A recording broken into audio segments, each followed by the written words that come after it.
Hello and welcome. It is finally time. Finally time for the 20th anniversary of the best game.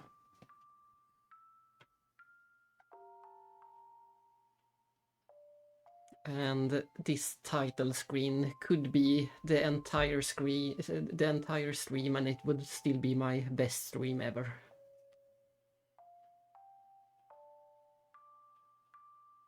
It never gets old, just hearing this song and seeing this beautiful logo.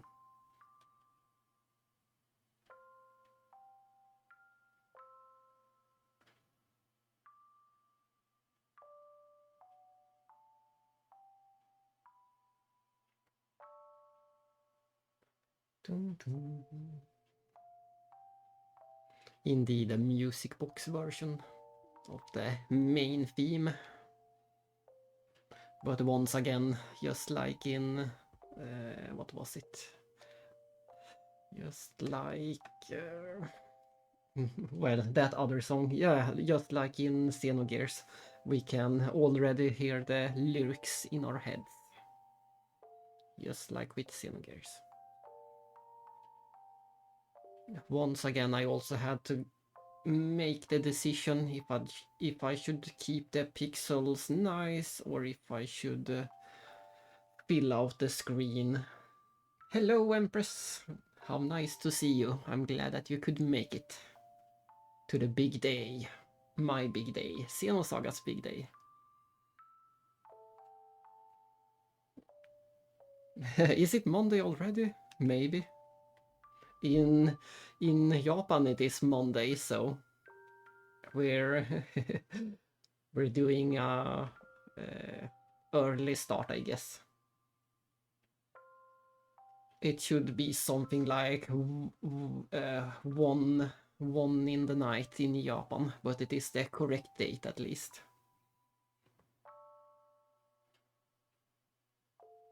That counts. Exactly, it is Monday somewhere in Japan, where the game originally released 20 years ago. Today. On the day. But I suspect most people didn't get it until the stores actually opened. I would be surprised if any stores had a midnight release for this game. That would, even for Japan, that would have been a big surprise. But you never know, maybe there was that one store in Japan who had a midnight release.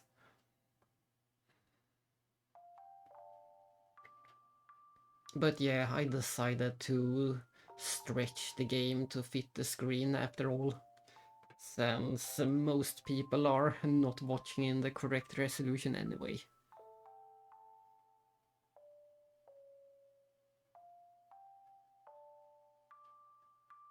So I think the viewers will prefer the stretch version over the pixel perfect version.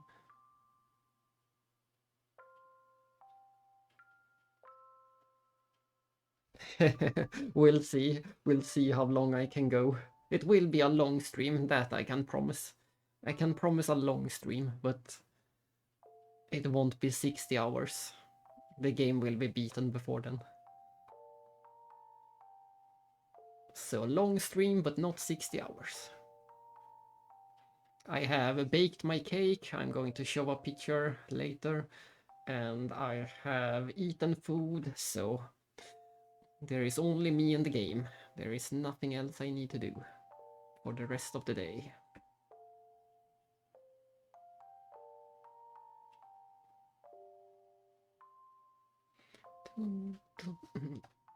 And I think we will stick to the same formula as for episode 1 and episode 2. We're going to...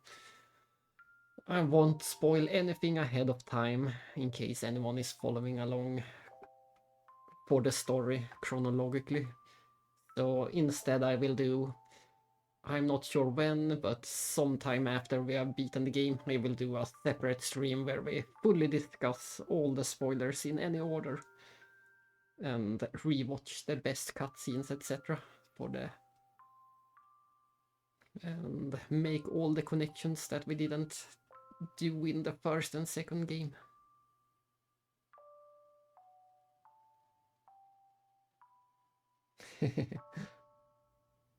The cake is my snack. I will do a... I won't pause the stream, but I will mute or something and eat my cake. The cake is all the snack I need.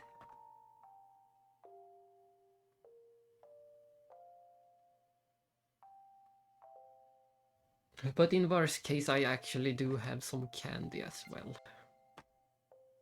but the cake is more than enough. It's a full-sized cake, and since my brother is not here, he won't have any of it. We'll see. We'll see. I do have picture proof of the cake, so hopefully it is not a lie.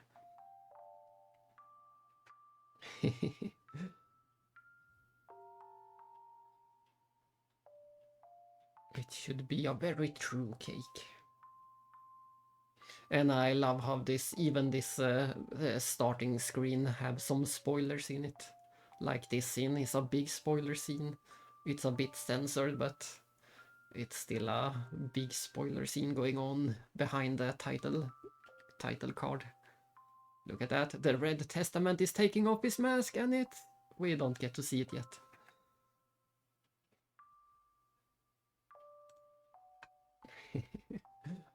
It's typical RPGs to spoil themselves in the intro. You could say this is a pretty mild game when it comes to that, but still, we already know that we will see Nephilim and Abel again.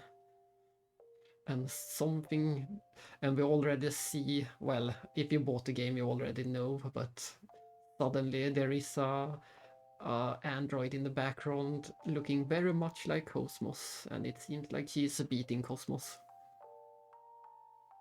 And the party is just looking on in surprise. So some spoilers going on in the background. Mm-hmm.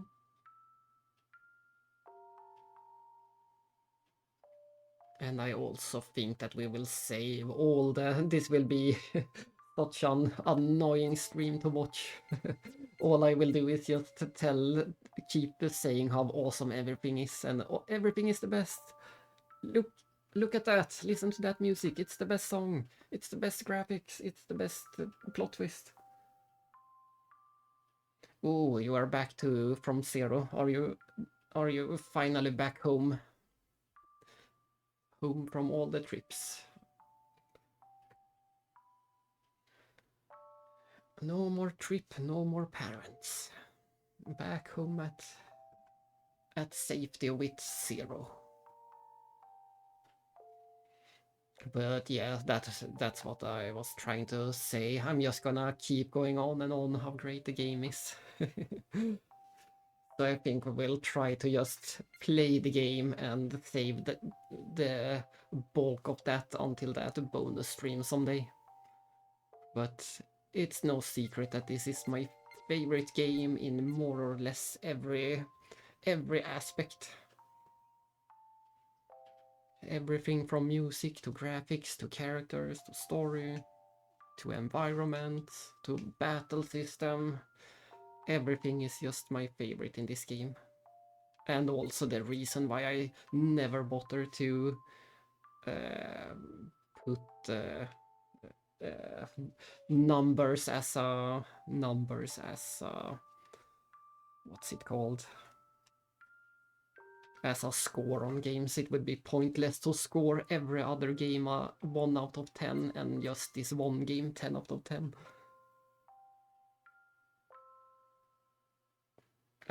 So this will be your big gaming week. Nice. We'll see. Have you played any more of Final Fantasy V? I haven't heard any updates about that since you started it.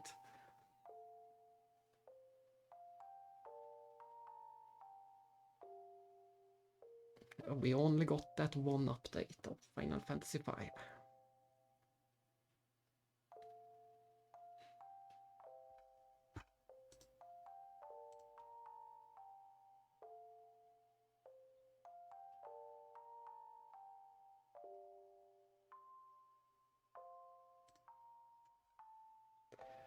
Oh, I'm scared. I'm nervous to hit the new game.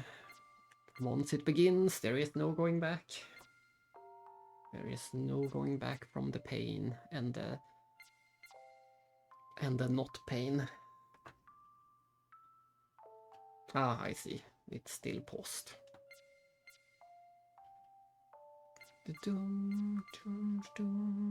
Even as soon as we hit new game, we're gonna load a save file from episode 2, and then we're going right into a cutscene, of course.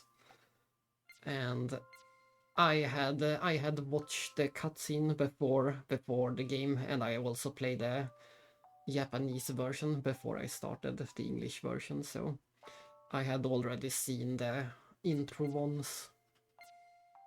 And I said to my brother, the intro is just 100 seconds long. That is such a short intro from what you expect of Xenosaga. Exactly, the music. Indeed, this is the game that will make me cry every time. Luckily, I'm just going to mute during the ending and the sad part. This was the game that made me cry and make noises you didn't know a grown man could make.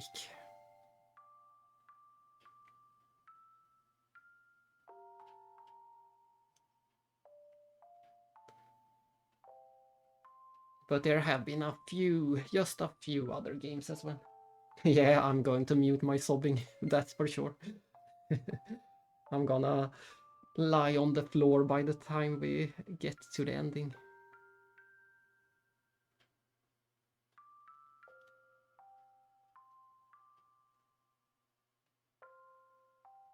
But I'm also hesitant to spoil what other games there is.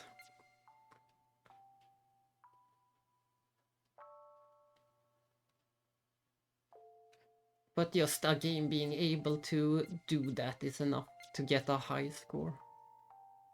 If a game can manage to do that, it's automatically a good game to me.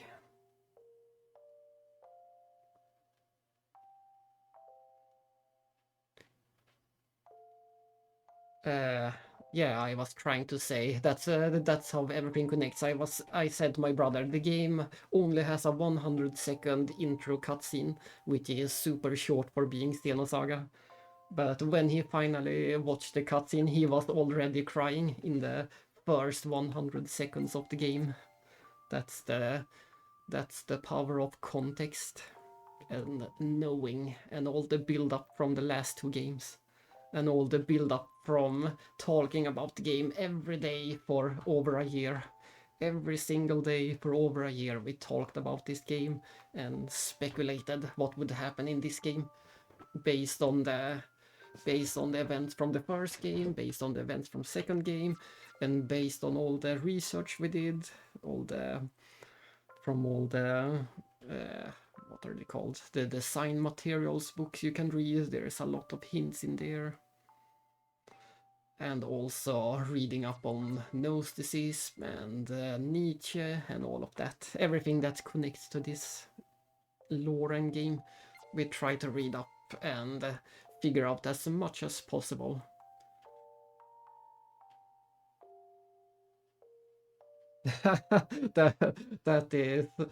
that is some good statistics for Legend of Heroes then.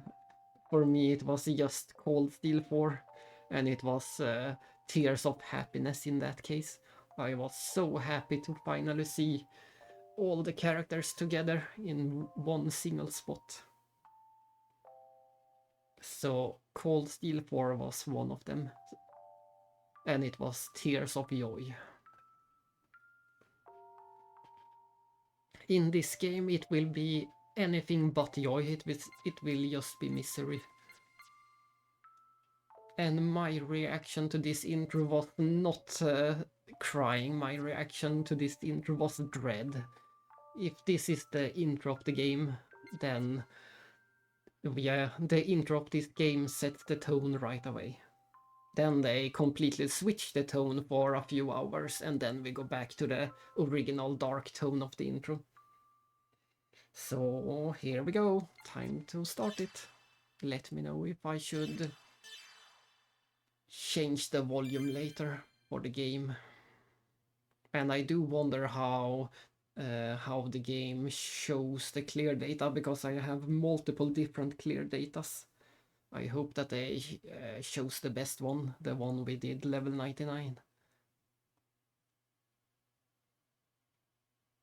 Indeed, not always. It might be one of the, yeah, it's, I can't even remember any other point in my life where I cried of joy. It's very rare.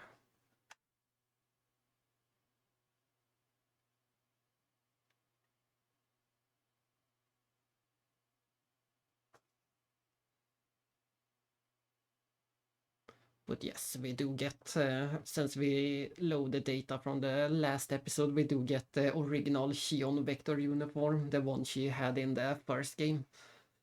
And we're gonna switch to it for a pretty good chunk of the start of the game, because it is actually the best equipment.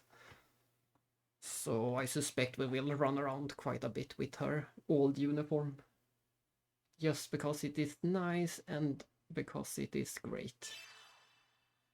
And since we are streaming, I will also leave the subtitles on just for you. When I play myself, I always turn them off.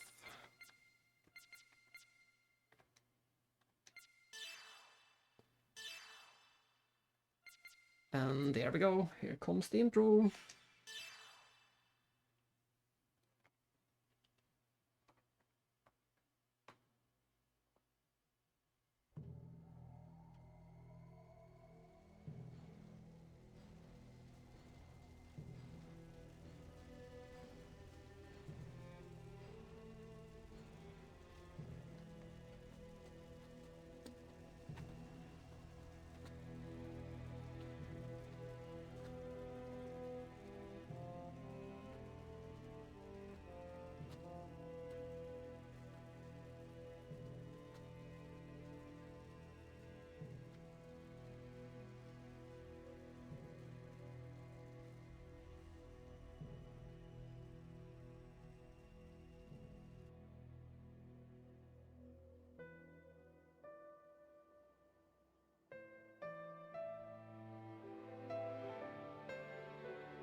Looks like things are going smoothly.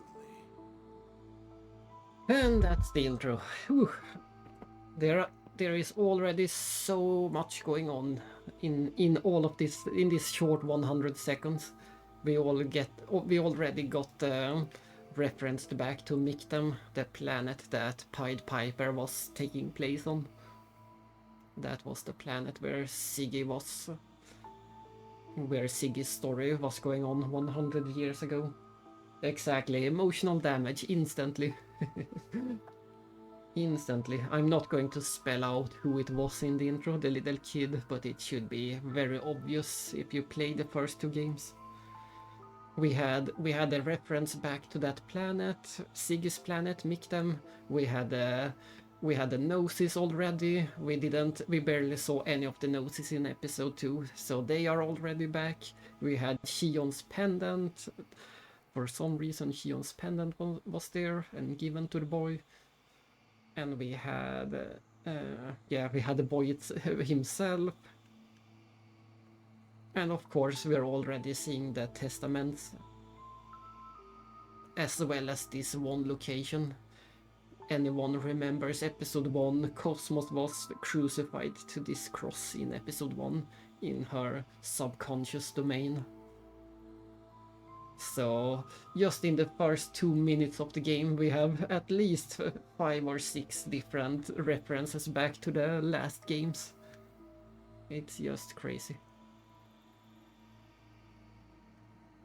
And finally, not quite yet, the first 3 or 4 hours maybe, something like that, we'll just keep on adding mysteries. But once we get past that point, we will finally start getting all the answers. We have just a few more hours left of mysteries and build up, and then finally we can start to make progress on the answers. And also, this, if not the first, it was at least one of the first games with this function, auto mode. You're as friendly as ever. Well, you sure are pulling out the big guns. Do we really need this thing? The space-time anomaly 15 years ago took place in an incomplete fashion. We must correct the errors. So, you knew all along, huh? You're one scary guy. I bet you can't wait to see the look on her face when she finally knows everything.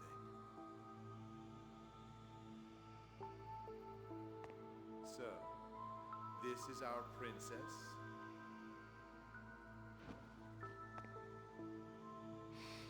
She smells good. I've fallen in love already. He and his nose.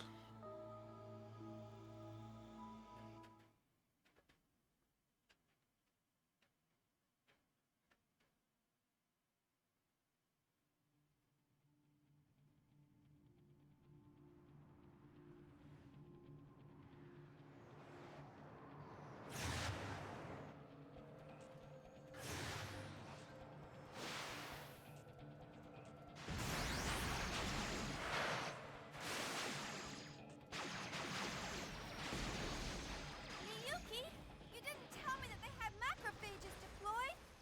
What the hell have you been doing? Take it easy. I checked it out the best I could. It's not my fault. Look, Shion, 3 more interceptors just appeared out of nowhere. Then concentrate on supporting me instead of making excuses.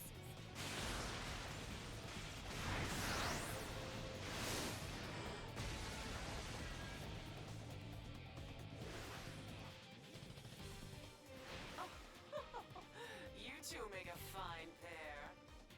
Dogtooth. 3 at 7 o'clock. You got it? Yeah, I'm on it.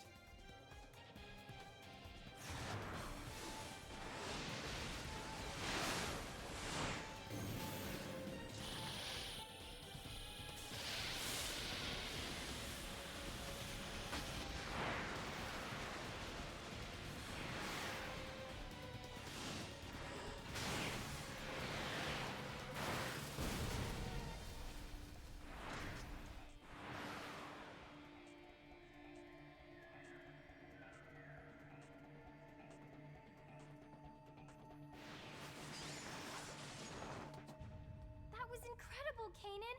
The way you maneuvered that Ames was unbelievable. We don't have time for that kind of thing, Miyuki. Has anything come up on the scanner yet?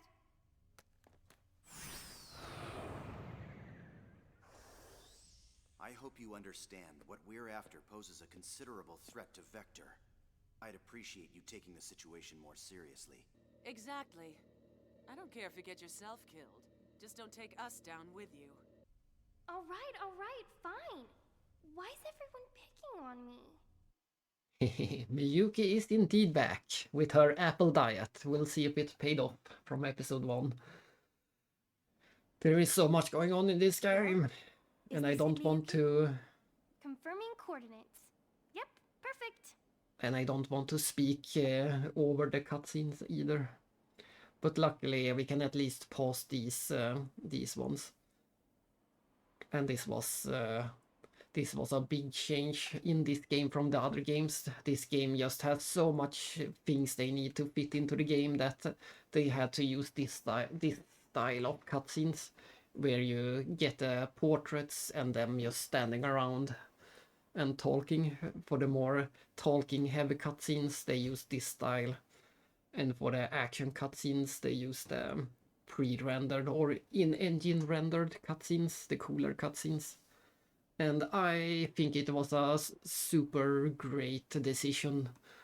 There is no way this game is already one of the biggest, or the biggest on PlayStation 2, so even if they had the budget to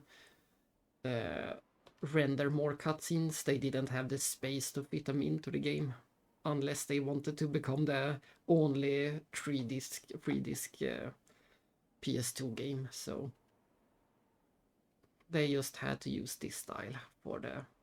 But at least they are fully voiced, most of them. There's only a few lines that aren't voiced in the game, like the tutorial. So I think this was the perfect compromise, going with this style. And yes, we have already Doctus, a new that one character that got introduced in Missing Year, so this game takes place 1 year after the last game. That's why we stream the Missing Year, where you get to learn who Doctus is. He works for that anti-UMN organization. So she basically works against Vector. And as we know from Missing Year, she also quit Vector, so she is no longer employed in Vector. And I find it funny that both episode 2 and episode 3 both start out with Kanan as a guest character. No doubt about it. This is Vector's S-Line division. Then the top secret data we want is just ahead. I'll handle backup. You three take care of the rest. And having this auto option really helps as well to move these text box dialogues move along. They feel very natural when you have the auto on. There's no strings pauses or anything like that. It's very natural. You're not gonna help, Doctus? Don't depend on others to do everything for you. Usus magister est optimus. Bye, Doctus. Hurry. I want to be as far from here as possible when our pursuit arrives. And I know. And the best thing of all, as we already heard, is that the original voice actor for Shion is back. The original voice actor from episode 1, Leah Sargent. It just isn't Shion to me if it isn't her. Well, I'm used to the Japanese one as well. If I had not streamed the game, I would probably have played in Japanese. I'm used to that version as well.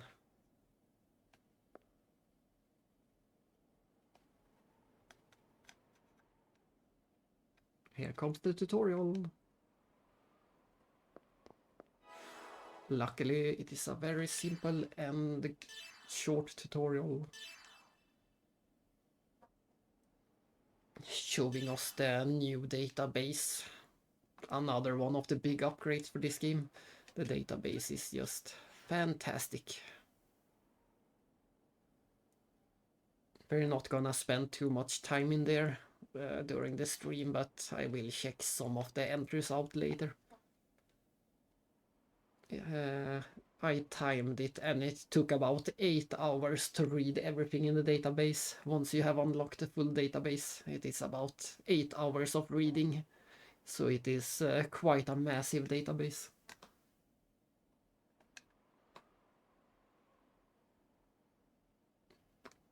And even though they just stand around for these cutscenes, they still have animations like Miyuki's doing the surprised or happy animation. And this is their favorite animation. People just waving their arms like that. That is their go-to animation.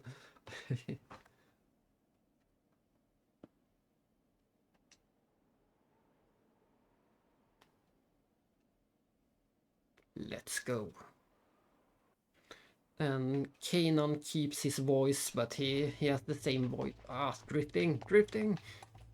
Kanan has the same voice actor as episode 2, but he has much better voice direction this time. Exactly, Kisuke have the that one, and Shion also have the nice shoulder cracking animation. Look at this. Let's see her do it. And then she does a few tiny jumps. Look at that. I love that animation so much.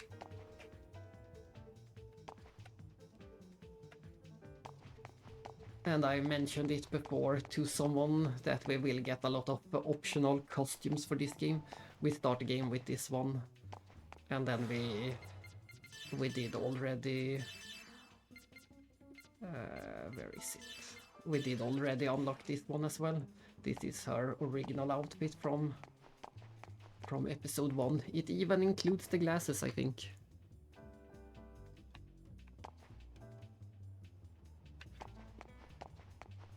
Her hair color is still a bit different compared to episode 1. In episode 1 she has a bit more red, orange, whatever you want to call it.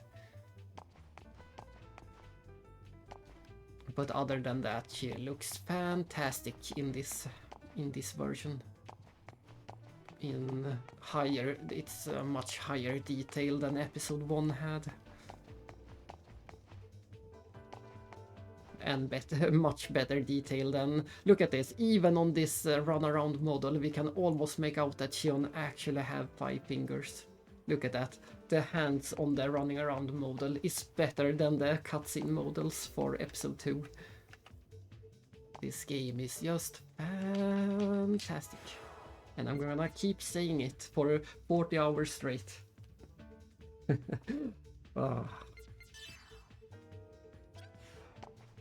Let's see, which button is it? No, we can't use it.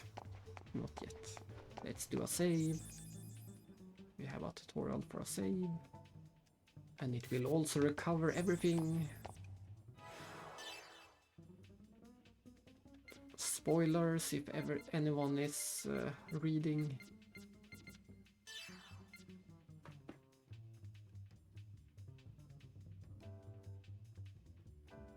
Yeah, I don't hate it either. It's just I much prefer the episode 1 and 2. I don't hate it. Xenosaga 2 is still my second favorite game after all. Oh no, it looks like I never got around to fix the clock, so we will be stuck with a broken clock again. I wasn't sure if this game would have a broken clock. There are some games that have different ways to program the clock that doesn't use the in-game in-console battery, so. But apparently all the Xenosaga games need a internal battery to work. That's a shame. That is a shame. But I guess I will get another speedrun record. We will beat the game in 0 minutes. And I just want to, once again, everything is just the best with this game. Compare this menu to any other PS2 menu. That's the time it takes to go in and out of the menu. It's almost at the exact frame you push the button you are in the menu, and almost at the exact same frame you are out of the menu. It's just a very tiny... Look at that. In and out of the menu. It's just a few split frames, you can see it. the menu disappears just as fast as I can push the button. That is just... It's unbelievable! It's black magic! No other game could do that. None of Sony's own teams managed to do that. None of Square's teams managed to do that. This is the one fastest menu in any PS2 game. Yeah, it is fantastic. And of course we are playing on original hardware again. This is captured on the original PS2. There is no emulation going on. This is how fast it actually works. And this is how the database works. You can sort it by category, which is the best way to sort it.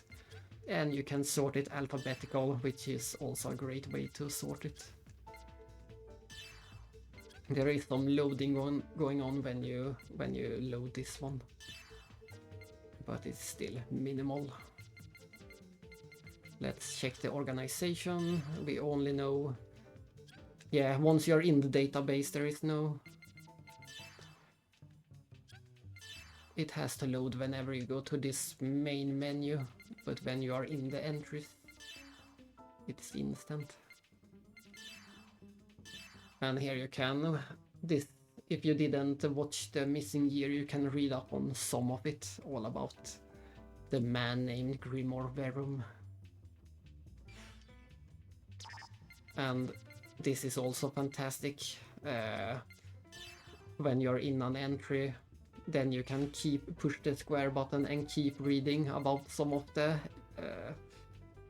you can read about the highlighted red words. So if you want to know more about the UMN, you can go to the UMN straight from that category and read all about the UMN and how that works. In the story, it refers to a collective unconscious network where human consciousness are overlaid with and rendered alongside the network. So yeah, this database is so much better than the episode 1 database. I love this database so much. I wouldn't mind spending 8 hours in here again, but we won't do that. And we can read up on Doctus, who works for Scientia. Errare human est. To err is human. And we can read about Miyuki Itsumi. Sadly, I don't think they mentioned the apple diet this time. And we get these nice pictures for the characters and the... let's see what else. No image for Scientia, they didn't have a logo. And we can also read a summary of everything that happened in episode 1 and 2. It is actually a pretty good summary, and some things are a bit clarified in this summary that you may or may not pick up on when you play episode 1 and 2. Some things are just spelled out for you if you didn't get it in the first games. And we also get this is the missing year. If you read this, it replaces missing year, but watching missing year is so much better than reading this text.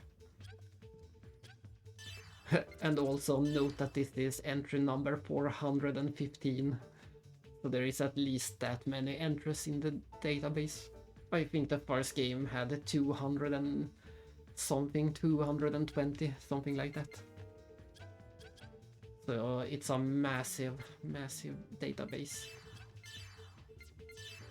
It's both a good and a bad thing. They have simplified both the combat and the menus a lot.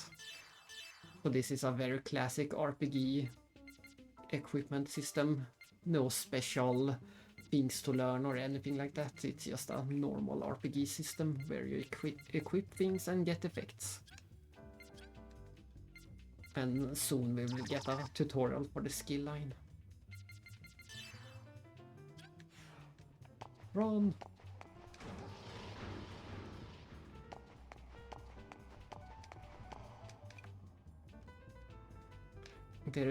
one of my few complaints about this game is that we can't change the volume of the sound effects. I think the sound effects are just a bit too loud in this game.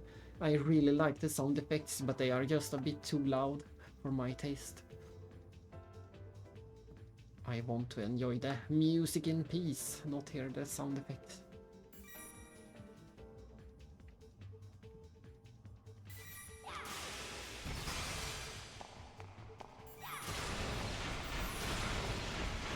As I was saying, the sound effects are loud.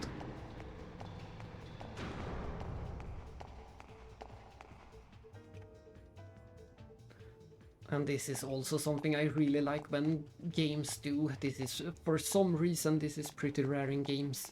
Where you, oops, I didn't mean to go there. It's pretty rare in games in general, and especially on the PS2, that you get this type of environment, where you can clearly see the ceiling. It adds such a nice claustrophobic. It makes you feel like you're in an actual place. When you see the ceiling this low, it makes you feel like you are in the place. And especially for some reason when you play this on the projector and the screen is 80 inches big or something like that, then you really get that feeling that you are in the place. That was something that really impressed me when I played the first time.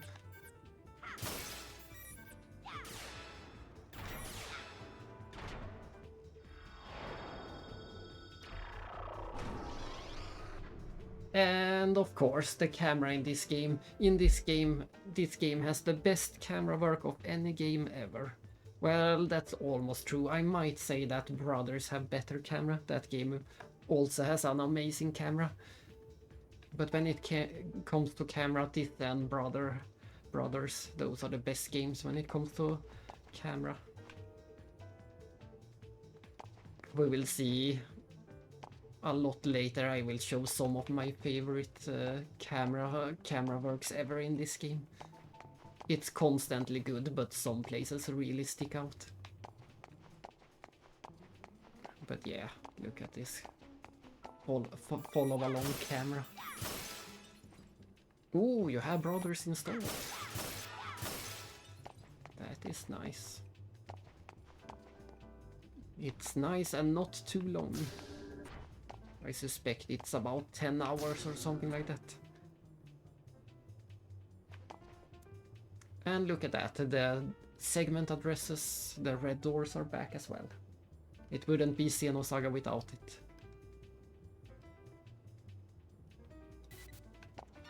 Decoder number 8. Or door number 8, I guess. And look at this. In another game you might expect a loading screen, but no, there is no loading screen. And look at this level design we're going to see. This door is not locked, but oh well. Look at this level design. We go down to the right, the camera keeps on turning to the right, we're going down below.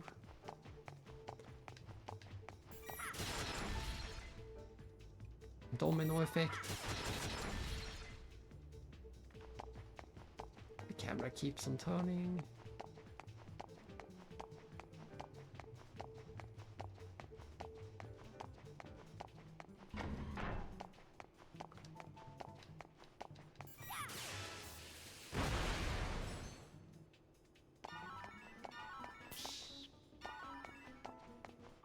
And there's a slope going upwards, and we blow this thing. And we're back in the same spot we started. It's the best level design. This is how level design should be.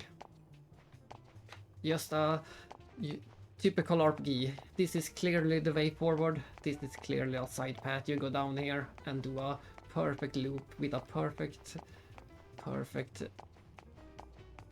camera going around, and all of the level design just makes sense.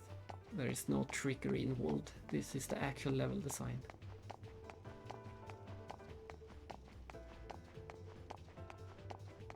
And you get a few goodies, and then you're on to the main path again. No need to backtrack. Look at that. And this is how the entire stream is gonna sound. This is how the entire stream is gonna sound.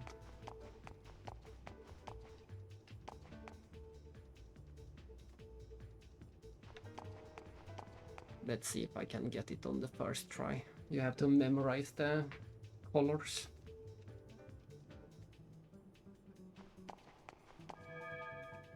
Red, white, yellow, green.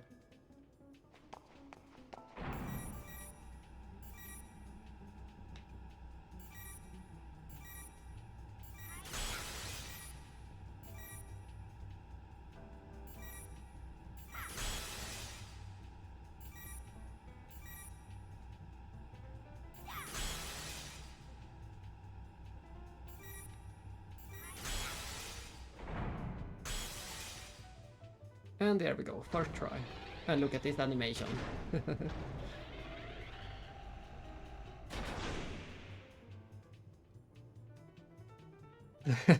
That's true, that's why you said 20 hours. 20 hours extra. I expect the game itself should be around 40 hours, but we're gonna add an extra 20 hours of me just standing around in awe of the game. And going on and on about all the amazing details. All of that shooting just to get a single antidote.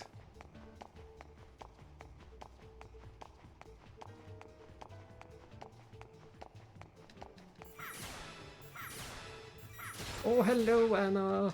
I'm glad you could make it. Glad you could make it to the 20th anniversary. We are a bit, we're cheating a bit, we're going by the Japanese time, since the game released in Japan first, so I guess it's fine. In Japan, it's already the correct date. I hope you are well, I haven't seen you in a while. We have been playing a few random games while waiting for this big date. I did some Kingsfield and some Elden Ring and some random PS1 game.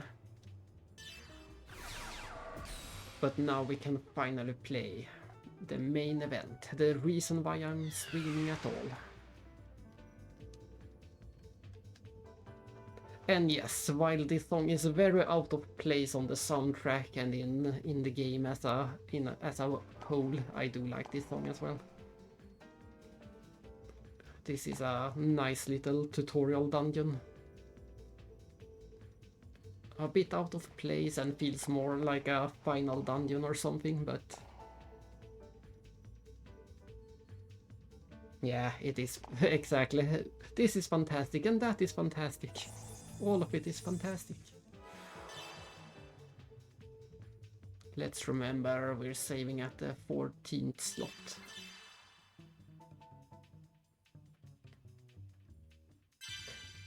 That is true. It is a bit more like a Xenoblade song.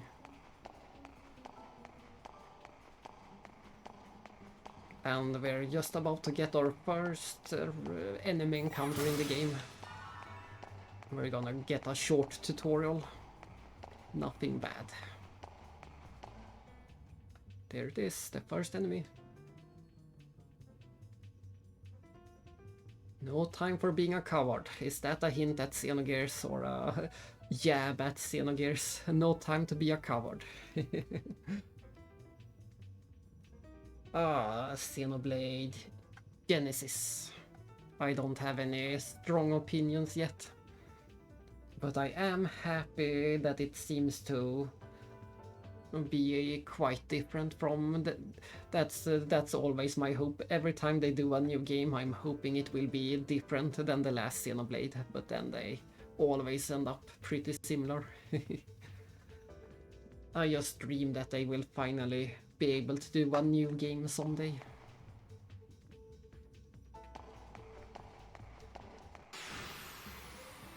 Uh-oh, this This could be bad. And look at that, Mayuki and Kanan is actually playable in this game as guest characters. But the world does look very interesting in Genesis, and I do like exploring interesting worlds, so I won't say no to exploring interesting worlds. It made me... the first thing I thought about was of course Terranigma. When they showed the circular or spherical world or whatever it's turned out to be.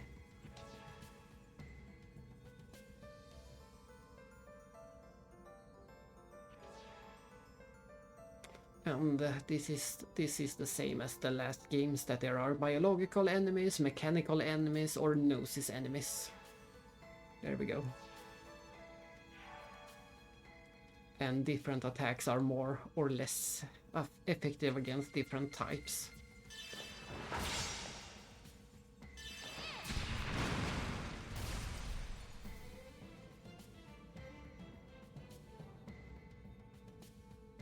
Indeed, whatever he makes, I just have to play it either way. I won't be buying a Switch 2 to play it, but I will borrow the Switch 2 from my sister once the game releases.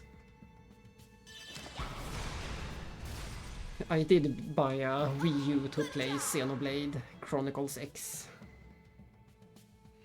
Yeah, it's a bit of a shame that they are just temporary. I also wish they got to come back a bit later. I see. Yeah, that's it seems like only a matter of time. It seemed obvious there would be an OLED version, but I don't care about that since I'm only playing stationary anyway. I still have the original version of the Switch as well. I have no interest in OLED.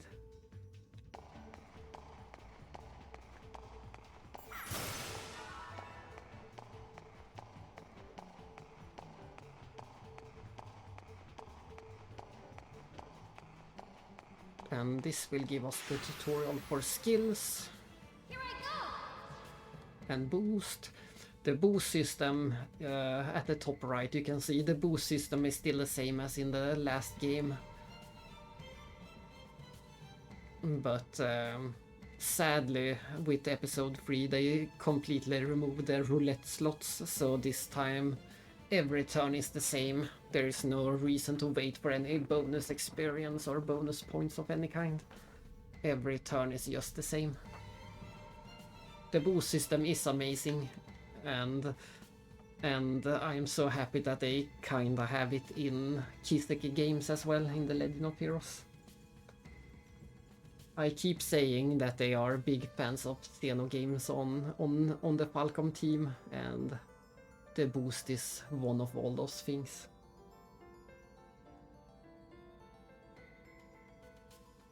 Still LCD for you.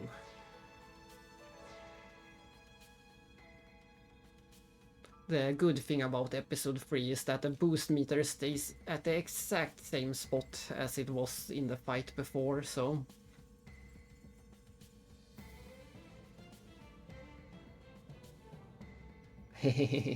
That is true indeed. I have said it before, but it's funny how more or less every big name in the Japanese game industry have worked at Falcom one time or another. Everyone started their career at Falcom, but they are apparently bad at keeping their employees. Some of the people who made Terranigma also worked at Falcom before. Yeah. Some of the people went on and made Soul Blazer after working on Falcom. And you can see that happening between Ys and Soul Blazer. They just had their own ideas that they wanted to try, based on the Ys formula.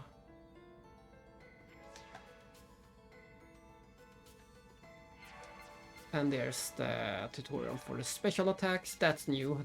Well, I guess they were in episode 2 as well, but in this game we're actually going to use the special attacks.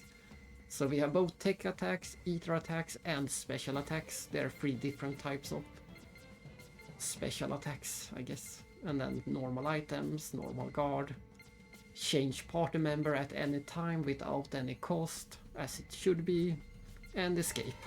Those are our options. So they simplify the combat, but even though they simplify the combat, it is still my favorite combat ever.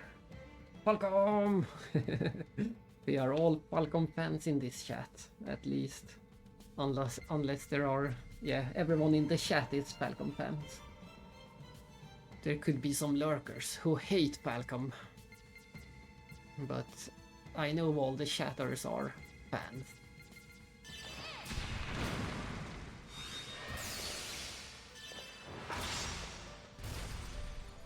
One of the big reasons why I like this combat so much is because of extremely fast it is. Once I get a bit further into the game, you are really gonna start seeing how fast the combat can be. The animations look great, but they are super short. I always miss the animations. I do love the animations in episode 1 where they yell the name and have the cool animations with R-Blade and Spell Ray and all of that, but yeah, instant ban if you hate Falcom. Those are the rules. Those are the rules. But even though the combat is a bit simpler and sometimes could be called too easy, it's still my favorite combat ever. Just because of how snappy and good looking everything is. And thanks to the boost system working so great.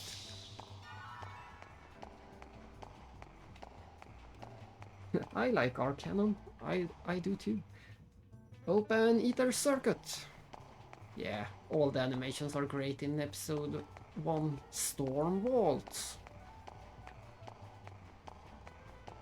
Meteor shot.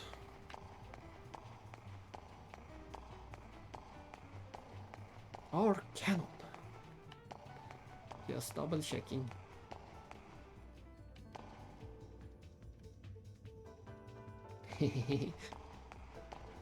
Yeah, I can see why. I also, Cold Steel 4 also have one of my favorite battle systems ever. Cold Steel 4 and also of course Reverie. Reverie because of the option of having so many different characters. And we got the explanation for back attacks. But yes, look at that model. Now we got a close-up of Shion's episode 3 model, but in the episode 1 clothes. And she finally have her glasses back, as it should be. And some nice briefing animations, idle animation.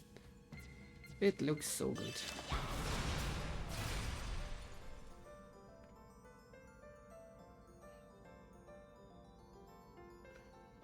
Yeah, that's what I was saying too. This game is just... I have no idea how they managed to optimize the PS2 this much. This is by far the best optimized PS2 game. None of Sony's teams or none of Square Enix teams or any other team managed to do it as good as this game. There is just going in and out of the menu, going in and out of the battles. There is just zero loading. Look when I win this fight, how fast I can be out of the combat.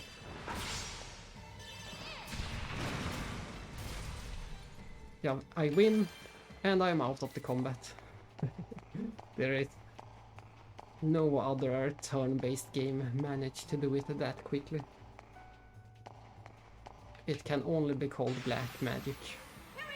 And as you saw when going into the battle as well, both going in and out of the combat is instant. It's much less than a second of loading. There is just a few milliseconds.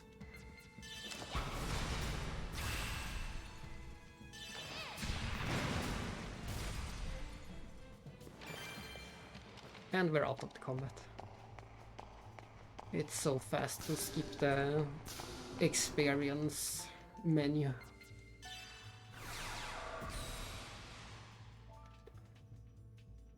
And the best thing about the boosting in episode 3 is also that we start with the ability to boost our own character. In episode 2 that was one of the most expensive and hard to unlock abilities. But in this game you can boost yourself right from the start. So let's do that in the next fight. Just to illustrate it.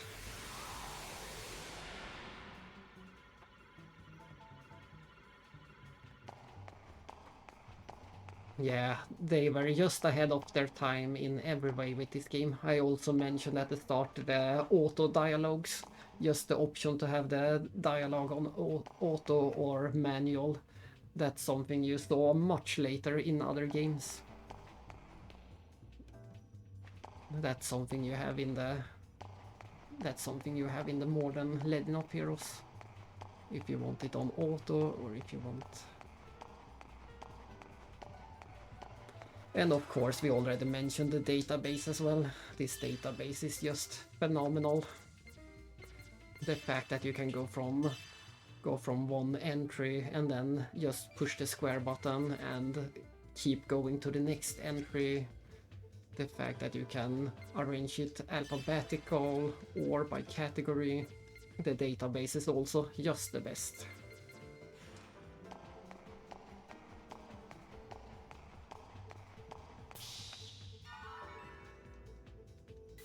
And whenever you find one of those update files, it adds some random information to the database. Some information is added by the story. And some K9 said it will take 3 minutes. It won't take 3 minutes.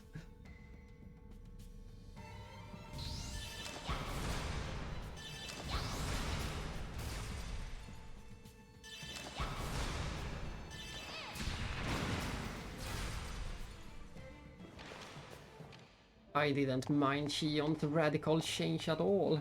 Just having her original voice actor back was more than enough for me.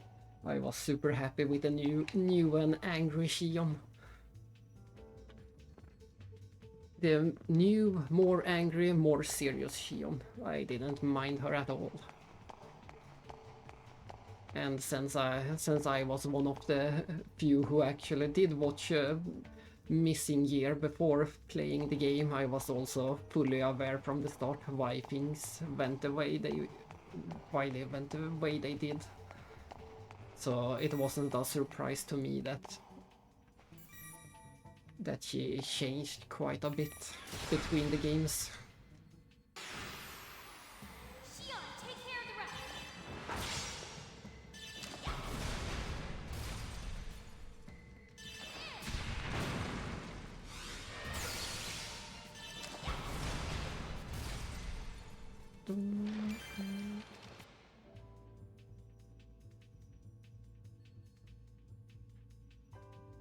Yeah, I was just about to say that you don't have to like Shion, but she is the most realistic character I have ever seen.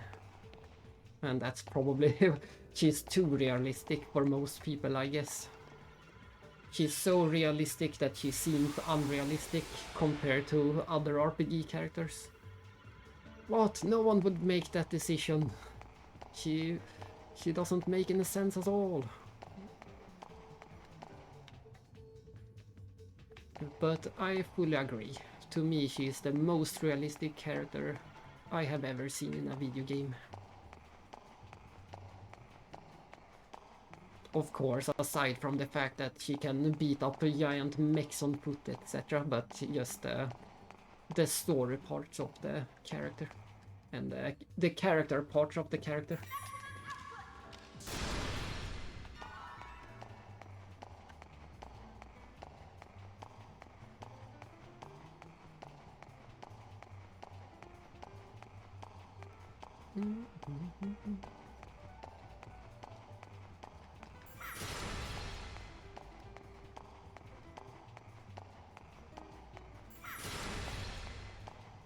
as I said, this looks like something you would find in a final dungeon, but instead this is the tutorial dungeon.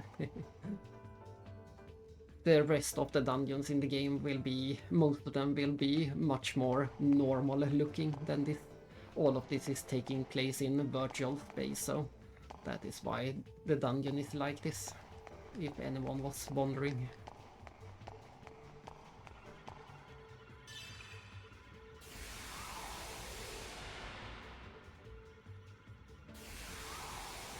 Here we go, we need to backtrack to get that treasure chest.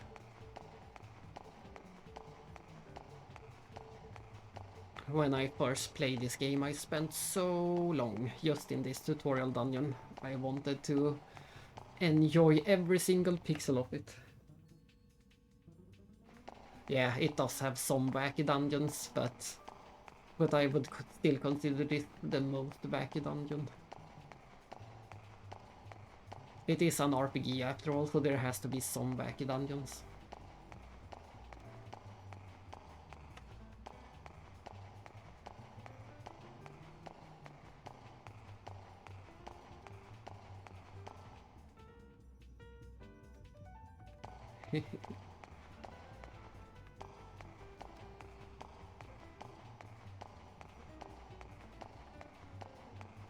Did I push this already? No response.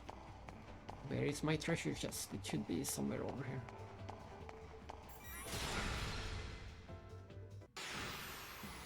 I can handle this alone.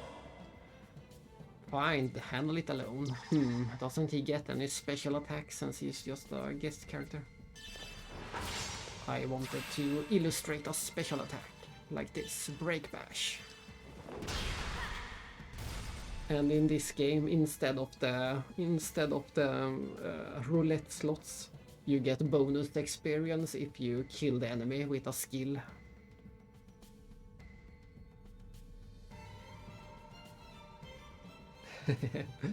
Yeah, it was something magical playing this game for the first time.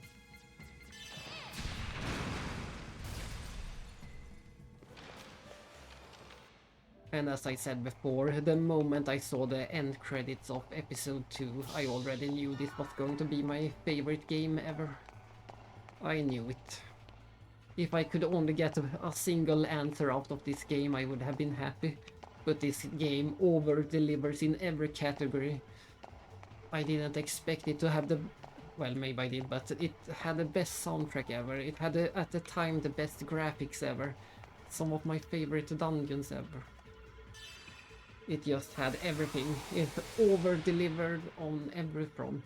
I came in expecting to get some answers for the story, but that's all I wanted and needed.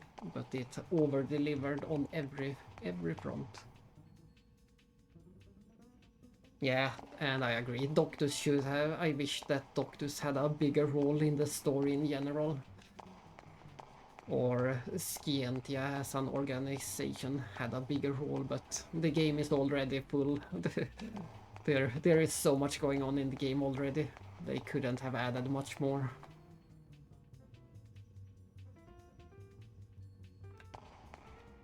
Indeed.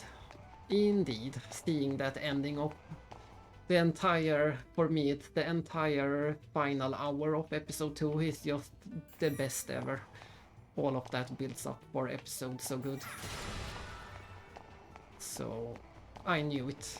I knew this would be the best game, and it's still true today. 20 years later, nothing has even tried to come close yet.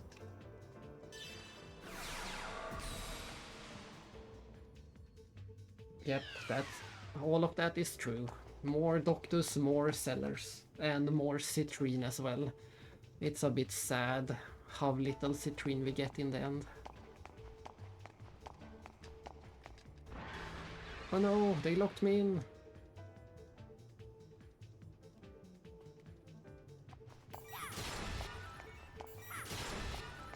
And also my first time playing this game, I was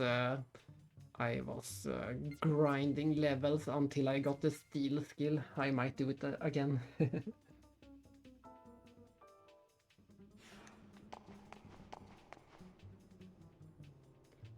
I think it's either level 8 or level 12. I think we get the steal ability. So we can steal from bosses.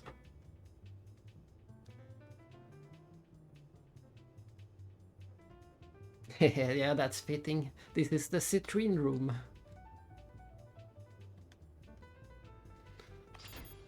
I am a bit torn about the trap system in this game. In this game you can put the traps anywhere you want, so you can trap any enemy.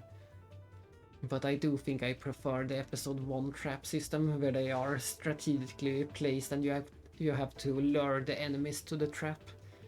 In this game there is no skill involved, you can just set the trap.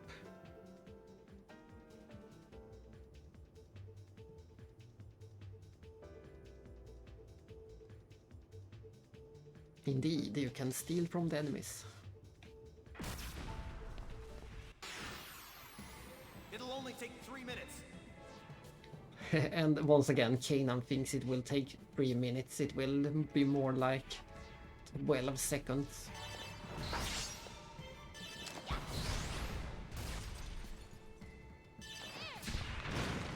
Time to cold steal some items. It took 23 seconds to beat enemies, not 3 minutes. Kanan was completely off.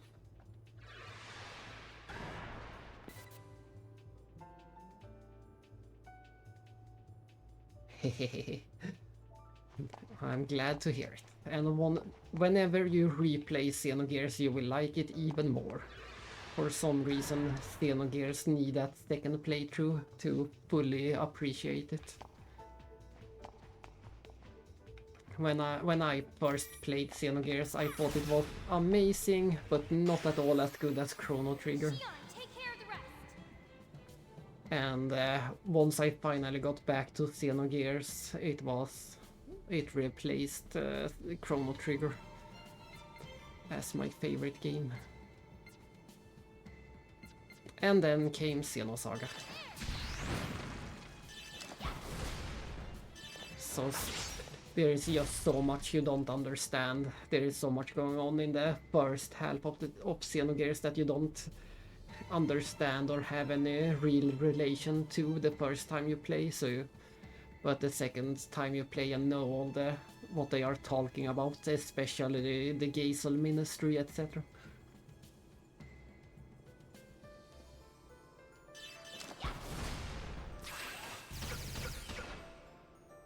We could also just stand around and listen to this nice battle track.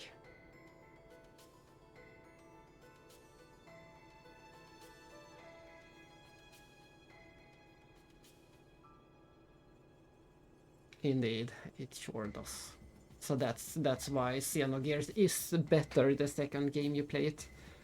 Of course you don't get all the surprises, but you do appreciate the game more and see how much they planted from the start. Everything is planted from the start.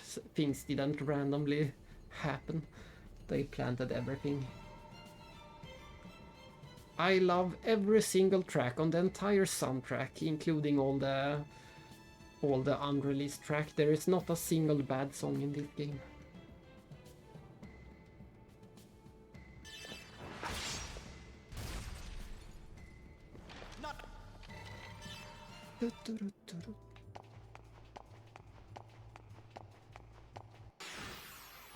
It'll only take 3 minutes. Stop saying that. It won't. I know it won't.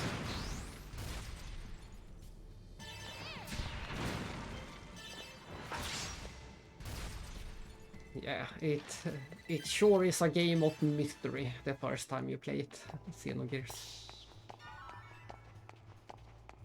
And you're not really meant to know any of it, but it adds so much coming back to the game a second time. Don't underestimate me. And of course, if you read up on all the symbology and the inspiration sources, that adds as well.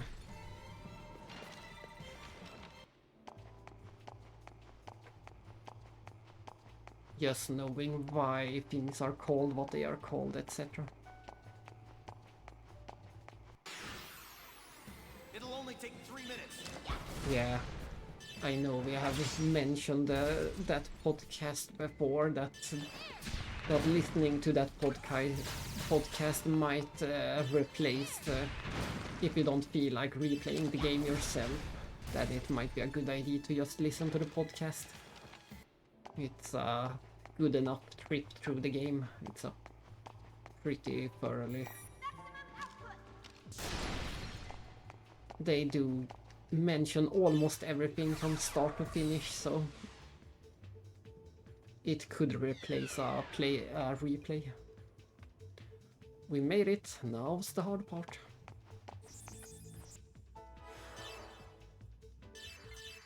And the same is true for saving. It's not the fastest on the console, but it is still a pretty fast enough saving.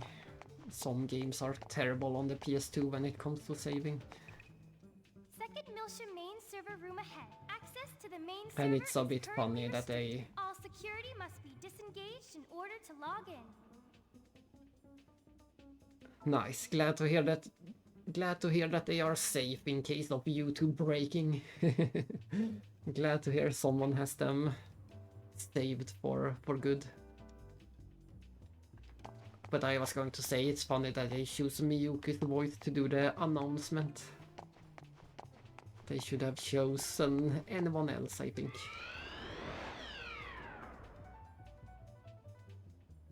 Yeah, Grace is great. I love Grace.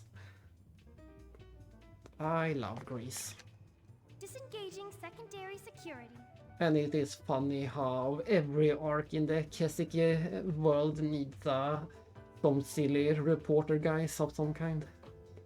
They always have the reporter character. Every arc.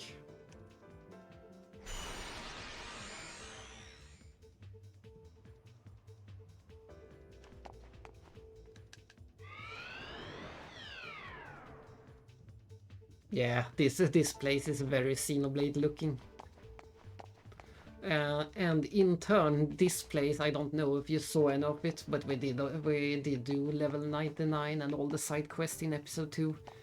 And there is a bonus dungeon in episode 2 that also takes place up in the clouds. It's even called the Sky Ruins. So yeah, it's not the first time they use this kind of visual.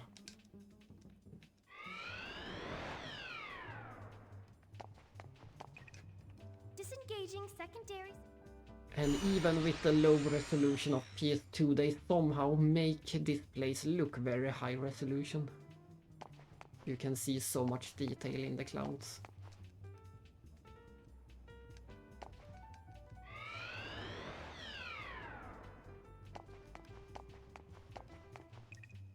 Disengaging primaries. Disengaging prime security.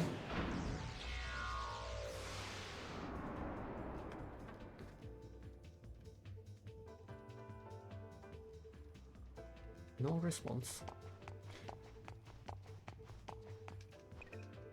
Logging into the main server. And here we go.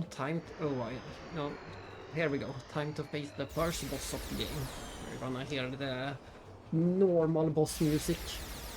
This game, I think this game has the record of amount of boss tracks. This game has so many different boss tracks. All of the big story bosses get their own tracks, more or less. But we're gonna hear the generic boss track soon.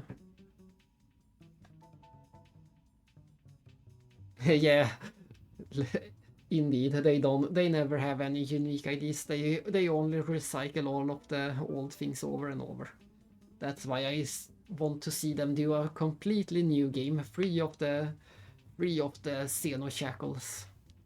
But sadly Nintendo won't let them do anything but Xenoblade. They said in interviews before that they presented a lot of different ideas for Nintendo, but Nintendo turns down anything that isn't Xenoblade. 20 years back.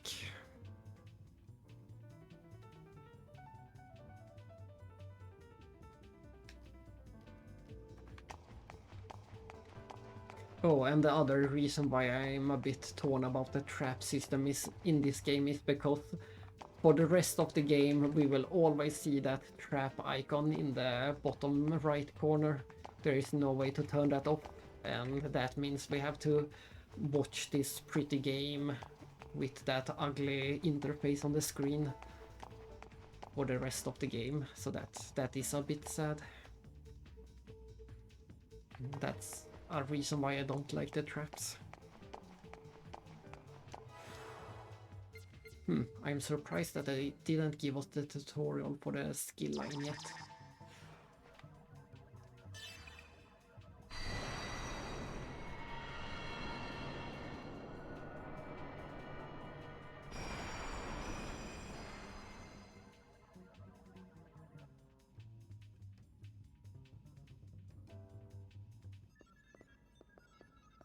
Yeah, that's true, that's true. I forgot about that detail. Miyuki, keep watch. It only shows up where you can actually use Kanan, them. please start the data backup. I'm already on it. Don't screw up, now that we've made it this far. And once we beat this boss, we will get some of the best views in the Will game. this really expose Vector's crimes? Miyuki, do you understand what this UMN really is? It's a wide area network system or something, right? A wide area information network system with non-local connections. All right, I also forgot you were replaying the games after all. You did beat episode 1 and started on. That's right, I forgot about your replay. Its characteristics enable warp travel and light speed communication. Your CRT replay. But do you think that's really all there is to it? What do you mean? A wide area network that connects our star cluster. But who built it and when? Who established the gate jump columns? For that matter, what division of Vector even handles the base theory development? It's, Exactly. No one knows, because no one established it or built it. It was already there. And this is where we finally start asking the big questions in the game. Shion is finally questioning the big mysteries. Who even built the UMN? Who even handles the UMN? All the big questions are finally being asked by the characters and not just the players. We just use it as if we invented it. That's nothing more than your own conjecture. I'll give you credit for your vivid imagination. You have no proof. he's right. Don't you think you're jumping to conclusions? I hope so. If I'm wrong, everyone can live in peace. But we need to make sure. We need to know what they intend to accomplish with the UMN. What their ultimate goal is. What are their goals? Huh? Shion, there's something weird. Something? I've told you time and again to make precise reports. Well, there's a strange fluctuation in the particle flow. It started about 300 seconds ago. Looks like a fractal pattern. I think someone or something's trying to interfere with us. Is it a pursuit craft or the cyber surveillance system? And in when you play the story, the optional costumes won't affect the cutscenes, but there is a way. Once you have seen the cutscene once, you can replay it with the optional outfits later from the main menu. That's another nice feature.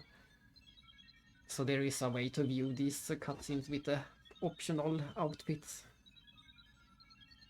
No. There hasn't been any physical contact from macrophages.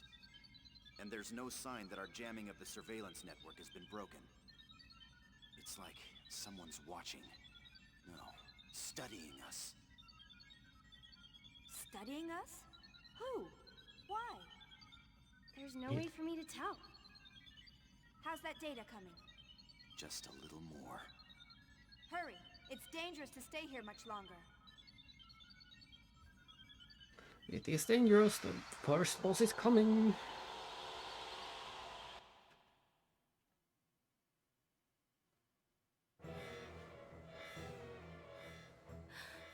Shion, I think it's a little too late for that now.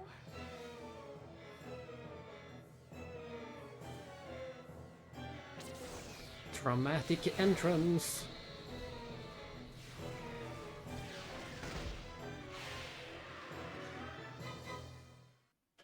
And here comes the boss song. Shion, take care of the rest.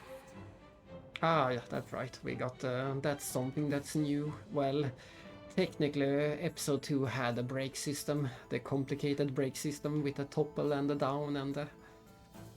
But this time it's just a normal brake system. So many games these days use a brake system, but that's another thing that this game was early to do. It was very rare to see a brake system like this before this game. Both the characters and the enemies can get broken. And different attacks have different amount of break damage. So you do normal damage and you do break damage. That's what I say. Every song is so great. There are no bad songs in this game.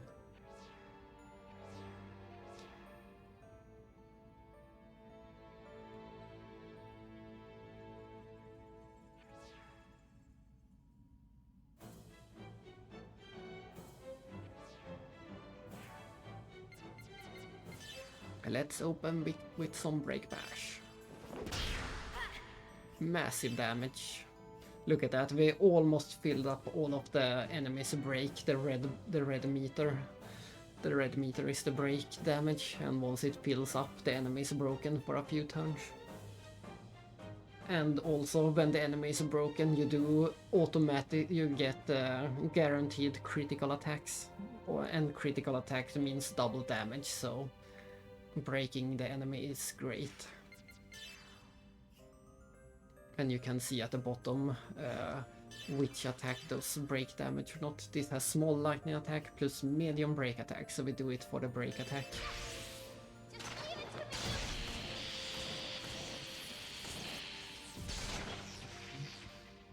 It was still not enough, we are so close. Heavy physical attack, but almost no break damage.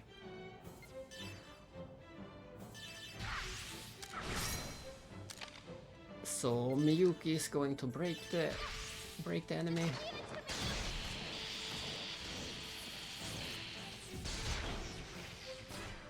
And then we're gonna boost with Kanan so he can use his heavy physical attack as many times as possible. Look at this, we got to use it 3 times over. So that's how you deal with the combat in this game. You just break the enemy and then unleash your strongest attacks. Pretty simple. I'm not sure. I'm not sure which route I will go this time.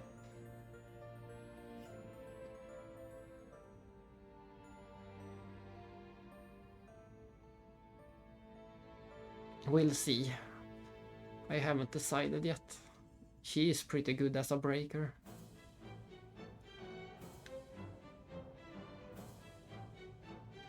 And usually the support is enough either way, we'll see.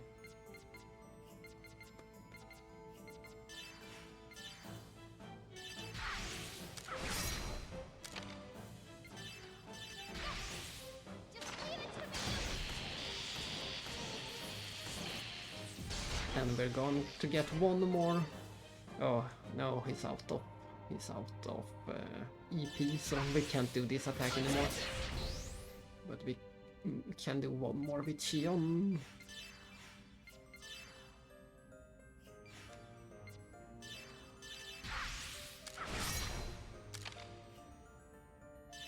And there we go. Just in one round of breaks we took out more than half of the boss's HP.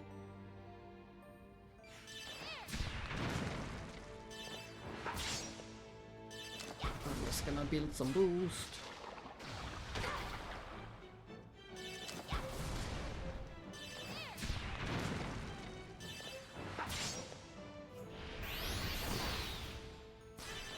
But yes, look at all this animation. They look great, but they are super short.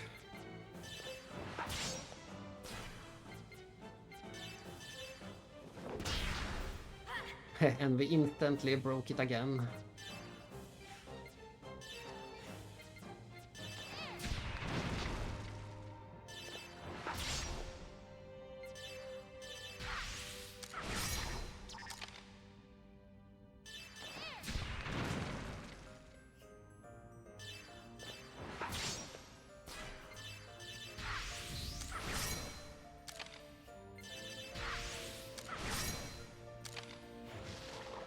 Oh, I thought it would die in that one attack.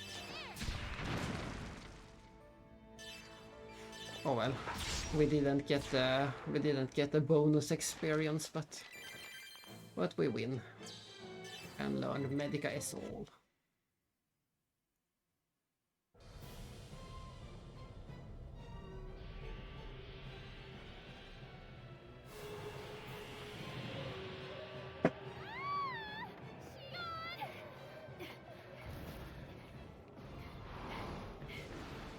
Shion, we're getting out of here. Realian, you with me. Transfer EX! My name's Kanan. You should remember that by now. Sorry, didn't mean to hurt your feelings. I don't waste brain power on trivial things. Trivial things like Kanan's name. Gonna be a little bumpy. Hold on tight. Wait, what? Shion? Upside down Miyuki.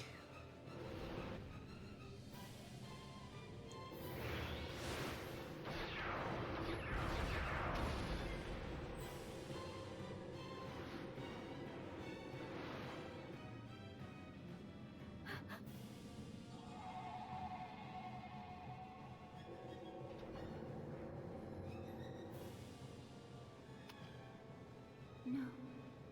Don't shoot.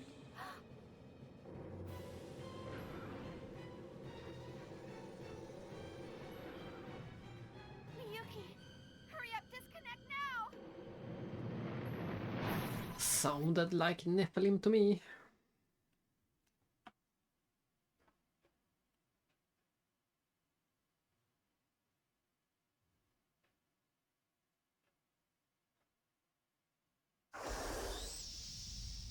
And here we go. We're going to see some of the prettiest views ever.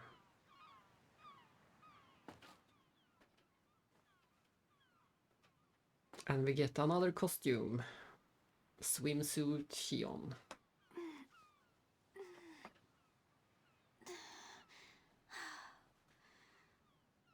That one was a little too close for comfort. And I love that they made that animation, the one where she stretches her fingers. Are you alright, Shion? Whoa, you look pretty sexy. Miyuki, you're starting to sound like a dirty old man.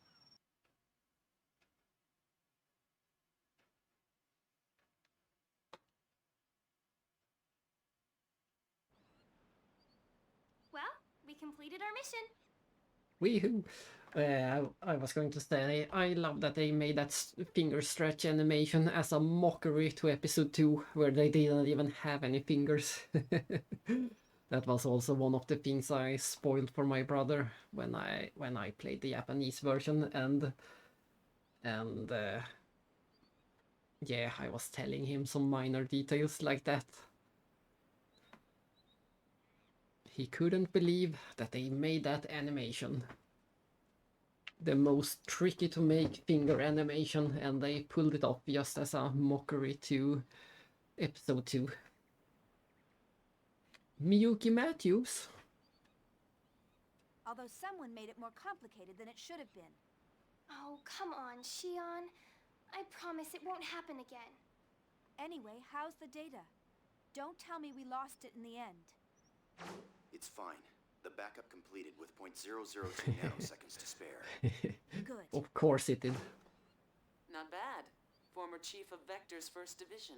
You and your brother are both good. The translation method was sloppy and a bit lagging, but thanks to you, we made it. And of course he referring back to Missing Year, talking about Shion's brother Yin. They met in Missing Year, and if you didn't bother to read up on Missing Year or watch Missing Year, you have no idea why she is referring to Yin. I'm going to start analyzing the backed up data. I'll let you know if I find anything, along with that other thing you asked. Thanks. Start the data transfer, Realian. It's Kanan. You seem to have a defect in your memory. Errare humanum est. Ah, it's humanum. I always forget that one N. Shion, you aren't mad, are you? No, everything turned out all right. I don't make a habit of fussing over details. Oh, good. No, it's not good. I'm sending you text on basic structure later, and I want you to answer them. Aw, again? Your method is unable to adapt to the language because you skipped the basics during assembly. Yes, ma'am. Shion, is what we are doing really okay? You're asking me now? You're the one who demanded we let you help. I mean, well, what we're doing is a crime. Yes, but that was before the Gnosis terrorism. We know that the Gnosis phenomenon is symbiotically linked to the UMN. So the UMN, as it stands now, is dangerous. Just like Dr. said, Gnosis may not have been called by Professor Mizrahi, and the UTIC organization, or even the immigrant fleet, but rather Vector, the constructor of the UMN. Dun If dun that's dun. true, there may be an ulterior motive in Cosmos' development as well. Is that why you're having Scientia investigate the Miltian conflict? Because your father might have been involved? I don't know for certain, but I think someone has to do something, and I don't want Cosmos to suffer. Shion, you still can't forget about her? Forget about Cosmos.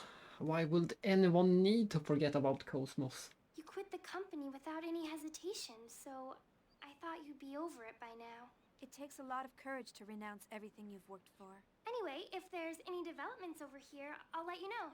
Right. But be careful. You're in more danger than the rest of us since you are where you are. Oh, Shion, stop trying to scare me.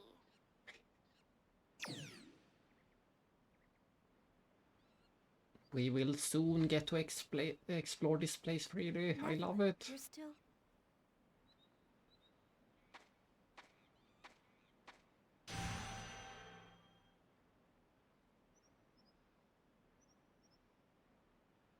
That's happening a lot lately. I wonder if I'm just worn out. And here we go. Padilla Island. Look at this graphics! Ah, the best thing I ever saw. The amount of extra details compared to episode 1 and 2. Ooh, Askershin Grums. I'm not the best at geography, so I'm not sure how far it would be for me to visit Grums. It would be pretty far, I suspect. But yeah, seeing this exact view on the projector, 80 or 90 or 100 inch or however big it is, seeing this on the projector screen in 2006, 20 years ago, it was the most beautiful thing I had ever seen. I could not believe my eyes that this was the actual graphic of a PS2 game. I know it's just a JPEG in the background, a simple JPEG, but I still could not believe how pretty it looked.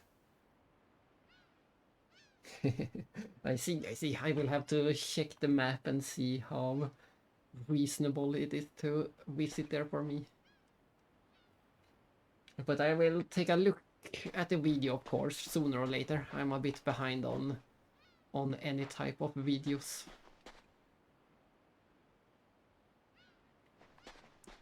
I also have to check, they also released a video about the top 20 Super Nintendo games, so I have to watch that, of course. But yeah, This place is just so pretty.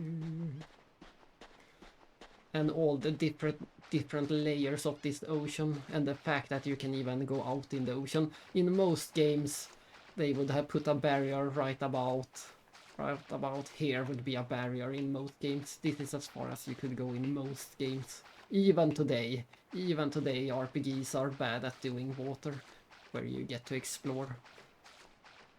But yeah, seeing this 20 years ago, I could not believe my eyes.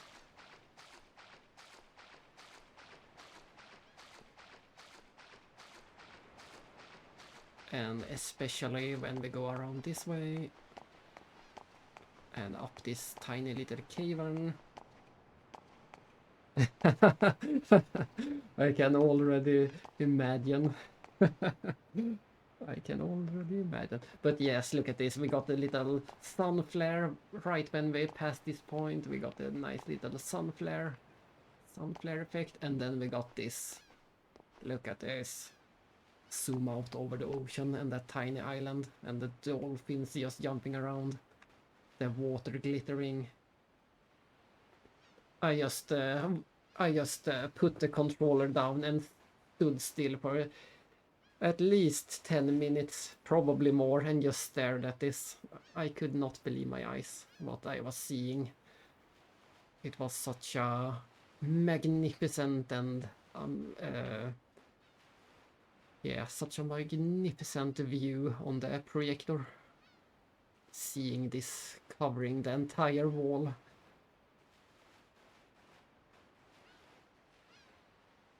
And hearing the tiny sound effects of the ocean, hearing the seagulls, hearing the splashing. You need a lot of volume to hear it, but they are there. I also invested in a full surround system just for this game, even if the game itself didn't have true 5.1, there is still simulated Dolby Pro Logic 2 surround. A lot of the PlayStation 2 games does simulated surround, and it works pretty good. And I also stood around here trying to see when the clouds were going to loop.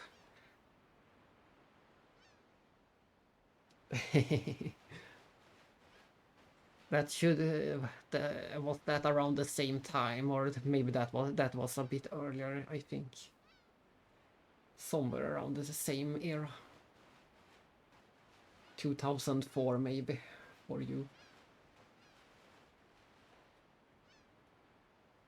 But yes, I just dropped the controller in awe and stood still right in this place, and I was waiting for these clouds to loop, which they never seem to do. They just keep on rolling, never looping. It was just on another level of everything before.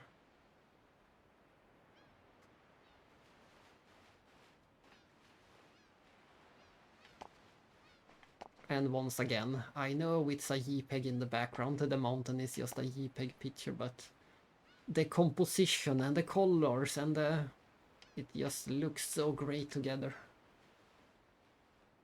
Yeah, truly a different time. Truly. There are, of course, still games getting released that impress me, but nothing in such a way that this game managed to do. And once again, it's the combination. I knew the story, and the answers would be the best thing ever. But the fact that I managed to pull everything up from the environment, to the graphics, to the sound, to the battles, it was just overwhelming how good everything was. What? It's not a decoder door, it's a D door. D for door. Good thing they marked the door with a D, so I know it's a door.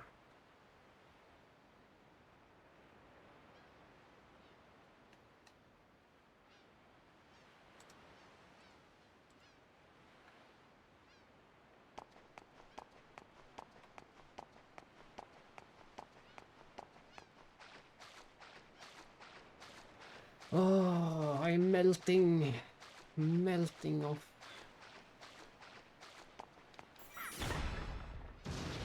Of course, this game isn't good at all. It's all just nostalgia. It's an old game. It can't be actual good. It has to be nostalgia.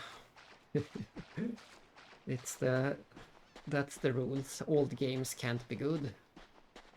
It can only be nostalgia. Maximum output! And just like I want in my RPGs, hidden secrets everywhere. Like that hidden D-door, like that small little cave, like this treasure in the rock. Giving you all the reason to explore, and like getting the coconuts. There are just so many details in this game. There was 100G hidden in the coconut. And they have decent shadows in this game too, if you look at the character shadow. It's an actual shadow, it's not just a blob for a shadow. And also the palm trees have actual shadows that darkens the character when you go into it. Hion gets darker. Of course, it's not true shadows. PS2 was still too early to have true shadows, but they are correctly simulated at least.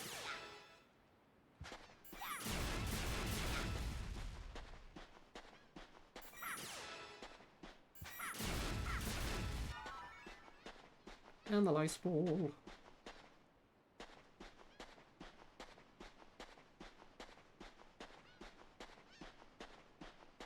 Same goes for this. Look at these nice triple shadows or double shadows or what you want to... Yeah, here's the triple shadow.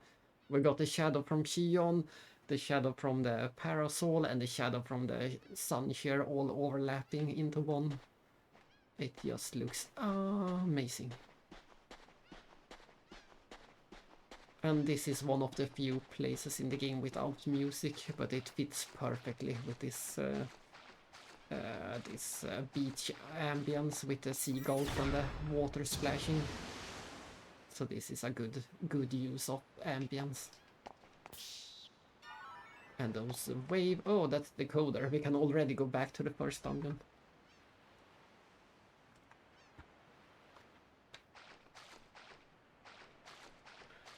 Ah! I'm at a loss for words. It's going to get so repetitive of me just constantly saying how good everything is, but I can't help it. It is just so good. All of these tiny details are the reason why this is my favorite game. There is no end to the tiny details. And I think we found everything in this area for now. We can come back here much later and fight one of the... We can fight one of the ultimate optional bosses in this place later. And that's also something I like when game does use the starting area as the hidden boss or final dungeon. In this case it's just an optional super boss in this area much later.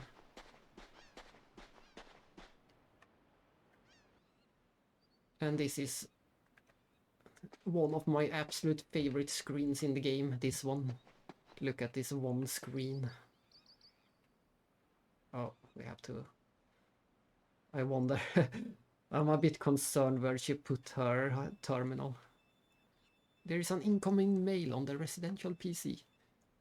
But yeah, this view is one of my absolute favorite views in the game. Look at this. With the mech in the background. The mech is about 16 meters tall. Once we get close to it, you can finally get a very good comparison how big a character is compared to a mech. But that's the mech we got in the second game, and we are for some reason still allowed to use it, even though we quit the company that owns it. So I guess she just stole it. And yeah, look at this. The only thing missing is a fishing game. If only you could fish in this spot, it would be perfect. But you can see they even bother to model. They modeled all of the tiny detail at at the water, what's it called? The opposite of surface, the water bottom. The water something. Yeah, look at this. It's just not a flat texture. The water is actually modulated. You can see that all the details in the water are actual details and not just a flat surface. Yokotaro was not involved. Thankfully, in this case. But yes, once we stand next to the mech, you can see how tiny we are. This tiny heel, that's about the size of us. So the mech is about 10 times as high as Hion. Almost 10 times. Something like that.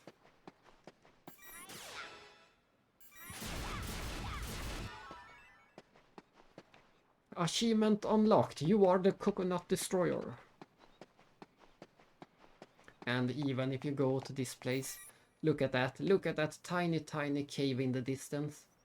I can't believe they bothered for that detail. That you can see all the way out there. And only if you stand in this specific spot.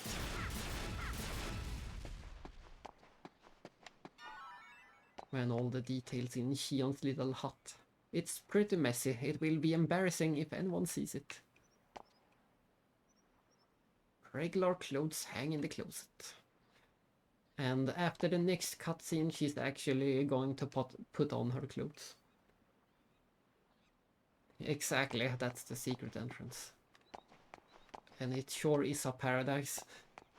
So far they haven't given any explanation at all where this place is, but this place is actually on Second Miltia, the planet that we were running around in the last game. We are still on Second Miltia. Most of that planet is actually water, and it is still in the process of being terraformed after they moved there 15 years ago. So they have only lived on this planet for 15 years. So that's why most of it is water. In the process of terraforming. Let's see, there should be one more thing. It should be this fridge looking thing. I keep talking to the clothes, but I want to... There we go. No. Why can't I get it? Maybe we can't do it yet. I guess we can't do it yet. There will be a comment later about some monkeys getting into the fridge or something like that. But I guess we can't do it yet. And all the details, there is some kind of water purifying device. You can see this device going down into the water, so she got everything she needs. Some kind of water purifying. She got a fridge, she got some clothes. And I guess she sleeps inside of this hut. And she got a tiny desk with a computer. Let's continue the story.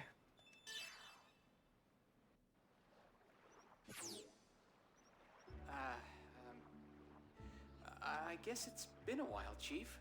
It's Alan, and he keeps his voice actor as well. Woohoo! He gets to keep his voice actor in all 3 of the games.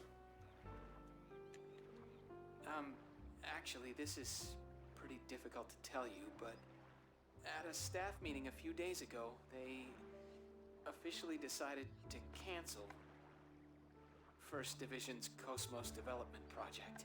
No! How could I? How could they cancel Cosmos project? This is an outrage. I have to go straight over there and straighten things out. Actually, it's being transferred to the military, so the project itself isn't going away. Oh, that's great news. They just transferred Cosmos to the military. No worries then. I'm sure she is in safe hands with the military. But the military is going to oversee the development of a new model. So the Cosmos unit development will come to a close at the end of this month. Togashi and I have the misfortune of being transferred to the military along with it. The decision was sudden, so we're all scrambling to organize the data we've accumulated. Though, all of us are pretty down since you've left. So, now I'm on 5th Jerusalem, where the project is being transferred to. Would you like to come and visit us? Everyone misses you. I'm sure even Cosmos. Well, she's antisocial as usual, so I don't know what she thinks, but I bet she misses you too. Good old antisocial Cosmos. I'll await your answer. I hope to see you soon, Chief. Our flower of 1st Division. Well, he's certainly learned how to talk smoothly. I can't believe it's been 6 months already.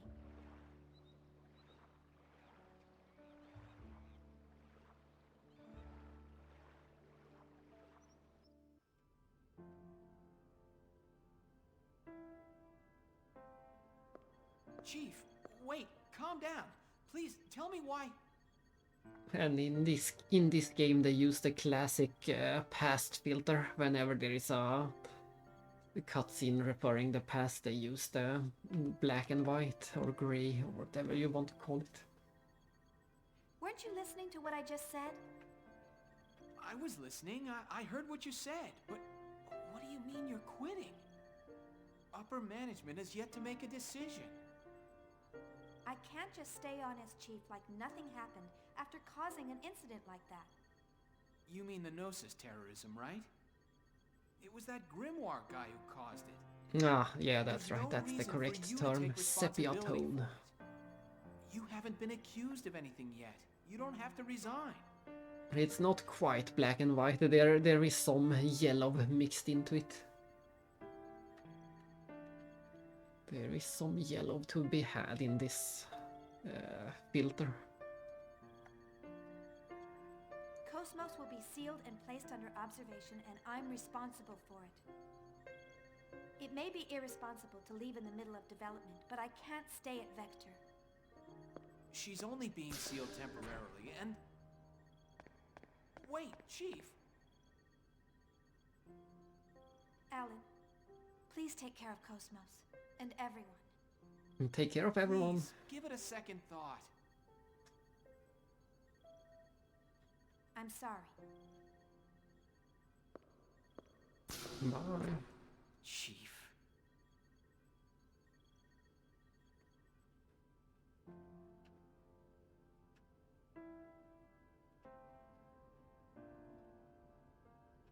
A female form? Yes. Since ancient times, women always healed people's hearts and granted them hope.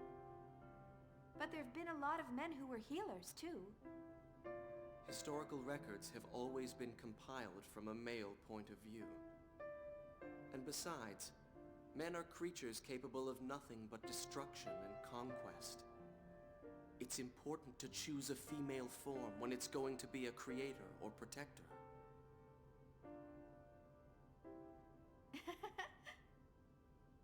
Did I say something strange?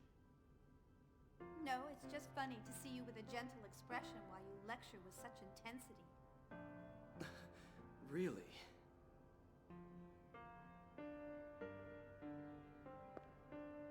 Why did you decide to make Cosmos, Kevin? Is it to protect humanity? Well, it's true that Gnosis are a grave threat to mankind's existence. So wanting to protect people from that threat is part of it. But more than that, there's something much stronger inside me. Stronger? Everything exists for a reason. If the Gnosis represents a truth we haven't known before, then I want to know what that is.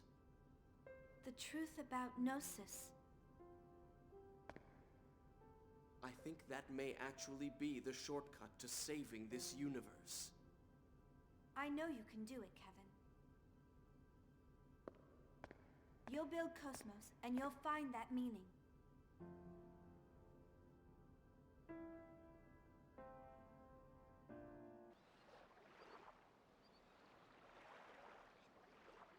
So, They've canceled the project. It's my fault. Kevin would be sad. Everything is unfinished. I'm sure even Cosmos won't be satisfied. It's a bit early for my cake yet, but it would have been a good place for it. No, I'm the This one is who won't a be long satisfied. cutscene.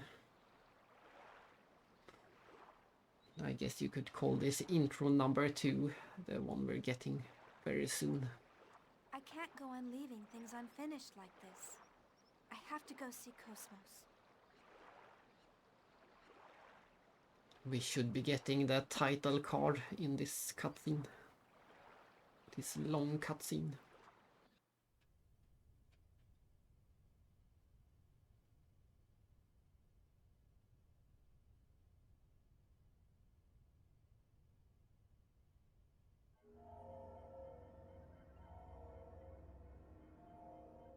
It appears part of the S-Line division data leaked. It's her handiwork. It seems she's working very hard. The leak includes information about that program. It doesn't matter. They have little power. Actually, it's all rather endearing. They think their cage is the entire world, and they believe they can change it. Let's just watch over them for a while. But enough of that. How did things go at Renlu's chateau?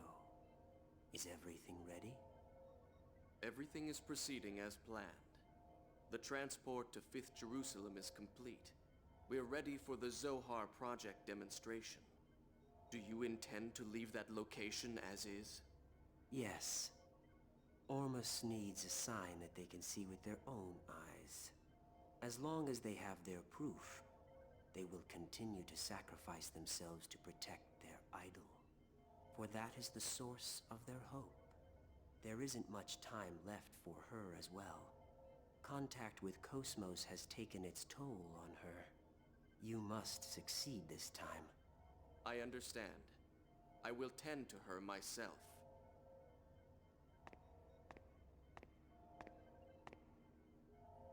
She emits good wavelength, just as you said. Thank you.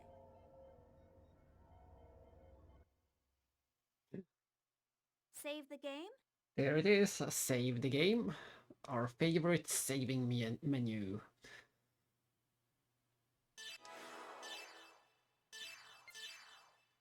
And that is chapter 1 done. That's the first chapter of the game. Yes, end of prologue. But I still think they count the prologue as chapter 1. Once we finish the next chapter, I think it's going to say chapter 2. We'll see.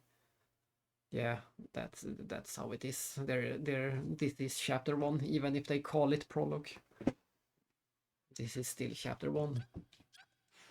So on to chapter 2 and the long intro cutscene with This is awful. Yes, this battle resulted in the destruction of the 87th Division fleet. Now the Mictum system has, for all practical purposes, fallen under Ormus control. And so, history repeats itself. It's the exact same situation as 100 years ago. And look at that, we already got another reference to Pied Piper and the situation 100 years ago. We know that situation.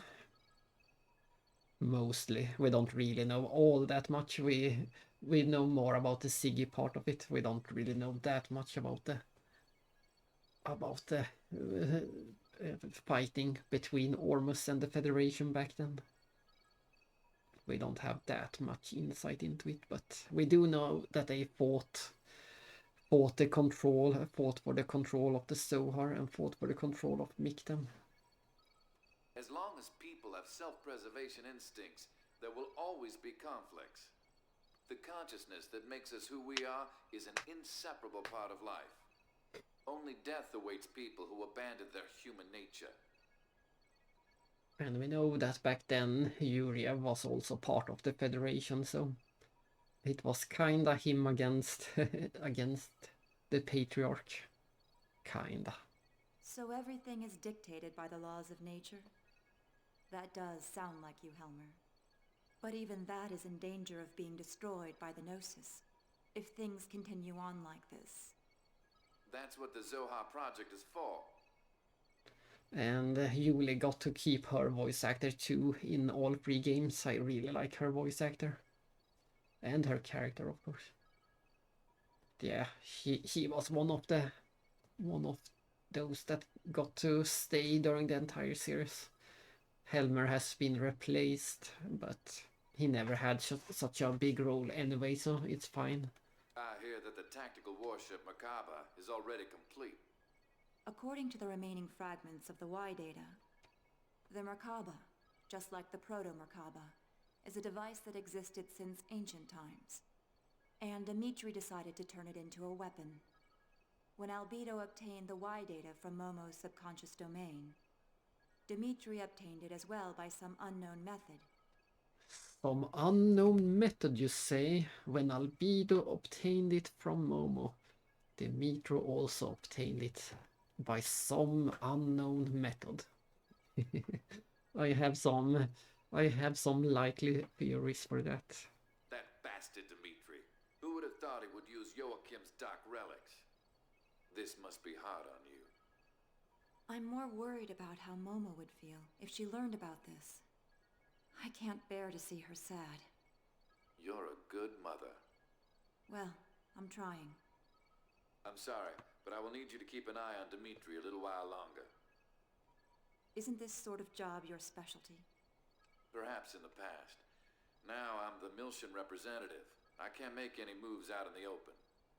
Just restraining the Salvatore faction in Parliament keeps my hands full. You have my sympathy. Farewell. Farewell. Are you busy? Kanan. No, it's fine. Have you found any information about the object? This is what it looks like under the UMN resonating telescope at maximum magnification. According to the information we obtained unofficially from Vector. I'm trying to think. We might have some... Yeah, I think we will get the ES tutorial before we get the long cutscene and the title card. This object is called Rennes-le-Château. Yeah, that's right. There's no way to prove this, but apparently it's a landmass that belonged to Lost Jerusalem. Even if, as you say, this is in fact a relic of Lost Jerusalem, why has it appeared now? There is also a record of an unusual number of Gnosis appearing in that region of space. Ormus appears interested in it as well. There's likely to be some connection. The only way to obtain more data on it is to make direct contact with the target. What do you propose about assembling an expedition team? I've already commissioned the Kukai Foundation. This isn't public due to the number of Ormus members in the military and parliament. A wise decision. Was Shion doing well? Yes, she seemed fine. Though I'm not sure if I approve of her new associates. Scientia. Their technical skills are impressive. Vector has been acting suspiciously since the Gnosis terrorism. We'll use anything we can in order to find the truth, even outlaws. Please continue your investigation on the UMN. It must be difficult for you since you were born at Vector, but there's no one else I can ask. I'm currently under the jurisdiction of the Miltian government. And I've also received orders from Representative Helmer to cooperate with you. Do not worry about me. Thank you.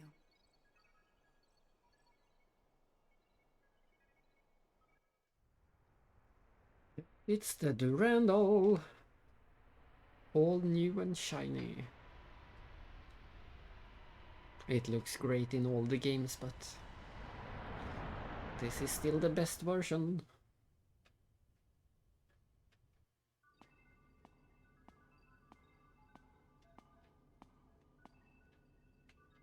The Parliament and the military both have their hands full dealing with Ormus.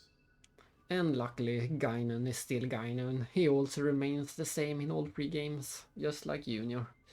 Both of them remain the same. Voice actor-wise. And we can't ignore a request from committee member Mizrahi. Nah, don't worry about it. We're getting bored anyway. It'll be a nice change of pace. Right? That's right. It's unofficial, but we have information that an Ormus fleet is headed there as well. Either there's something there that Ormus needs, or maybe... Just because we don't know what it is, doesn't mean they don't. Either way, if we make direct contact, we're sure to find out something, right?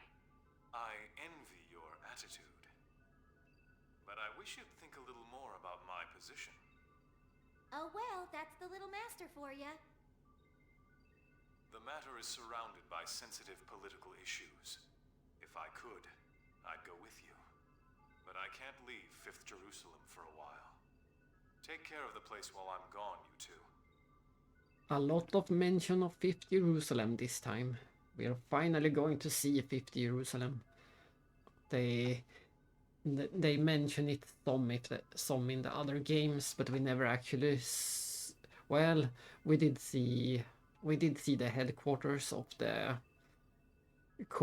subcommittee, but other than that, we haven't really seen 5th Jerusalem in the series yet.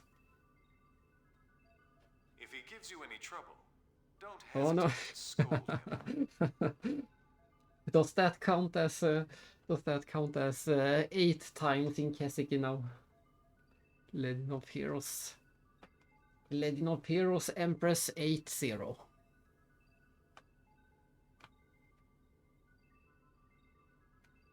Ah, of course, I forgot it is Sunday after all, so of course you have to do some phone calls.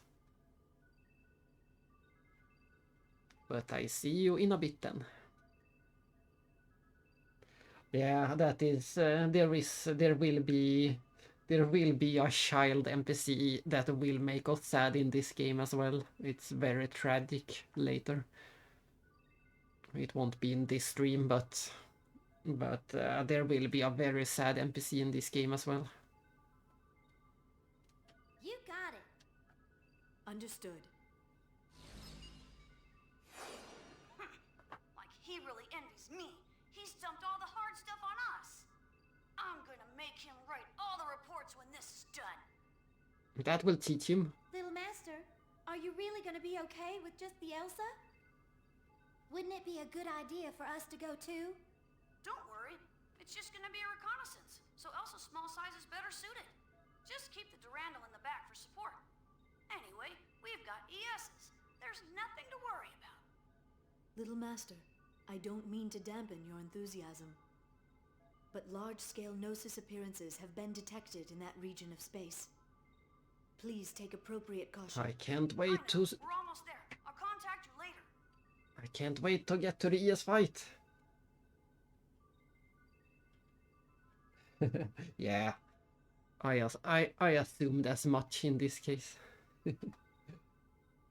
But I can't wait. We will very soon be getting our first ES fight, the mech fights.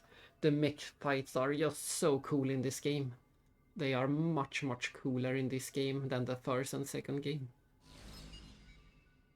That's a big upgrade, the way the mech fights look and work and play.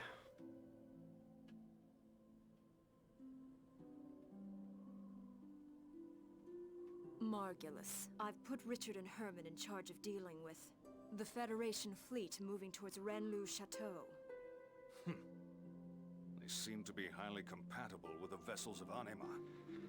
And thankfully, Margulis, the cool sword guy, is still the same voice actor as well. I would say about maybe 70%, and all of the almost all of the important characters are thankfully the same voice actors in this game. And Margulis is one of the most important to me. Yes, the Federation will be unable to offer any real resistance against ES craft. This should keep them quiet for a while. One sad in this game, in this game they do have. Episode 1 remains the best when it comes to voice acting. Episode 1 had the best voice quality and the best voice director, as well as the best voice actors too. They had the best of everything. In this game they have most of the good voice actors and they have good direction, but sadly they don't have the best sound quality for some of the scenes. There is a lot of essing going on. The microphones are essing, and it's a bit sad to me. Most people will probably not even notice or care about it, but for me it's annoying. What's wrong? You're not yourself. Are you feeling sentimental after returning to Are you feeling sentimental after returning to our homeland? Pellegrin, what do you see before you? Mictum, the mummified world that spreads before our eyes. This is what is left of the birthplace of Ormus. A world destroyed 18 years ago. By Federation barbarians who foolishly unleashed the Zohar. Yes, it is our homeland wiped from the records in order to cover up the Federation's mistakes. But why are we here now? What lies on this world ruled by death and gnosis? Isn't our goal to return to Lost Jerusalem? Everything is the will of Lord Heinlein. It is not for us to know. He has stated that this world will rise again. Then it must mean that it will. Already Rennes-le-Château has returned.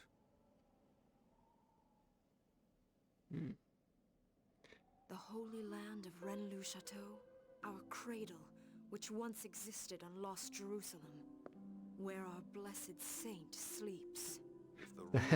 that was one of the worst lines, for example. Where our blessed saint sleeps. so many S's. So many S's. And they did not have the microphone or filters or skills enough to reduce it. Then we must protect our holy land at all costs. Reporting, sir. A Kukai Foundation vessel is approaching the region in question. It appears to be a Lohengrin-class freighter. Helmer's dogs. Perhaps I'll meet him again. Prepare the prodigium for launch. We're going to Rennes-le-Château.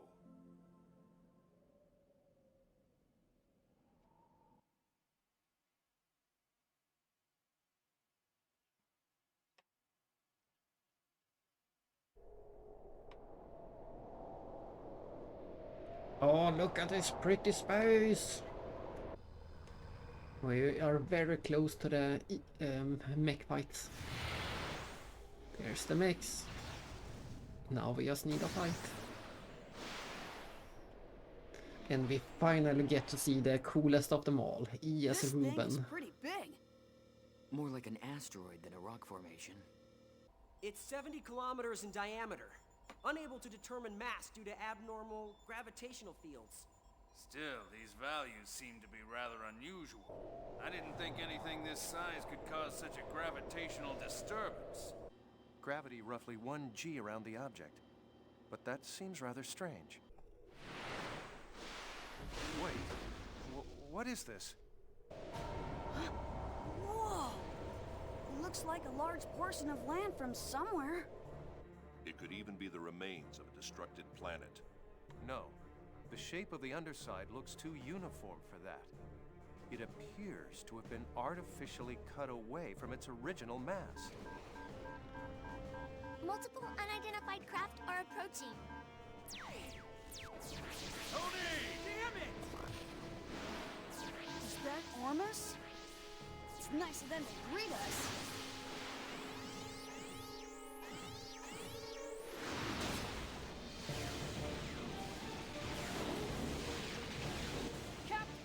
Continue your approach to the island to collect data. We can handle these guys ourselves.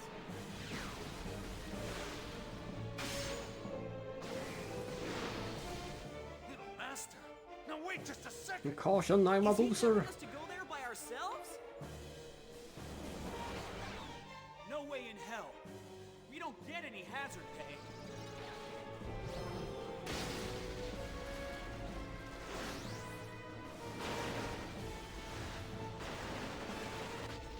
I'll give you guys a damn escort. Now go do what you're paid to do.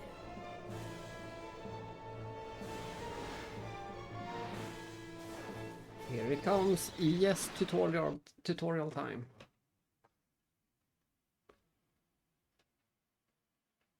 Clear. There is always a bit of loading for this one. But yeah.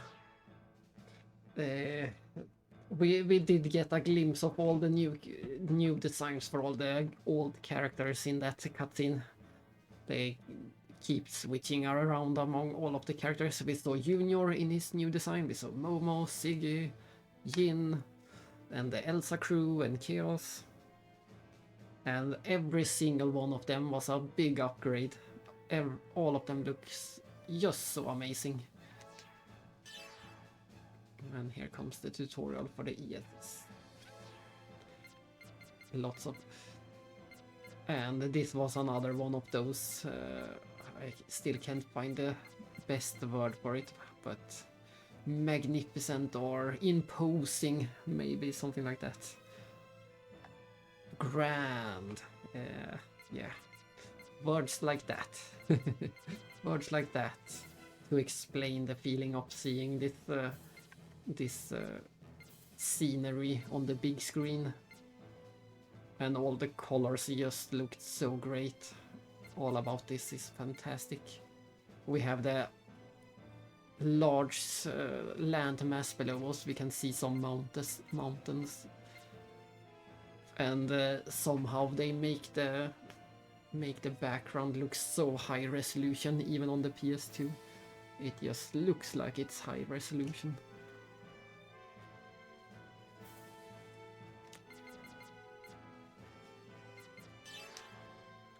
And this is how the ES battles work. You got an energy meter.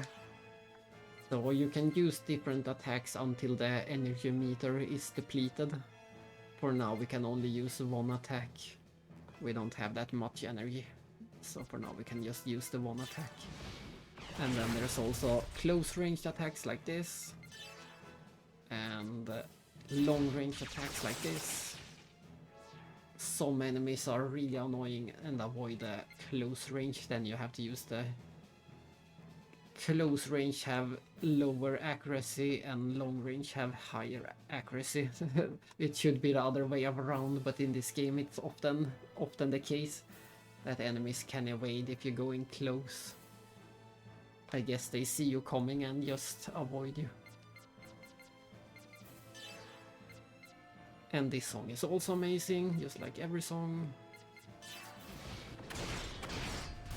And that mech is amazing, we finally get to see it. This is our first time seeing this mech. The one mech that uses swords, actual swords. And the fun thing is that you can either use him with two swords, one in each hand, or you can use him with a great sword when he dual wields it in with both hands. But yes, look at this combat background. There was nothing like this. There was nothing like this combat background.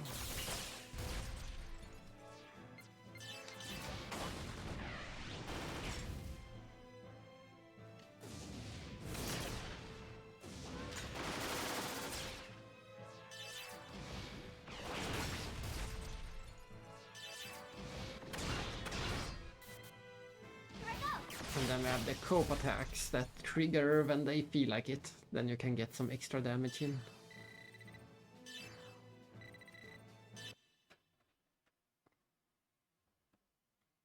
Time for another cool cutscene. We're gonna see some sword fighting. Don't blink. We have sword fighting coming up. How's the Elsa? It's safe. It's gathering data at coordinates KZ255, Y724. Okay. Momo and Jin, you go guard the Elsa. Right. Roger. Junior, Enemy reinforcements. They don't know when to give up. How many are there this time? Just one. And Here it's he after comes. The Elsa. There he is. Well, well. Your inexperience is beginning to show. Is that a new model? Momo, stay back! I'll take him down. What?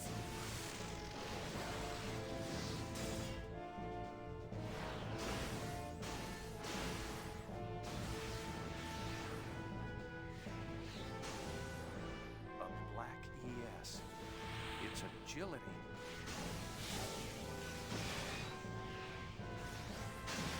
The swordsmanship. Uzuki. I thought that was you, Colonel. This location must mean a great deal, due to the fact that you've come all this way here to join us. And what if it does? It's not a phenomenon you can handle, and you'll never understand its meaning. I'm going to send you and your ESs right to your grave. Ta-da! Surprise, we're going to fight Margulis this soon into the game. He teased that mech in the last game, but he ran away. And we get some more tutorials for the anima. We can use the Vessel of Anima to unleash special attacks in the ESS. And we have another fantastic battle song. We are just about 2 hours into the game and we have had 4 different fighting songs so far. Most games have 2 or 3 fighting songs, but we have had 4 different already. And I was also going to say in the cutscene that this game had such an amazing battle choreography. That's the word. We will see at least 3 or maybe 4 amazing, spectacular battles later in the game. And they are choreographed so well. They must have hired someone just for that role, just to get all of those shots and animations correct. They were already good, the ones we got in episode 2 were already good, but once again they take it to another level with this.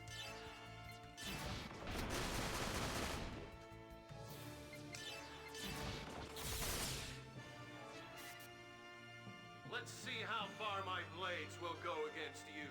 And this is also a cool thing in the ES battles. You can get those if you have a character in the party that knows the character you are fighting. You can get some of those tiny banter between them.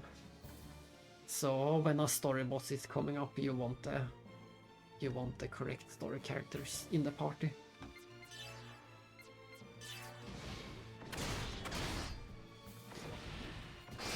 And you can see the purple meter down at the right. When that one is filled, we can use the anima. There we go. Now we can use the special attack. And we will try to finish every boss battle in the game on a special attack because of the bonus experience. It's quite a lot of bonus experience. You don't want to miss out on that.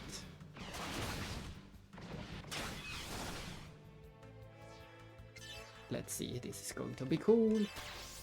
You unleash the anima, and once you have unleashed the anima, you can either use more, the normal attacks use less energy, so you can use more of them, or you can use the special attack, which in this case is a medium beam attack.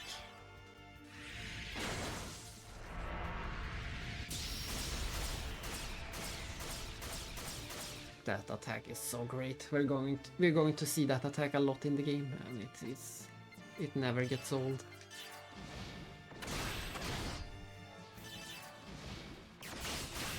And now the other characters can use them too. Don't make me laugh. Is that the extent of your power?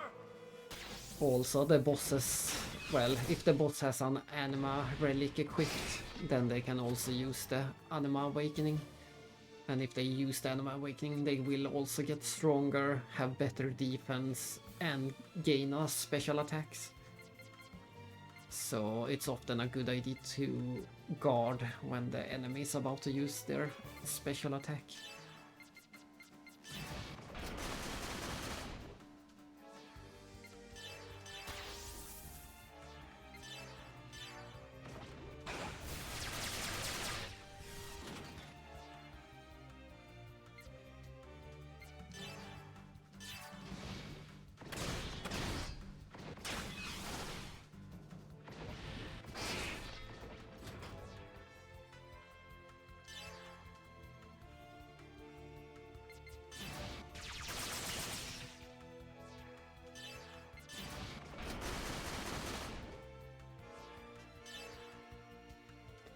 Not sure if this will be enough. I hope this is enough to finish him. Let's see. Come on, finish strike. No, we didn't get it. That's sad. That is sad. It was so close. I was one attack away. And we won't get any bonus experience. Very sad.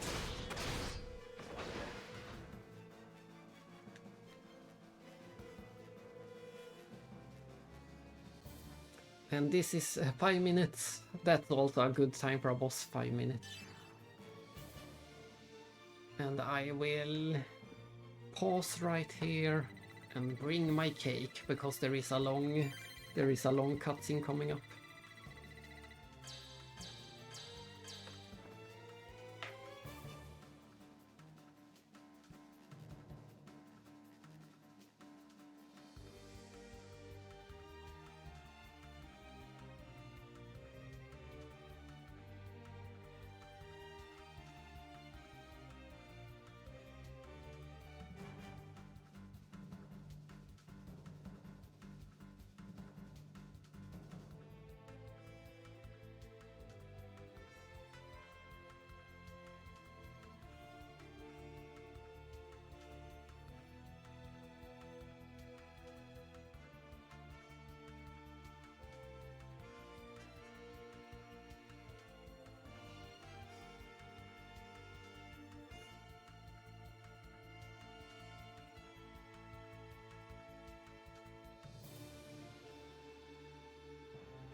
Welcome back, DJ.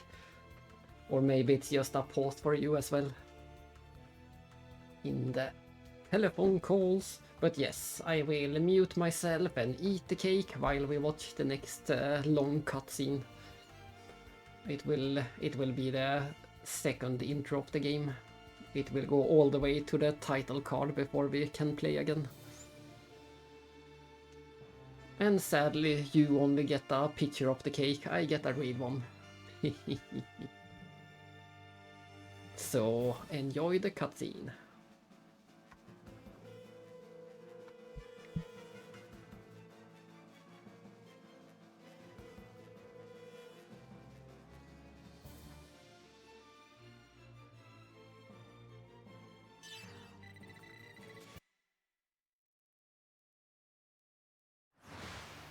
Colonel, what is Ormus so concerned about?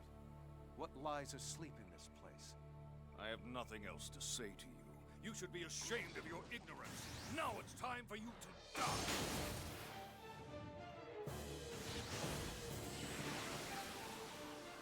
What's this? What? Momo, what's happening? It's a space-time transfer. An anomaly has manifested around the landmass. Imaginary number values increasing. The phenomenon's surface is rotating in reverse phase. Jin! You have to get out of here now!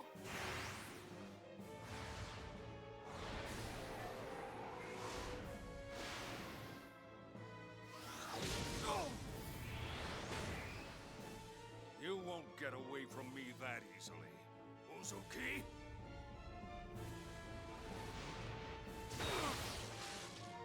Do not interfere!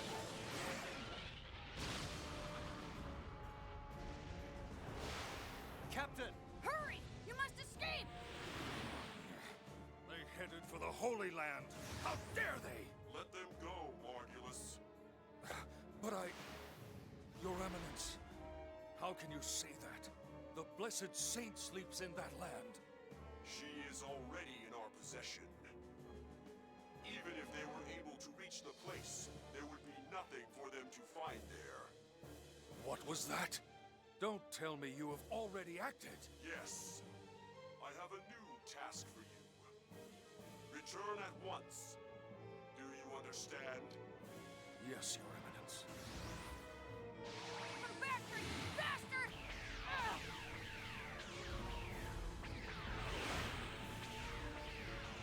Uzuki, unfortunately, we'll have to settle this later. In the meantime, I want you to concentrate on saving your friends. You have got to think of something to help them out at this point. That is, if there is a way to help save their poor souls. But Colonel...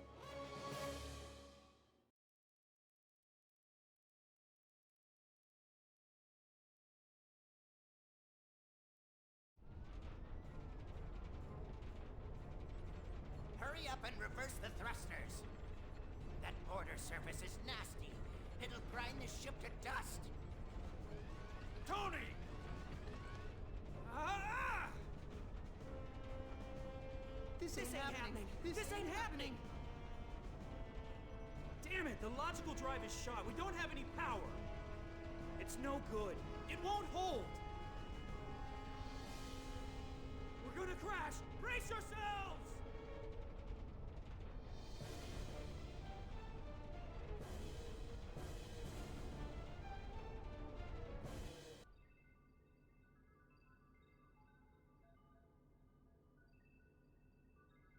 Mary, can you locate the Elsa's position? We're on it. Wait a sec. How are we? Did you trace it? IFF lost. Unable to determine the Elsa's location. Were they shot down? No way. Besides, we didn't detect any explosions. Regardless of what happened, we won't be able to learn any more from here. Let's hurry to Little Master's location. Yeah. Hear that, Little Master? Wait just a little bit. Yeah, gotcha. Please hurry! Jin, how's it look over there? I'm afraid the Rubens sensors won't be able to show us anymore. We'll have to wait for the Durandal's arrival. Damn it! Just be okay, guys.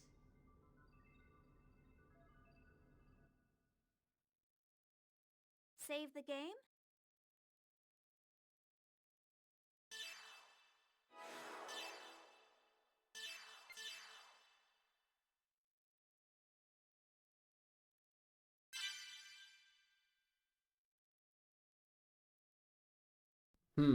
So they did call. They had different names for the prologue and chapter 1 after all. But when you use the chapter viewer later, they are still just going to call them. I think they're just going to call them. Yeah, they will mess up the names. They won't call it prologue later. Maybe they call it 00 or something. But here comes the rest of it.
Phew, there was 1 year has now passed. there was technical issues loading that one cutscene for some reason. I hope it doesn't happen again.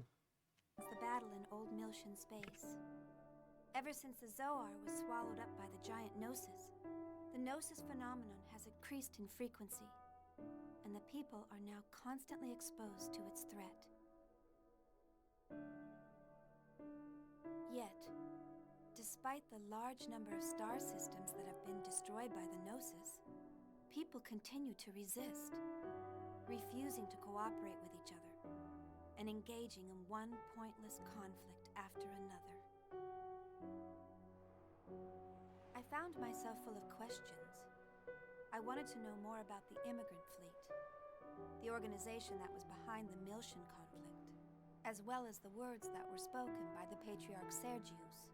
He said that the Ormus are the rightful possessors of the Zohar. So I began to investigate. I wanted to know more about the relationship between the Milshan conflict and the Zohar on my own. 6 months ago, I encountered a group of people called Scientia. I was able to obtain their aid as I found myself becoming more and more involved in an incident that revolved around a mysterious program called Lemegeton. It turned out to be a Zohar control program, which was developed during the Lost Jerusalem era. Its creator, Grimoire, continued to wander the UMN as a mental entity in search of a being.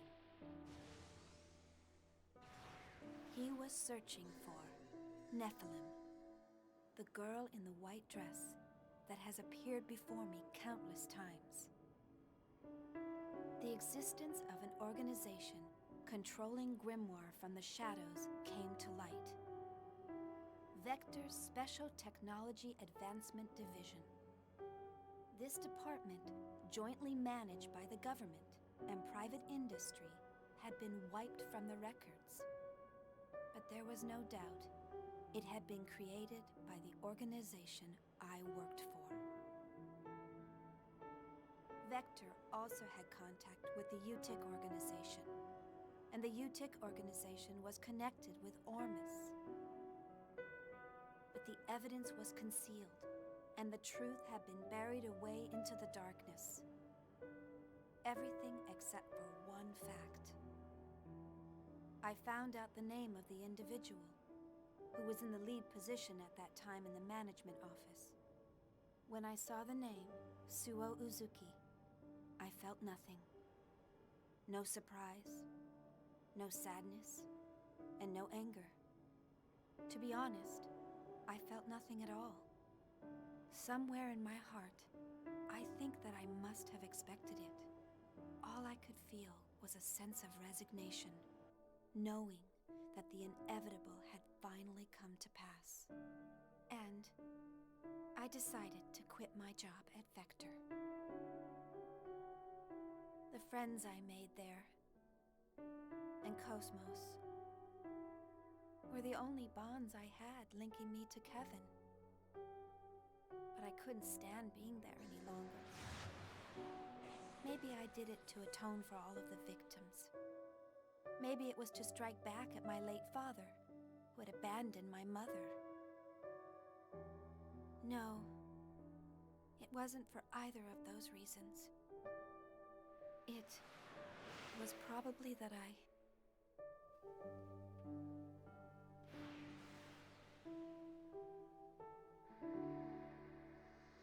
And Xenosaga Episode 3, also sprach Zarathustra.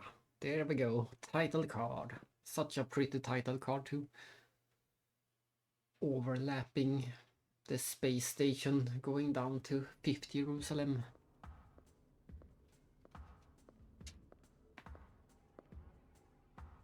Title! I'm supposed to meet him at the hotel. Yeah, that entire intro, second intro cutscene is so nice with Shion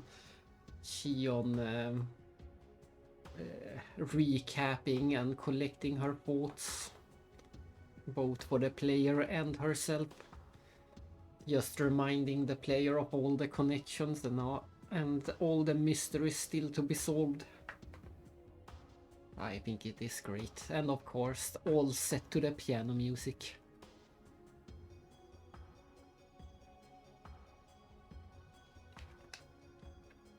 We already have another one of the main themes, that version. We have the music box at the title screen, and now we got the piano version. There's still some time. I think I'll look around the city. And we will look around the city, because this is the most pretty city ever. And if not the coolest city ever. And this is how you do environmental storytelling. We start at this spot. We just enter the space station, and then we go just a tiny bit to the right. And there is our Dina parked, and there you have it in the background. You can see they are building the Omega again, the the Merkaba. They are rebuilding Merkaba again, the thing that we destroyed in the intro or the ending of episode 1. We had so much trouble with Albedo controlling that thing, and yet they are willingly rebuilding it again. And this is another thing that I had never seen before this game. This type of NPC dialogue boxes. When you stand close to the NPC, they put, you don't have to speak to them. Just by going close to the NPCs, they put up the text box. And if you want to interact with, if the thing the NPC is talking about seems interesting, then you can push the button to continue the conversation. Who are you? And this is a quite unique empathy system I hadn't seen before this. And I think it works great.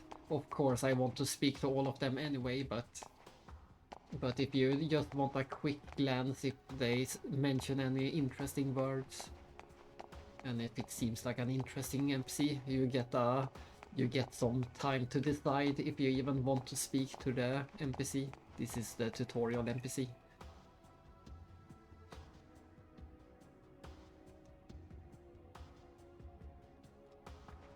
If you want to get involved in conversation, push the button.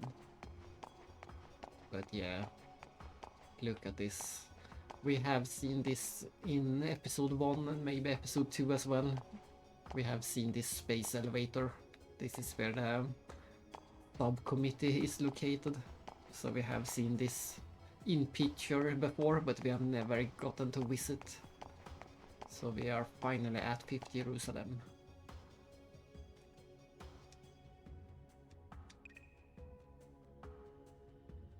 And I like this detail. It will take approximately 4 hours to descend to the surface from the orbital height of 20 kilometers.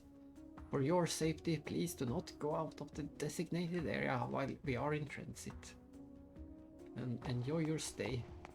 I like this setup so much that you park your spaceship or mech in space, and then you have to take the elevator down to the surface. And it is a 4-hour elevator. And this is the coolest shot ever.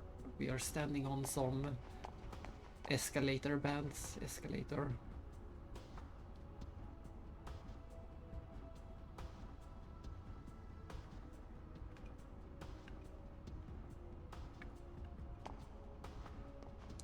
That ship will protect us from scary monsters. Oh, and even the scary monsters come will... Of course, they are all talking about the noses, of course, the scary monsters. So for some reason, Yuriev is rebuilding the Merkaba to fight the noses. Or at least it seems that way. Quite a unexpected turn of event coming from episode 1 and 2.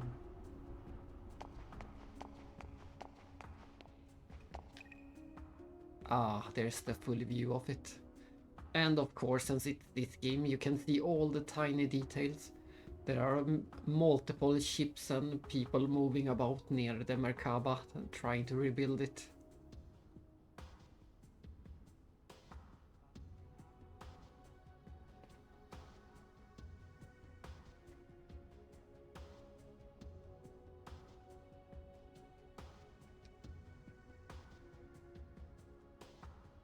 And apparently there is a showroom in the town about Merkaba.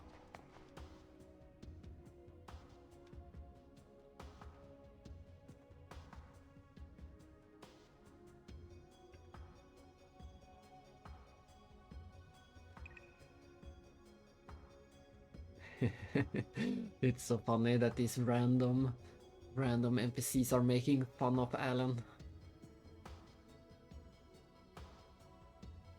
And apparently Alan reserved a room at the Möbius Hotel. Of course they had to find a way to sneak Möbius into the game.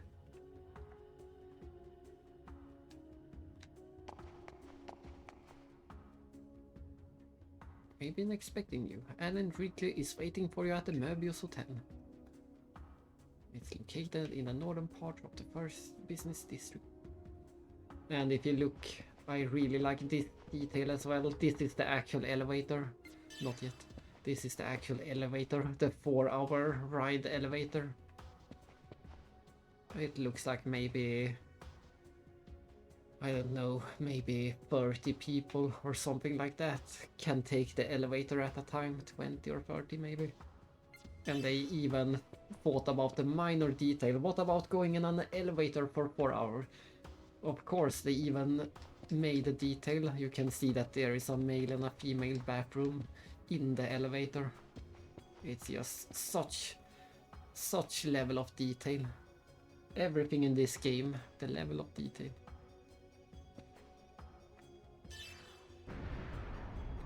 Someone realized how silly it would be to ride an elevator for 4 hours. Of course there has to be a bathroom.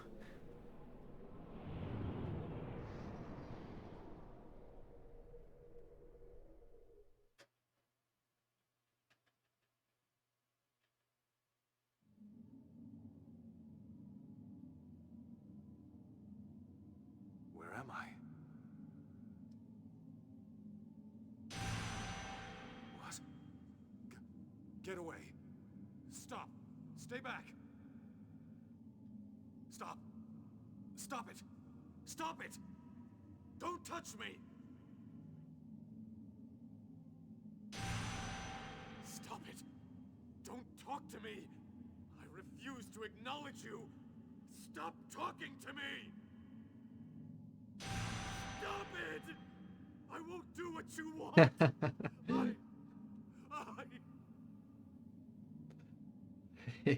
Yeah, I sure hope that you have to bring your own music to the elevator. Voodoo. Voodoo.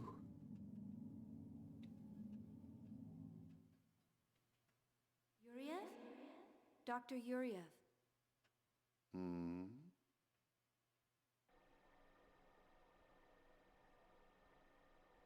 Is something wrong? Are you not feeling well? I'm just having some trouble getting along with my son. I'm fine. Please continue. And Yes, sir. Currently the operational experiments are underway in the research ward. I really do like Dimitri's voice as well, Yuriev. He has a very fitting. I much prefer his English voice over the Japanese voice. I think this one fits him really well. And the doctor wishes to give you a report.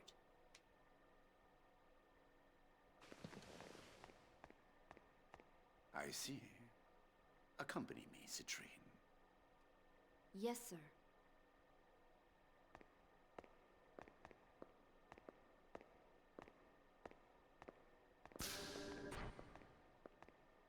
There was a hint at the screen.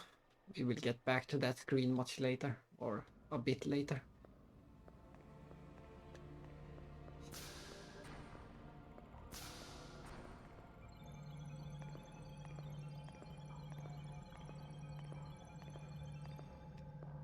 So, you finally decided to come listen to me, Dmitri Yuriev. I see you're as unfriendly as ever, Sellers. I don't have much time. Just tell me the results. You're as bad as Margulis. You commanders are so inflexible. Anyway, the startup experiment has already succeeded. The problem is... what? Look at these values. The pulse from the temporal lobe is unstable.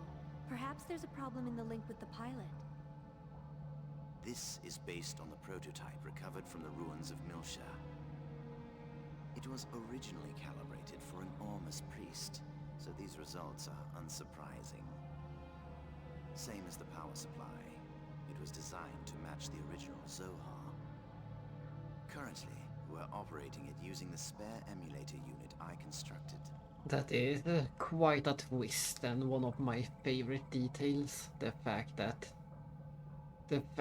Sellers built a spare emulator, aside from the 12 we already knew about. But because of it, the output is unstable, and the link with the pilot is poor. Are you saying it won't run? Exactly the opposite. It generates too much power, and we're unable to stop it. Federation's technicians are no fools, but Ormus is much more experienced in regards to this. If we at least had Vector participating, the outcome might have been a little different. Why did you remove them from the project? The Lamageton incident. I'm sure you're aware they were involved. And that's another interesting details, the fact that Yuriev decided to remove Vector from the Zohar project. He now holds that kind of power to remove them from the project. I don't know what he's scheming, but I can't allow him to gain top secret information. And of course, like I said, I will do a separate bonus stream once we are done with the game, where we go through all of the cutscenes again, and I just spell everything out. who everyone is referring to, etc. What about the alternative you're using in place of Cosmos? Have you determined its origin? It may be another Vector plot. I have people working on that now. Even if it was, it's still just an anti-Gnosis weapon. We'll just use it for our own purpose. Now, give me an update on the Macabre. No visible problems with that thing. We've already completed the final calibration. Thanks to the Y data you brought. Did I hurt your pride? Take that how you like, but I hope you appreciate my work. I painfully reconstructed it by putting the fragments together. It would almost have been faster to build it from scratch. Of course, with the core in this condition, I can't guarantee its safety. There's not much time left before the demonstration. I trust you'll have it ready by then. I find it very funny that Yuriev is reconstructing everything that we destroyed in the first games. In the first game we destroyed a Proto-Merkaba, and now he's rebuilding it, and in the second game we destroyed well, not technically we, but the Testaments appeared and destroyed the Omega, the Proto-Omega. And now apparently it looks like Yuriev is also rebuilding the Omega. They don't zoom out in this cutscene, but if you have played episode 2 you can clearly see that the Omega is back in the background. That is what they are working on. And they are mentioning a new pilot for the Omega. A new pilot since the Pope died. Or the Patriarch.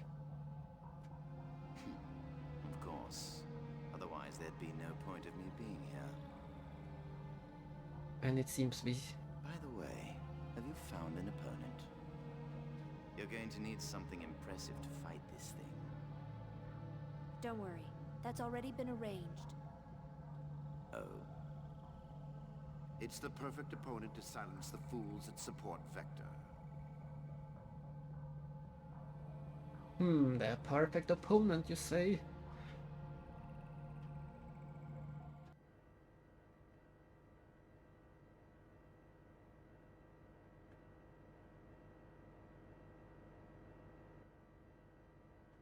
Big news! Big news!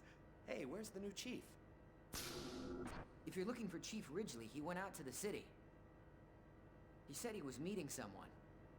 A meeting? Oh, he must have gone to see Chief Uzuki. What does he think he's doing at a time like this?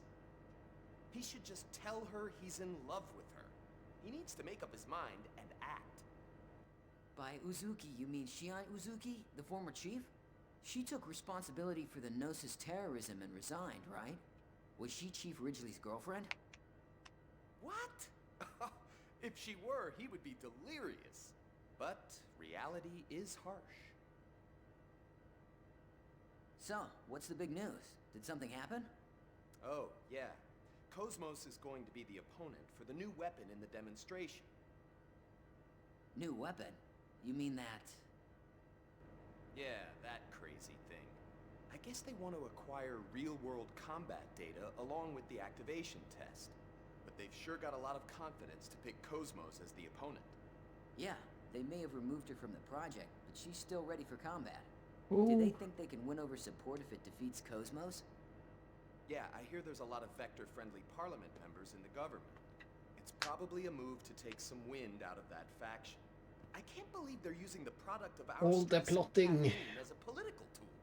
They'll learn not to mess with the Princess of First Division. We're gonna send them packing. Damn it! We need to get started on the calibration work right away! What the hell is the new chief doing at a time like this?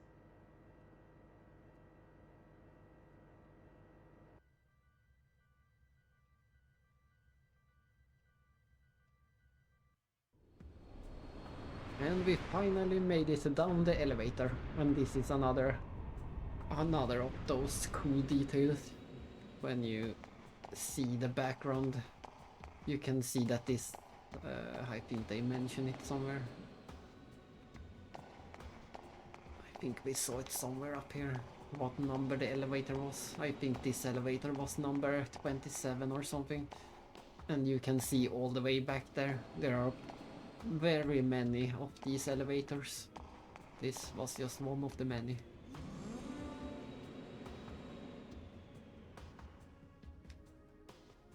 Welcome to the 5th Jerusalem planet.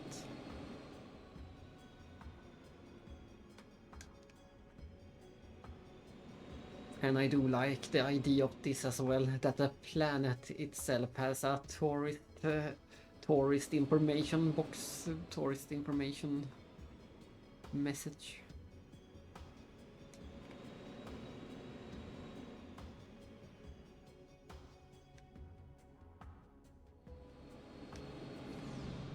And of course I really like the shuttle trains that keep going back and forth. It just feels like such a lively place.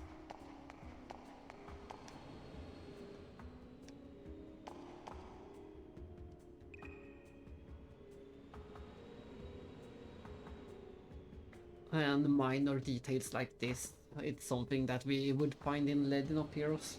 Just the fact that if you work at the orbital station, your shift is, or your work period is 2 weeks long before you can go down the elevator again. So if you work at the top of the station, you stay there for 2 weeks at a time.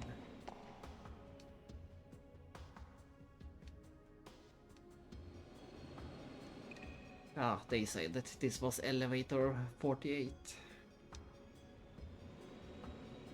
So there is at least 48 of the space elevators.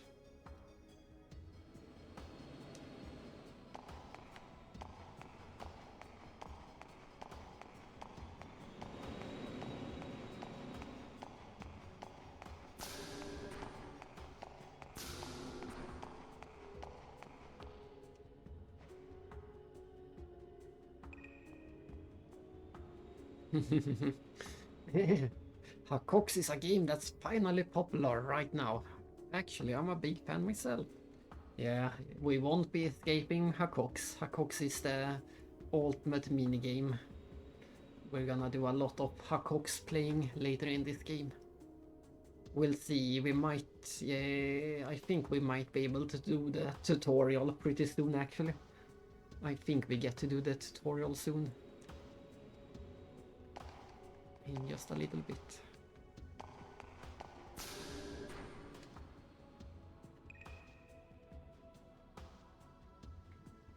Oh, there it goes. She was the one who said it. There's 396 elevators in total, enabling access to the spaceport at all times. 396 elevators. Imagine that.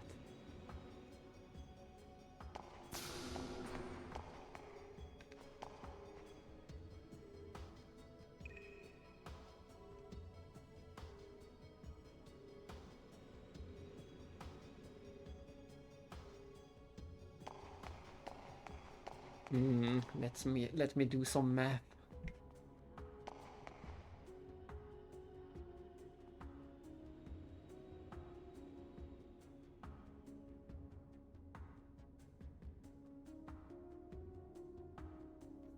Some simple math says that there is you never have to wait more than half a minute before there is another elevator ascending.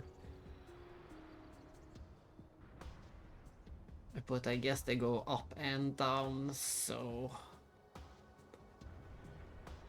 I guess there is a 1 minute wait time or something like this. Something like that.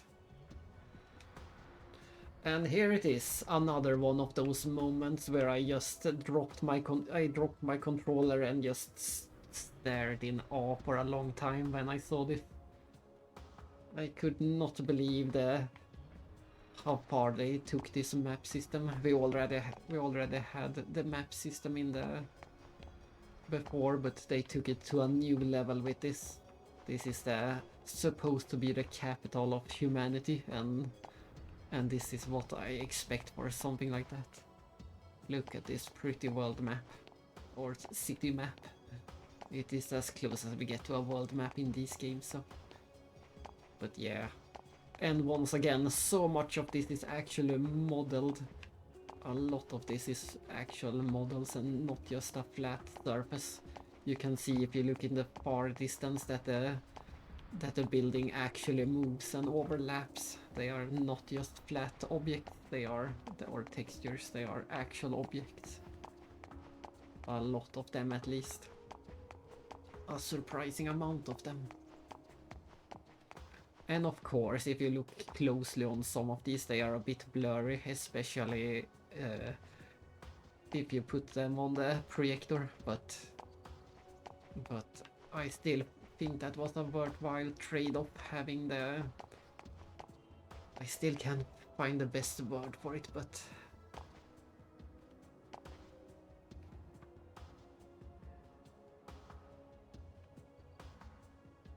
Hello! Sadly, you can't buy this game in any easy place. It is a 20-year-old game, so you have to find it used somewhere.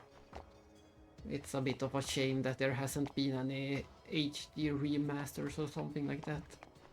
So you either have to buy a used copy on eBay or something like that, or you have to emulate it, depending on your stance on emulation.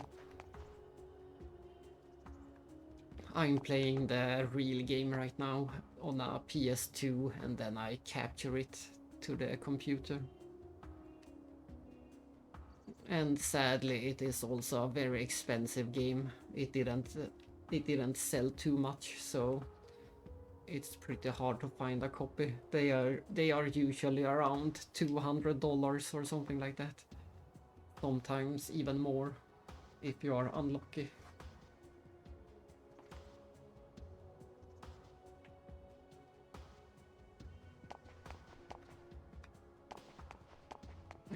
It's sad. Yeah, episode 1 is usually pretty cheap. You can get that maybe at $30 or $40, and then episode 2 is also even cheaper. That you can get at maybe 20 or 30. It's just episode 3 that is really expensive. And that is why it's so sad that a lot of people that want to play this game can't even play the game. Because Namco Bandai refuses to release it on modern systems.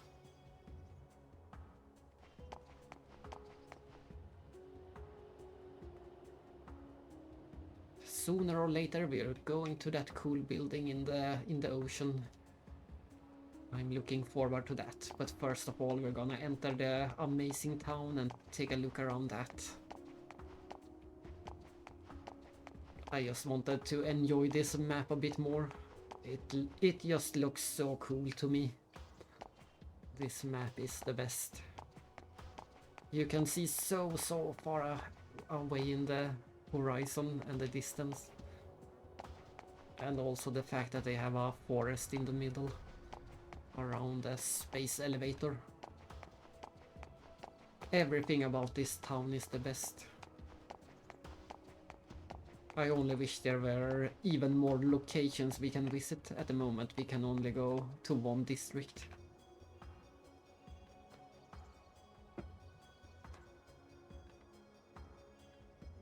But yeah, I would try to find episode 1, and if you like episode 1 then you can get 2. And if you like 2 then then you might be willing to invest in episode 3. Since you're going to be so invested in the story, maybe.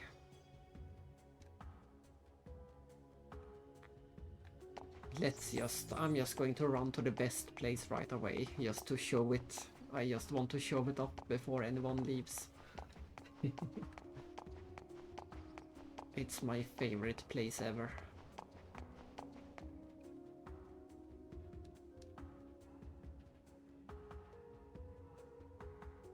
And we're going to get to see it twice. We're going to see it daytime, and we're also going to see it nighttime. Here it comes. It's this little park up here. The view from here is just amazing.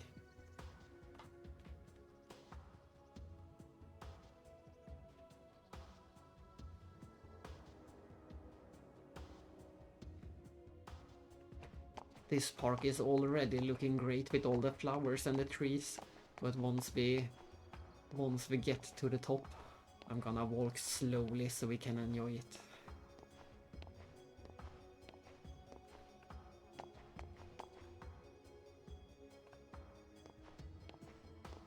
Here it comes. First we get the birds. There goes the birds. And then we follow the birds up here. And we have the view. It only gets better the further we go. Look at this! Look at this! I know, it's getting old. Everything about this game is the best, I keep saying it, but this place in particular is just the best. I can't mention, there is no other game. I have played all the other RPGs on PS2, and I can say for sure there is not a single one of them that can compete with this view. This is my favorite view of them all. I have spent so much time just looking down at the tiny cars and the tiny people moving around down there. They are just a few pixels big, but you can see them. I know, there are cars! And there's also a train going by right now. No, it's not a train, it's just a lot of cars. I thought it was a train. Oh well. But yeah, this is my favorite view of all time. And the fact that you can back up to see the top of the houses and the buildings, and the fact that you can get close to... Yeah, you got back at the perfect time then. We're going to go back to this place at night. It looks even cooler at night when the sky is dark and And the cars is the only thing lighting the place.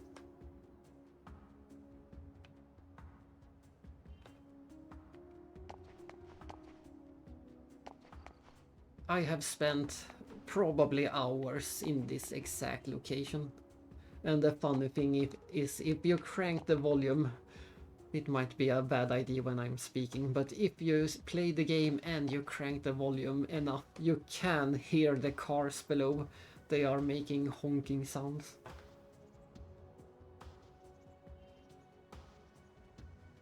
You saw all the best parts then. You saw all the best parts. But did you see any of the Margulis fight? We also had the first Margulis fight. He is the tutorial for the ESS. So I guess that is the thing you missed.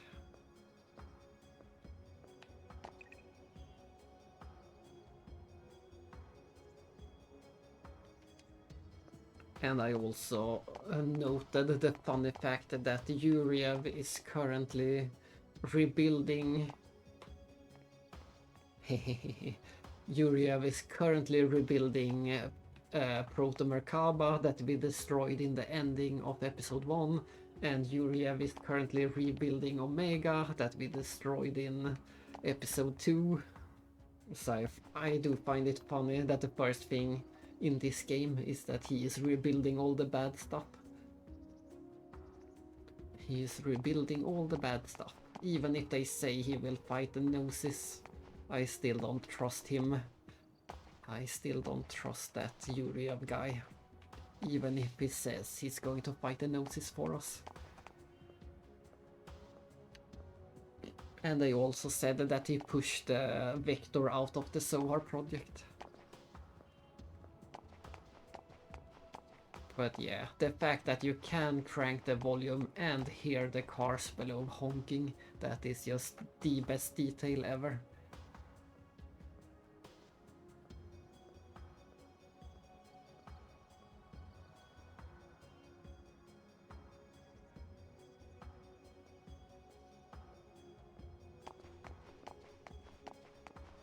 Now we can go back and actually explore the town. I just wanted to run to the best spot.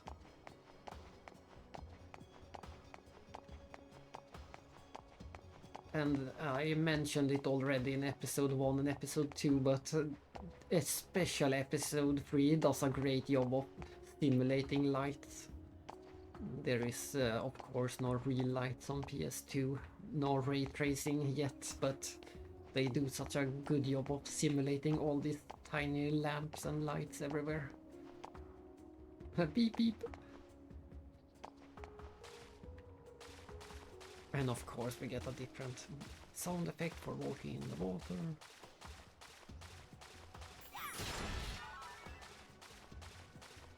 And just the look and level design of this place.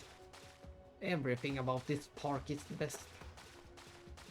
I wish I had this park near me.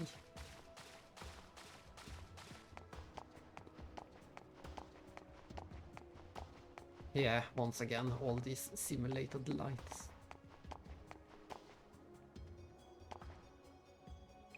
And I also noted the NPC system.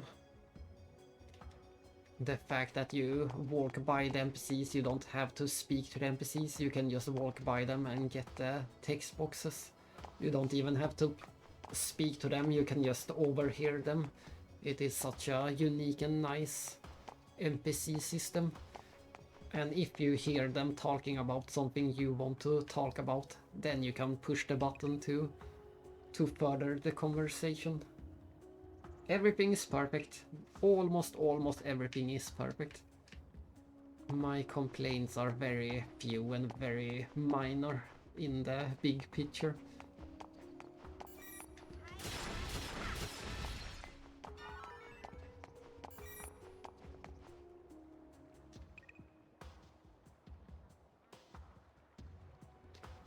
It's such a the entire game is just a miracle that they took the nightmare project that was episode 2. Everyone know that episode 2 was a nightmare project in many different ways, and then they and then they somehow managed to turn it around into this masterpiece. And no one who worked on episode 3 never talks about episode 3. I suspect that episode 3 was a complete nightmare to actually work on. I think everyone who worked 22 hours every day for a year. I don't think anyone who worked on this slept for a single minute. I think they worked day and night constantly to bring this to the level of polish that there is. But you can't find any real interviews or any real behind the scenes information about this game. They never speak about this game. And they didn't do it back when it released either. There was no such information to be had.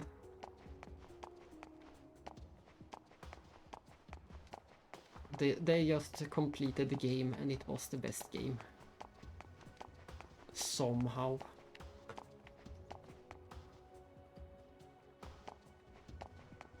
But it's such an uncommon combination too.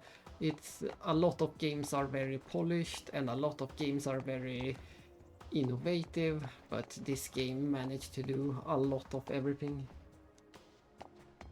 Like I said, many of the systems that this game uses are things like every game uses today, but were almost unheard of back then. Like this NPC system, almost no one had made an NPC system like this before. No one had made such a good database before.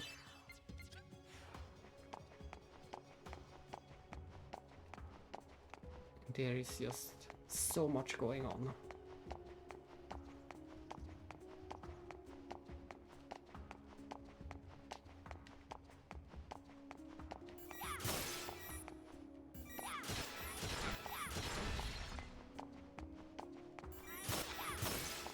I hate destroying this pretty lights. They make the park worse, especially in night, so let's destroy them during the day when it doesn't matter as much.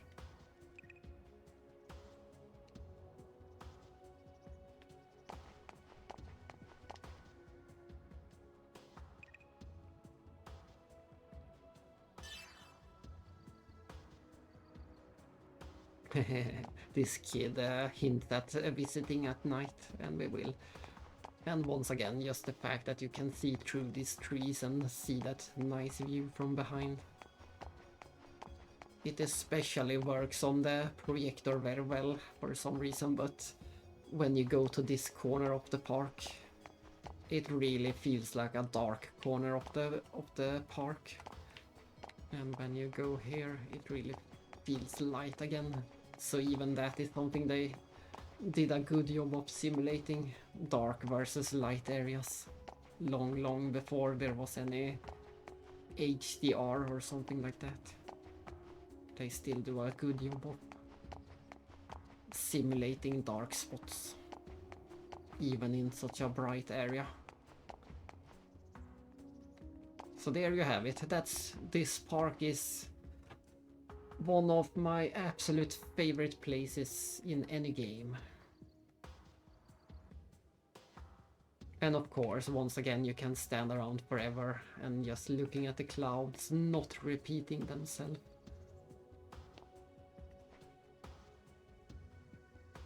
It's not a super hard thing to do, but they still did it.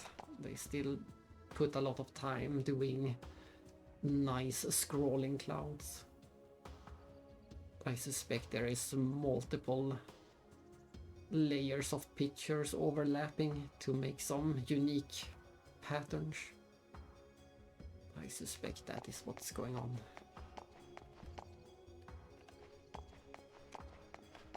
Time to explore.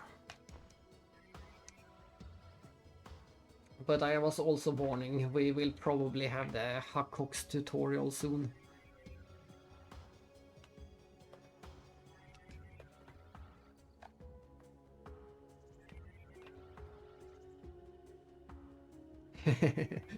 Exactly.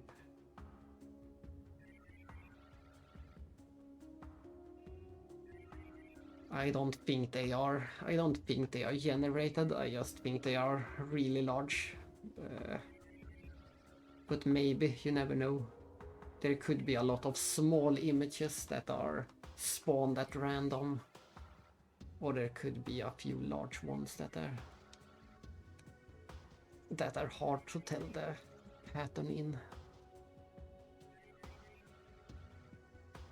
However they did it, I never grew tired of watching them.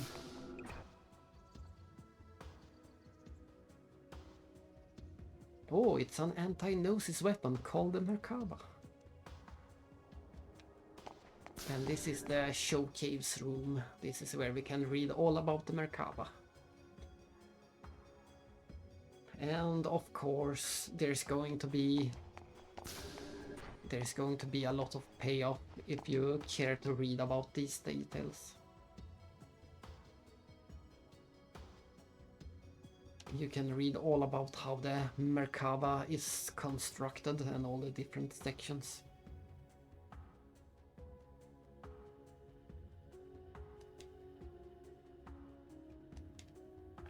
We don't need to read all of these, they are not very interesting, but you do get some payoff if you do read them later.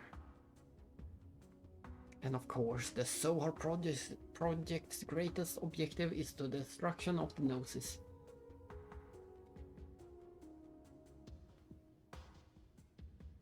And of course, we need to retrieve the original Zohar.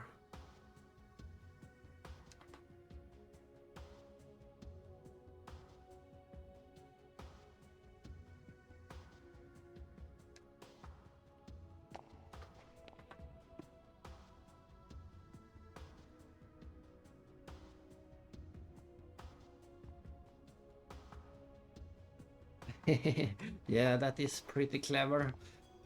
And that is always the fun thing about old games, that they had to use clever things like that. No one would bother to do that in a modern game, there is no reason to do it.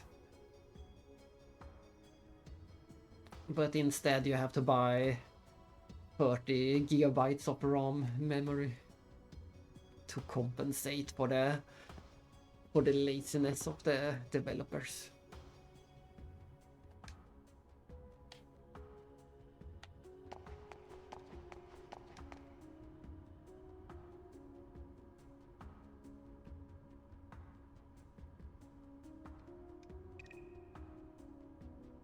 It's always fun reading about how they solved things in old games.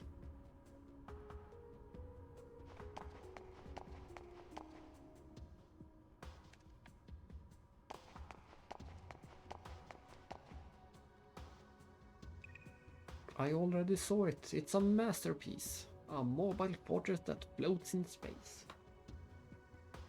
Exactly. Then, in that order, you have to do it in the correct order.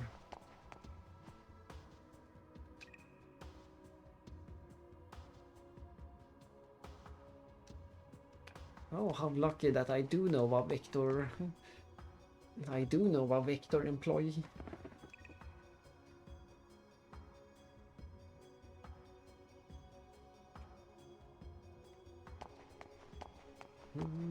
I forgot that this facility also covers the Zohar project, not only the Merkaba itself. There it is.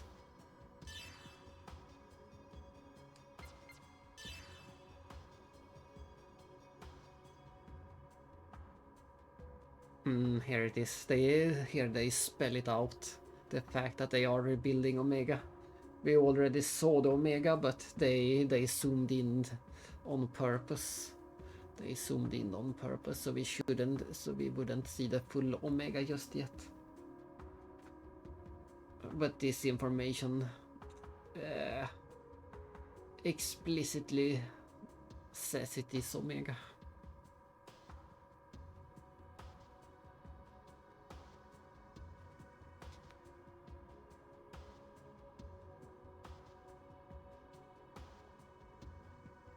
Yeah, I know, you were completely correct. And I guess I a bit lucky too. I was not too far behind you a few months later.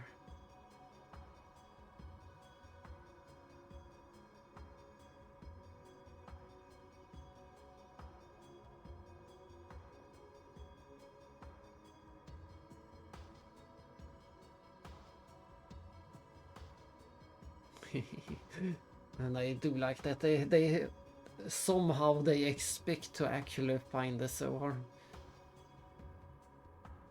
even though it got eaten by Abel's Ark in the last game.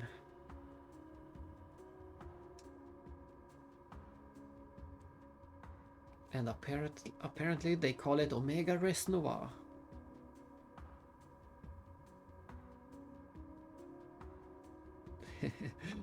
They can use the Omega for 35 minutes before they have to recharge it. No, this is still the old capture card, and the new capture card won't be able to handle PS2 anyway. It will only be able to handle HDMI. It's a more modern capture card, so it can only handle modern signals. We're gonna reach that point today. Sooner or later we will reach that point.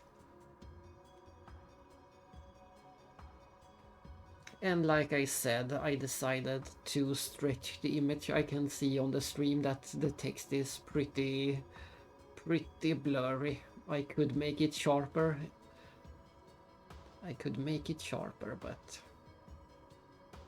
But then the picture would be smaller.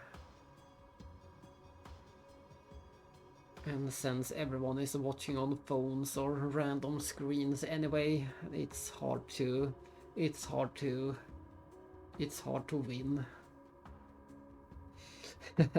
That is true. That line will always echo in the head.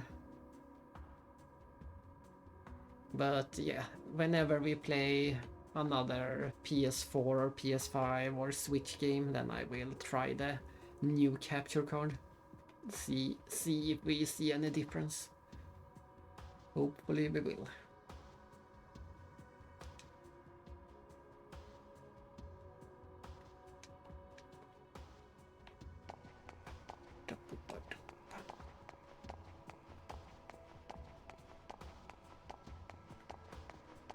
I think we can go to the other floor and see it from above.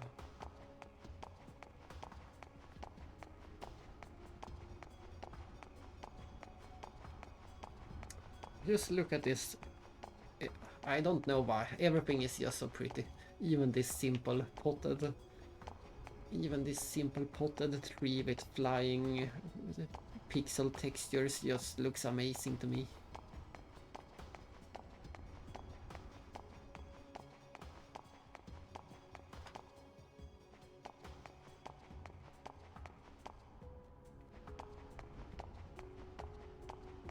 We couldn't actually interact with anything up here. We could just get a closer look.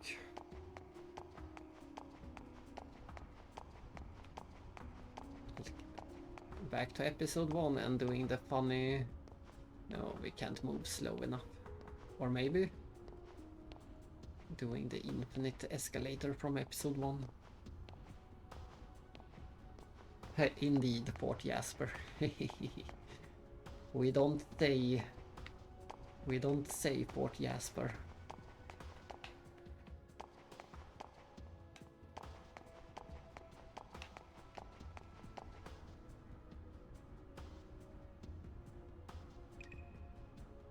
The final weapon against the Gnosis.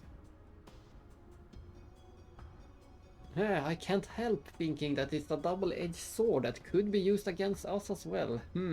What an insight NPC Nathan is. It's a bit sad that we don't get, well, I guess there's no reason in this game, but we don't get that NPC database from episode 2, but in this game there isn't really any NPC quests, so there's not much reason to have the database either. this game is more linear than episode 1 and 2. And they were already pretty linear. Ah, here we go. It's doomed. Time to log into Hakox. Time for Hakox tutorial. And this will see if my controller is good enough. If you have even the slightest drifting, Hakox will be a problem.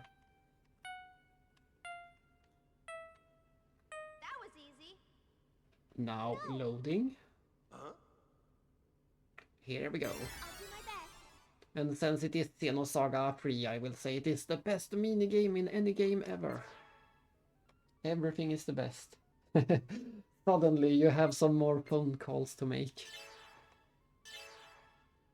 Yeah, but it won't take too long because we only have a few... We only get a few tutorials.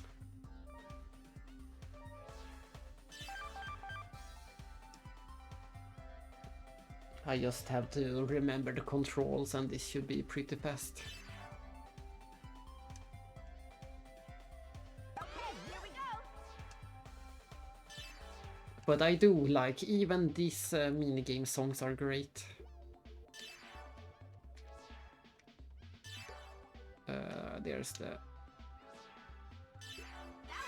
There's the run fast button.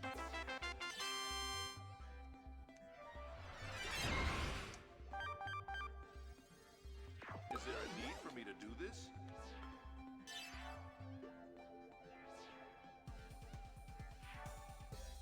This game is a pretty much Lemmings. It's based on Lemmings, more or less.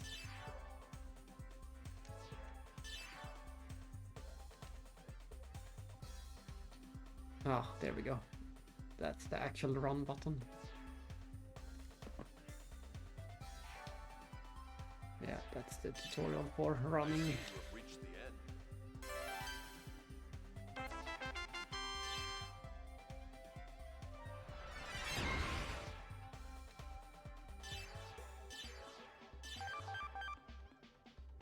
Okay, here we go.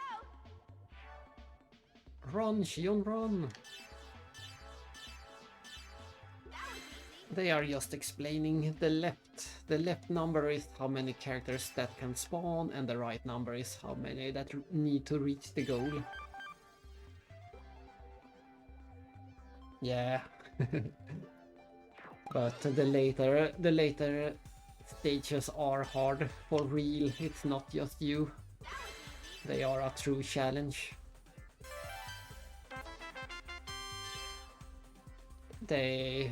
You both need to figure out what to do, and you also need to actually do it. It's a game of both thinking and execution. It is far from an easy minigame. Is there a need for me to do this?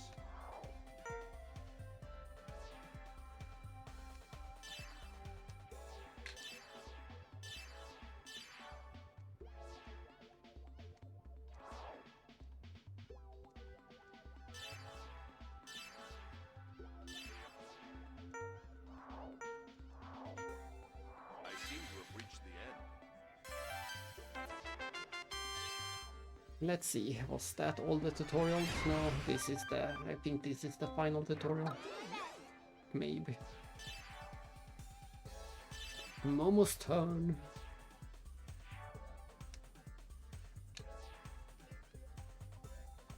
Oh no! Oh no!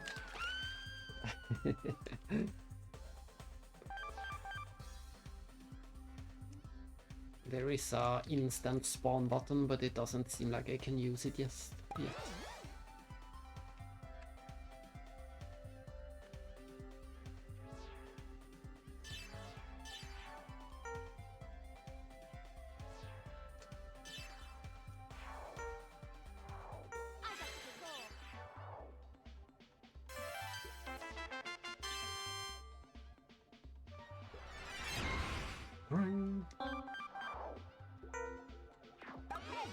Ah, now we can use the instant spawn button.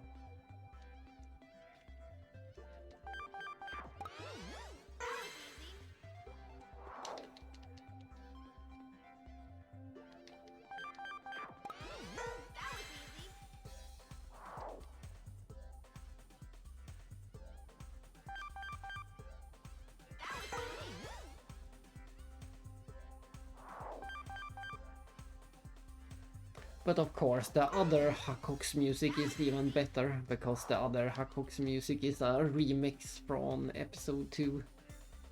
The chase song, we will get it sooner or later.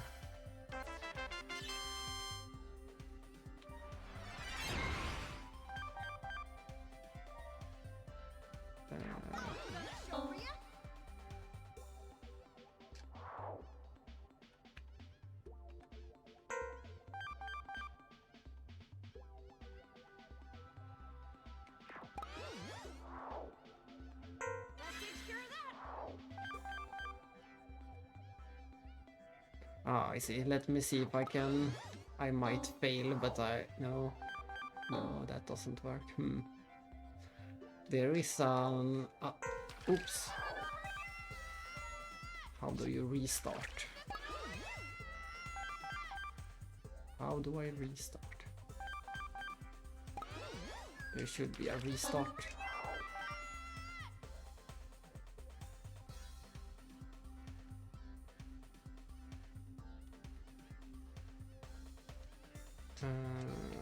Where is restart button? There. I was trying to see if I could get to the alternative. There is some alternative goal.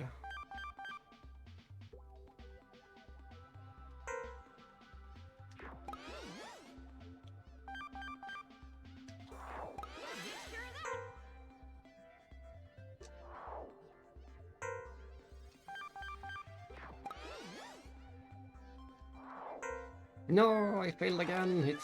The game is too hard. That's what you get for trying to speed things up.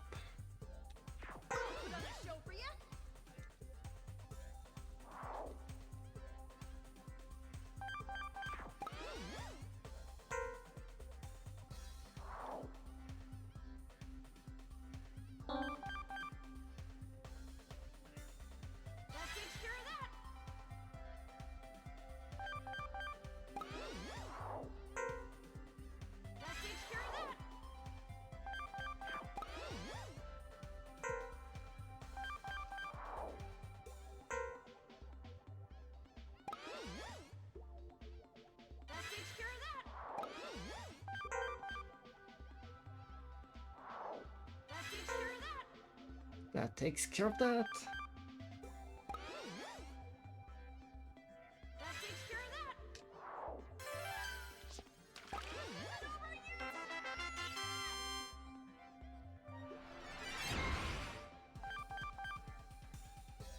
Is there a need for me to do this? I like that one. Is there a need for me to do this? I'm just gonna see where he is going. That seems like a bad idea. There are so many funny voice lines in this minigame. Ah. No. That's also death. Ah, that's the goal. That's the goal.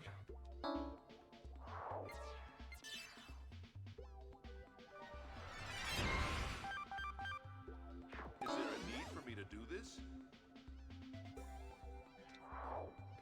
So we want him to go over there, turn around, go down. And he is saved. I seem to have reached the end.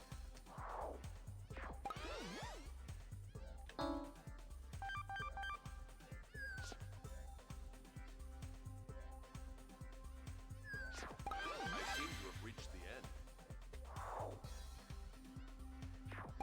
I seem to have reached the end.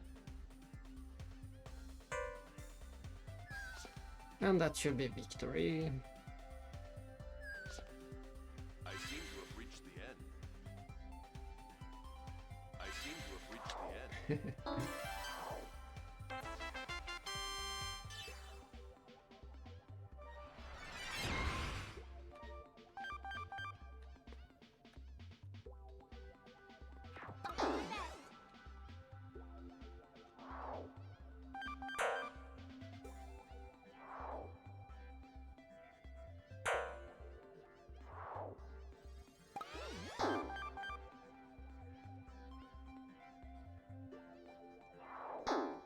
No. No. No. No. No. This one is a bit tricky. Can we find a even better position for the camera?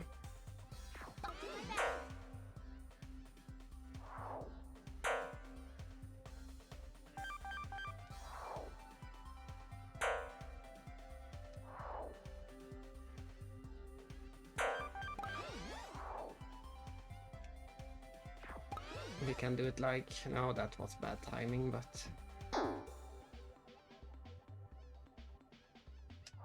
sometimes you can line them up nicely. Yeah, this works. This is perfect.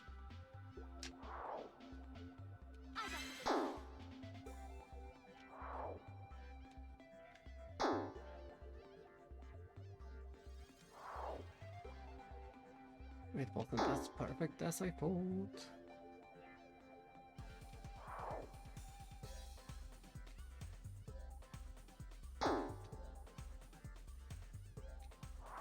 Oh well, it took a while, but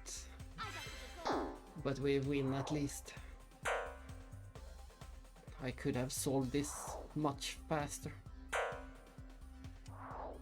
But as always, we're not in a hurry. If we get to play more Xenosaga, I'm happy. Even with Hackox, I'm happy.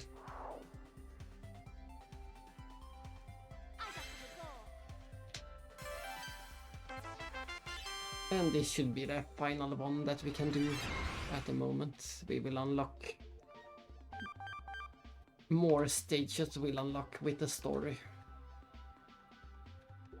Where is the zoom out button? Okay, here we go. How do I zoom out?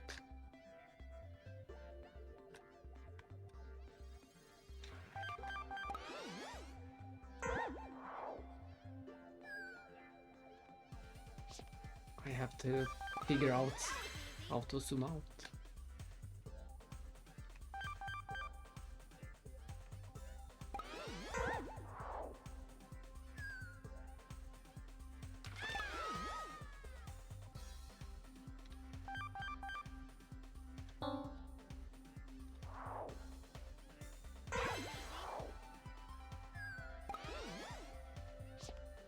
There we go.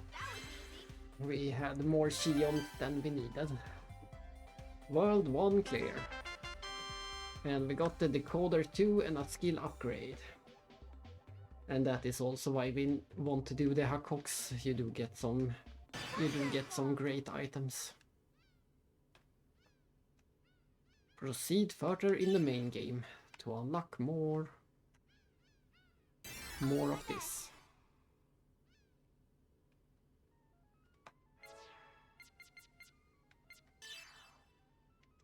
See you again. I will.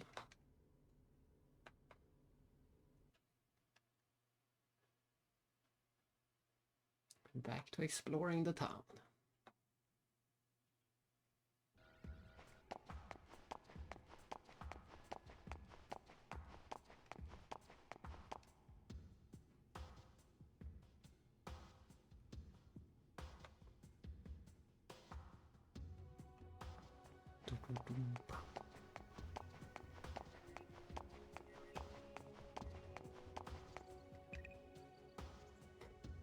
The view is wonderful. You should go at least once. Yes, I know. I know about the wonderful view.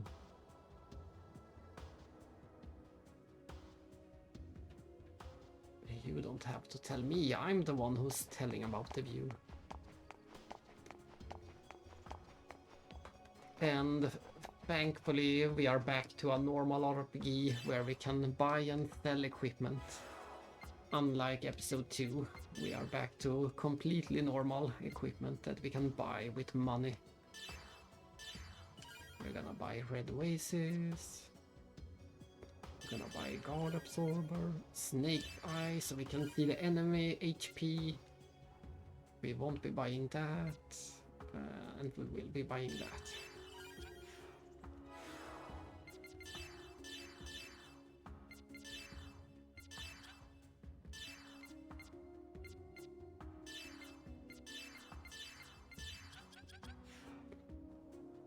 And back to this outfit.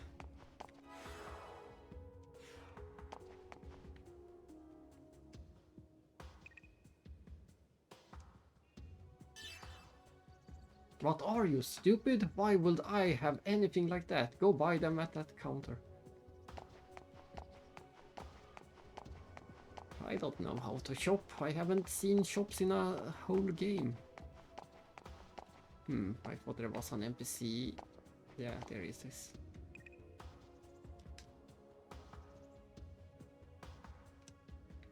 And we're gonna do a save. In case something happens and I have to redo the Hakox. I do not want that to happen. That would be a pain. Even if it is just 10 minutes.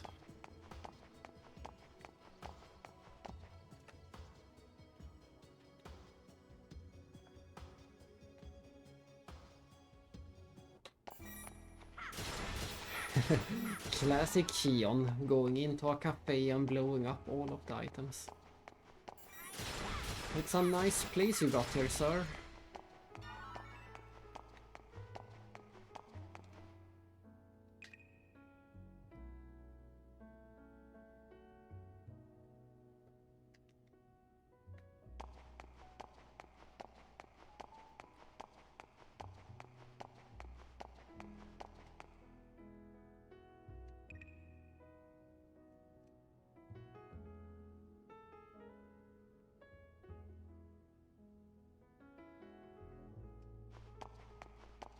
And this is such an odd...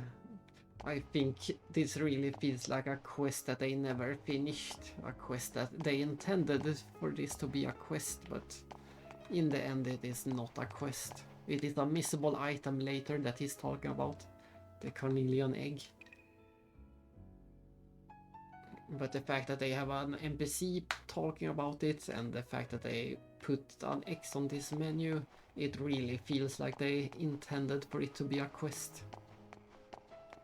But in the end, you can never return to this place, so we better enjoy this place while we can, because once the story takes us to new locations, we can never come back here, which is sad. Yeah, and this guy is also talking about the eggs, so it must have been intended as a quest.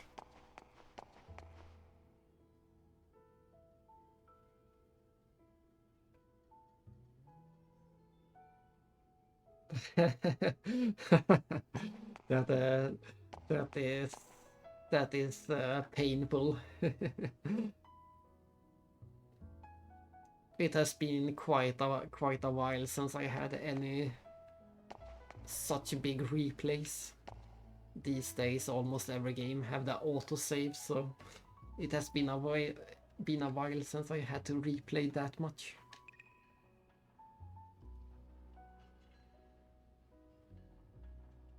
But it has happened to me, of course.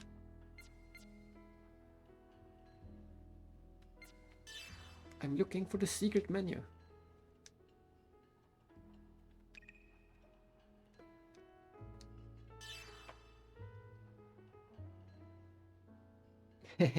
Yeah, that's actually true. When you were playing this last time, I think you had to replay.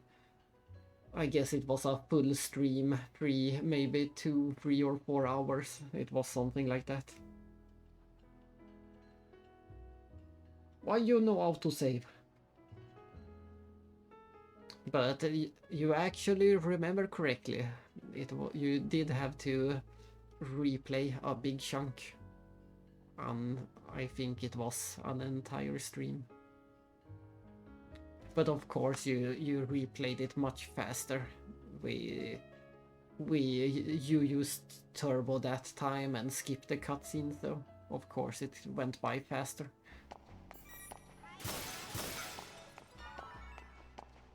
Oh, and just like in the last game, I always like the simulated shiny floors. When things reflect in the floors on PS2.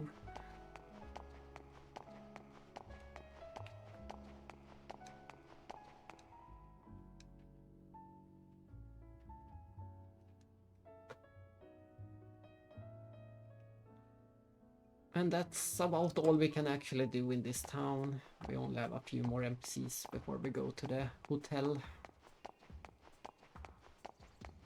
And of course I like these tiny arches or bridges, or what you want to call them, with the growing bushes on top of them.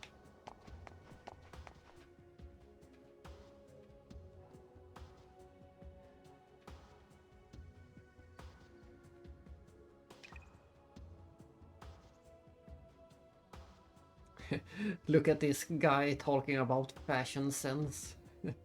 He looks like a fashionable guy. This is as close as we can see him, but that looks like the latest fashion to me. And then we help clear up this. Maximum output.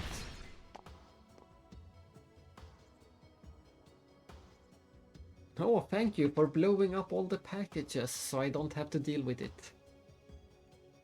I am such a nice guy. And here's even a... Oh, we get the segment file, so now we can see that we don't have the door, but we have the decoder, just like in the previous games. And once we get the chance, we can go back to the first dungeon and open this door. There are 15 doors in this game. No, you don't have to explain it, I know everything about it. There it is, Möbius Hotel. That's where we are supposed to meet Alan.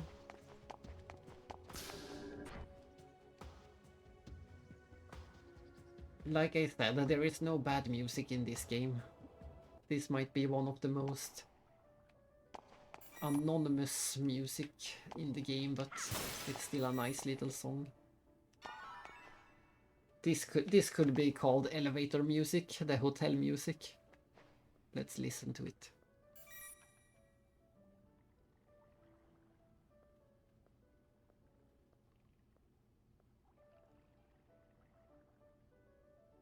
It's quite hard to hear, and I guess it's even harder for you, but there is a very, very subtle piano music in the background in this hotel.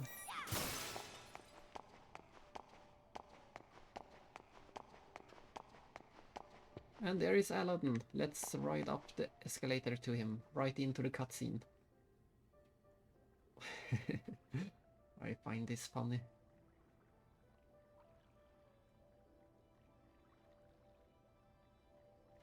Ah, there was that. I had to take 1 pixel step forward to trigger.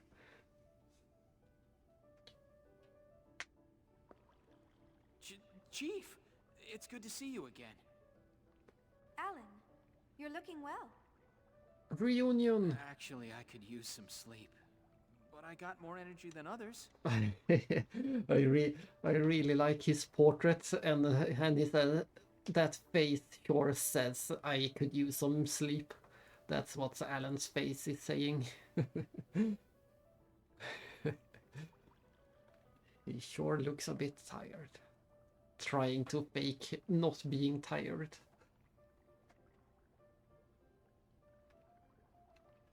You're looking well too, Chief.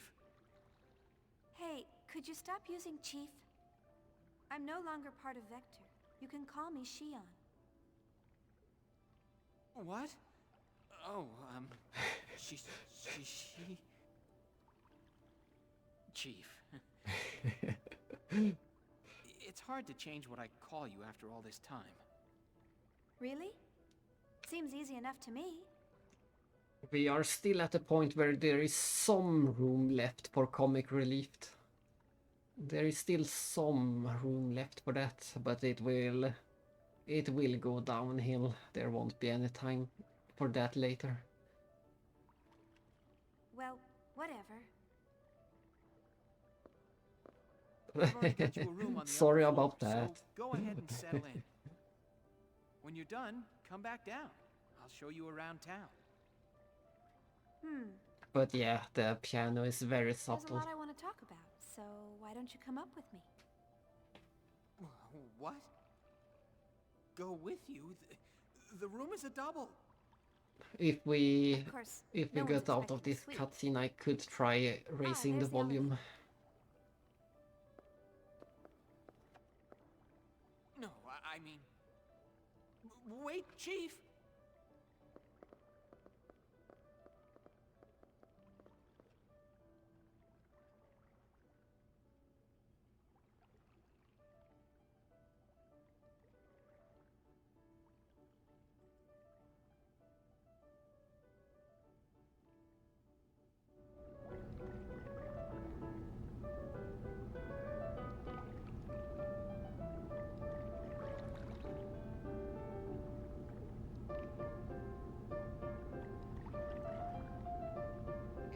There you go. I didn't yell in your ear this time, but hopefully you could hear some of the piano music.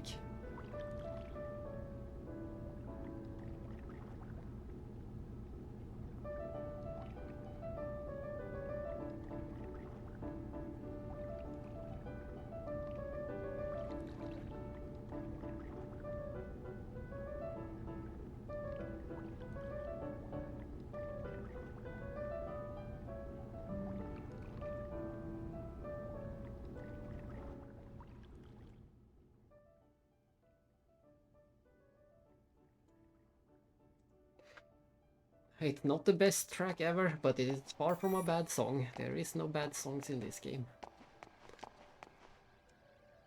And I think it is actually fitting for a hotel to be playing that in the background. Typical, if not elevator music, something like it at least.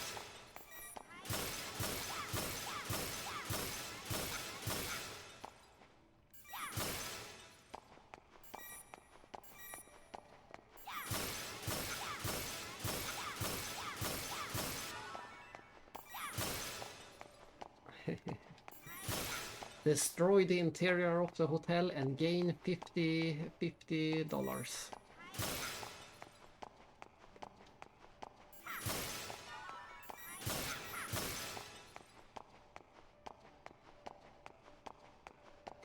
And we will get an even better look, but if you look in the background you can see that they have glass windows, so we can see that same pretty view that we saw from the park.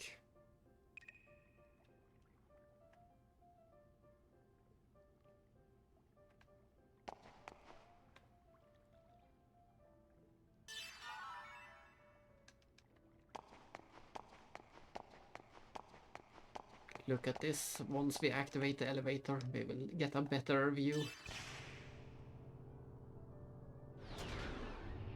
Once the elevator moves, ta-da! We get a better view. But the view from the room is also the same, so we can enjoy it from here as well. Not as good, but still good. Is everyone doing well? Yes, they're all fine. But they don't seem to be very happy with the sudden decision to cancel the project. I'm not happy about it either. They didn't give any advance notice? Nothing of the sort. Second Division had already begun the next phase along with First Division, so they wound up putting a lot of work to waste. Miyuki said they're all in a really bad mood. Well, the government is compensating our financial losses, but they can't compensate us for the time we spent on this project. Is that really how Second Division feels and not how Miyuki feels? That girl was so excited about Cosmos' weapons development. Who is it?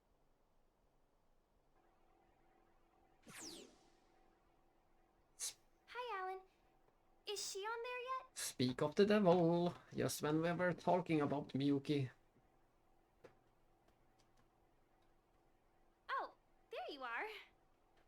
Oh? Is that all you have to say to your former co-worker after not seeing her for 6 months? 6 months? We just met last... 6 months ago, remember? Oh, yeah, right. Has it really been that long? It's the beer game, but with apples instead. Every time we see Miyuki, we have to eat some apples.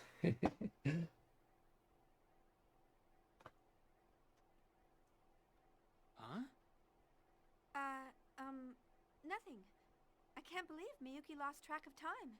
Yeah, I guess time just flew by.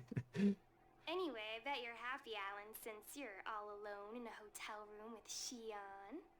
Are you planning to enjoy some quality time with her after this? What are you talking about? I hit the nail on the head, huh? What are you talking about? I'm not that kind of guy. Jeez. Ooh, a little nervous stutter? Men are such animals. You too. Miyuki, did you have some reason for calling Alan? Oh yeah, I'm gonna need the necessary weapon details by tonight. Weapons? For what? For Cosmos, of course. Didn't Togashi tell you? There's going to be a public demonstration to show off that new weapon tomorrow. And Cosmos is going to be a part of it. Rumor is she's going up against it. What? This is the first I've heard about it. Besides, I've already taken today off, and, What are you talking about? Please send the details by this evening. It takes time to put these things together, you know. Anyway, that's how it goes, so good luck, Chief Ridgely. That's how it goes. Wait a minute! No day off for Alan. Sounds like you're a pretty busy man, Chief Ridgely. Yeah. I'm sorry. It looks like I have to get back to work. I'd actually planned to show you a good time around town after this, but... Don't worry about it. Hey, do you think I can sit in on the public demonstration tomorrow? I would love to see Cosmos and everyone else, too. Think that'll be all right? Oh, sure. I'll ask the director to let you observe as a Director. special advisor. Officially, you left the company on a positive note, so I doubt there'll be any problems. I'll come by and get you tomorrow. Sounds good. Thanks.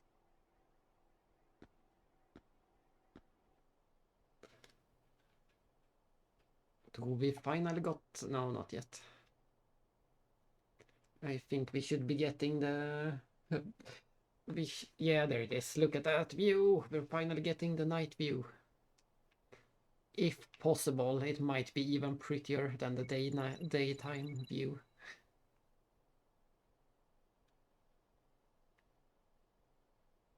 As soon as we are able, I'm gonna run straight back to the park again and illustrate it nighttime. But yeah, look at this. It's very faint, but you can even see some cool reflections in the windows. It looks so amazing. Yeah, look at that. You can see some faint reflections in the windows. It's the best. I can't stop saying it because it still is true. 20 years later and it's still the best view I have seen. Hello again, Anna. We just made it to nighttime. I'm going back to the park once I get the ability to do it. They won't let me right now. But I want to go back to the park. Huh? Chaos! Chaos, how have you been? I'm fine. You're looking well. What's with the sudden... Wait, that communication code. Are you on this planet? Yeah, we just arrived. They made us wait quite a while during entry. It was hard trying to calm down Junior. Junior's with you? Then... Yeah, we're all here. We came on the Durandal. The Durandal? That's unusual for you. What happened to the Elsa? Chaos? Actually, that's what I need to talk to you about. May chaos take the world, indeed. Do you have some free time right now? Huh? Sure. But is something wrong? I'll head there now. Where do you want to meet? How about the cafe near the Mobius Hotel? Okay. See you soon, then. That's a pretty good place to pronounce the in the Mobius Hotel.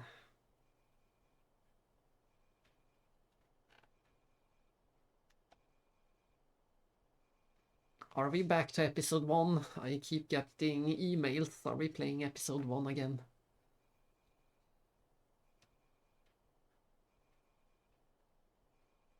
one of the few. Whew, we got some database updates. And we got to enjoy this view even more.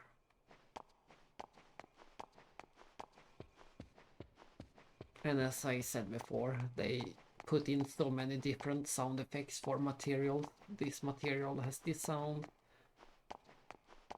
And then the carpet has a much softer sound. And then when we get the full party again and switch between part members, all the part members will have different sounds on all the different materials. It's all about the details. And look at that view.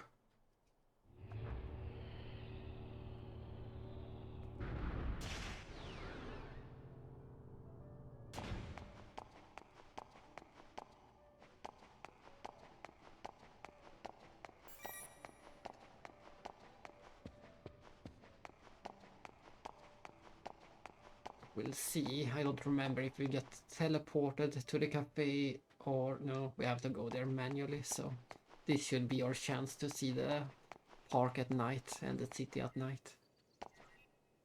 Just like I said before, they do such a good job of emulating all kinds of lights in this game. The lights really feel like actual light sources.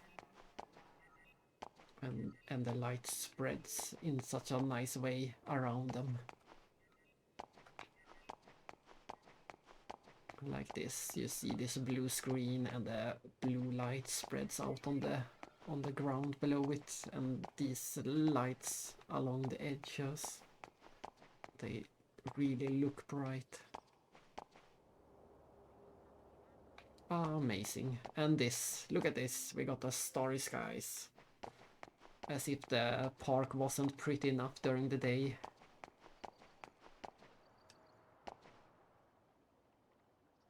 And you can hear some birds chirping in the distance.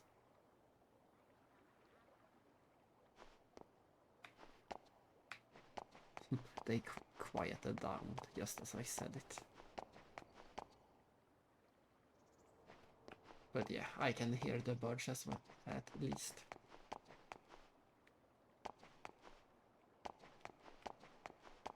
Here we go, night sky.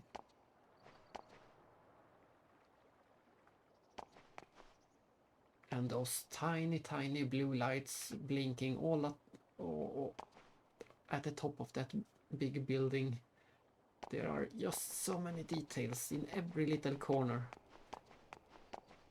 And this is what I'm talking about. This view during nighttime.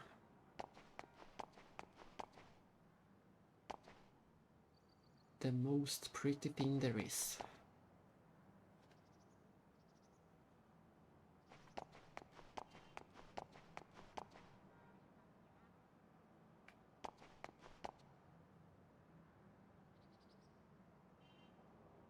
Ah, there it is. I heard one of the cars honking.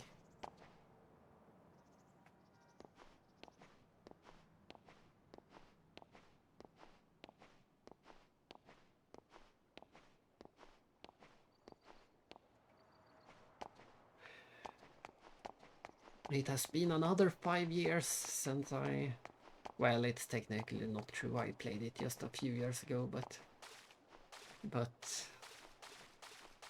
nothing has changed. It still is the best, as expected. Yeah, I'm out of words. The view speaks for itself. If you don't find this pretty, then I don't know what to say. The view should speak for itself.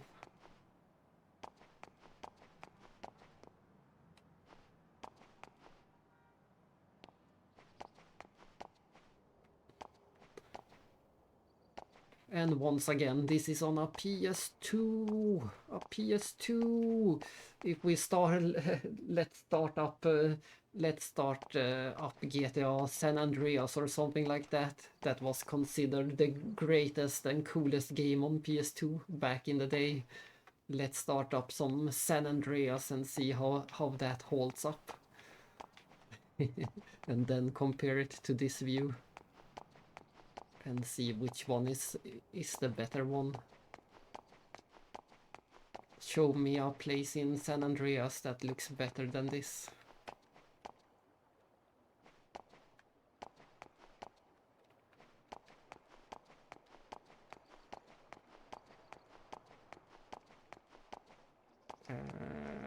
I need to wait the button.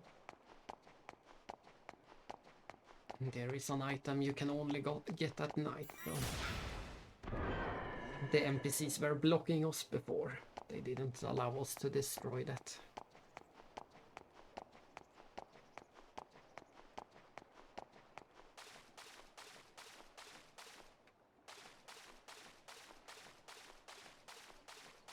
And once again it added so much for me. It was for sure the right option for me to play this on the projector.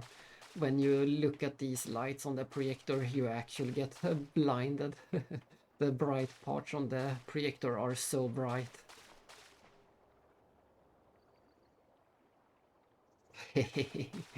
Yeah, but San Andreas still looks better than Frogger, that's for sure. Oh, is that all there is? I thought it was a better item than that. Oh well, we need all the items. I'm gonna try to grab all the items. I won't buy all the items in the game, but I will pick up all the chests and all the random items. I'm not aiming for a perfect file this time. I already did that.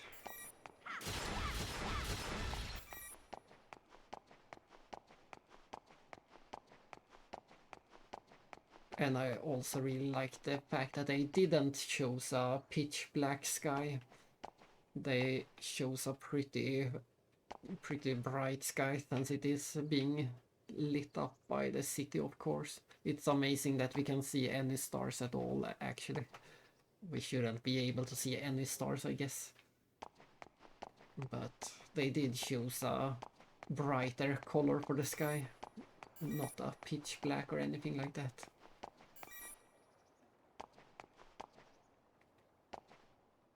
It looks more like the type of sky that you would see inside a big city.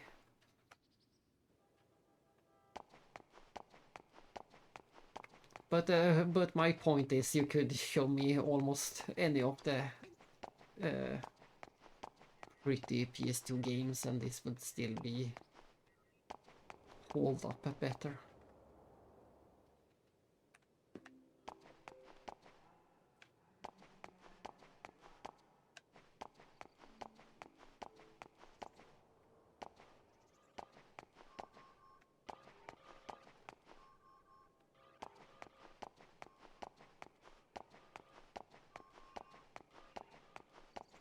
Time to meet up with Chaos.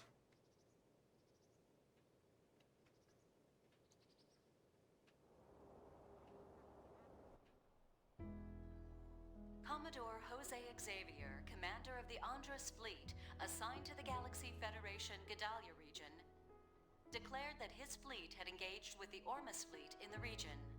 It appears that upon receiving this information, the Ormus fleet occupying planet Mictum commenced military action towards the Federation fleet in the region. The Andres fleet was sent to investigate an asteroid that was recently discovered in the Gedalia region. For days now, the Andres fleet has been locked in a stalemate with the Ormus fleet, which claims ownership of the asteroid. At present, it is unclear why Ormus has dispatched a fleet to Gedalia space, which is under Federation control. A spokesman for Ormus has stated that they have no desire for combat. It is believed that the Ormus fleet commenced military action after several of its requests to the Andres fleet to leave the region were ignored. The Elsa's missing? We set out to investigate a floating object at the request of the subcommittee. But the UMN in that region of space suddenly shifted. We think they probably fell into an imaginary pocket. So what happened to everyone? Are they okay? External communication's been cut off. We don't know what's going on inside. I see. Unfortunately, I can't be of much help. You probably already know this, but I quit my job at Vector. Yeah, I heard from Jin. I'll try contacting Alan, but it sounds like Cosmos may be mixed up in something else. Don't worry about it too much. Junior said it wouldn't hurt to ask. Anyway, I just wanted to let you in on what's going on. Sorry, I can't be of more help. Due to the acceleration of the Gnosis phenomenon, the Galaxy Federation government has issued an evacuation order to planetary governments in the outlying areas of Gnosis activities. The Federation government has issued a statement that the Gnosis phenomenon that occurred last month in Ogdoa space has resulted in the disappearance of over 100 planetary governments in that region. The Galaxy Federation government has established an emergency task force and deployed eggs to the regions in question. But it is believed that it has not resulted in the reduction of the phenomenon. But it is... There are more incidents like this happening these days. Jin's still on it, isn't he? Yes, he's on the Durandal right now, helping out with the Elsa's rescue. I see. Are you worried? Well, maybe a little. But it's not like he'd listen to me. Xion, are you alright? You look pale. Oh, I'm fine. I've just been a little tired lately. Xion.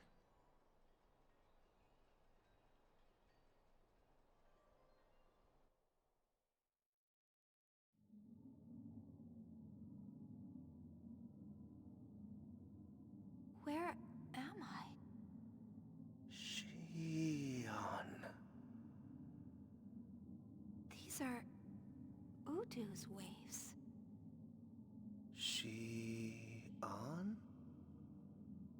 What? Is it calling me?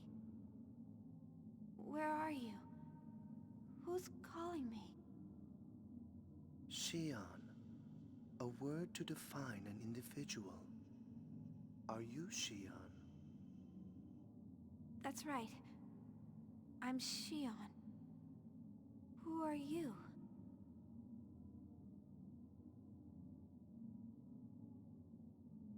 A name, a definition by words, is merely a means to deceive oneself.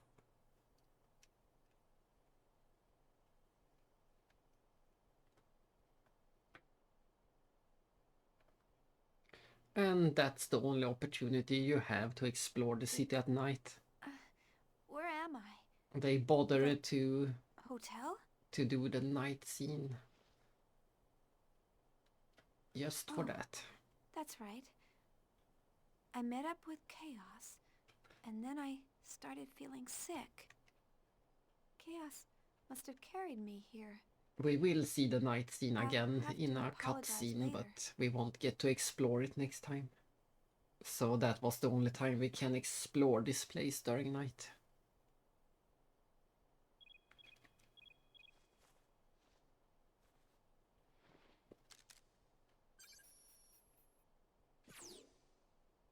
Oh, it's you, Alan. Chief, what happened? I've been calling you for a while. Calling me? Did something happen? That's what I want to know.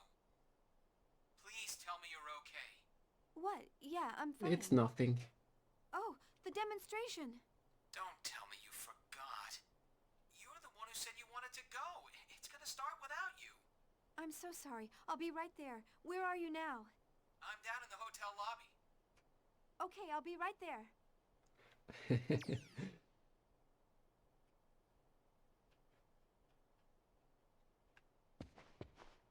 Let's just do a quick save.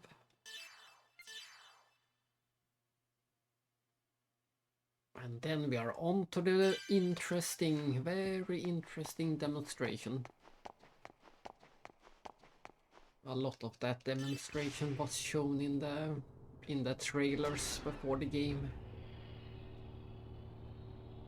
But today we're getting the full version. The full demonstration.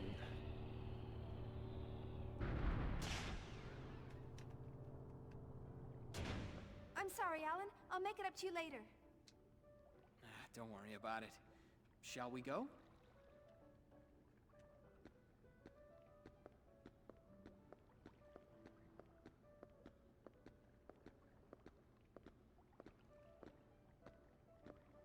What's wrong? You're awfully quiet. Is something on your mind? Oh, yeah. Something's been bothering me. Huh? Sounds like something's up. You know Dmitry Yuriev, right? The former parliament member? He's Junior's father, right? What about him? Well, the Contact Subcommittee is no longer in charge of the Zohar project. It's been transferred to the military, and is now headed by Dmitry Yuriev. The development of the next generation key unit in this mock battle is also under his command. The military took over from the subcommittee? That sounds pretty fishy. Yes, I've heard a lot of ominous things about this next-gen unit. I've also heard the Cosmos project was cancelled due to pressure from the government. I have a feeling something bad is going on up there. Yuriev was a very charismatic member of the Federation family, right? Yes, very I heard charismatic. he also had the ears of the military. So that's where the pressure came from. Still, what I did had some weight on what happened with Cosmos. Don't you think you're jumping to conclusions? I'd like to think that, but You sound worried. you'll understand when you see it, Chief. We will indeed understand when we see it. Very, very soon. Let's run to it.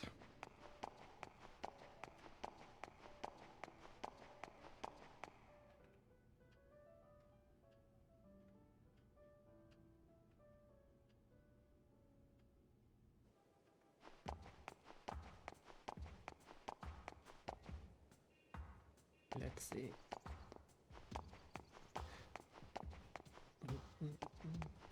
This was already true in the first game, but as always we have to point out the fact that whenever you pass by an NPC, you actually turn your head towards the NPC. You can see that Shion is actually turning her head to look at the NPC.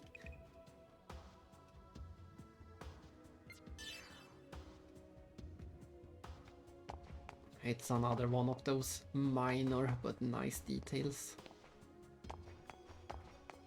A bit hard to tell in that case because she was so zoomed out, but she did turn her head.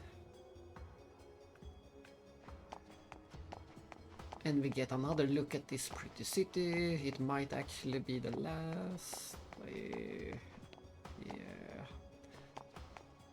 No. Indeed, I know you like it.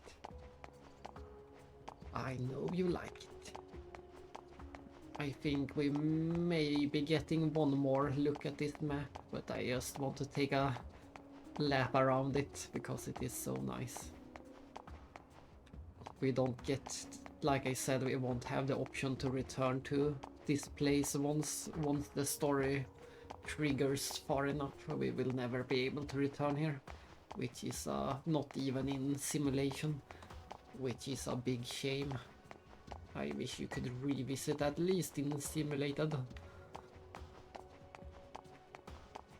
Once we leave this planet, the story will escalate in a very rapid fashion. Once we leave the next dungeon, the one we are headed for, then things will keep escalating. There will be no looking back for anything. We will just keep going and going. So we better enjoy it while we can.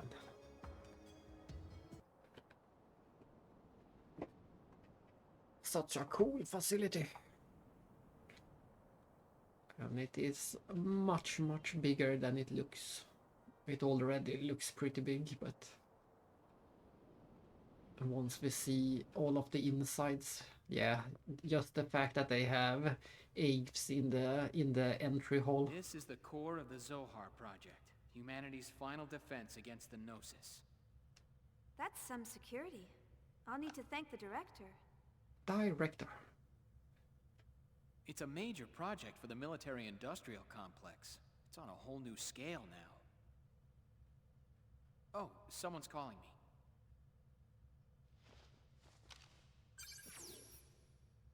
Chief, where are you? If you don't hurry up, you'll miss Cosmos' performance. Oh, don't worry. We're already inside the facility. Then Chief Uzuki is with you? Yeah, she's right beside... Man, you go shoving work onto me, and now you're standing there grinning. I'm not grinning. I'm kidding. Don't take it so seriously. Anyway, just leave things over here to me. You two enjoy the show. Now, don't try to pull anything just because you're alone with her. Shut up! What are you talking about? Bye. Shion Now left. you're laughing too. Sorry, it's just none of you have changed at all. It will be a rare occurrence in this game with a laughing Shion. I'm not. Come on, let's go, Chief Ridgely. That's what he gets for always calling her chief. Now he is the chief. The public demonstration is about to begin. And All we are in the related cat sections, testing please transfer facility. Security level to A.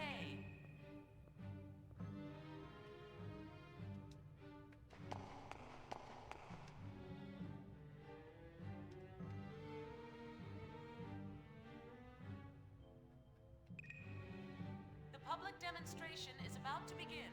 All related sections, please transfer security level to A. Oh.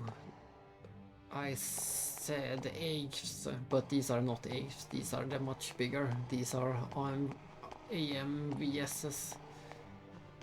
These are just as big as the ESs. All related sections, please transfer security level to A.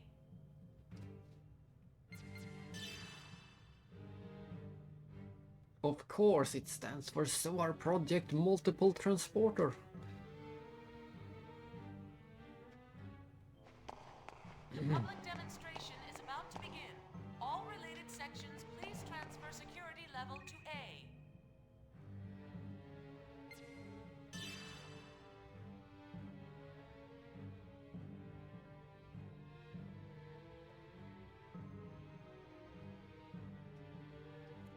That sounds good. Is about to begin.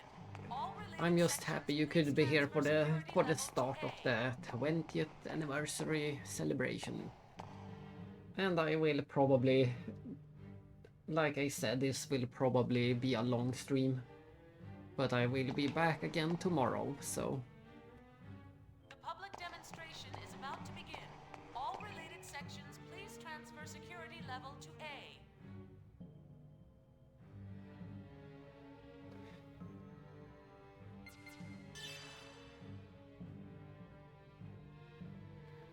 We will both have a week of gaming, I suspect. The public demonstration is about to begin.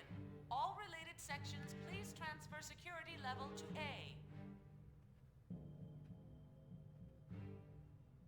A. And I like the fact that you have a nap planned after the walk and the shower. That is great, having a planned nap. Is about to begin.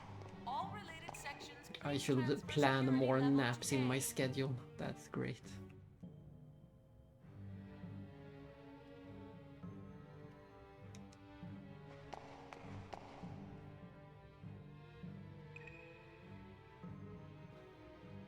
The public demonstration is about to begin.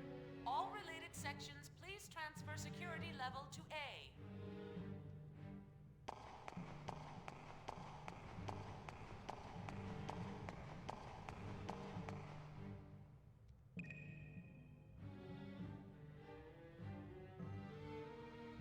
public demonstration is about to begin. All related sections, please transfer security level to A.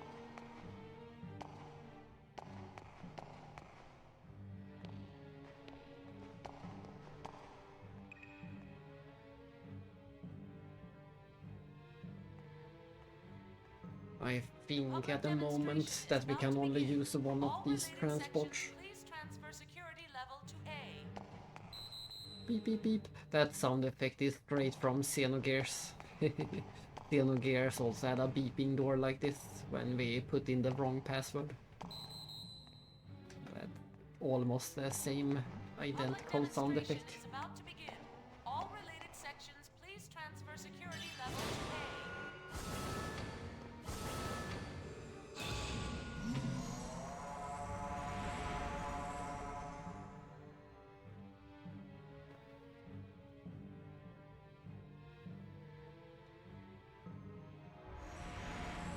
The public demonstration is about to begin.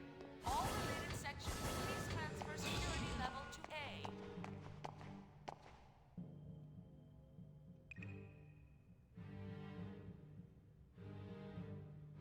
Oh no, she got lost. The public demonstration is about to begin. All related sections, please transfer security level to A.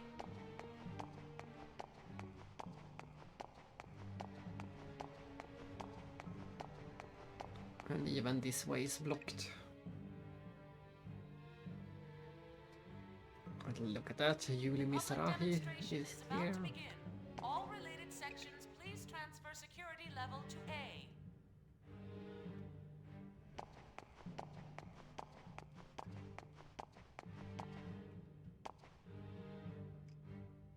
I like that everyone keeps referring to Cosmos as KPX. We haven't... I don't think we have heard that term since episode 1. It's called Cosmos, right? And the man appointed as chief of development is named Alan Ridgely.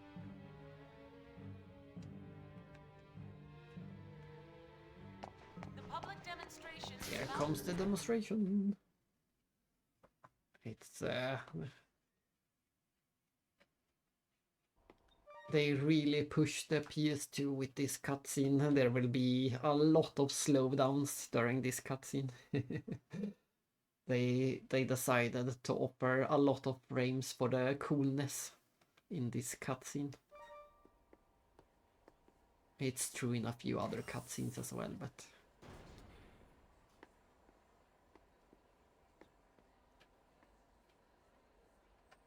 it's quite noticeable in this one. Exercise area? It's larger than I expected. It's almost like an army bombing range. Yes. They're promoting it as an activation test along with a mock battle that's very close to real combat, but Togashi thinks it's a demonstration by the Salvatore faction. If funding gets approved, the military intends to start mass production of the new unit immediately. We will now begin the startup test and mock battle performance of the new model anti-Gnosis humanoid fighting system. Now for this test, we will be using a mock battle form, limiting output to 36% of normal.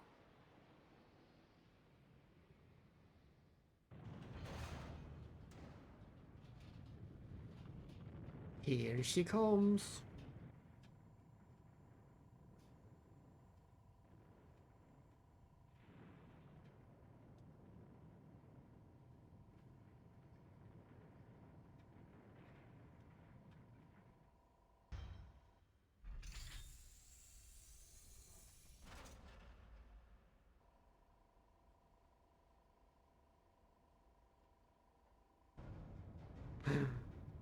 That's not Cosmos.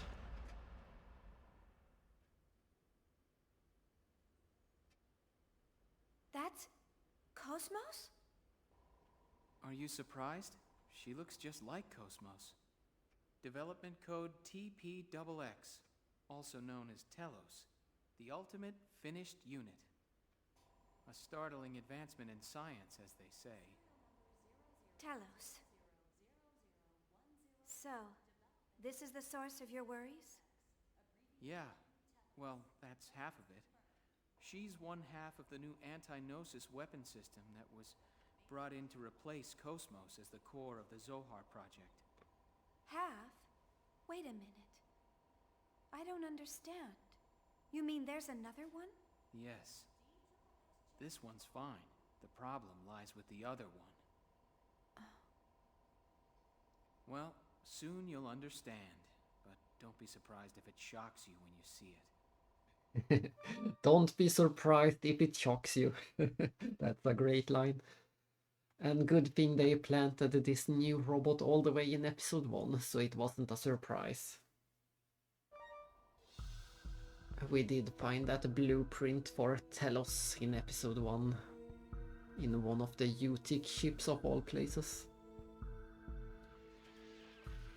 Making it even more ominous why Utic had those plans.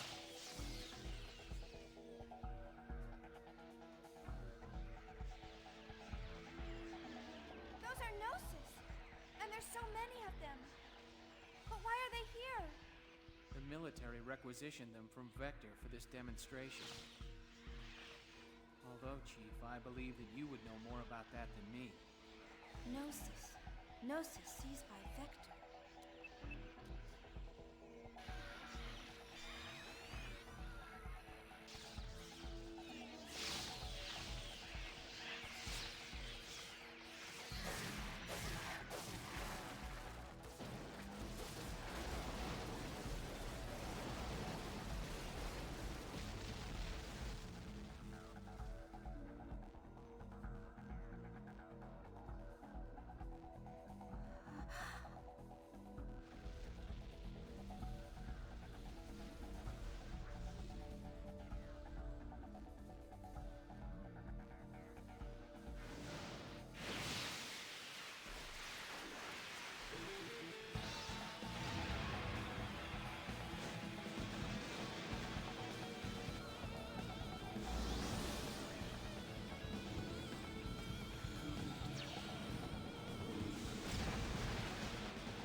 There goes the frames. And the Gnosis.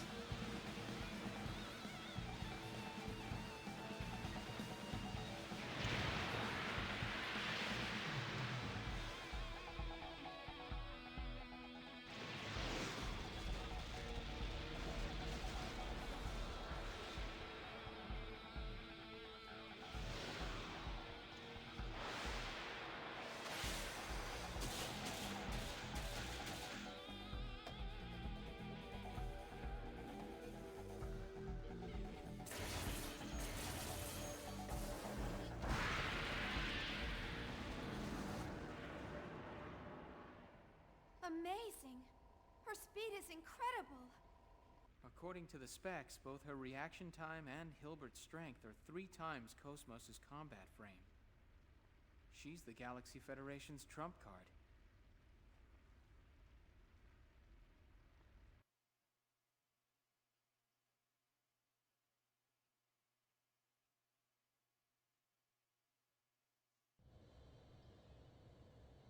Who designed her? No one knows. Not even the staff were informed of where she actually comes from. If we could take apart the OS, we might be able to guess based on how the code's written. But the environment's proprietary, and we can't get anywhere close to it.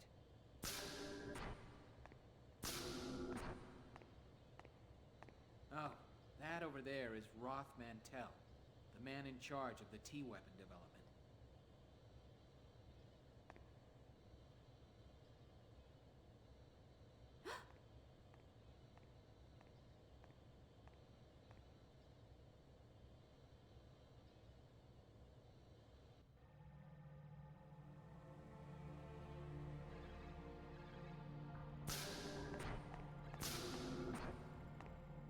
Did you find anything? I'm sorry, sir. Nothing besides the resume that's been provided. We've investigated his supporters as well, but it's completely clean.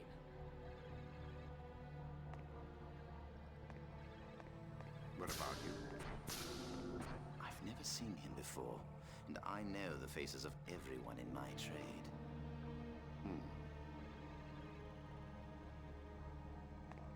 can feel the waves from him. There. You mean the immigrant fleet? You can tell. All of these hints these guys are dropping at the moment.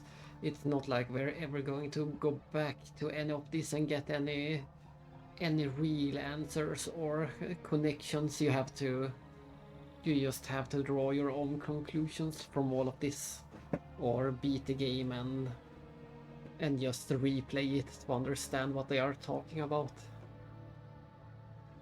They're not gonna just tell you, remember that time when we... Who do you think I am? My apologies. All members of the immigrant fleet have at least some affinity to the waves from Zohan. And I still can't believe that It's no surprise you can feel that. I'm still a bit confused about the fact that they even introduced this new character this late in the game or series, Rote Mantel. Of course, just his name is the big hint. If you know We stick to the plan. German. If he is one of them, we'll merely use that to our advantage. And if he has no use to us, I'll And dispose even of if you him don't myself. know German, we will get the answer pretty soon. It's so strange that they introduced this character, and just maybe two or 3 hours from now we will have his full identity. The game will just confirm who it is for us. It's so odd. Everything about Rote Mantel is odd. Perhaps during the Mictum invasion that will begin soon.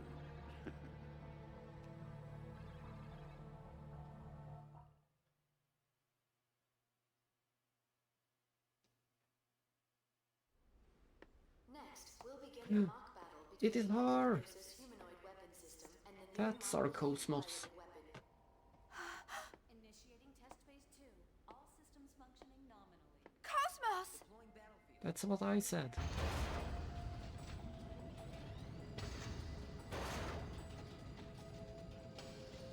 Exactly, new mysteries.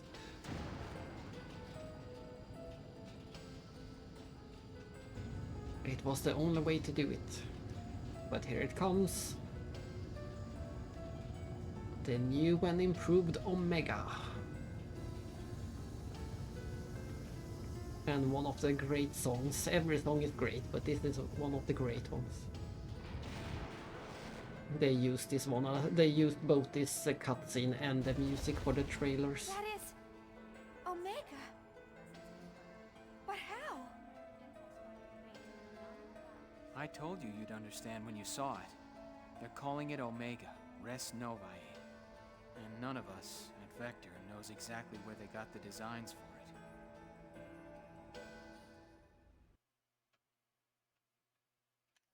They cut out the music just before the good part kicks in. There is such a great bass line following that piano. Stay calm, just stay calm. It just looks tough. There's nothing to it. All right, Cosmos, full power. Show no mercy and send it home packing. Acknowledged. I will respond with assault mode, referencing past combat data. And I recognize that voice anywhere. It's the original voice actor again for Cosmos as well. It's such a miracle that they managed to both get Shion and Cosmos back to their old selves. Estimating 40 seconds to enemy contact. Maximum output. No one could do a better Cosmos voice than that. It's the best one. It's just perfect.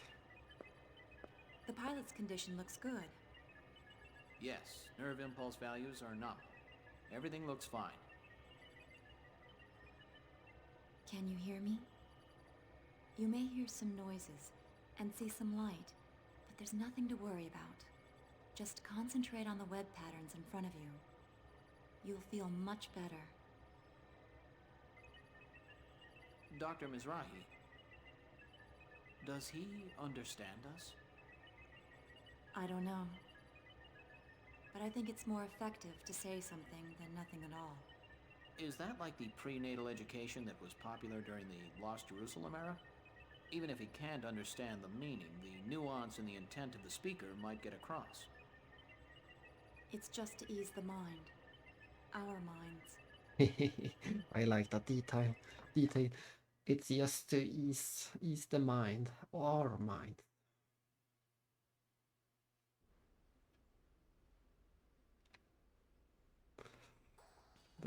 That's great. And now we get the rest of the song.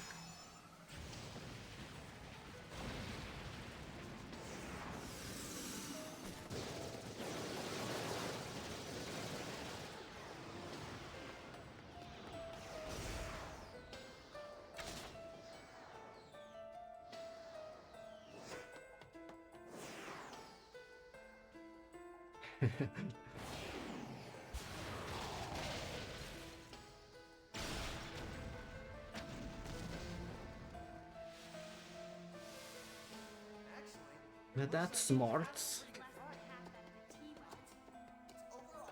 she going to be okay? Cosmos, damage at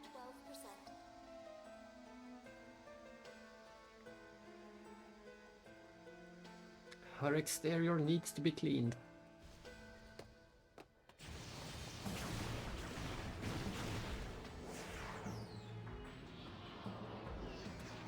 And that's the X-Buster, the best attack from the first game. Or at least a version of it.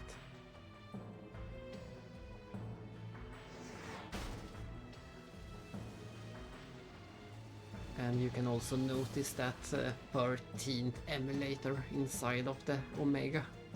The one that Sellers built.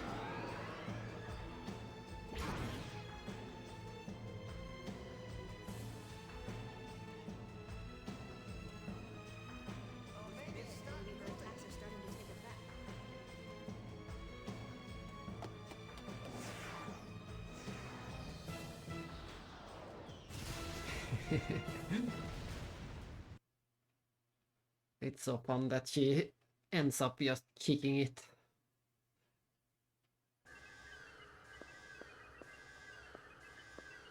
What's wrong? I don't know. The brainwave values are unstable. Pilot's mental state is abnormal. And I also like the fact that they are hiding the pilot's identity for now. They keep hiding it.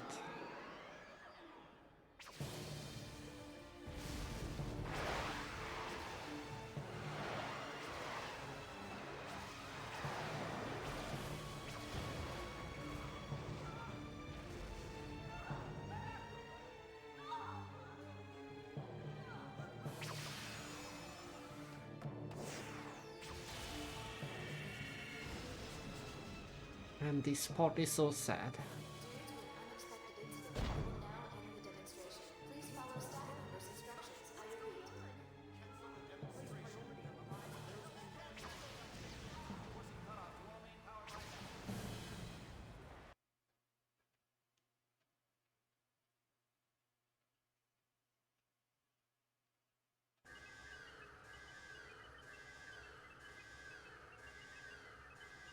Uh-oh, the PS2 is having some trouble loading. Let's pause and see if it can handle it. I can hear it struggling. Hurry! If it keeps up, we'll lose control. There we go.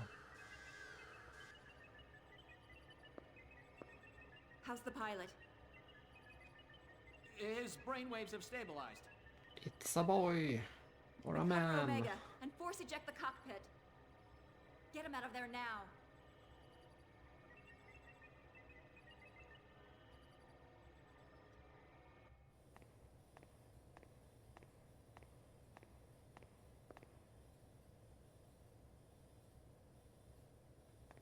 It's a pleasure to see you, Chief Ridgely. It's a shame about Cosmos. Please don't worry yourself. Who's your companion? Oh, she's one of Cosmos's designers. Shion... Ah, you must be Shion Uzuki. It's an honor to meet you. What is it? Is there something on my face? What? Special Advisor Roth Mantell, please report to the Telos maintenance room. Oh, excuse me. You seem quite busy. We're still in the middle of development, so there's much I have to see to. I hope we can speak more leisurely at some later time. Good day. Good day. He seems like a nice guy. I'm sure we will become fast friends.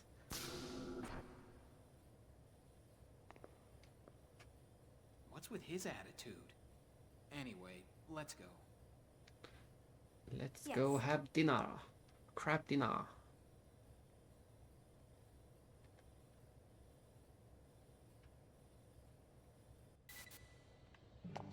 The exercise area will be temporarily closed to prepare for the retrieval of Omega Res Novae.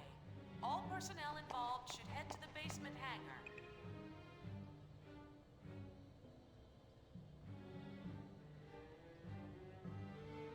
Please don't be offended. I am offended. The exercise area will be temporarily closed to prepare for the retrieval of Omega Res Novae. All personnel Eavesdropping is an admirable habit. Please forget what I was saying. Very admirable.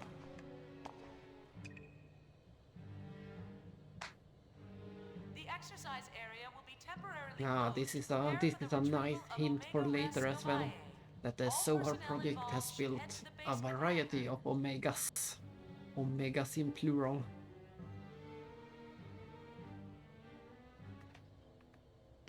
That is a interesting detail. And of course this NPC who is called Luft is blocking the treasure chest.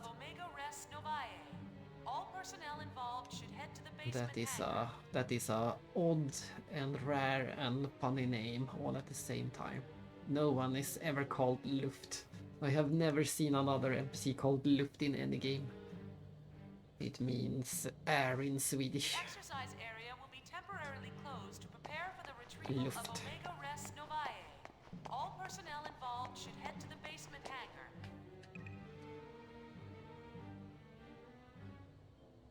Oh, that's right. We get the cutscene with Yuli. That's another cutscene that they kept showing in trailers. It was a great scene to have in trailers. The exercise area will be temporarily closed.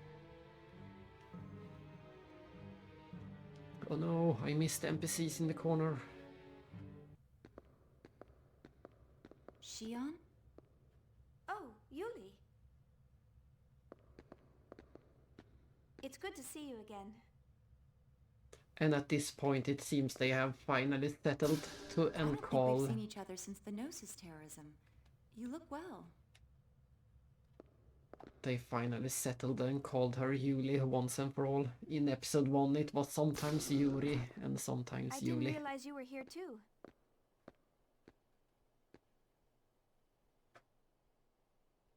That's true, the Luft balloons.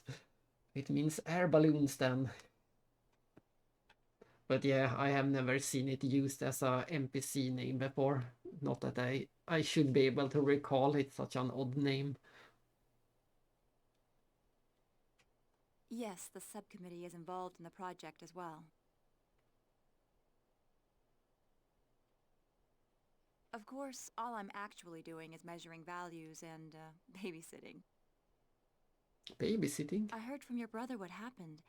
You've had a tough time. You've seen Jin? Yes, he's been doing jobs for me frequently. You haven't seen him lately? I heard the Durandal is in port. Jin should be with them. Oh, it's just...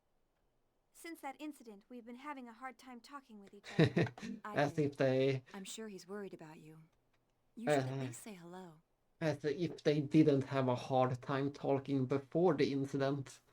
They are of course referring the incident in Missing Year, but we already saw how hard it was in episode 1 and episode 2, so we can only imagine how bad it is at this point. I'll try.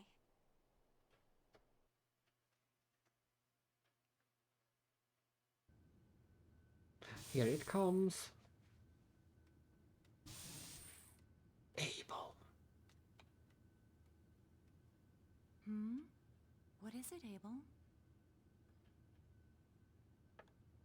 Is this what you want? Here you go.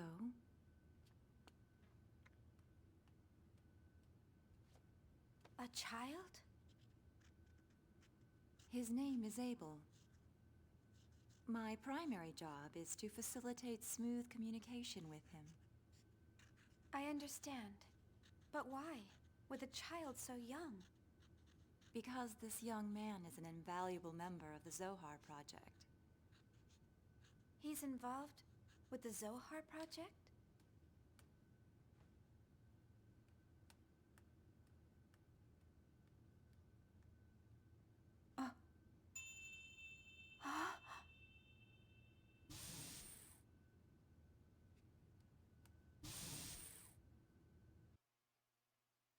Korenalva Abelu. Something like that was the line in the trailers. This is Nephilim. How does he know what she looks like? And of course, any Xenogears fans had already figured out that his name was probably going to be Abel, but this finally confirmed it.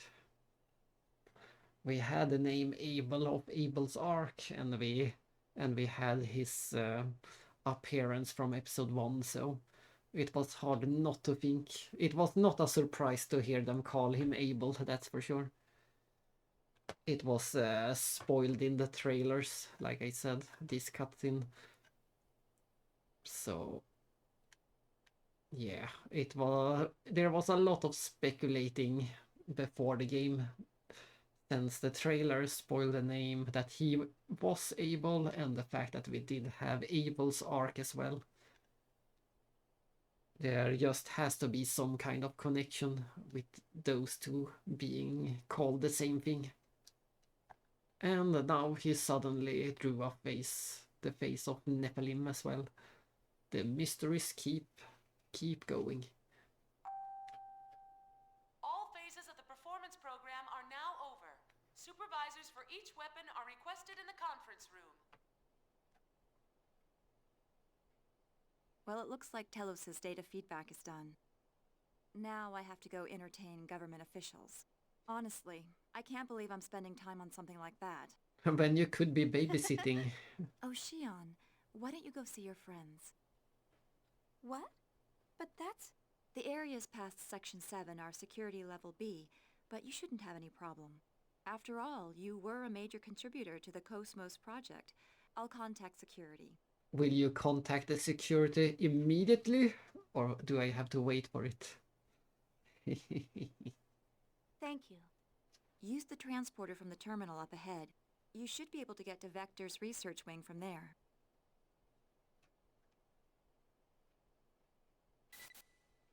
More The database. exercise area will be temporarily closed to I'm a prepare bit for the retrieval. decoder number 4.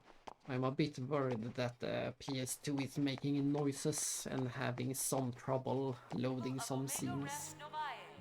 All personnel involved should head to the basement hangar.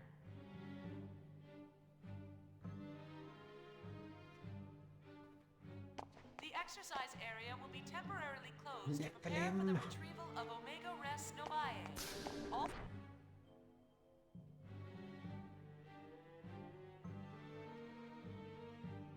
Yeah, that is not good noises.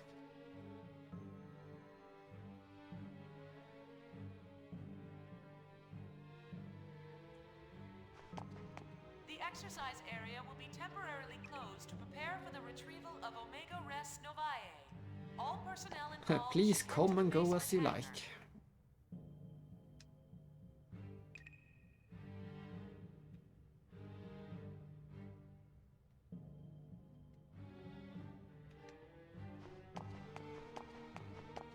The exercise area will be temporarily closed to prepare for the retrieval of Omega Res Novae. All personnel involved should head to the basement hangar. He's always looking down his nose at people. Yeah, that is scary noises. We don't want any scary noises.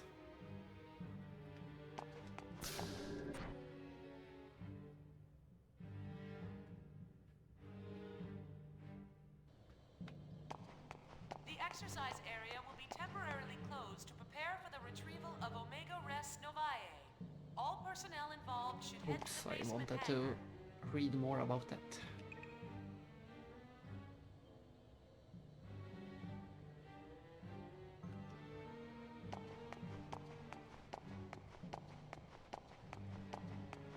The exercise area will be temporarily closed to prepare for the retrieval of Omega Res Novae. All personnel involved should head to the basement hangar.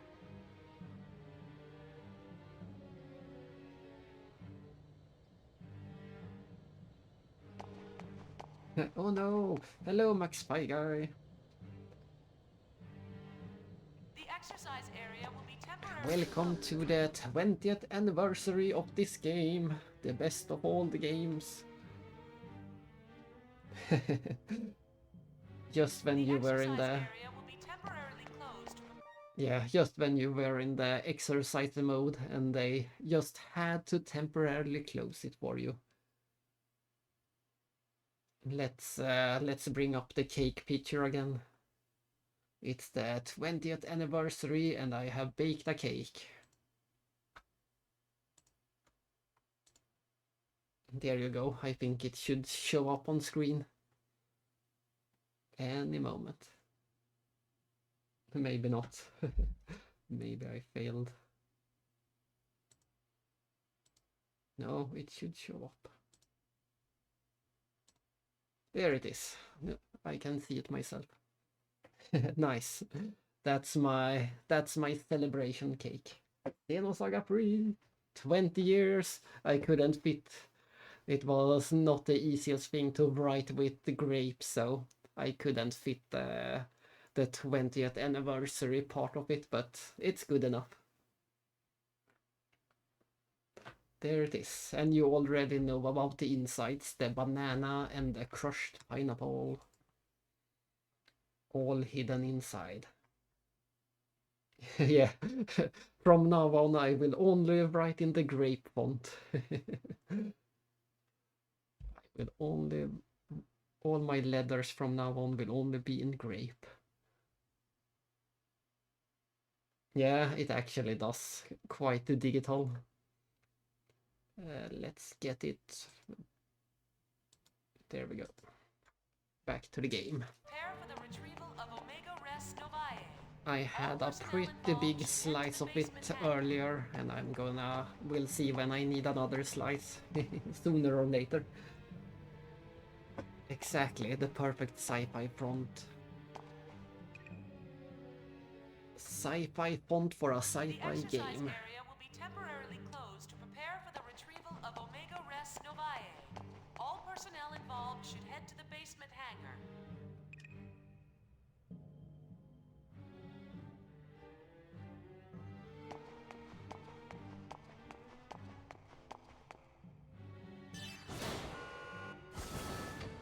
The exercise area will be temporarily closed to prepare for the retrieval of Omega Res Novae.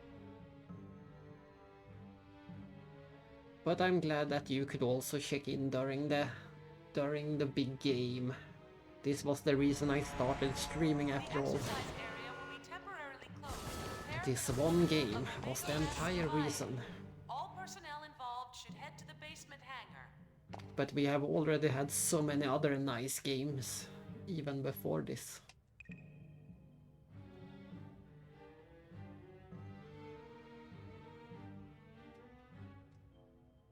The exercise area will be temporarily closed to prepare for the retrieval of Omega Res Novae. All personnel involved should head to the basement hangar.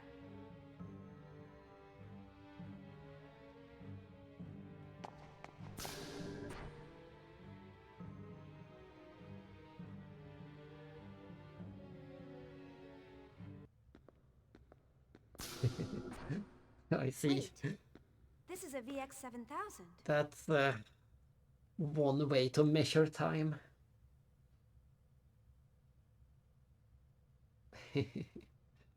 Yeah, 20 years ago already. There have not been a single day when I didn't think about this game for those 20 years.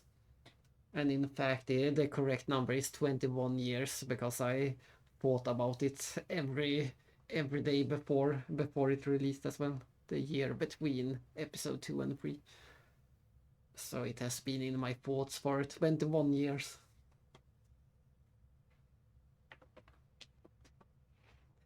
I see. That is a lot of days and a lot of years to be thinking about this one game.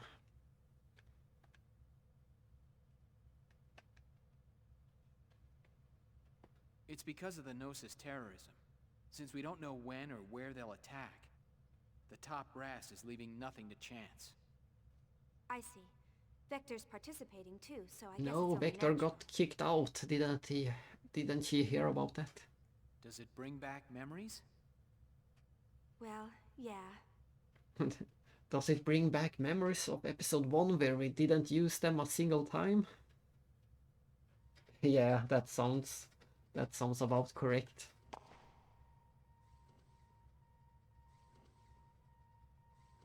Almost. All phases of the performance program are now over. Supervisors for each weapon are requested in the conference room. It is a pretty crazy number of days.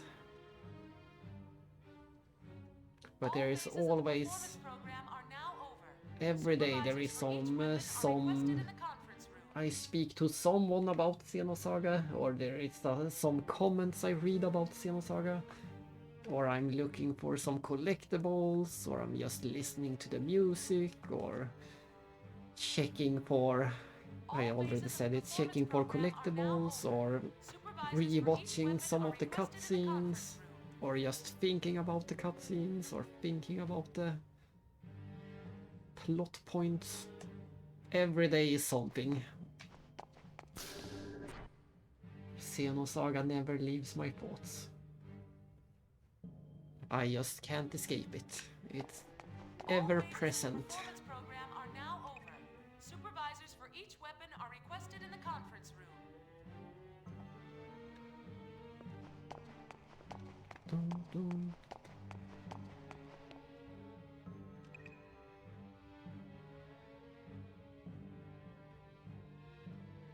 All phases of the performance program are now over. Supervisors for each weapon are requested in the conference room. And this is also amazing level design. The fact that we are walking this path right now with friendly NPCs, and later, just a bit later in the game, we're going to explore the area down below, yeah, as a dungeon with enemies. That's also something I really like when they do in games, when they reuse areas in friendly and then unfriendly. Supervisors for each weapon are requested. We're gonna see a lot of that exact same thing, and they did it already in episode 1 as well. The reusing a friendly area as a non-friendly area later. That is the best. All phases of the performance program are now over. Supervisors for each weapon are requested in the conference room.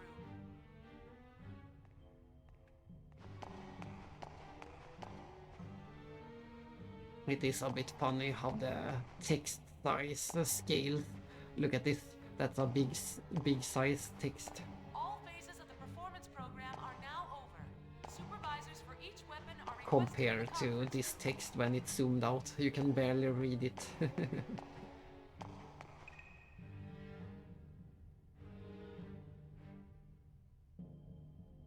But once you initiate the conversation, it seems to zoom into the correct size. are now over. Supervisors for each weapon are requested in the conference room.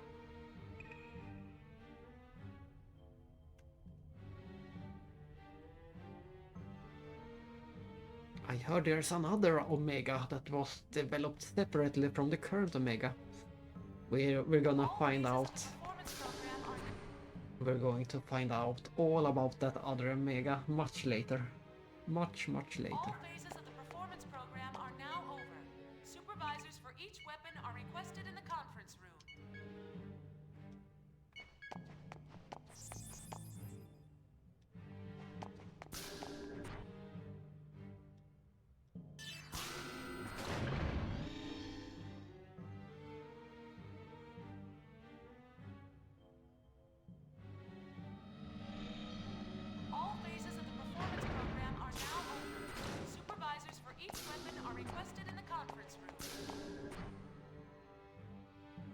It's the old gang, Togachi, and all the friends we learned to love in the first game. No, we had very little time with him. But it is nice that he actually makes it through the entire game. Togashi has to be well, after Miyuki and Alan, Togashi has to be considered the third most important of the Vector Cosmos development team. We see him a bit in episode 1 and a bit in episode 2.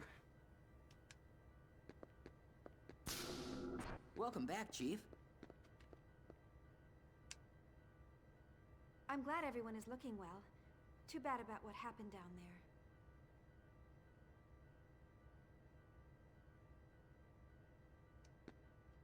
Well, considering what she was fighting, I think she did a pretty good job.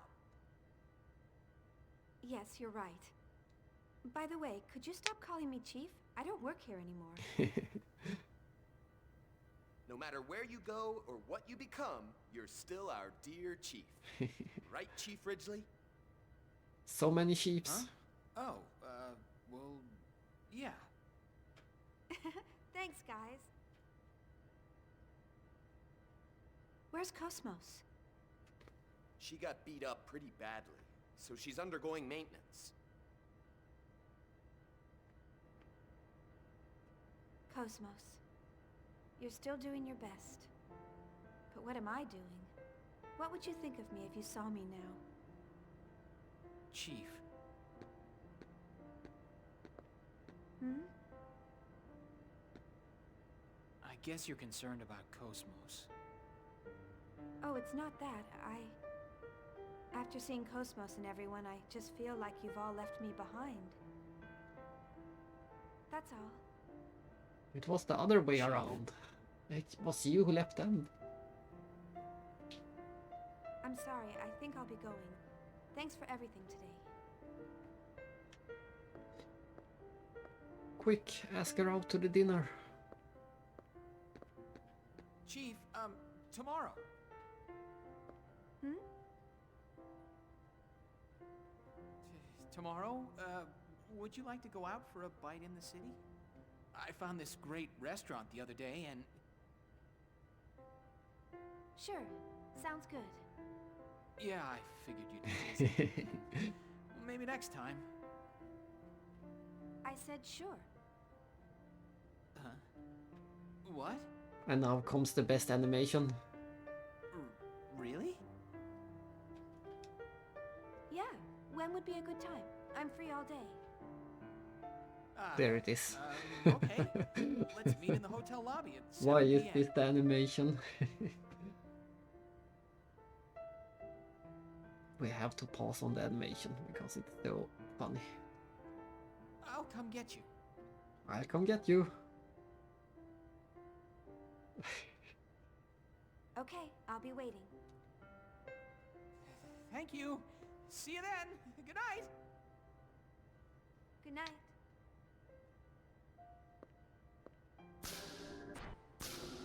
See you then. Something like that. Excuse me.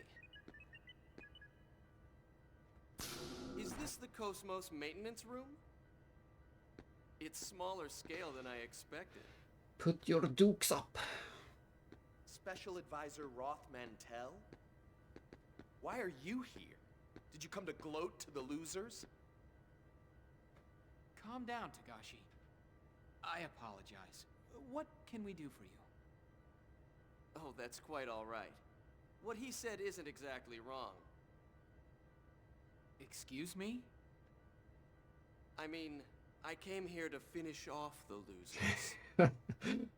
Like we said, a nice I guy. need you to gather your things together at once. Wait a minute! What about Cosmos's repairs? There's no need. Cosmos will never awaken again. No. What are you talking?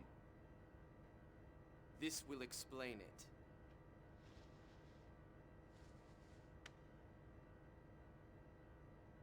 What?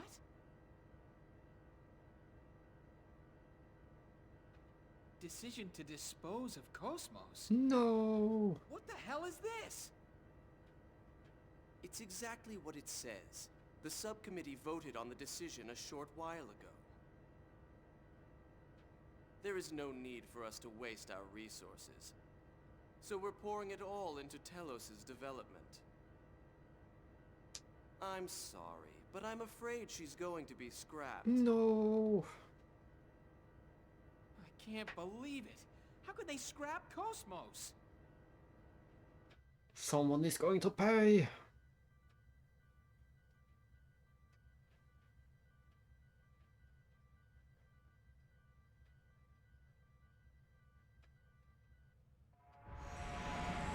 All phases of the performance program are now open. Supervisors for each weapon are requested in the conference. Back to the hotel we go.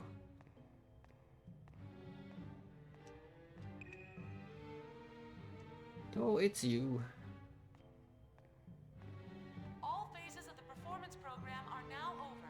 Supervisors for each weapon are requested in the conference room.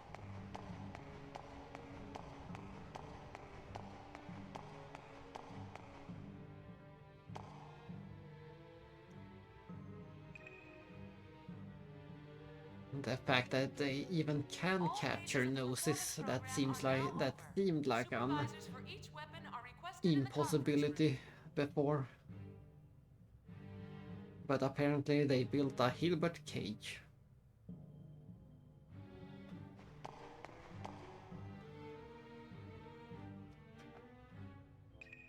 All phases of the performance program are now over. Supervisors for each weapon are requested in the conference room.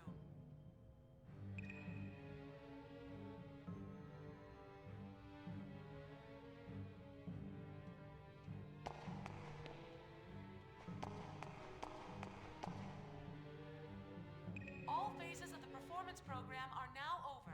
Supervisors for each weapon are requested in the conference room. Good, they gave us an explanation how they could keep some Gnosis around with a Hilbert cage, of course.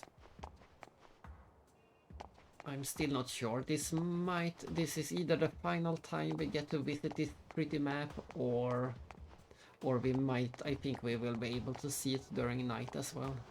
So this should be the final time we see it during day, and then one more time.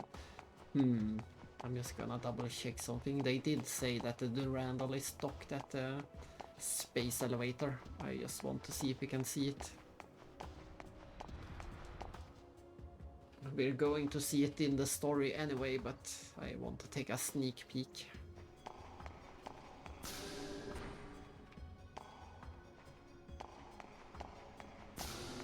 Just a quick 4-hour ride up the elevator before I go to sleep.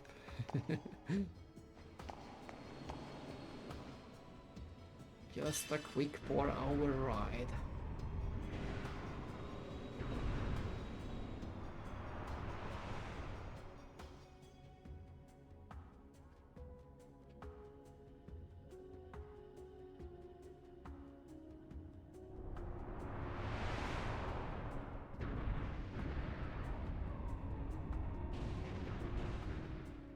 All of this just to see the Durandal, and there it is in all its glory. Look at that ship.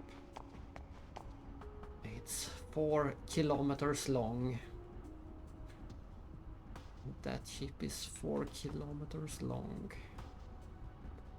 And it's so massive.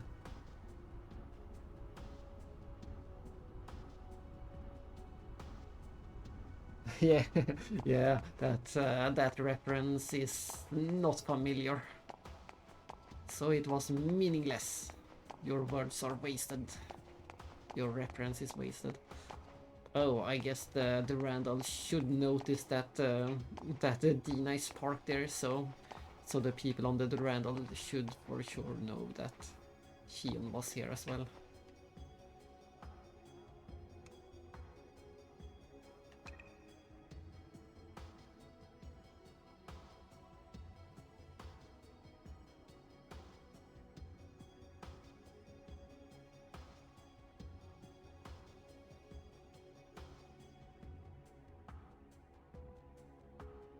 I'm surprised that this guy didn't mention the fact that the Randall is 4 kilometers.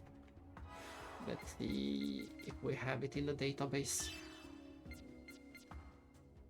Alphabetical D for the Randall. We have the Damerung, that's even better. My favorite ship in any media ever, with its 1000 kilometers. Look at that. 1000 kilometers. Meaning it is 250 times bigger than the Randall.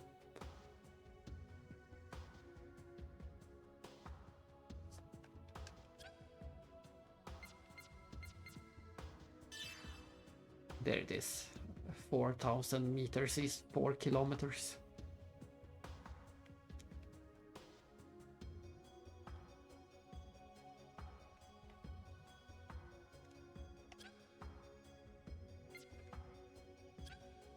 And I'm surprised that we have already unlocked 70% of the database. Already 70%, but in this game, let's see. I think I saw some.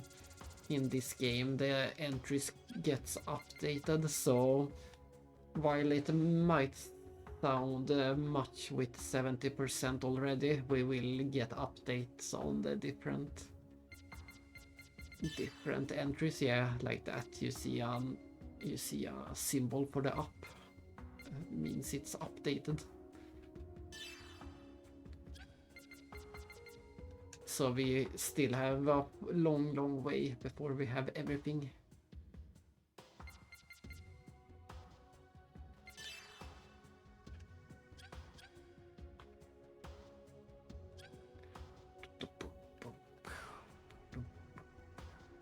But yes, I just wanted to get this cool shot. Let's see if we can get the Merkava in the same shot. No, the Durandal is blocking the Merkava. That's a bit sad.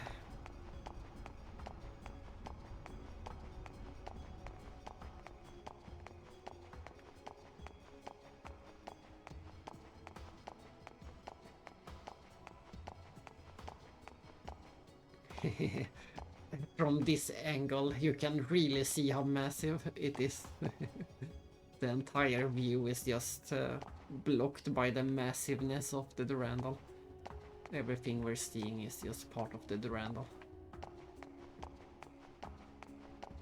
Anyway, it was worth a 4-hour trip in the elevator. Let's take another trip back down the elevator for another 4 hours. Then we go back to the hotel.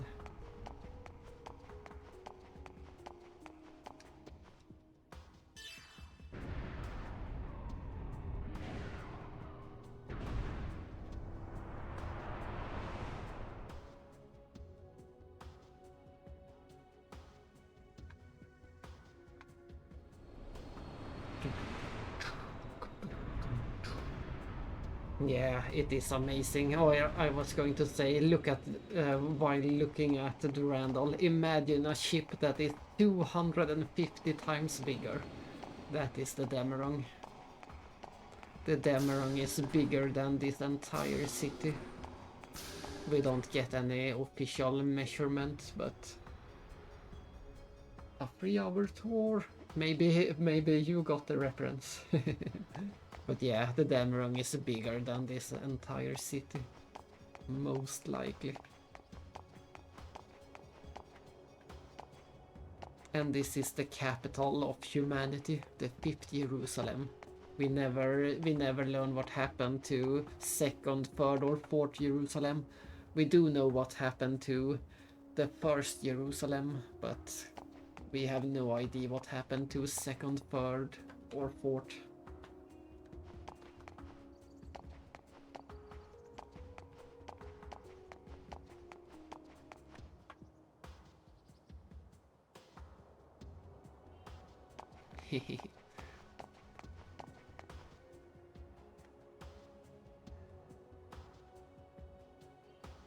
Tens of you. Yeah, I have not seen anything about that show.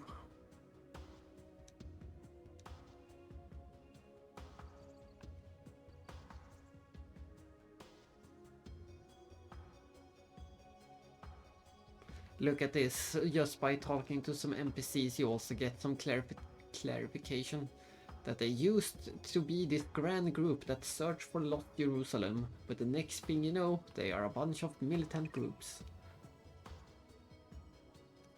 And it all happened during the Milchan conflict. 15 years ago. It's so hard to go to episode 3, it feels so unnatural to say 15 years ago. We are so used that they keep mentioning 14 years ago in episode 1 and episode 2. But now that another year has passed, we have to correct ourselves and say 15 years ago.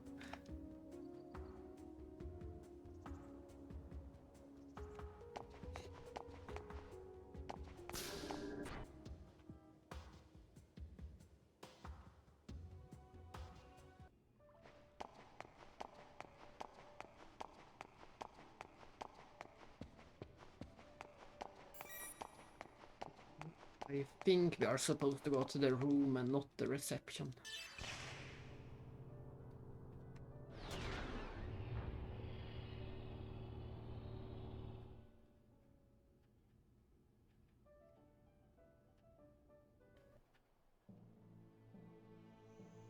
Yeah, straight into the story. So, this is the footage from the T-weapon demonstration? You've got guts recording secret government information right out in the open. I bet you could earn a pretty penny if you became a GNN reporter. Stop joking and take a look at it. This is the only time that GNN will ever be mentioned in this entire franchise. I think if we check that new screen, that screen that we saw in the cafe, maybe that screen had a GNN logo. I think so. But in the actual story, GNN will never be mentioned again. And this was the first time. Do you think you can extract any data from this footage? Not right away. I'll need some time. Please try. This T-weapon and an unknown developer are the core of the government's project. I'm sure we can find all sorts of things once we start poking around. So you think Vector is involved in this as well? But they canceled Cosmos' development, right? Aren't they being a little roundabout? True, but the way Telos looks, I can't believe Vector isn't involved. Something we know nothing about is happening quickly. All right, leave it to us. I Also, think there was something interesting in the data from the other day. that could be the catchphrase of this game. Something we know nothing about is happening quickly. That more or less sums it up. That sums it up pretty nicely. Is it information about my father? No, we haven't found that yet. But we did find a keyword. Canaan. Canaan? You mean that Canaan? No, not the Realian. We think it's the name of some program or system used for observation or investigation. And there comes the big point from Pied Piper again. That we found out about that all the way back. It has been a thing for 100 years. All the way back in Pied Piper. The program for observation and investigation was already a thing. Exactly, not the guy I don't call Canaan. I wouldn't be able to remember his name. Canaan? We don't have the details on its objective, but one thing is clear. Vector has been using this Canaan for over 100 years to search something. Yeah, she even spells it out for us, but from Pied Piper we already know the context for this. And the fact that it has been used for over 100 years. Can you find out some more about it? We can, but it'll cost extra. What? You're going to charge for it? Just kidding. It may have something to do with that Realian, so it's on the house. On the house! On the house!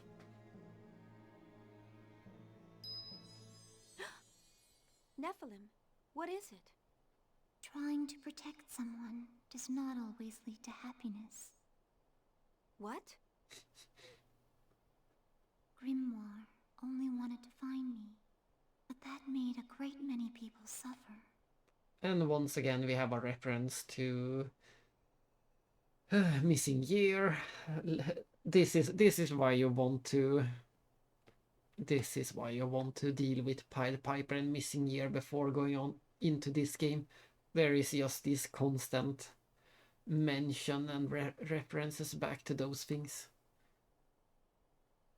With him gone, the Gnosis phenomenon should have stopped expanding, but it didn't.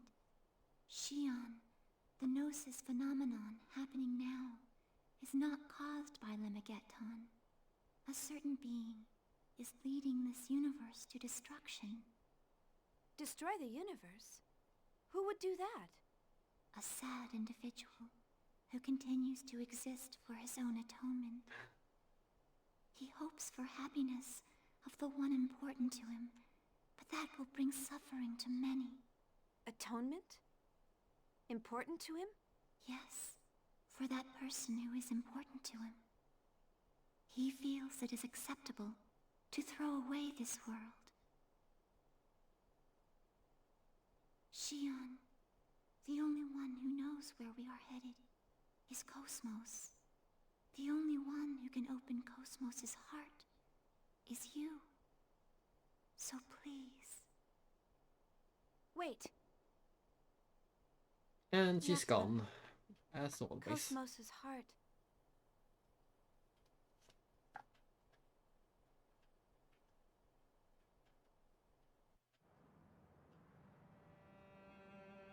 And this song is so sad.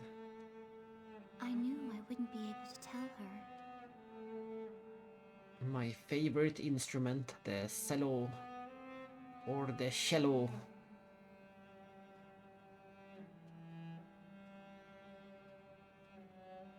I know.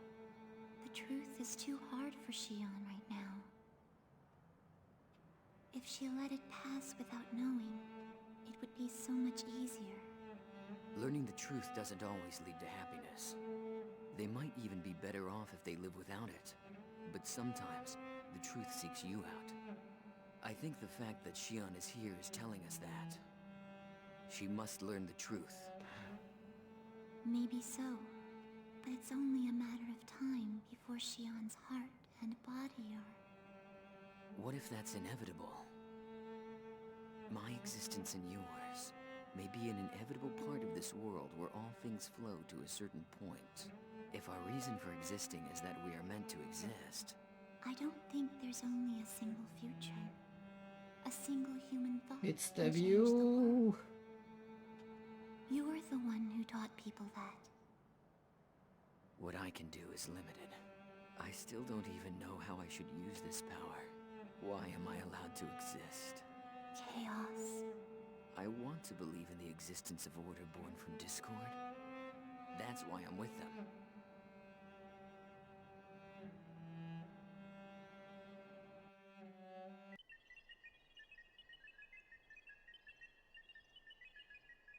There's nothing suspicious in the data concerning this man called Roth Mantell.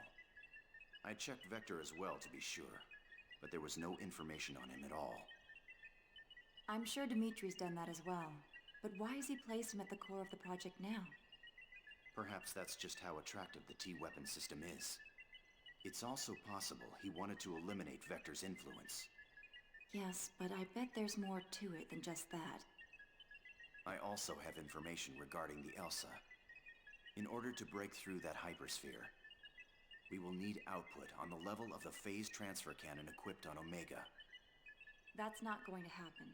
We can't use it considering how unstable its systems are. And besides, Dimitri would never authorize it. Then breaking through that hypersphere is impossible with current Federation technology. You mean we'll have to give up on rescuing the Elsa? No, I just said it can't be done with Federation technology. According to my database, there is another weapon capable of breaking through it. Another weapon? Cosmos' tertiary weapon system. She is capable of the same output as an ES, so she may be able to break through.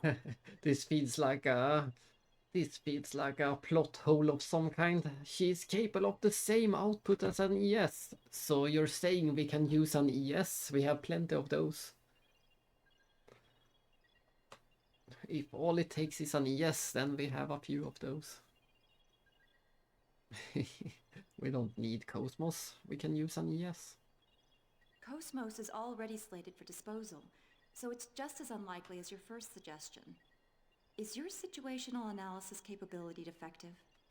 How are we supposed to equip her with her tertiary weapon system? And send her to that region of space? With all due respect, you are the one who was unable to analyze the situation, Dr. Mizrahi. That freighter infiltrated a region of space under martial law for an illegal expedition. Officially, it doesn't even exist. If you want to rescue something that doesn't exist, you'll have to take a certain amount of risk. You mean? Yes, Cosmos has already been thrown out. That doesn't mean we can't reuse her. Yes, let's reuse Cosmos. I like that idea. You certainly don't think small, do you? I was designed specifically for such objectives.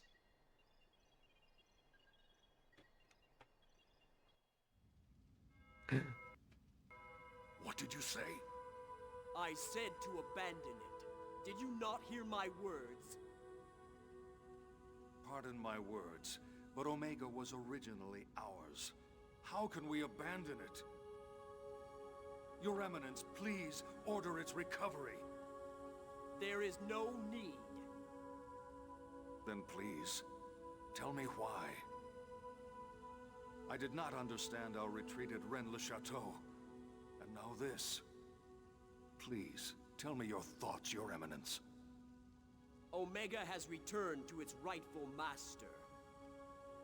And I have already taken measures to deal with the Zohar project.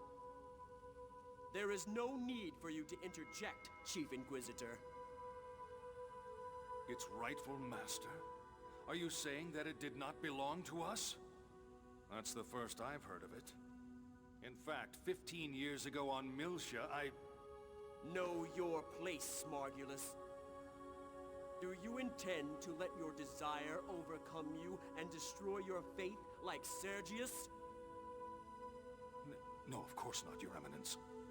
My apologies. You sound tired, Margulus. Rest for a while. You are dismissed. Yes, Your Eminence. Margulus, everything is God's will. There is no need for concern. Do not question. Do as I say, and all will be well. All will be well. We'll see about that. We'll see how well it be.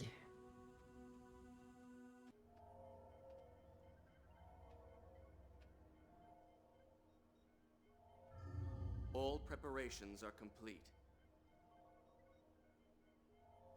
Good. This spiral cobweb will capture her heart. And when it does, she will willingly wrap its threads around herself in order to find the truth.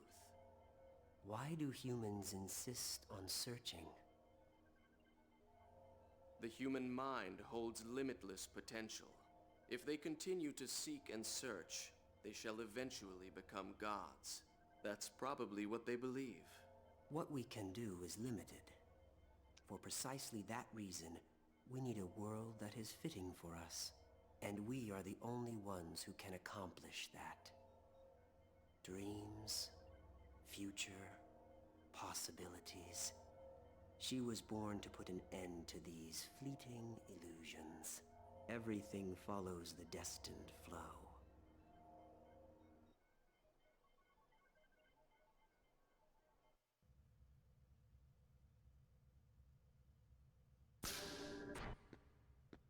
How am I supposed to explain this to the chief?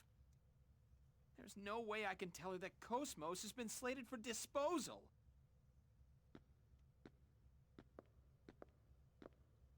It's dangerous to get lost in thought while walking. What? Oh, Committee Member Mizrahi. Can I do something for you? Could I speak to you for a moment, Chief Ridgely? Sure. What is it? I want you to get in touch with Shion soon. Do you know her personal contact information? Sure, that's no problem. But what's going on? They've decided to dispose of Cosmos, correct? I need to speak to her about that. I'd like you to come along as well, of course. Oh, that's right. Of course you'd know about that. Actually, I was just trying to figure out how I'm gonna tell her about Cosmos. Relax. I won't let them dispose of Cosmos. That's what we're going to talk about. Yuli to the rescue.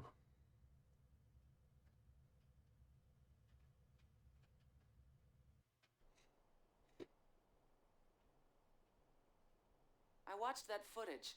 It's certainly astonishing. So, did you find out anything? We did some research on Telos, but we found no relevant information in any database. Everything from its official project proposal to the budget is a complete blank. What about his supporters? Did he erase everything about him in order to preserve secrecy? No records ever existed in the first place. How is that possible? It's being used by the military. Beats me, but that's the truth. But you know, if he's clean on the surface, he's probably dirty as hell deep down. Hey, is it possible to transfer Cosmos directly through the UMN? No. All advanced AI devices, including Cosmos, need a UMN tube for transport. Basically, they have to go through the hyperspace or it will damage their functions. In other words, some sort of ship is necessary when moving one. Why do you ask? Well, about a week ago, a Dominic transport ship affiliated with the Hyams Company docked at 5th Jerusalem's 47th port. When I checked its cargo records, I found something interesting. At the time of docking, the port's mass detectors recorded a total mass of 3,751 tons. In episode 1 it was Helmer who helped us out. Yeah, it was Helmer in episode 1 who got us out. Thanks to his underling Lapis. She was the other nice lady you are thinking about, Lapis. Roman Lapis. And sadly, we only see her that one time in that one scene in episode 1. Exactly, and then we never saw her again. That's how that went. But at the time it left port, it was 3,750.79 tons. The Dominic has a regular crew of 3. This weight difference wasn't caused by people. In other words, these records show that something must have been taken off the ship. Normally, any cargo unloaded into the container terminal, even if it's a government secret, has some sort of record registered. But this time... There was no record. Right. What's the mass of the bare minimum equipment required to maintain Cosmos? It depends on the type of frame she's using, but probably around 200 kilograms. That may be the missing piece, assuming it wasn't constructed on 5th Jerusalem. Then Ormus is involved in Telos' development? But why would they do that? Who knows, but it's disturbingly obvious. They may be deliberately drawing attention to it to cover up something else. How disturbing. What's up? Hey, you guys already started. You could have invited me, you know. You haven't missed a thing. By the way, have you already taken care of what I asked for? You betcha. Shion, we've pretty much finished researching your father. There are some things in life one is better off not knowing. Do you still want to know?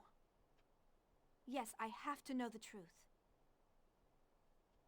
This record is in regards to the UTIC organization 15 years ago. The Federal Advanced Technology Special Inspection Bureau. That's the name of the government office that was observing UTIC at the time. Yes, and the person who was appointed to Milsha as the Federation government's inspector was...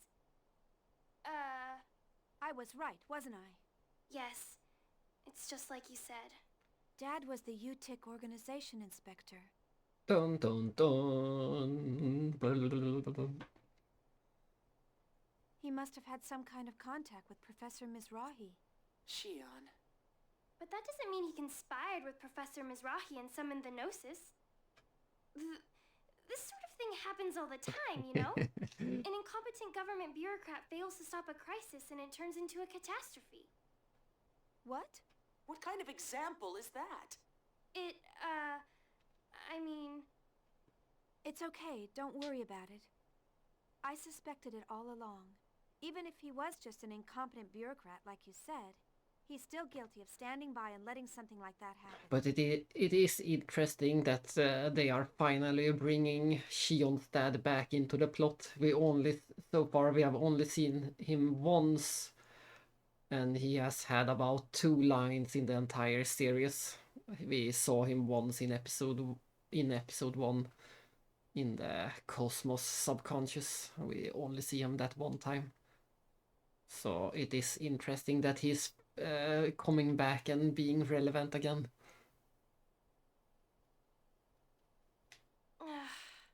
I finally know why Jin doesn't. Yeah, like I the can idea add of me dramatic getting involved effects as well. I feel at all the better now that I don't have reveals. to wonder anymore. Shion. That's right. I suspected it all along. That's why I... Oh, it's from Alan. I'll take it over here. Shion! It's from Alan. I take it from here. Falls to the floor. I take all of my calls lying down on the floor. Shion!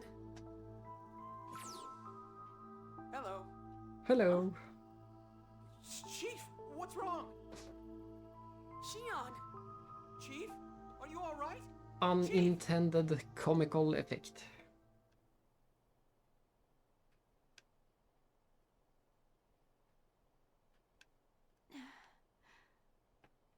Alan. Are you all right, Chief? You scared me. You collapsed right as the connection went through. You came to check on me? It's a bit sad that 99% of all games have uncomfortable beds, and 100% of the sci-fi games have uncomfortable beds. At least as it looks like it. Well, I was the closest. I see. Of course, even if we were a million light years apart, I'd still be here in a flash. Want something to drink? I had an MC here a few minutes ago, but he said it was probably overexertion. Have you been pushing yourself lately? Yeah, I'm sorry for worrying you. Wait, you need to stay in bed. I'm fine now. A lot happened today. I'm sure that's the reason. Chief, I, have a message for you from committee member Mizrahi. From Yuli? Yes, she says she wants to talk to you, so she'd like to meet with you on the Durandal tomorrow. Yep, if it you're not was feeling nothing. well, I'll ask her to postpone it. You worry too much. Exactly. I'm fine now. I'm fine now. there it is. I'm fine now. Nothing to worry about. Oh, but tomorrow we were... Ah, it's okay. Talking with member Mizrahi is much more important. Don't worry about canceling our plans. We don't have time to be going out to eat dinner. Alan, let's go out for a bit. What? Sure, if you like. That's fine with me. Time to finally have that lunch. Oh, and we do... I thought we would teleport instantly from this spot to the next cutscene. I didn't think we would get to actually explore right now. And I guess room 701 means we are on the 7th floor of the Möbius Hotel.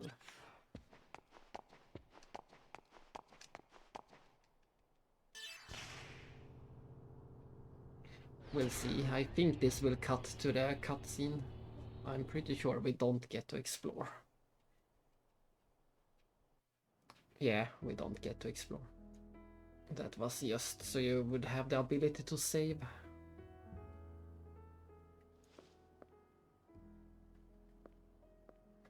It feels good out here. It feels good, I love the night air. it looks good, and it sounds Yes, good. This area is under environmental protection, so there's a lot of trees and plants. I'm sorry about our dinner plans for tomorrow. I didn't mean to substitute it like this. Please don't worry about it. The location wasn't important to me. What are you Anyway, talking this about? kind of atmosphere is much more valuable. This is the perfect location. There can't possibly be a better location than this for a dinner. Atmosphere? Oh, nothing. Just talking to myself. Ow, hot, hot! Oh. Oh, sorry. It's all right. We almost wasted a magnificent dinner. Magnificent? It's just prosciutto. Come on, a single thought can change the world. Even fast food can become an elegant dinner. Oh. And they just had to plant that line for later. The single thought line.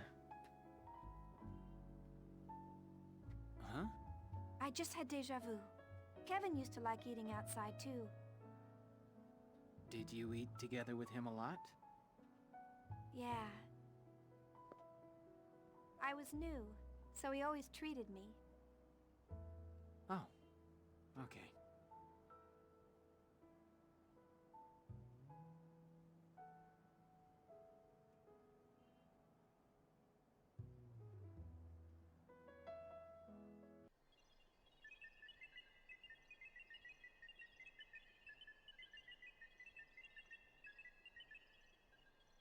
How long do you intend to hide there?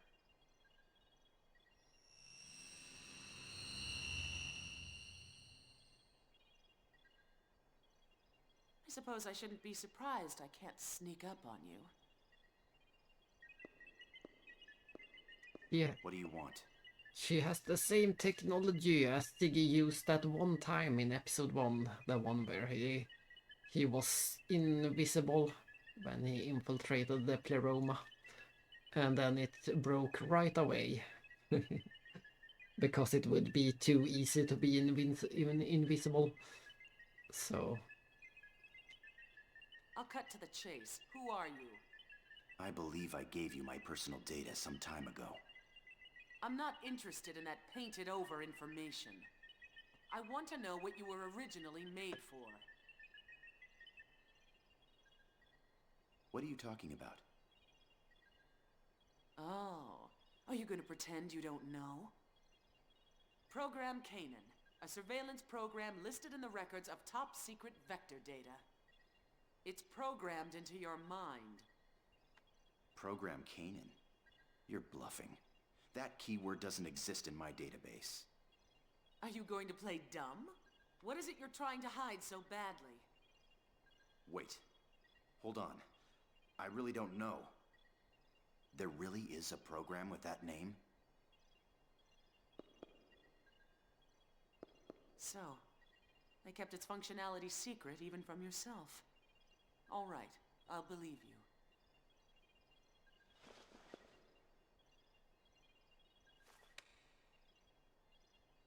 What's this? It's partial data on Program Canaan we obtained from Vector. If you want to confirm its validity, you'll have to do it yourself.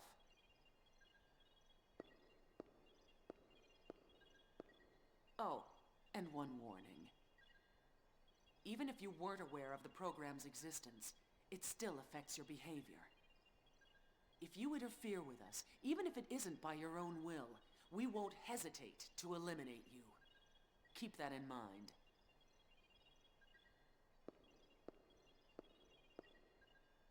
And I see that we are officially on the correct date for my local time.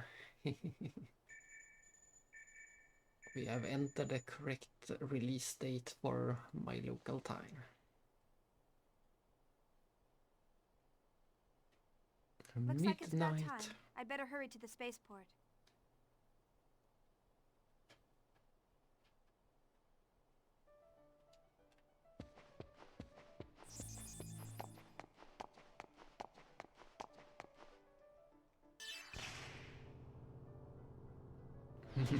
Exactly, midnight launch party.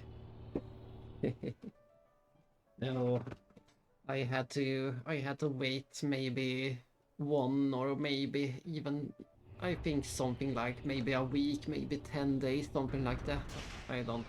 I'm not completely sure. But I had to wait a bit extra, of course, to actually get the game imported from Japan. The first game I ever imported. And I had to use the relative as a middleman. I couldn't do it myself. I had some help. So I got it a few days later, probably about a week.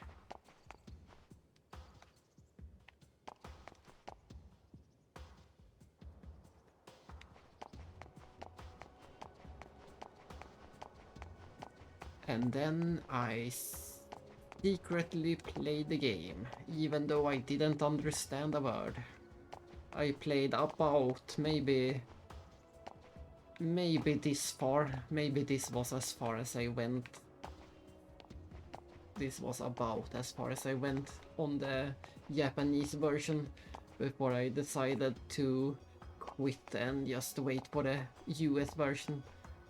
The story was getting too interesting and I didn't want to spoil anymore without understanding it.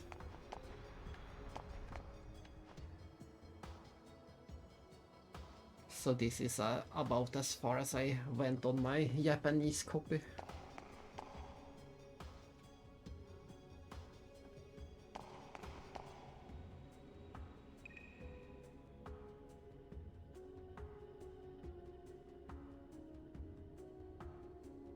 They still talking about the Seraphim sisters from the first game.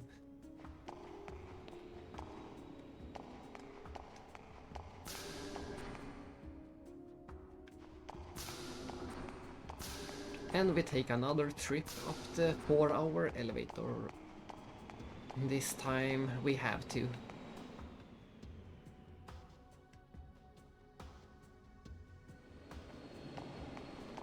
This time we have to for the story, to meet up with the good old crew of the Durandal. And we're finally going to get a better look at the new party models. Everyone looks so good. Everyone, especially I think the biggest upgrades are, well, aside from Cosmos, Yin and Momo have really nice upgrades especially.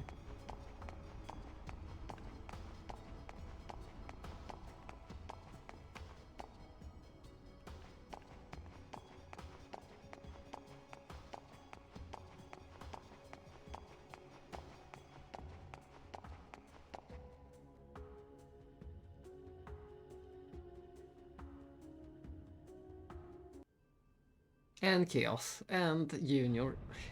No, Junior looks great in all the games, but... Hey, Xion, you're looking well. Looks like you're all doing good And too. Siggy has the least amount of differences. Jin? Siggy looks almost identical in all 3 games. They got Siggy right from the start. Siggy looked correct from the very start. He's the one that changes the least. And not just because he has the android or the cyborg body.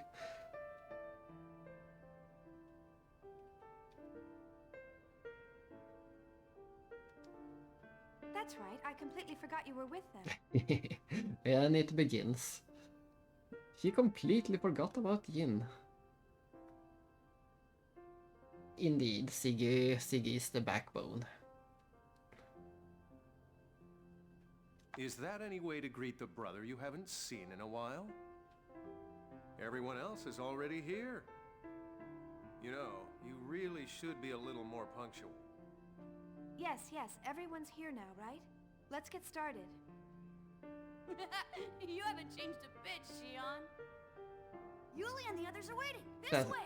That was quite an unnatural laugh for Junior.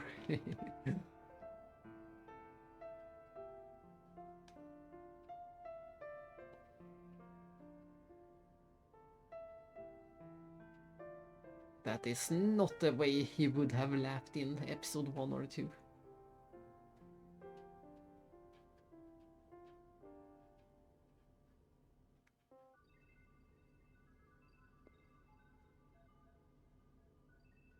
Shion, have you heard about Cosmos?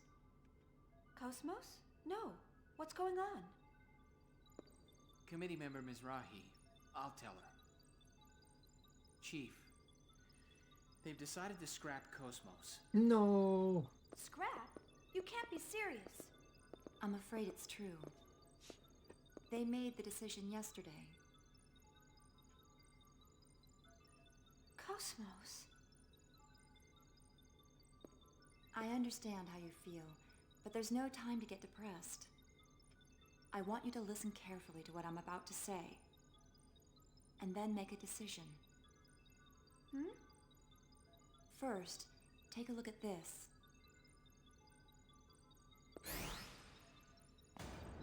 What is it? It's a hypersphere that appeared during a battle with Ormus. Of course. He also was swallowed by it. A good old And now hypersphere. this hypersphere is beginning to shrink. It'll likely continue to shrink to Planck scale size, and then disappear from this dimension. What will happen to the Elsa? At this rate, it will be taken into phase space along with the hypersphere. If that happens, it'll be impossible for us to rescue them. If we don't break through this hypersphere, we can't rescue the Elsa. But weapons on the Durandal or ESs don't even make a dent. The surface of that hypersphere is connected to imaginary space. But Kanan just said that Cosmos is just as strong as an ES. And apparently the ESS doesn't make a dent, so why do they think that Cosmos will? Ordinary attacks are useless against it. Its only weak spot is a part called the Klein point. And we have more... And we have more German in the game. Klein should just mean weak or small. Weak or small, something like that. If we can pierce that point with a high output weapon and reverse the space, then perhaps... You've got to be kidding me! How the hell can we do that? Oh, Cosmos! Cosmos' phase transfer unit! Exactly. Cosmos' tertiary weapon system may be able to break through that hypersphere. There we go. Finally an actual reason to bring Cosmos. It's because of her the one special weapon. Not because she is as strong as an ES. But Cosmos has been slated for scrap. How are we supposed to do this? Besides, there's no way we'll get permission to use the tertiary weapons system. Yes, that's why I've gathered you all here. Cosmos is currently awaiting disposal inside the Zohar Project facility. You're planning to steal Cosmos? There's no other way to rescue the Elsa. I'll guide you during the infiltration. But it'll still be dangerous. It'll be up to you to decide.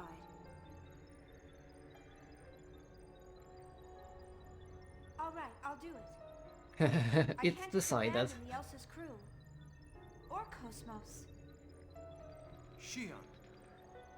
Yeah, I guess if we do him a big favor now, we'll be able to make use of it later. That's a good Then reason. it's settled.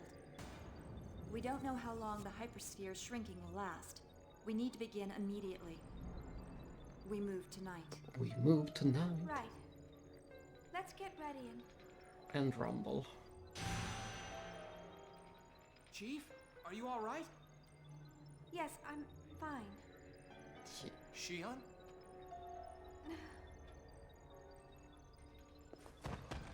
Chief! Shion!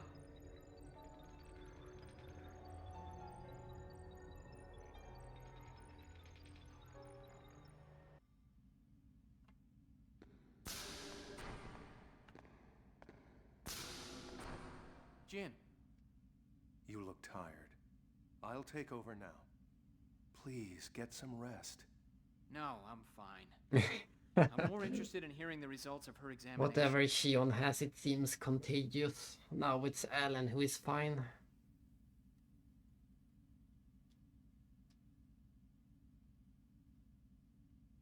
Even the medical staff here doesn't know what caused her collapse.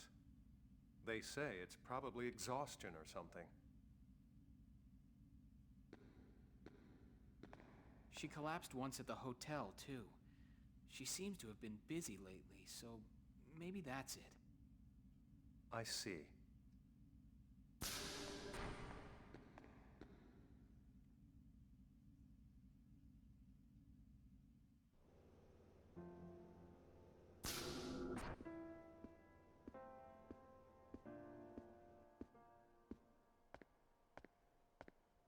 How are you feeling? I'm sorry for worrying you. Are you still working with Scientia? Oh, you're new. Alan said you've been busy. I figured that might be it.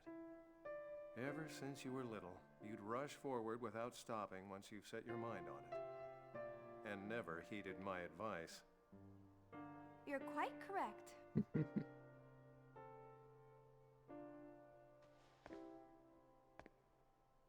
Well, it's all right, as long as you're healthy. But she's not healthy, so it's not alright.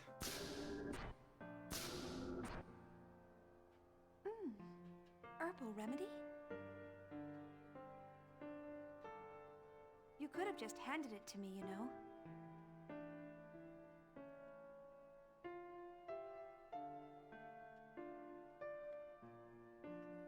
Such a great scene.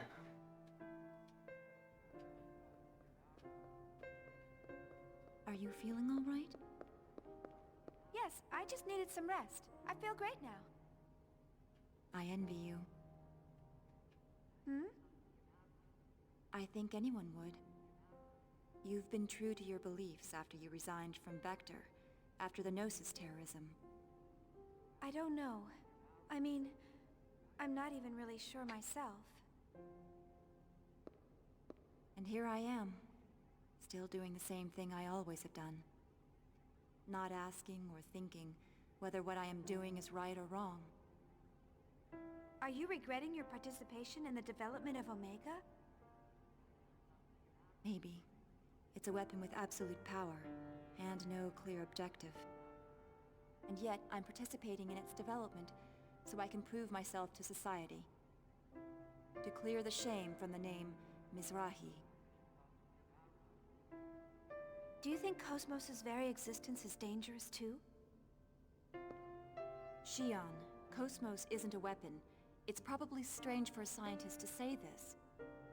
But I have a feeling that Cosmos possesses something very important. Something important?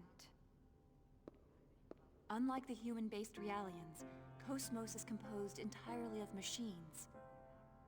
How much real difference do you think there is between the bundles of protein that make us and the machines that compose her? We're both a wave that make up this universe. The only difference is the number of ripples. I think if we have hearts and minds, then it's evident that she would have them as well. Do you think Cosmos possesses a heart? Isn't that what you wish? Maybe, but maybe not. I don't know what your thoughts and intentions were when you built her. But no matter what happens, I want you to believe in Cosmos. And more than anything else, you must believe the person who built her. Yourself. That's your duty as her creator. Yuli. Yuli. Did Uli head back to the facility? Yes. She said she's going to get things ready for our infiltration. Okay, we should get started too! There's not much time. Stock up on anything you'll need. Let's meet in the lobby of Shion's hotel. One final visit to the suspicious meeting in town, hotel. and it's close to the facility. Is that okay with you, Shion? Sure, that's fine. Okay, let's get moving! Junior sure is full of energy. but I guess that is normal.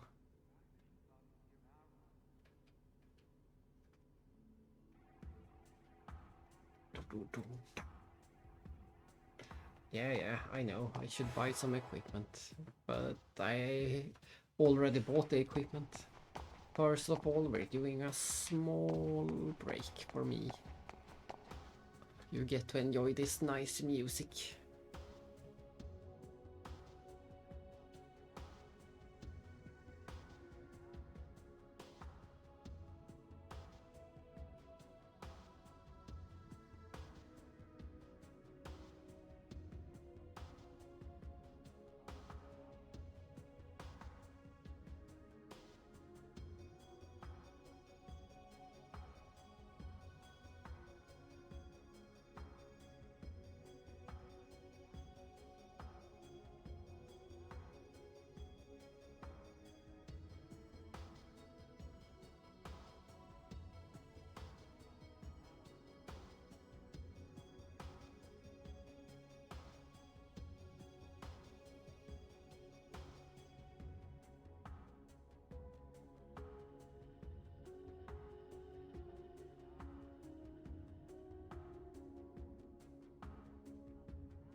Oh no!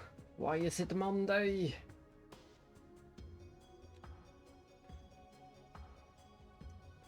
Who decided this? Who has decided that there will be a Monday? At least you were able to catch the all-important beginning.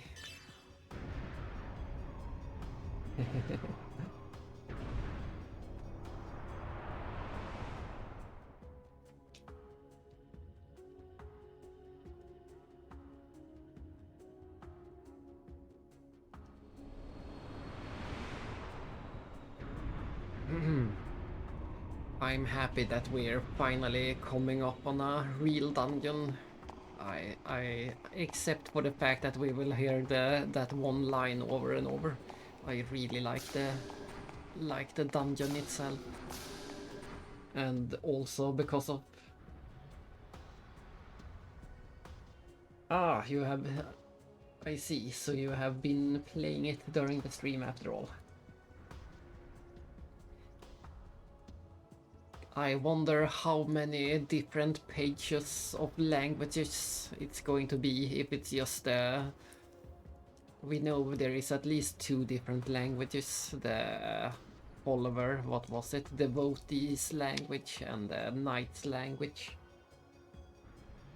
I wonder if there will be a lot more of them later. Or if it's just those 2. If it's just those 2, it would be a very short game. I suspect there will be a few more languages, or maybe some twist to it later.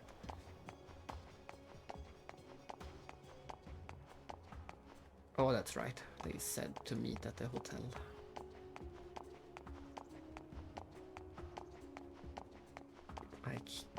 I will just take a look at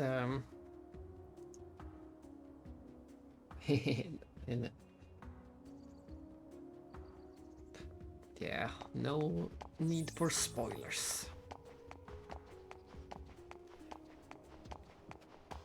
I'm still if the game gets cheap enough, I will probably add it to my wish list and play it. It seemed fun enough.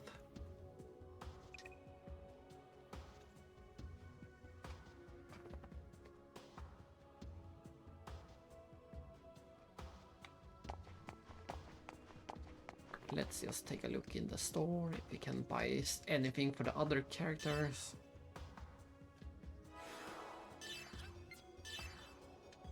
No, we can only buy things for Xion in this shop.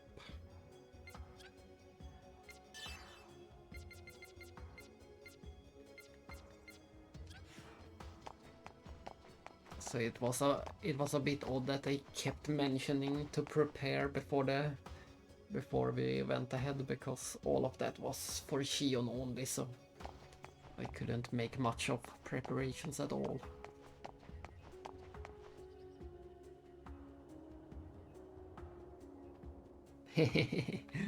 That may or may not be a hint.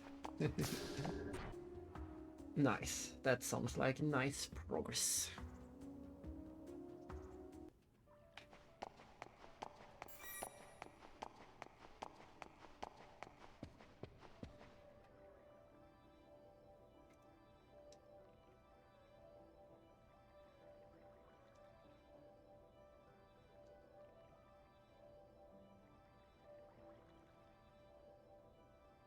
Ooh, look at this. We're getting, of all the places, we're getting the skill tutorial from Alan.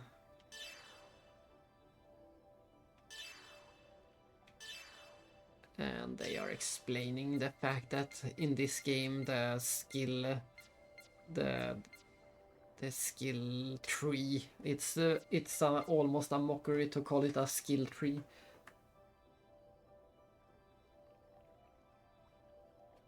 Ah, I see. You don't know either yet. But it will be interesting to see later. In this game, every character basically has 2 different lines. And they are basically, yeah, it says at the top, you can either go the support line for Xion or the attacker line for Xion. And every character have 2 different lines with different types of skills. And as you might expect, the support one is more focused on things like healing and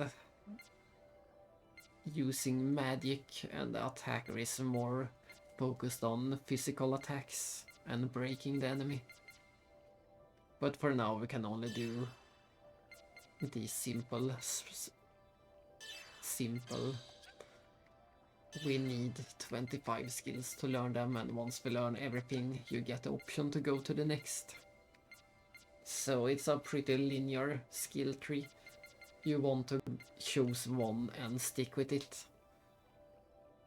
You usually don't get enough points to learn everything in a normal playthrough. So you want to focus on one of them.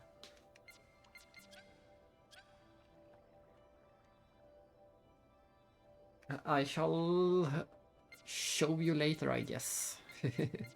But I have done so many different variations in this game. I have gone both ways with Xion, and I have used all the different party combinations.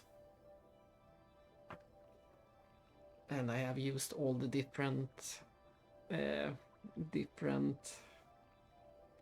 Yeah, I have done it all. There is no combination I haven't done, really. But once we get sometime tomorrow, we will probably be getting close to showing what my actual playstyle is in this game. We are too early to see any type of playstyle, but sometime tomorrow we will reach the point where I have a playstyle that I can show.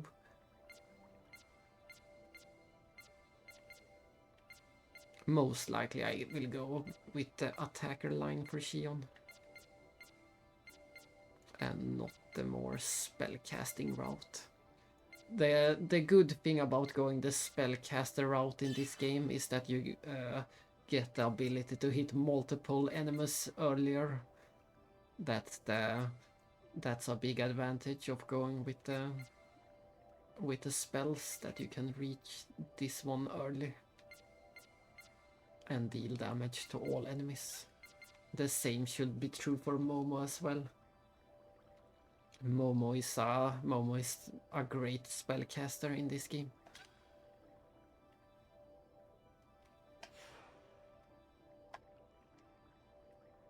Oh, how nice of you. We got 20 skill points from Alan.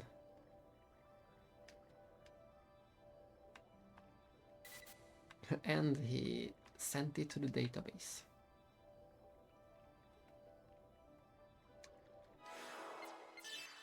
Those 20 skill points was just enough to learn one more thing. There we go.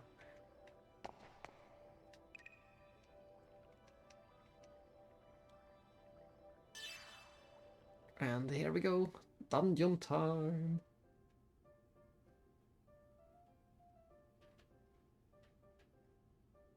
The start of this dungeon is the best ever.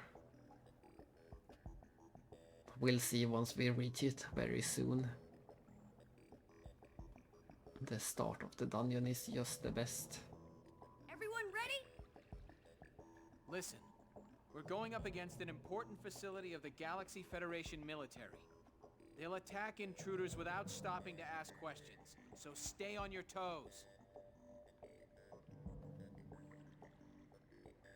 You're the one we're most worried about. Hey! I know that facility better than anyone else here. I know. I'm counting on you. Chief. Sorry to interrupt your tender moment, but we don't have much time. Let's get going. Let's get going.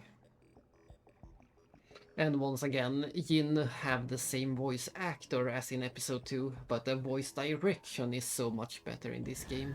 Look at this. This is the start of the dungeon. This was another one of those places Xion, over here. Come on, hurry. Where the projector added a lot to the... why can't I find a good word? A lot to the grandness. And the spectacle and the... yeah. It was very imposing to see this place on a big screen. Hey, not so loud. Do you want them to find us? So, is everything ready? Yep, all set. I tweaked the security, so you've got a free pass inside. I hope you didn't make any mistakes this time. Oh, come on, you can trust me. You're the one who told me not to do anything dangerous and then asked me to help you. There wasn't anyone else I could ask. What about Dogtooth? You could have asked Gientia. They're busy with something else. All of them. This is our own problem. I can't ask them to help with this.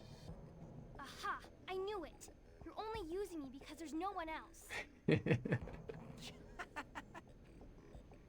Hey, stop laughing! So, how do we get in? The main gate is sealed, isn't it? Don't worry. We can get in by using the monocarrier below. We'll also use the transporters within the facility. As for the route, first we'll head from deck number 2 to the exercise area.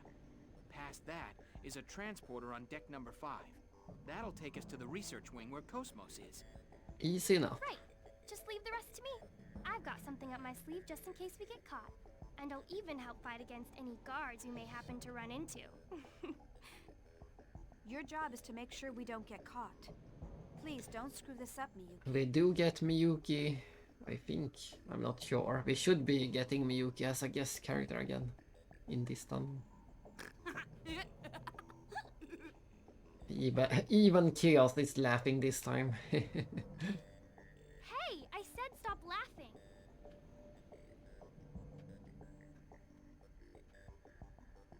But yes, finally, we're finally at the dungeon. And I can show this pretty cool view. This view.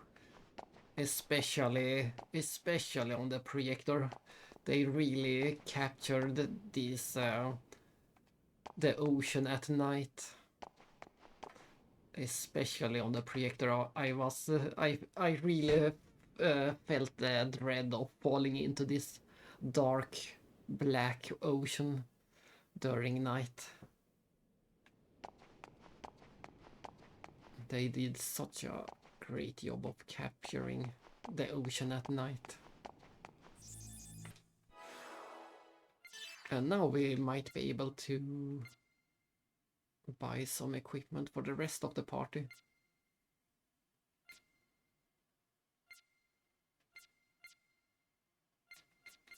Everyone can use that, and everyone can use this. We're gonna buy one of these for Yin, and then we're also going to buy one for Siggy.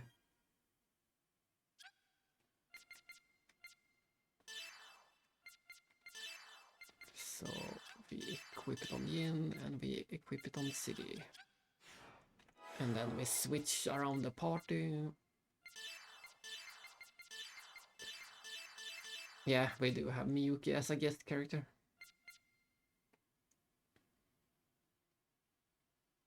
Yeah, that's she get what she deserves. Maybe.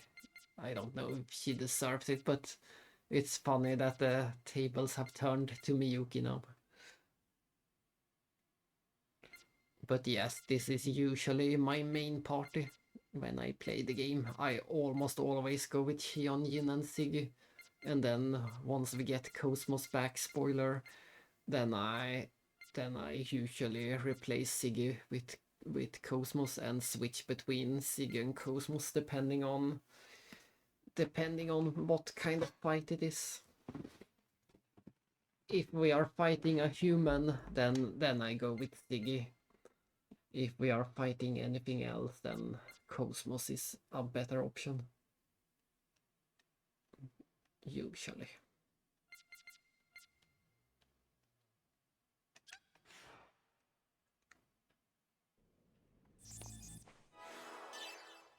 Let's save. There is no return. This was our last time seeing the city, sadly. From now on, the story, like I said, from once we get into this dungeon, the story will just keep escalating and there will be no looking back. But yeah, look at how cool this night ocean looks.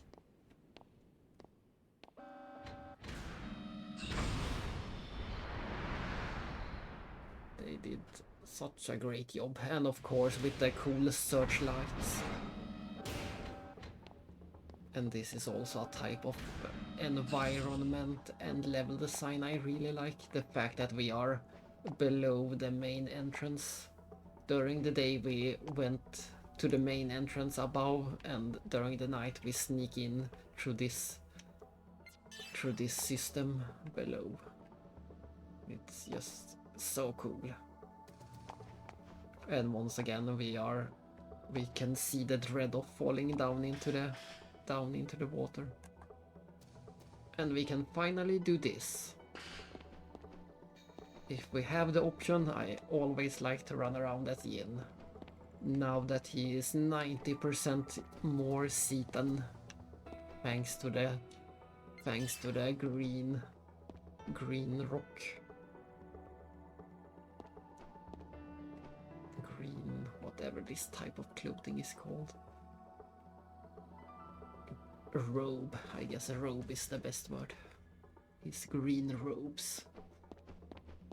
He has so many details. This is so much cooler clothes and model for him than the episode 2 one. This just looks the best. Yeah, Siggy is still the stomping clomping.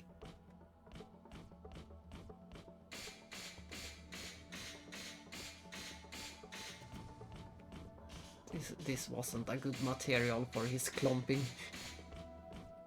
But as we said, Siggy is almost identical. He has a bit more detail. Everyone has more details, but yeah, he's mostly the same.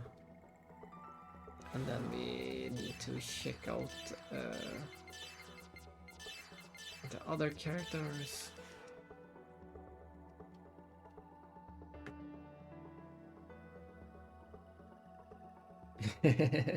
Nah, they won't notice. And this is also it's still a silly outfit. All of Chaos outfits are silly in some way, but I still like this one much better than the episode 1 and episode 2. I like his white pants in this one. It's a bit harder to... Let's see, do we have a button? No.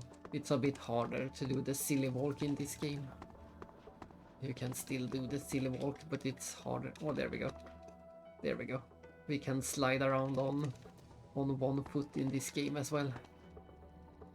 So the silly walk is still there at least.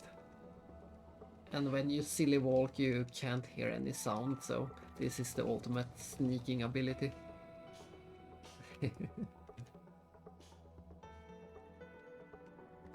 And of course, just the fact that we can switch characters with a button press is also the best. In episode 1 and episode 2 you had to go into the menu and switch the leader. This was also one of the first games I ever saw with this function, where you can just switch the characters at any time. And Momo for sure. I much prefer this outfit for Momo than the one in... Well, the one in both episode 1 and episode 2. This is by far my favorite. So cute.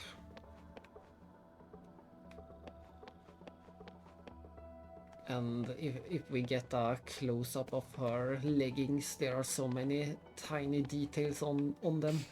Some fittingly, she has some flower patterns on them. And lastly we have Junior. Junior is fine in all the games.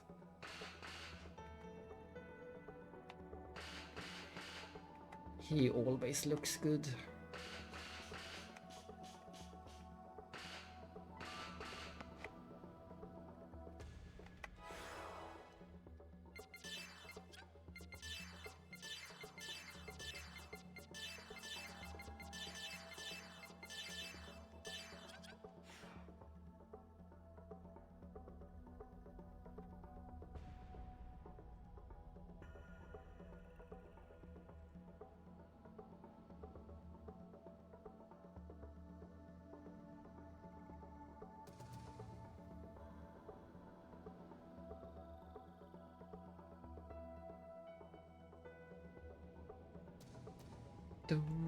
Oh, this song! Every song in this game! This song is so good too.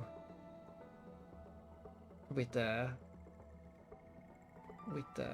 percussions in the background and the constant piano. Yuki Kayura loves her piano. It's her main instrument after all. It's piano, flutes and violins. Those are her main instruments, I would say. Oh, that's right. I completely forgot about those. I haven't... It's been so long since I saw that picture, but now that you mention it, I remember. I remember how pretty it is. I don't need to illustrate for you how nice these guys look. That's right. Now I remember the wall of Xeno. But yeah, if I have the option, I prefer to run around as Yin. He's just the coolest character ever. His model. The only thing missing is his glasses. Then he would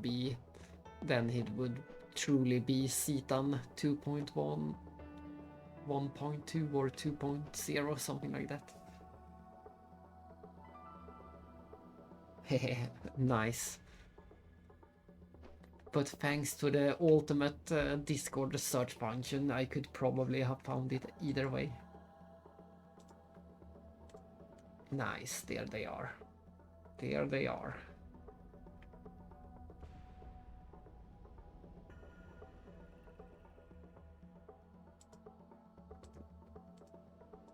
I hope you're able to have a good wall to recreate it if or when you move later. Then I hope you get a good wall to recreate it.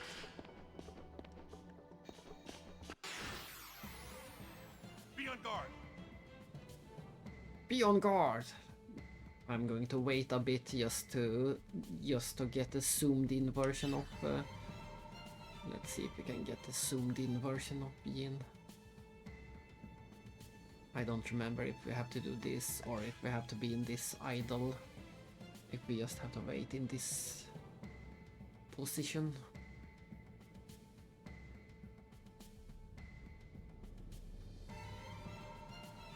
It should already have happened.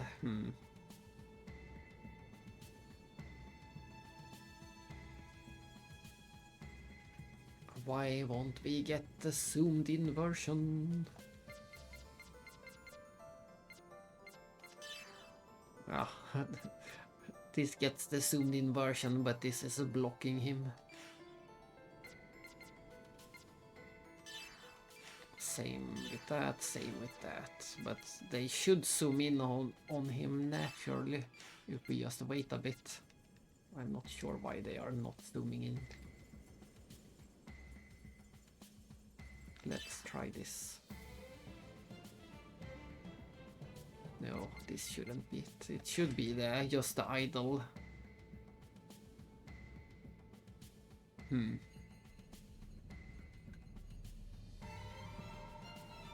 There you go. Now we can finally see how amazingly detailed this model is. There is no other PS2 game that have this much detail on the character. Especially, at least not among the RPGs.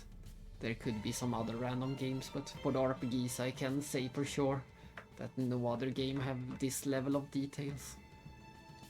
And they also found that perfect spot between anime and realistic style in this game. Xenosaga 1 was totally anime. Xenosaga 2 tried more human and ended up in a bit of an uncanny place. But with episode 3, everyone just looks the best. Everyone just looks the best.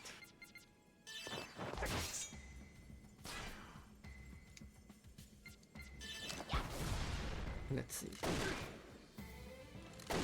I want to do the same for Siggy as well, of course. Even if we know his face well, I need to see the close-up. There we go. No, he's blocking himself with his hand. But yeah, there he is. Silent and cool and cold.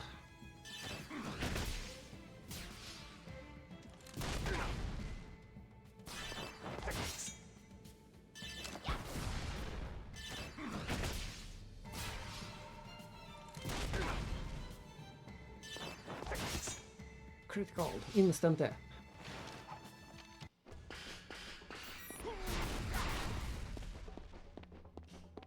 And look at this, we are already down below the main path and then we go one more layer behind. It's so cool. And once again the ocean has such a nice effect. Don't underestimate me. Do underestimate me. Do it.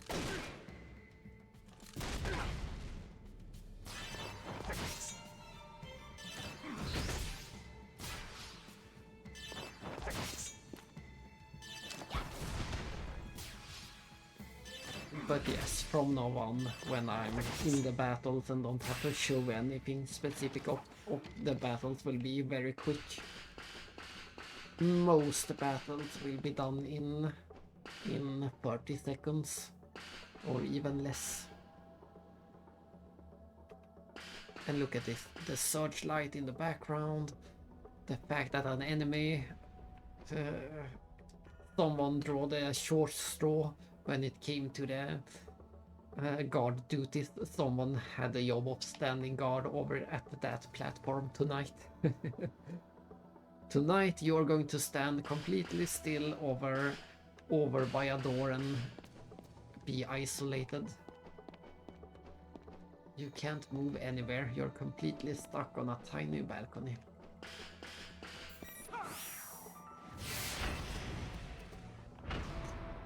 And of course this game also get the puzzling done correctly. Just the right amount of RPG puzzles in this game. I wouldn't mind if there was even more of them, but... Exactly. Or maybe the backroom isn't a problem when you are right on top of the ocean. I have no idea what their routines are like.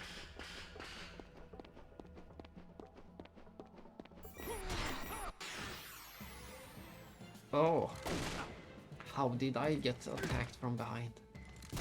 I thought I turned around in time.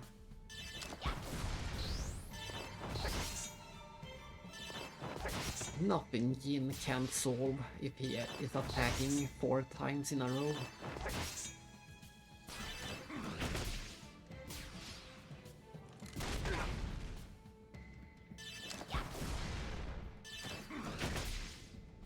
And just like in episode 2, we can use this, we can just use Miyuki to heal the entire party. We can use the reserve party to heal the main party.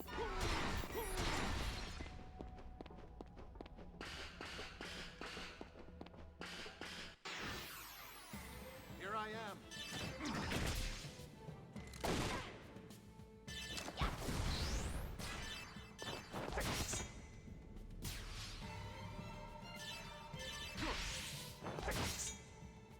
Skeletal slash. I guess I will have to do the...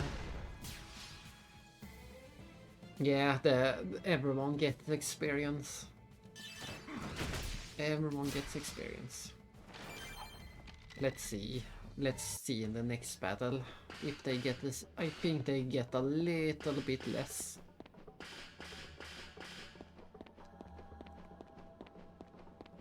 We take a look at that in the next battle. This was the way.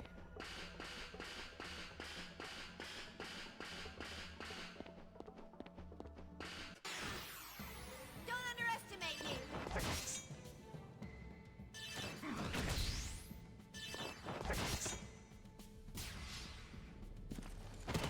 Stream delay. No worries. We will get the answer after this battle.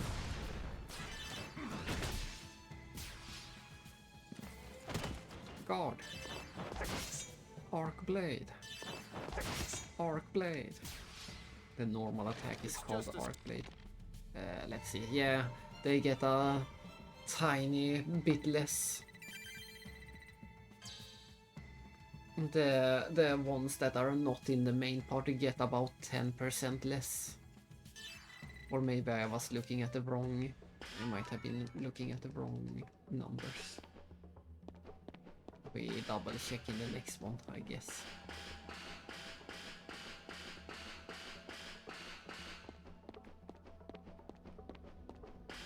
But this one tiny area is... This is to me, this is the perfect RPG dungeon. This is exactly the type of dungeon I want in my RPGs. Just like this. Where you get some minor puzzles, you get to explore different levels, there is horizontal horizontal exploration in these 2 layers. You get just the right amount of enemies. The fights are a perfect length. Yeah, something like that. I shall try to double check in the next fight. I think I looked at the wrong number. I guess it's time for you to go to bed. We reached the point. If you have seen the pilot of Omega Res Novae, please contact security immediately. If you have seen the pilot of Omega Res Novae, please contact security immediately. We should have a counter for this as well. Omega Res Novae counter. It's getting there. If you have seen the pilot of Omega Res Novae, please contact security immediately.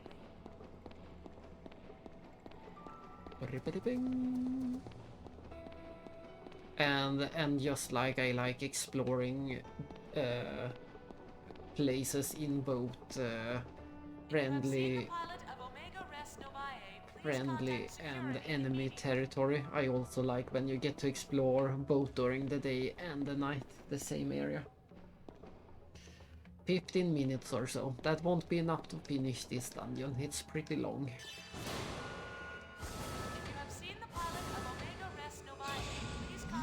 Yeah, I suspect that you will have to do a lot of lurking tomorrow. If you have seen the pilot of Omega Res Novae, please contact security immediately. But I will, as soon as I wake up, I will be back to streaming whenever I wake up and eat my breakfast and things like that. I have nothing else planned. Xenosaga. It will be all about Xenosaga. Be on guard. Be on guard. And of course, this was pretty common during the PS2 era. A lot of games in the PS2 era had this system where you could back attack enemies by going into them from behind. That was a very common thing on the PS2 in this system.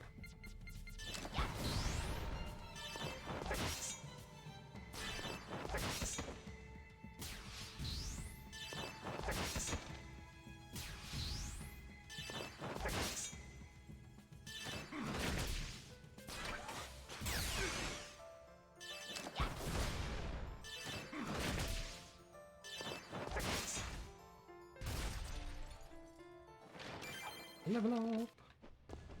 And we can finally get that one treasure chest over here. Be on guard. Now that the NPCs can't block our way.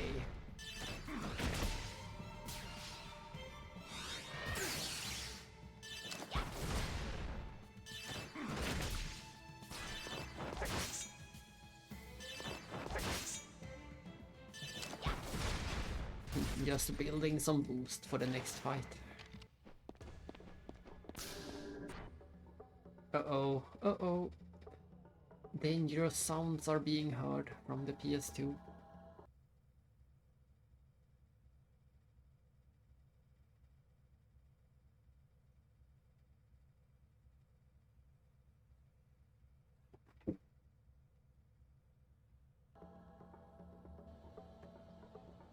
Phew.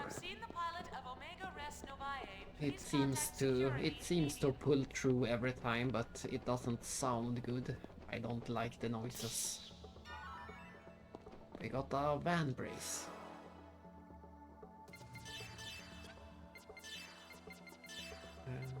Let's see, what category might that be? Half attack down and half defense down. It's a bit vague what that actually means. Here's the details. It half is down and soul down rates, so oops. It's a It's an anti-debuff equipment. It's pretty useless, I would say. It's not something very great. If you have seen the pilot of Omega Res Novae, please contact Yeah, security it sounds like it is. It's not a. There's no problem with the disc. It's the reader that has some problem moving back and forth. It sounds like. That's the type of noises. That's the noise. If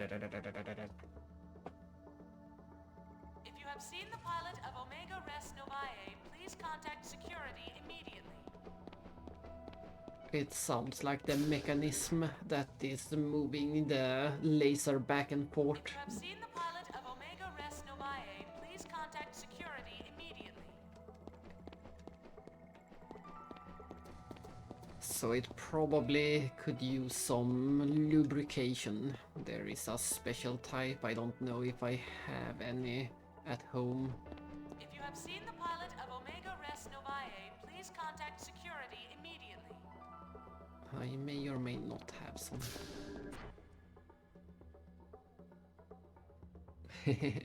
I trust this console. This console got me through over 100 RPGs, so it can do one more. And it got us through level 99 for episode 1, and it got us through level 99 for episode 2. It can survive a few more games.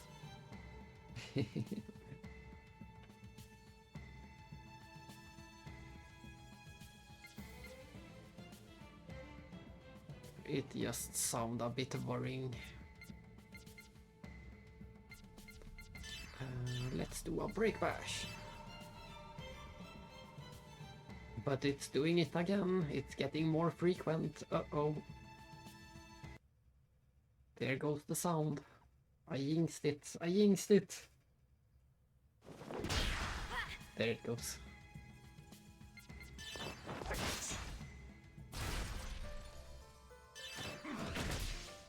We have only been using the console for 7 hours. That shouldn't be a problem.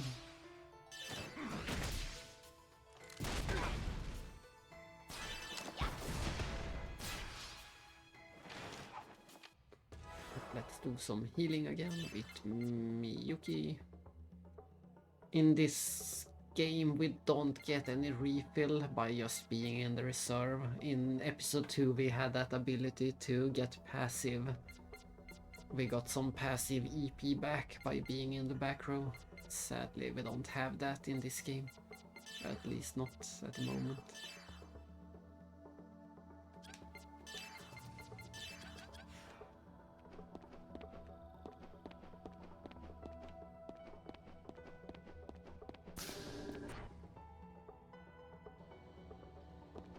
If you have seen the pilot of Omega Res Novae, please contact security immediately.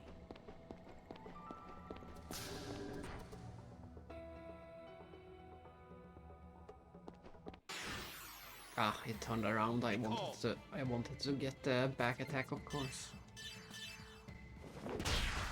We just break it with another break bash.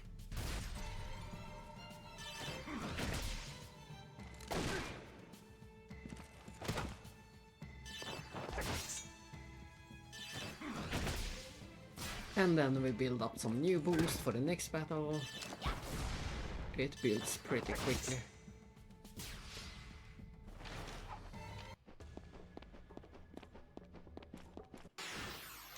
No, I was attacked from behind. What a mistake.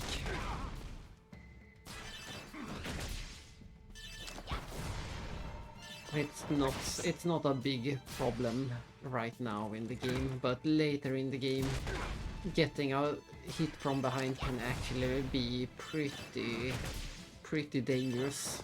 You really want to avoid it later in the game. At every cost.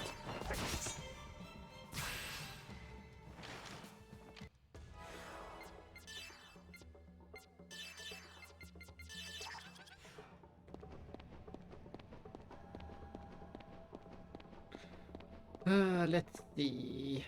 Oh, I didn't need to heal. We can just touch the save and we get fully healed.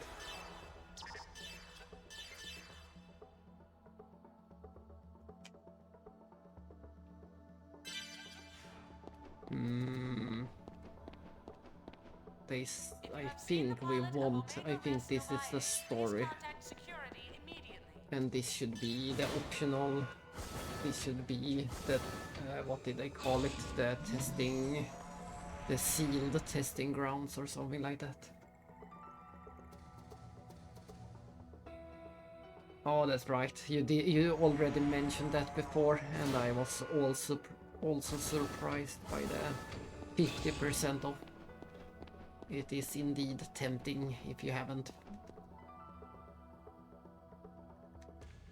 We can't go here at all. This is completely pointless. Yeah, that is a tempting offer.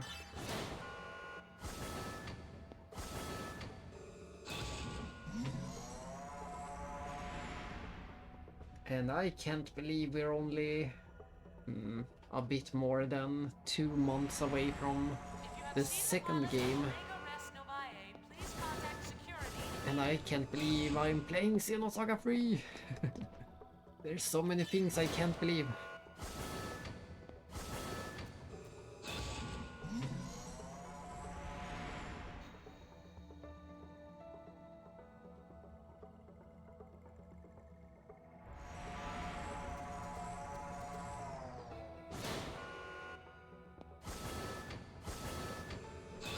Exactly.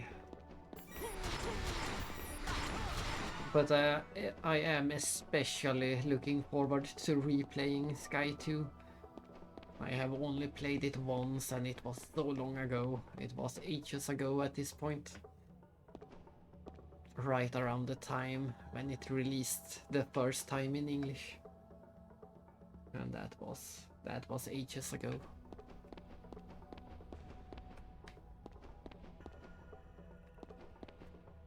With this game I know this is one of the games I know inside and out the most. There are very few details I don't know in this game. I know all of the level design and all of the story and all of the music and all of the...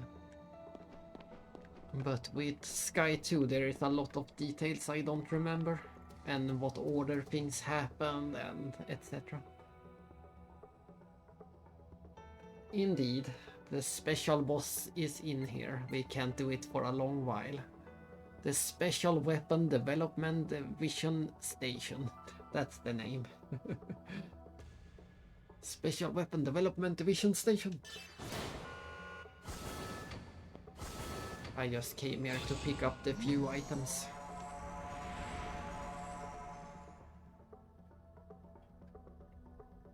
And of course we're going to fight the... We will be fighting the special boss at the end of the run. I will try to do it before we go to the final dungeon, or maybe we exit. I don't know. There is a lot of backtracking. Maybe we do it in the... Maybe we do an extra stream for the optional things.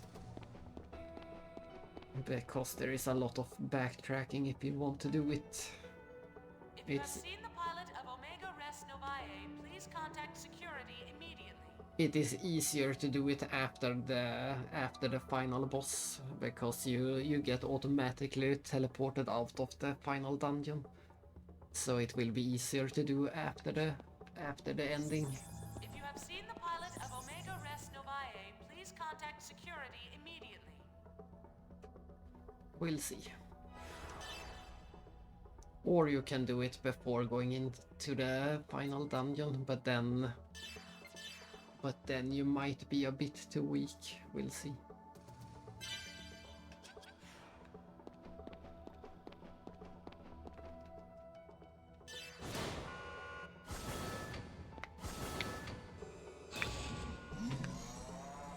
One way or another it will be done at least. It shall be fought. And there is also an optional dungeon that you can only do after you beat the game, so I'm pretty sure you can only do it after the game. If you have seen the pilot of Omega Res Novae, please contact Yeah, it will be a nice fight. Good work, guys! All that's left is to take this elevator to the research wing. There are only 2 optional bosses in this game. There is a lot less optional content than episode 2 had. We have 2 optional bosses and 1 optional dungeon. That's all there is. We can relax now. Well, that was pretty easy. But of course we have the Hakoks instead. That's gonna drag out the playtime. I told you I had everything all... I'm pretty good, huh? Yes, yes, we see how useful you are. Now let's go. Here we go. Huh? Uh-oh, Miyuki messed weird. up. What's wrong? There's not much time. Hurry up. Well... The elevator isn't responding. Miyuki, you screwed up again, didn't you? What? No, wait. It's okay. I thought this might happen, so I prepared another route. So it's not a problem. Are you sure about this? Oh, Shion, everything's fine. Come on, let's go. Oh, poor Miyuki. Shion just keeps complaining about everything she does. If you have seen the pilot of Omega Res Novae, But yeah, some of the Hakoks levels are much more dangerous than the final boss, that's for sure.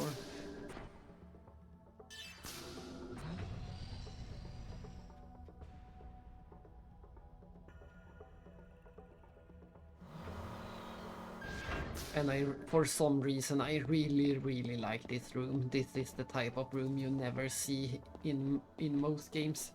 Such a tiny room, but you can still see the ceiling.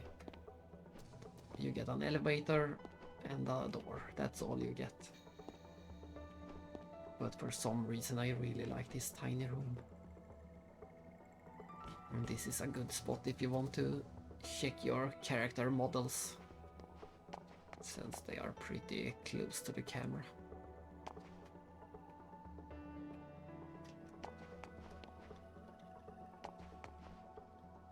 Whee!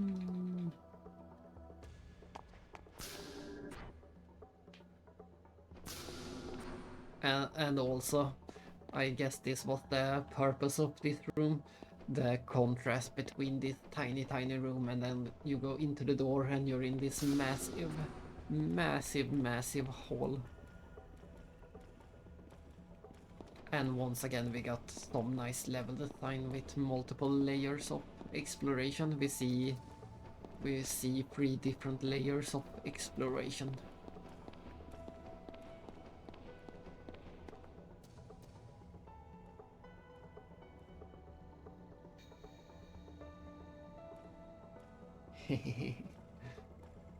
Yeah, I have said it before. I also love... I do love redecorating and moving all the furniture around. But sadly, that is not an option at the moment. I have built the setup I have is built to be the exact setup. I can't really move anything around. I finally found the ultimate setup and I don't want to mess it around. It has been the same one for many years now.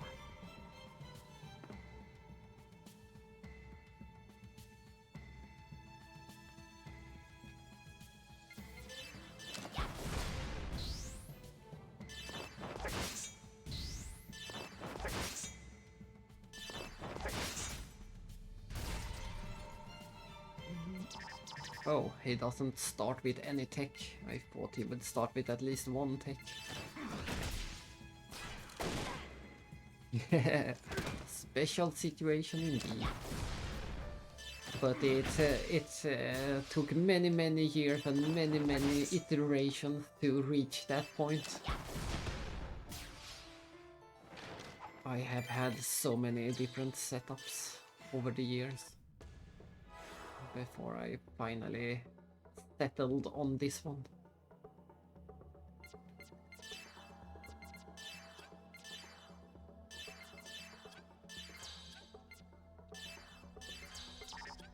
Oh, I'm 1 point short. But I guess we're giving Siggy 1 skill. Yeah, that's enough.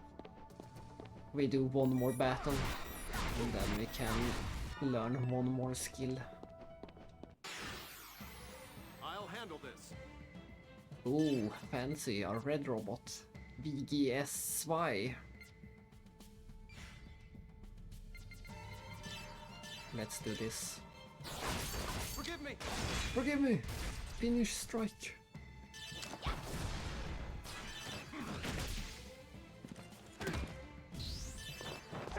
That was completely pointless. That was just a waste of a boost. Oh well.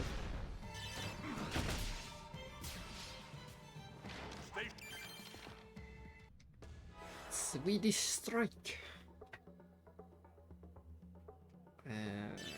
Let's learn. Let's give Yin some more HP. And Siggy some more HP. That's all we need for now.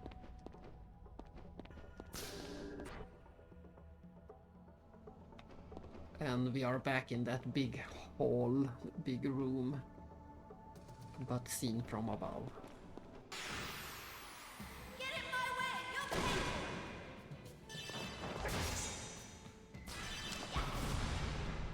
And whenever you are in a big room like this, they add echo to the fight. All the sound effects in the fight have echo because we are in a big room. It is a nice detail, but they also went a bit too far with the echo. Especially when you're playing with the surround system. The echo is it's a bit too much echo.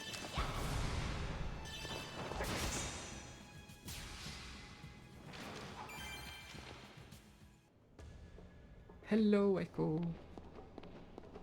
Warning. Purging restraint power unit. Let's purge it.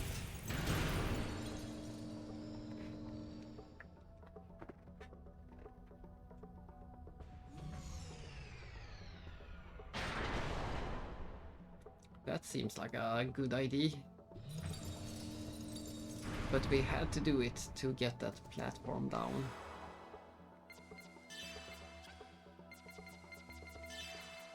And now we can use Miyuki for healing again. Let's we touch the save point.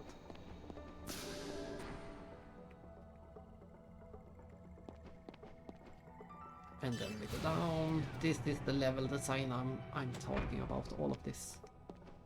And here is one of those just complicated enough puzzles that I'm talking about. If you move one of them, the adjacent one will also move. That's the rule of this puzzle. So we do it like this. And we almost won. Yeah, we won. Ta-da! That's the puzzle. That's the type of puzzle I want constantly. Just simple puzzles. It took me less than a minute to solve this, but it still adds so much fun for me. That makes the RPG dungeon so much more interesting when you have tiny, small puzzles like that. Here I am.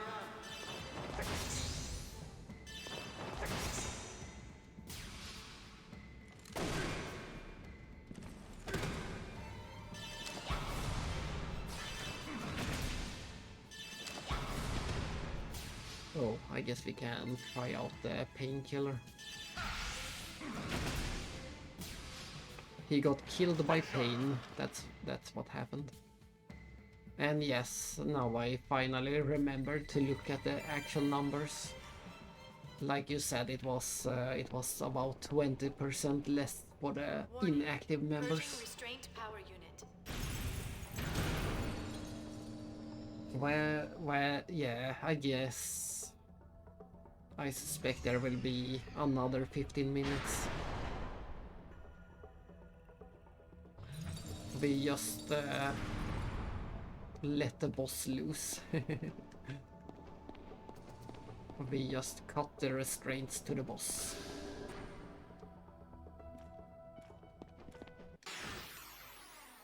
Don't underestimate me!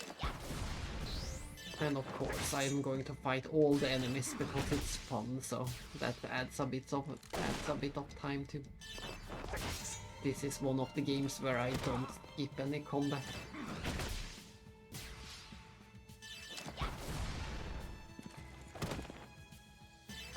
I see. Hopefully you will survive to the end of the dungeon and the morning tomorrow. And we get the back attack? Yes, we could. Don't underestimate me! We got the back attack.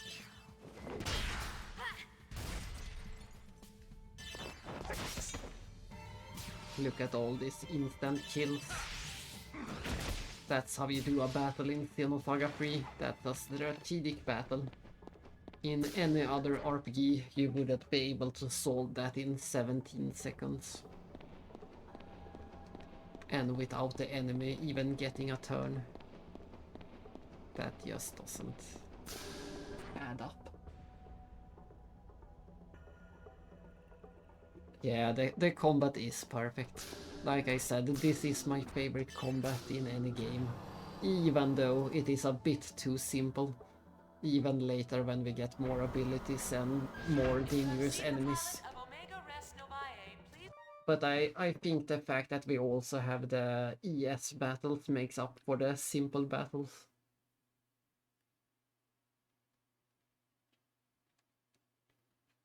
And once we get some of my favorite abilities, it will be even more fun. It will be... once we're starting to get multi-hitting abilities. Exactly, the ES battles are just as fun.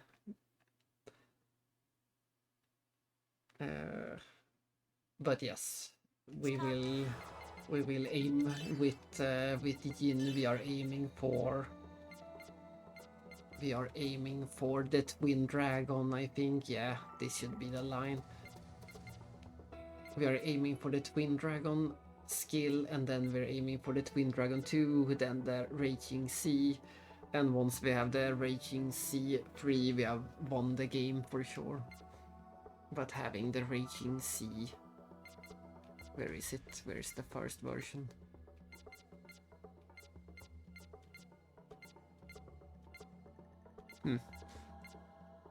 Do we get the first version just from levels, maybe? I think we might get Raging C1 from levels. But yeah, any version of the Raging Sea will be amazing. Medium physical attack on all enemies.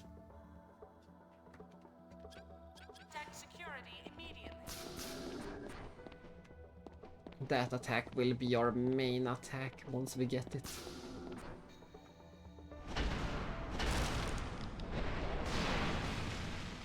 There goes the boss. Gnosis experiment subject has escaped and is now in Area 18. And now we don't have to hear any more about the pilot of the Omega Resnovae. All personnel in that area should evacuate immediately. But we still have to do something immediately. Of course. As if it wasn't enough with Elden Ring. Now we're doing Xenosaga as well. All the games you want to play. Over and over.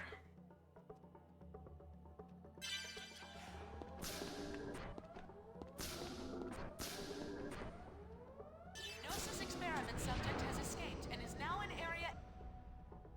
It was hard to tell, but that was a diagonal elevator. There it is. This experiment subject has escaped and is now in Area 18. All personnel... And time to fight some mechs on foot. These are the small version. These are the eggs from the first game. The eggs.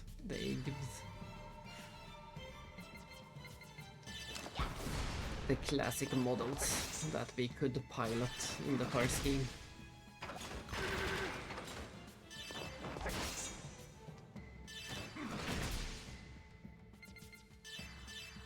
Oh, it has quite a lot of HP.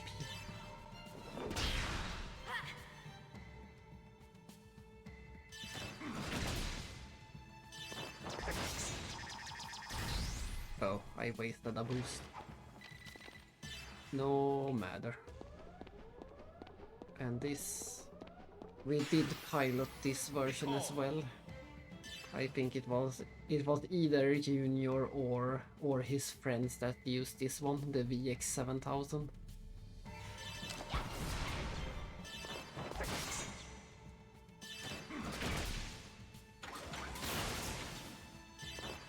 But we did pilot one of these in episode 1 for a short while. It was a forced encounter, so you have to do it.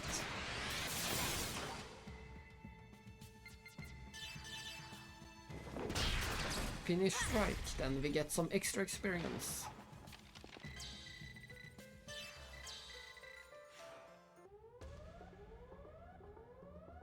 I never thought we'd end up fighting them. A bit random that Momo is the one saying it.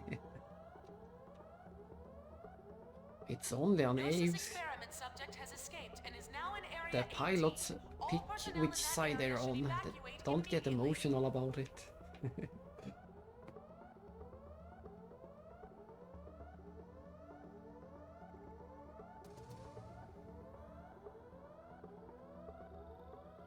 Gnosis experiment subject has escaped and is now in Area 18. That's nice. You are what's it called in English? Just a regular customer, I guess. There is a good word for it in Swedish. Gnosis experiment subject has escaped Ooh. and is now in Area 18. This is All the personnel in that area should evacuate This is the first red door we were able to open, and that is quite a hint if you check the item we got. That was quite a hint, newly acquired.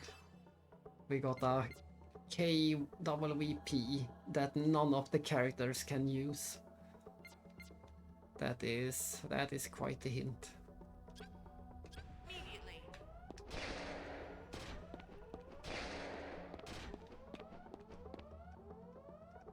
Ah, and this is a shortcut. This opens that door that Miyuki wasn't able to open.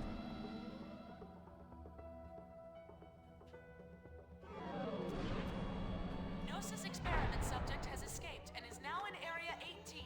All personnel in that area should What do you mean, look at it? If the elevator worked earlier, we could have avoided unnecessary battles.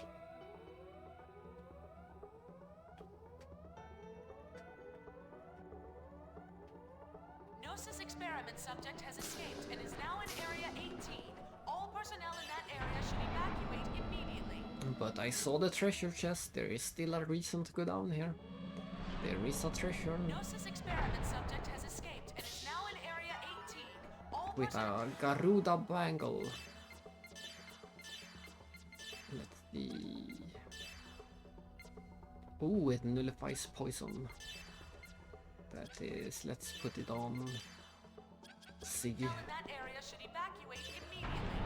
I think the poison in this game should be a percentage, so Siggy is the one. Siggy is the one who would lose the most HP of poison. Gnosis experiment subject has escaped. Oh, it was a back attack. That did not look like a back attack to me. But I won't complain.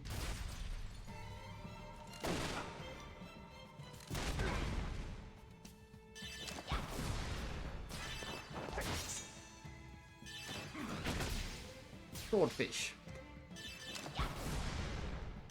I have no idea why they decided to call Siggy's normal attack Swordfish. That is... I can't see the connection.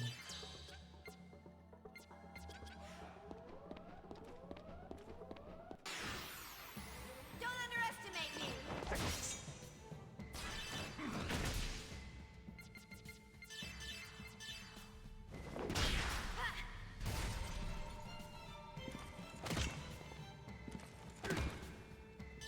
I also like when armed enemies decides to run up to you and hit you instead of shooting you.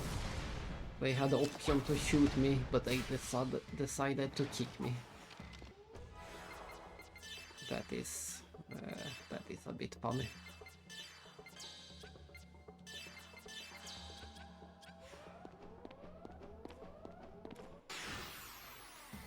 Be calm. I am calm. You be calm.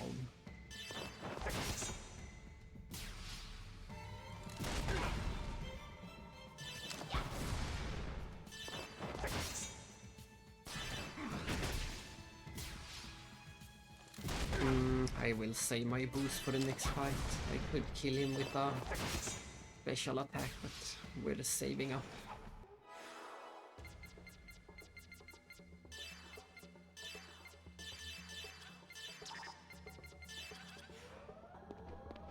No, I want the back attack. Give me the back attack. There we go. Be on guard. Double machines.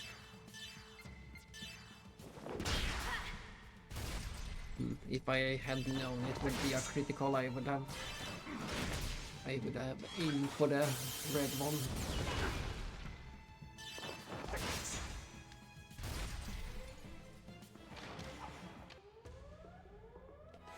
Sadly not, there is no such item in this game. But yeah, there are lots of ways to get strong in this game. But there is nothing as broken as that one in episode 1. There is no strategy like that. And most of the broken items and strategies are very late game in this one.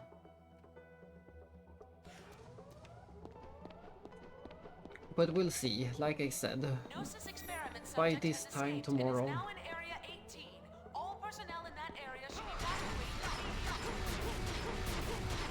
By this time tomorrow, we should see my true fighting style.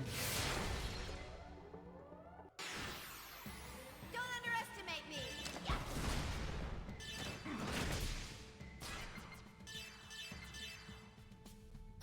Forgive me! Nice. I didn't think it would be enough, but it was enough.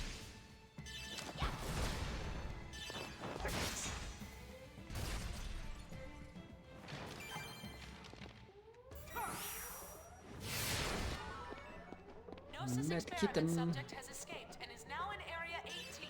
All personnel in that area should evacuate immediately.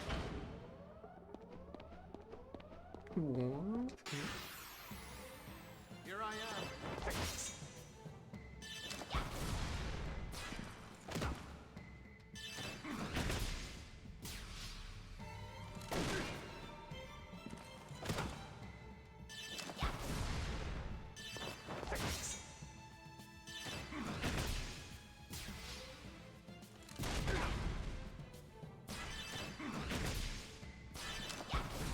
The thing in this game is that we will get Kaiser very early in the game, but it won't be as strong.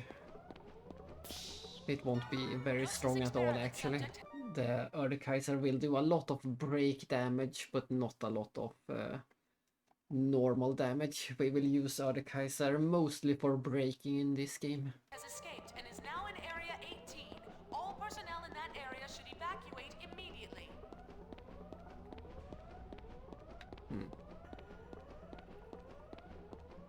Ooh.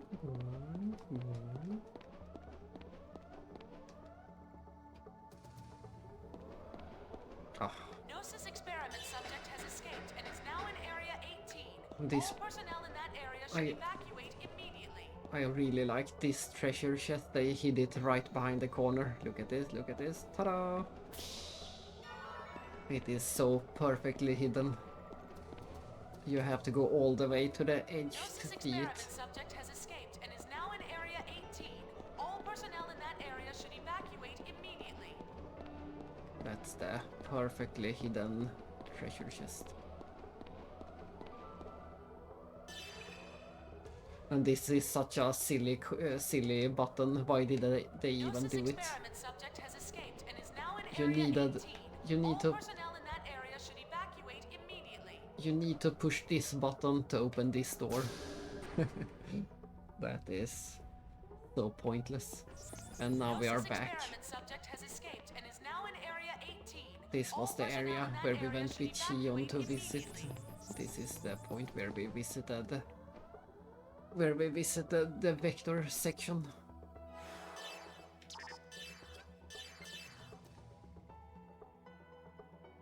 But somehow Xion will complain about Miyuki again because she somehow messed up again when this elevator goes too far. Look at this. Experiment subject has escaped. Last time that was the stop for the elevator, but this time the elevator goes further than intended. And we get a cool cutscene very soon. What's going on, Miyuki? The elevator went past our floor. What? I wonder why. You messed up again, didn't you? No, I couldn't have. I checked it. Really, I did. Poor Miyuki. This isn't her fault. We are being led somewhere by someone. Or something. What do you mean? Where does this elevator go? Oh, it's, if we keep going down this way, we should end up at a large underground hangar. So something's down there then, huh? And this time we get a very good look at the new and improved.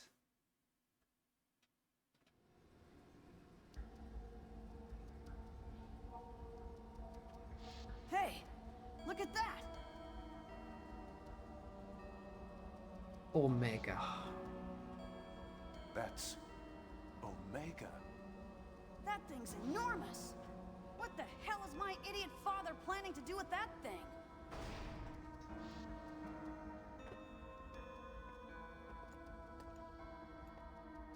And of course the PS2 is making the sound right in the middle of the cutscene.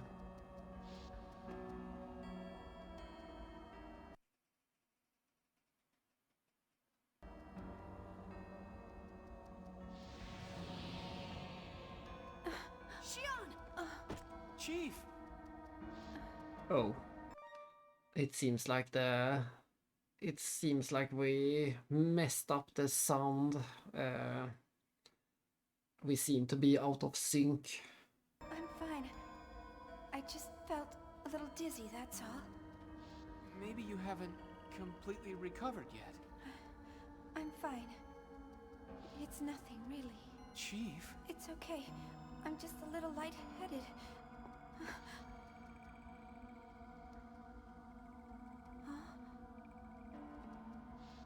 Huh?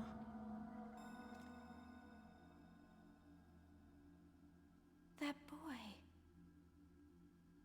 That's Abel. Is Abel.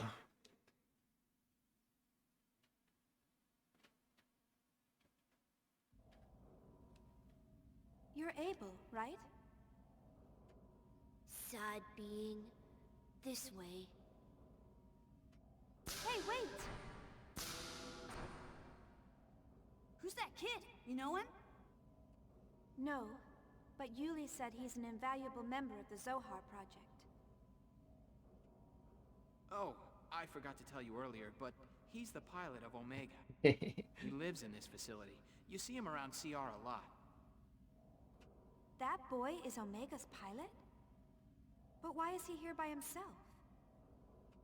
Maybe it's a trap. Who would do that? And more importantly, why? And who does he mean by sad being? So many questions. Maybe he's trying to lead us to Cosmos. So, you want to follow him? We are still getting more questions than answers, but it will soon. I don't understand any of what you just said. What's going on? The game will... Yeah, there's no point in staying here. The game will soon turn around and start giving us the answers. Wait, Shion! Well, maybe not soon, but... sometime tomorrow we will start getting the answer. Yeah, look at that massive thing. In episode 2 we never could go this close up to the Omega. We did have some reference points. We had some reference points to the size of Omega, but this really puts it in perspective. It is so massive, we can't even see the bottom and the legs of it. I'm surprised we even have the option to go up. There is... oh, I guess there was a save point up there. But they removed the emulator. It currently doesn't have any power source, so... no need to worry about that thing. And this is the room where we saw Yuriev and Citrine before. This room is where we saw Yuriev and Citrine. And this is the screen I was talking about.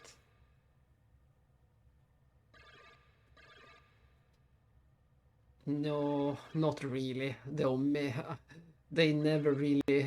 let's check the database later, but they never really explained the Omega system and the fact that they could terraform or transform the entire Milcha planet. They never really explains how that part came to pass. Which is a bit odd, since it was such a big thing. But it was clearly thanks to the Omega and the fact that they had the original Zohar. It was of course made possible thanks to the original Zohar. They couldn't have done it without it. But yeah, they don't really give a good explanation ever about the Omega system. And exactly when that was constructed. Just wait for the... let's wait for the... let me go into the next room. This room. So we can remember this room. I think maybe you forgot to go here last time. I'm not sure. I can't remember. Someone forgot to go here. Someone I was watching forgot to go here. What is this place? You can miss this place. This is the only time you can visit it, and it is optional. It's just a tiny reference back to episode 1. The place where you saw... the place where you saw Abel build with the building blocks. And I like the fact that this is a physical, actual place that is just entirely white. When you see this in episode 1, you expect it to be some spiritual place or something, when he sits around in a completely white space. Yeah, I can't remember either. I know that someone I was watching forget to go to this room, but it could be someone else. I was watching a few different people play the game at the same time. So I might be mixing them up. Yeah, the blocks will still be fallen. You can only destroy the blocks once. And you can only visit this place once. If you go to the left door before coming here, you miss your chance. So no, they actually do respawn. I did not think they respawned. I was incorrect about Xenosaga. I will live in shame. But yes, this is that. It's just a fun reference back to episode 1 and knowing that it was a physical space. So that's everything. And also I've mentioned this screen before. The fact that you can read up on some interesting things like this one, the current state of the integrated weapon system.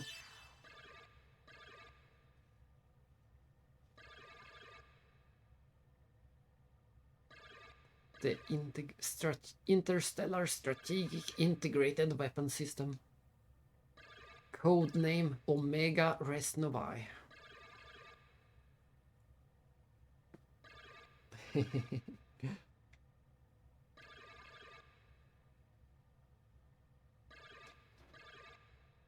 Uh-oh. Oh, no worries. I thought there was going to be a beeping sound. My dehumidifier is full. I thought it was going to make a beeping sound. Luckily not. But yeah, this is also some setup for later in the game. The Universitas.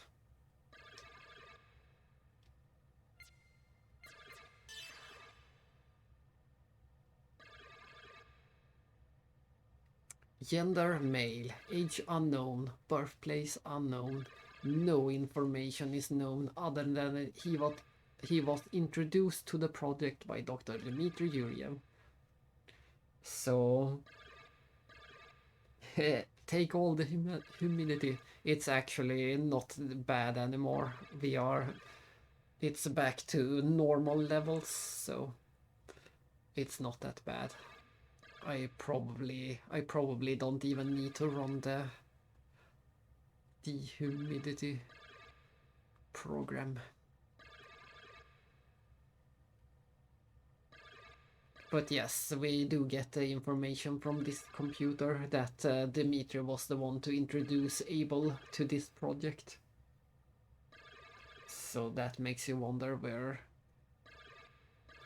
he found Abel.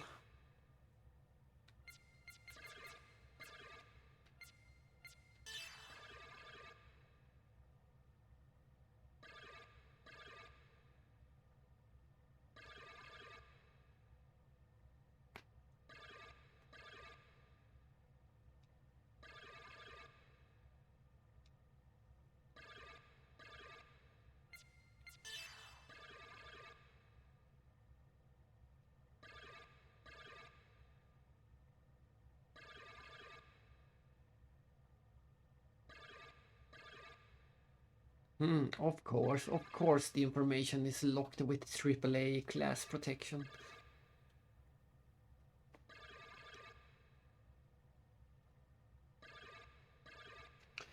Oh no, I wish you a good night. And we'll see how long I keep going. I suspect it might be a while yet. It will be very hard to turn the game off. But we'll see how long I go today and what time I will start back up tomorrow. We shall see. I will either be playing this game or I will be sleeping. It's one of the two options.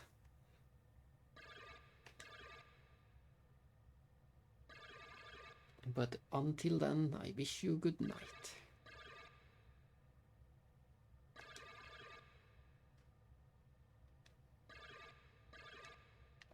And that's everything we can learn from this computer.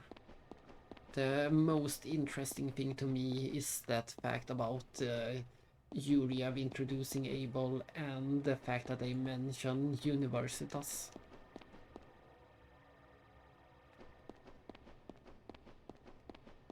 Now we can continue with the story. Like I said, there will be... Once we cross this bridge, there will be no going back. Because of that reason. There is no more bridge to go back. That was the ultimate point of no return. From now on, the story will push us in a very linear fashion.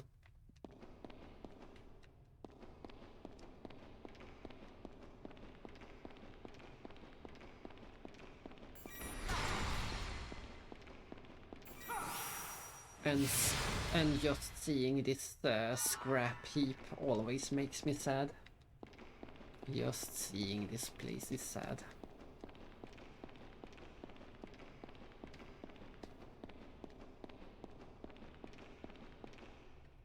Because of this.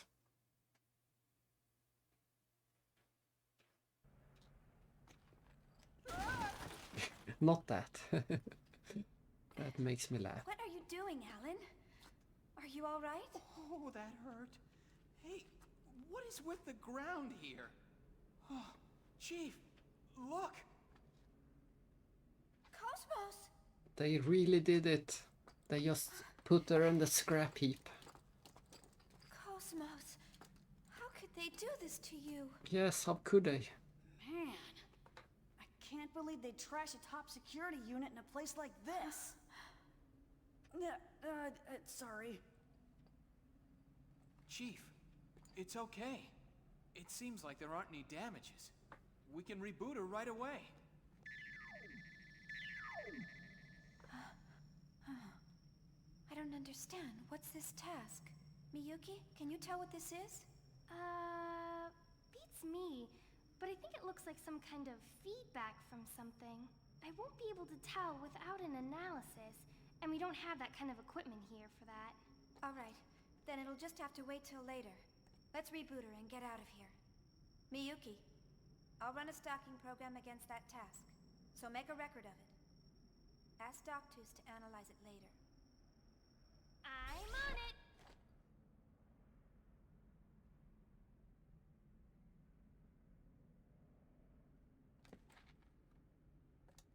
Chief, I'm gonna start her up. Please do.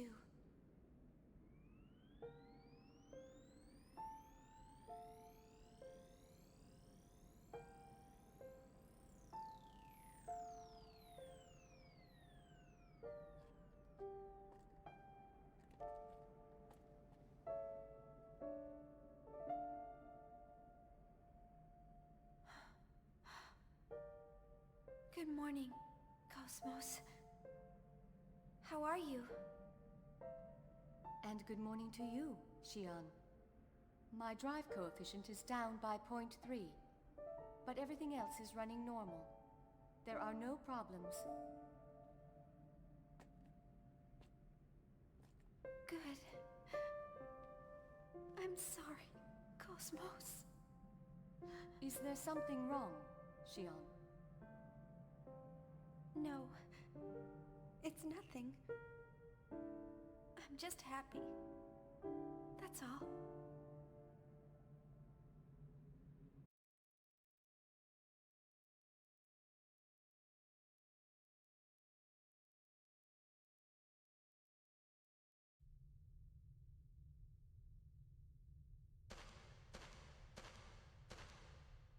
All right.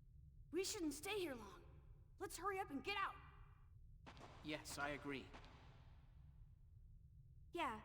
Cosmos, can you enter battle mode? Yes, anytime. Miyuki, move to backup and support Cosmos during combat. Why? Why do I have to be backup? I barely got to fight. Your job isn't to fight, so stop whining. Yes, ma'am.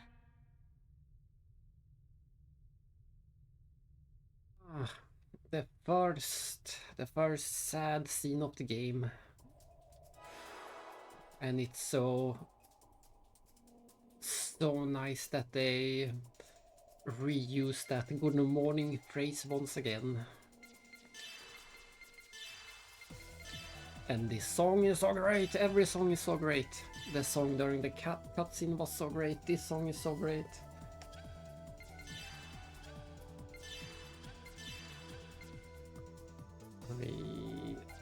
Is there a unequip button? But we remove that and put it on Cosmos for now. Thanks to that weapon we found in this weapon that we found in the decoder door, we are much... Cosmos is by far the strongest character. Even if her level is one behind. And even though she doesn't have any skills. Just that weapon alone is enough to make her the strongest for now. And of course we have to run around as her a bit. She has the design. This design might surprise you if you didn't play or watch, I should say, Missing Year. This is the design she gets in Missing Year. And I like this design, it's pretty nice. Much better than the episode 2 design.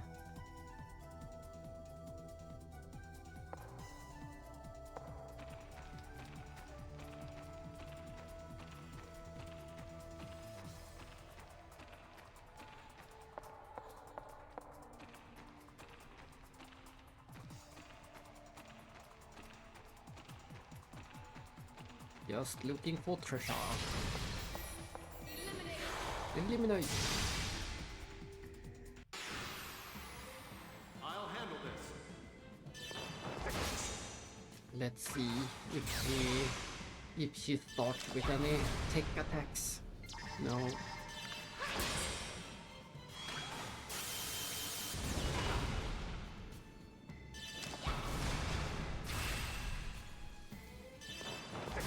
But we will look at her special attack. She starts with the G-shot. The classic Gatling gun. That is... It only takes 4 seconds, if even that, to play the animation, but it looks so great. In episode 1 that same animation would be 30 seconds, half a minute. But in this game it's just 3 or 4 seconds long and it still gets the job done. It's amazing.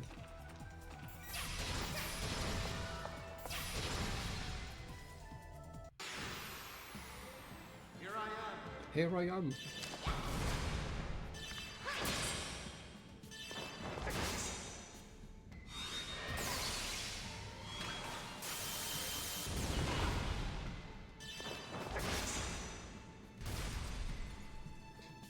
Let's use it again. No, let's not use it again. Let's save it for the next fight.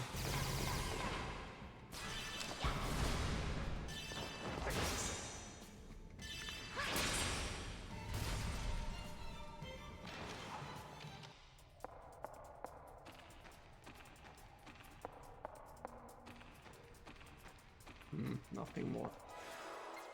I think we will get a save point pretty soon, but I heal up anyway. So sad, no more Miyuki. That was sadly the last time we ever get to use Miyuki, and I didn't even use her.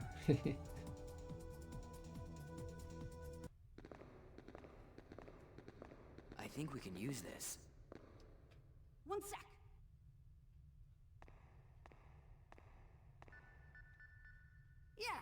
It's connected to the exercise area.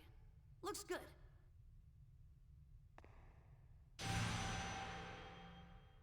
Shion, are you all right?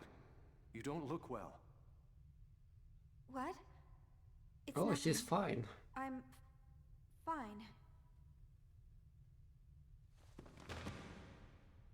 Shion! She's fine, just collapsing once a day. Collapsing once a day. The daily collapse.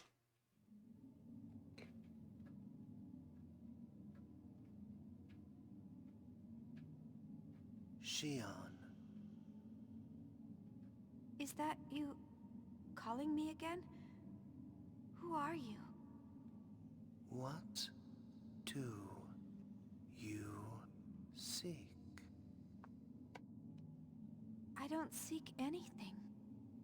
I want to know you, to know your world. You want to know me? I want to know you as well. Tell me, who are you? I am the will of the universe. You identify me as Udu. You're Udu? What do you desire from the world? Quite something. We have direct contact with Udu. And knowing what we know from from episode 1, from episode 2, and especially Pied Piper, we know that things never end well when you are in contact with Udu. We know what happened to Voyager, and we know what happened to Yuriev. Things never, and we especially know what happened with Albedo. But I guess he is a special case to begin with.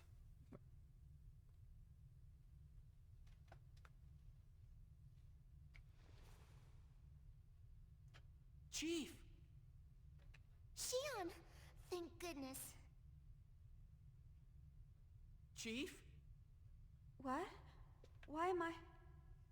What happened?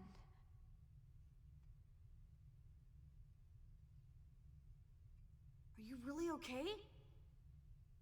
Yeah, sorry. I'm okay now. Okay for another few hours before you collapse again. But yes, I think we will get a save point right above this elevator.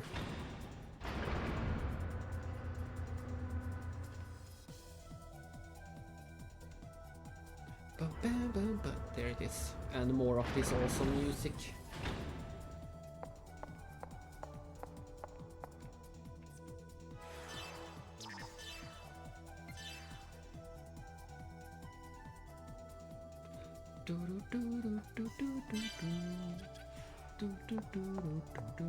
And this part is really fun and cool too. They open those doors and out comes so many big enemies. But we just deal with them. One at a time. We just deal with them. No problems.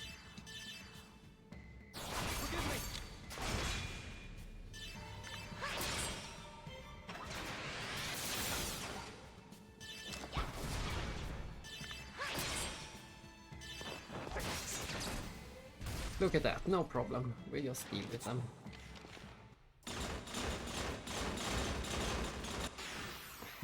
Oh no, I forgot. We shouldn't have done that. We might get a few back attacks. We might reverse the rolls. I forgot. We shouldn't have done that. Effective on M-Tie.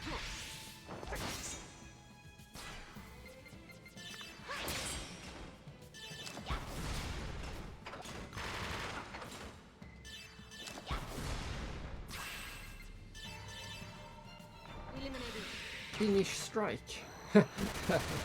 It took me this long to to understand DJ's joke when he said Swedish strike. I didn't make the connection at all back then. Yeah, attack from behind.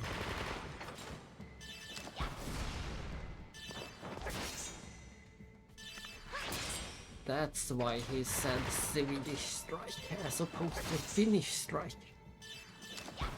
I guess we have a Norwegian strike next.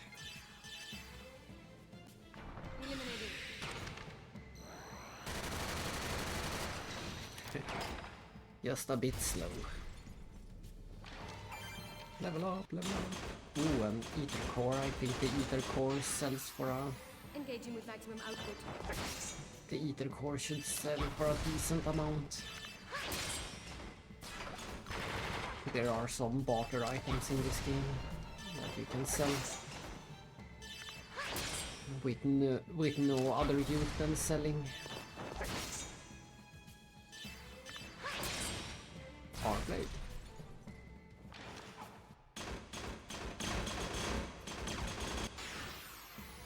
Ah, we got attacked from behind.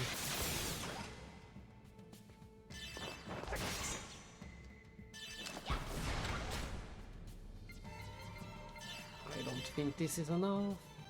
Eliminated. It wasn't.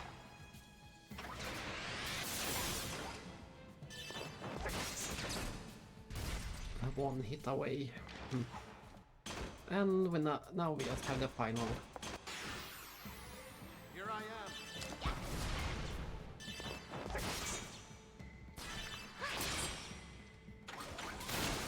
am. I think I want to save my boost. There is a boss just right around the corner. So I will save this boost for the boss instead of getting the Finnish strike.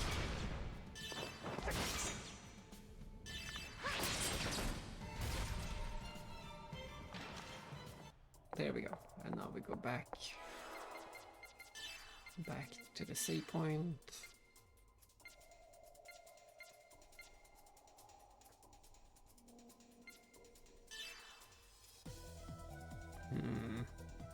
Why would we want to use this when we already have a better one? Or a similar one, equal one? What's the point of this one?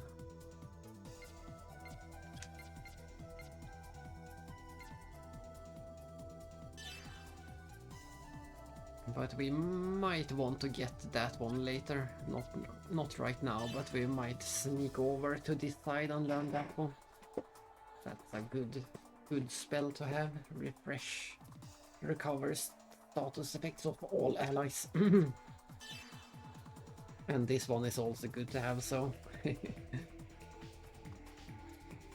yeah, I might need to do some of those. But for now, I think we go with the extra EP.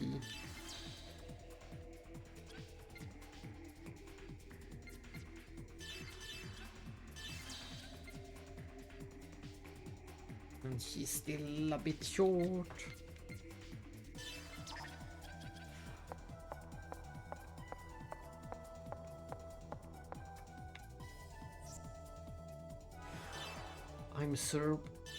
I'm surprised that there isn't a treasure chest or something hiding in these rooms where they spawned. That would have been nice. I'm just going to check something. How can we check our tech attacks? There should be a way to check the tech attacks. Next info.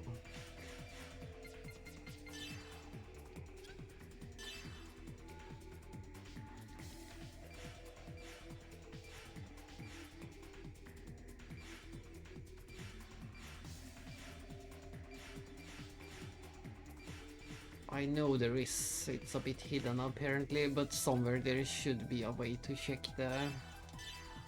maybe in here.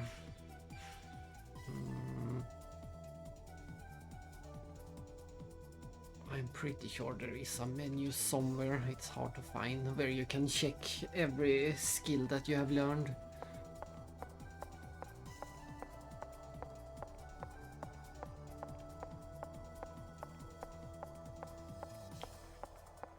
And I forgot to say, you can run away. You can run away from those clumping mechs without getting a single fight. And just run straight for this boss. The noses that we unleashed before.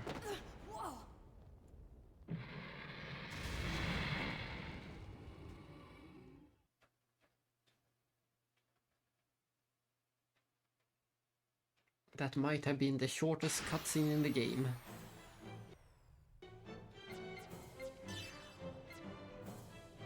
Let's see, this is... none of these are effective against noses.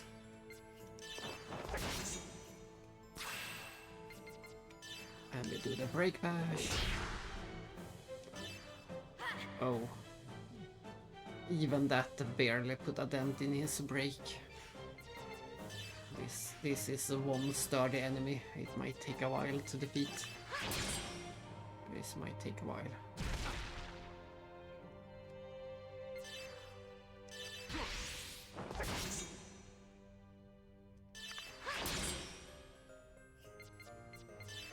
But there it is. We have learned the steel ability.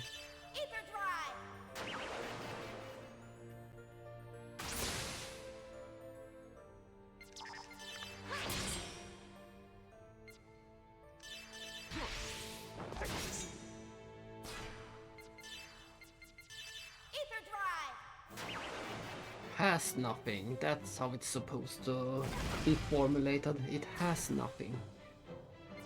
Then we have zero reason to keep stealing.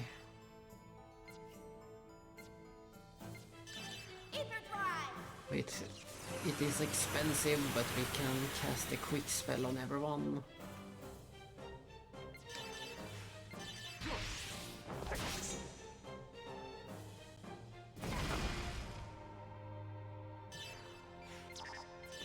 We're about halfway to breaking him. Let's do another break bash.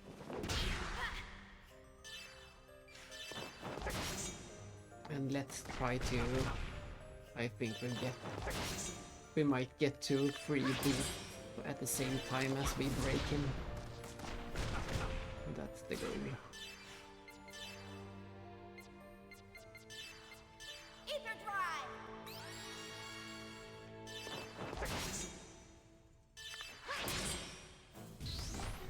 Oh, the boss is boosting.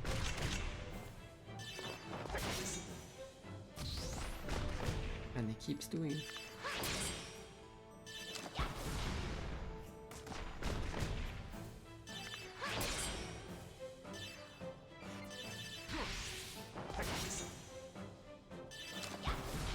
Ah, I was hoping that would be enough to break him.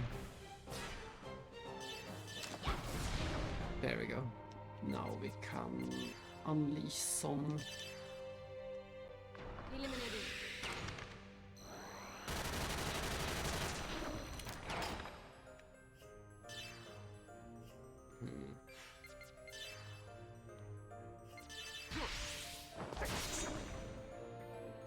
Let's see if we can...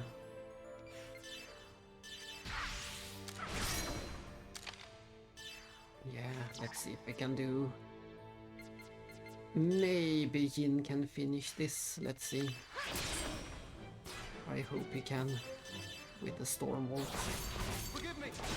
No, he couldn't.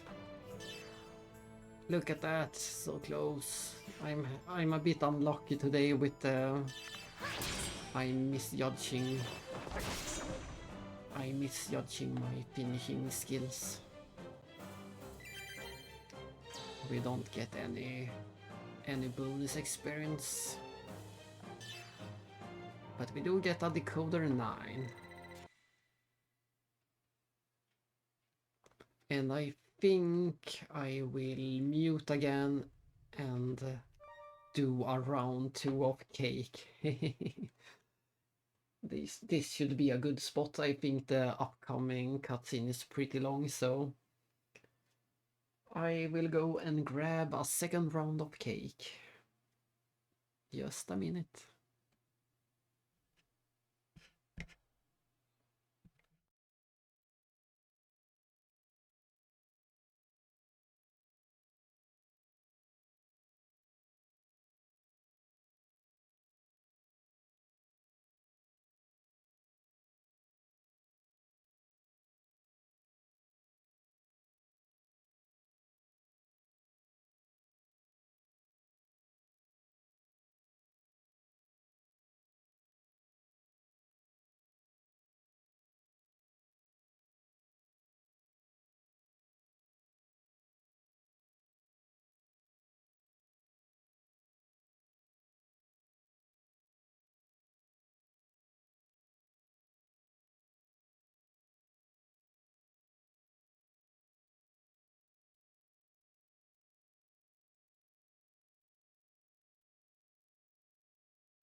Jeez, what the hell's the military thinking, keeping things like that around?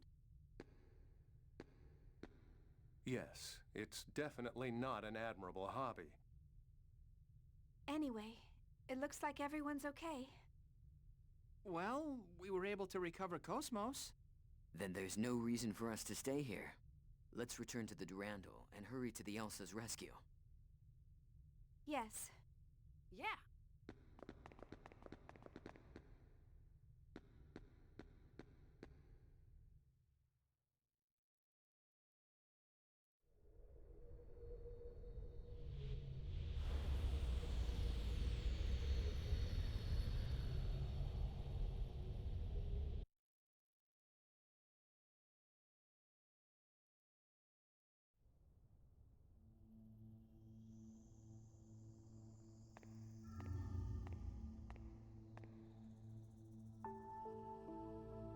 So, what are you gonna do with them?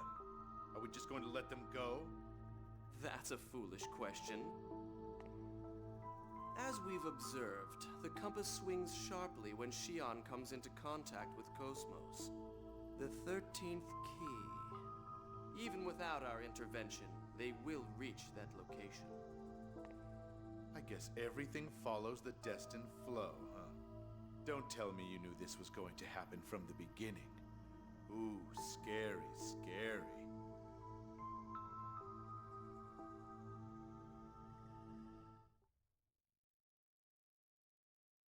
Save the game?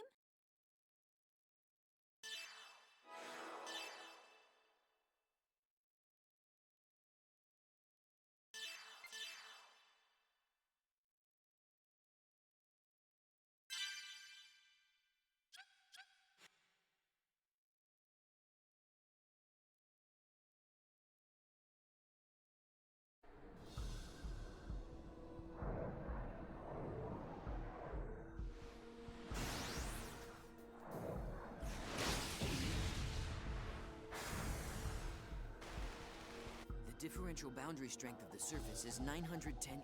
Damn, you're kidding! Touch that and say goodbye, huh? Gnosis! Why are they here? Xion, there's no time. Head straight for the coordinates. I got it. Are you ready, Cosmos?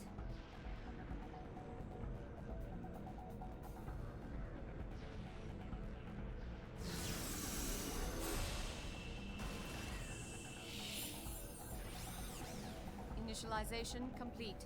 Safety released. We're in range. Do it anytime, Cosmos. Acknowledged.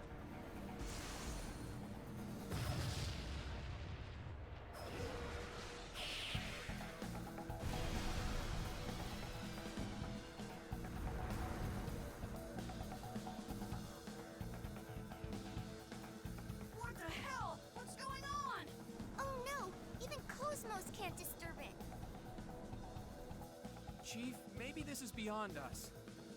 Just believe in Cosmos. It's all right. I know that she'll be able to do it. Setting weapon deployment to maximum output.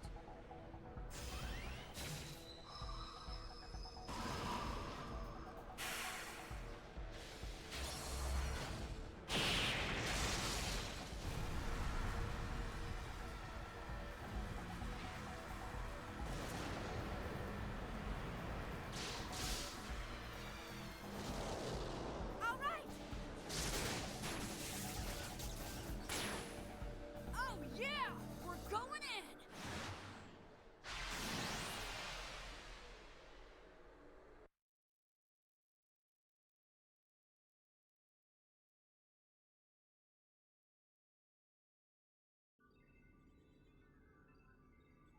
ES craft had penetrated the hypersphere. The surface fissure is closed. Gnosis swarm in the surrounding space has disappeared. All ES craft lost from radar. All communications are cut off. All right! They've made it through! It's too early to celebrate. The Gnosis probably vanished in order to pursue them. The real challenge starts now. I'm sure they'll manage. We just have to believe in them.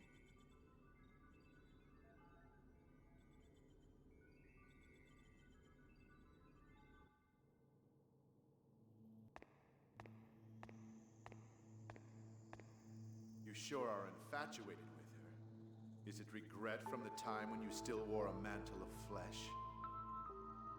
Or is it because of ambition you still hold? So now you're going to use the daughter in place of the imperfect mother? The maiden who invites the spreading gnosis? You're one heartless bastard. And it's not like you don't know what this is going to cause. It is necessary for the new world. Is your cloak just a decoration? I don't like the idea of that thing as the womb, but whatever. I'll give you a hand. We just need to destroy Cosmos, right? It is beyond your power. The only one who can destroy Cosmos is Telos. Oh, really? So I guess my job is to attend to the princess's little whims. Works for me. I'll lead the entourage.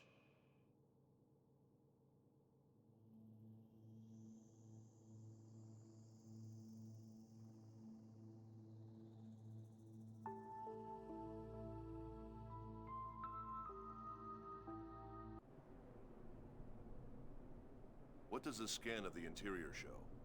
Temperature, 18 degrees Celsius. Pressure, 0.94. Wind speed at landing point is 20 meters per second.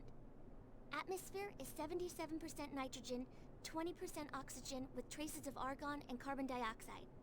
The air is breathable. What's the Elsa's position? Can we get in touch with the crew? There's a response on the underside of the object. I'm opening the channel. Woohoo! We're saved! We're gonna get out of here! Little Master, thank God you're here! Out of the way! Can't believe you're getting all excited just because they showed up. You guys sound like you're doing just fine. Of course. You can't run a salvage business if you let every little setback get you down. Looks like there's a couple of exceptions to that rule. Hey! Stop goofing around and get to your posts! We're on our way there now. Get the hangar ready for us. Roger. We'll be waiting to welcome you.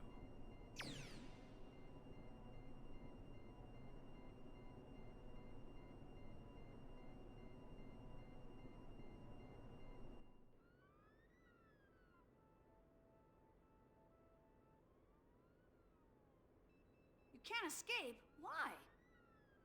We haven't got a clue. Hey, Hammer! The logical drive isn't responding at all.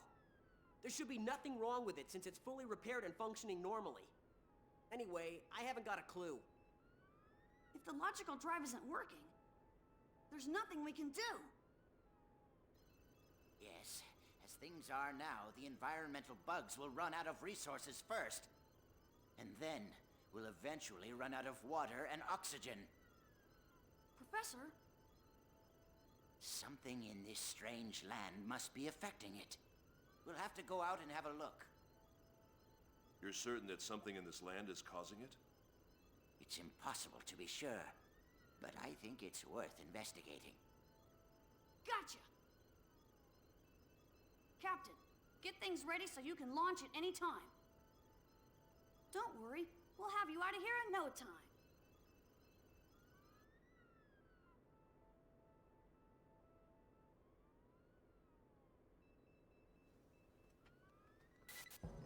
Wee-hoo! We finally made it to the Elsa. And at this point we can really say that the old crew is back together. We have the full party, all the party members. And we also have the crew of the Elsa.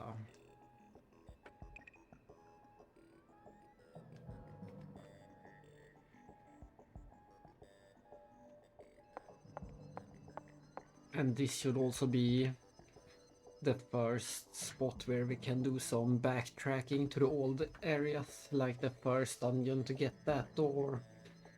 I think we will have another round of Hakoks, most likely. And we're gonna need to take a look around this new and improved version of the ship. Every version of the Elsa is great, but this is of course the greatest one.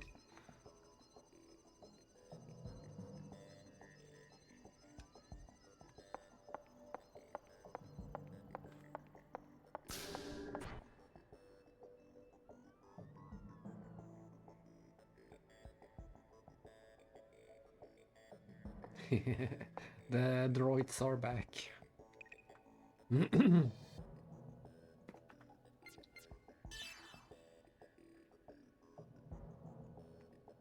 In this game we got 3 plates. In the other games we only had 2 of them. We have the EVS, the normal save, and the shop. This should be the shop one. We can buy some equipment for all the party members.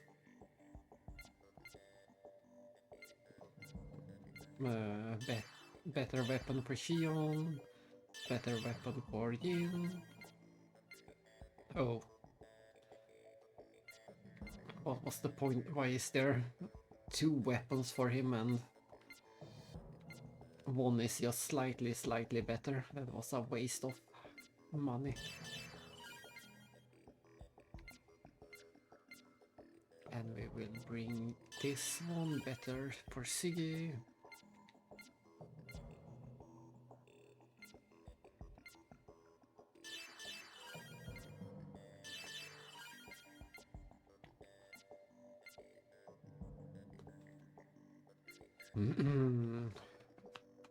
We get this one.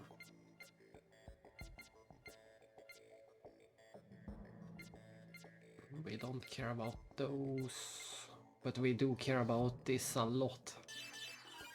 Let's even get 3 of them. Having high balance helps very much against the bosses in this game.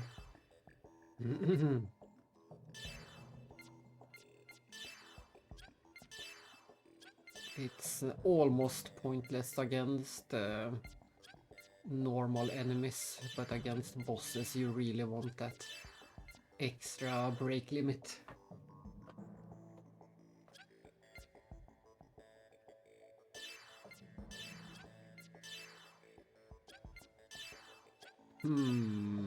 Yeah, I forgot I just replaced everything that Siggy had.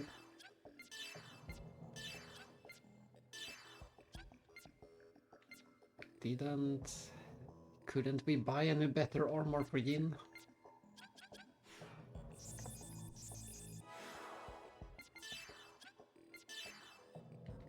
Let's take a look again. No, yes, there it goes. Somehow I missed the granite mantle.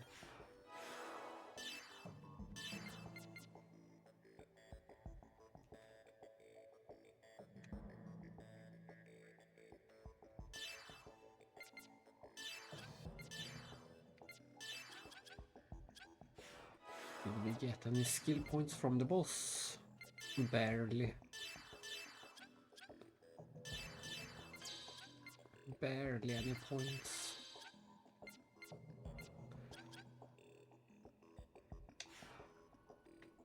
And then we use the EVS plate and go back to the very first dungeon. Thankfully, the door is very close, so we will only spend 2 minutes in here. And we're back. We have seen enough of... We can never see enough Cosmos, but I still, even though Cosmos is this cool, I rather go with... I always go with the sword user. Technically, Cosmos does have the R-blade, so you could call her a sword user.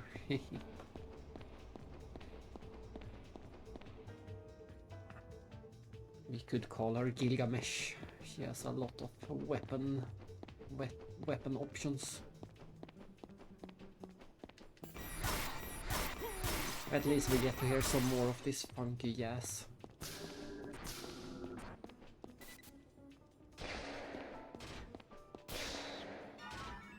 Tears. Oh, it's a necklace. Small G+. Who's going to wear that? We always want that one. Yeah, Cosmos has a spot free. It is almost pointless. I think the increase is very small, if I am not misremembering. I think the increase is super small. But it's still better than nothing.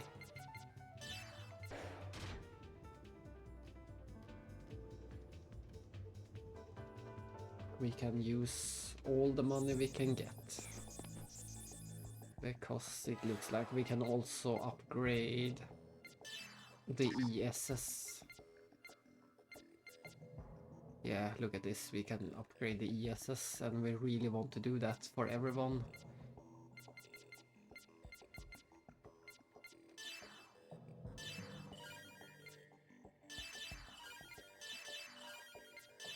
And there goes all the money. We also want that, and we want that. We have to sell some things. Sell items. We can sell those ether cores, like I said, we get a lot of money for those. And we can sell all the scrap iron and all the junk circuits. And the white fragment. We don't want to sell this.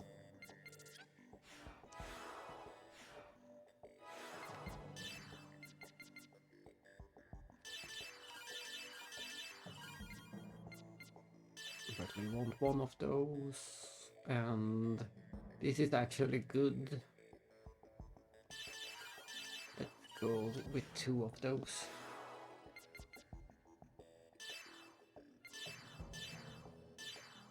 But we can't upgrade the weapons for now.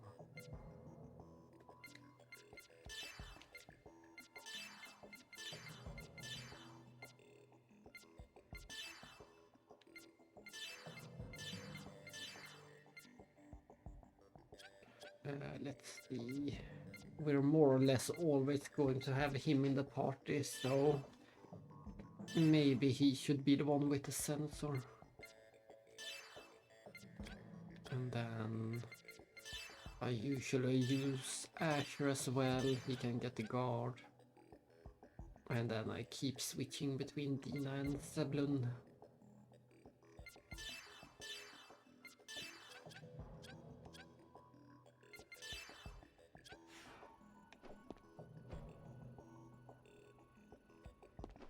Time to explore the Elsa.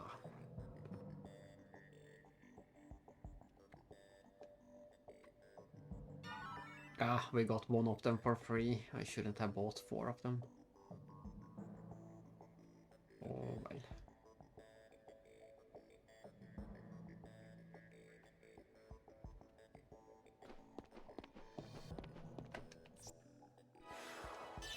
We can always make more money.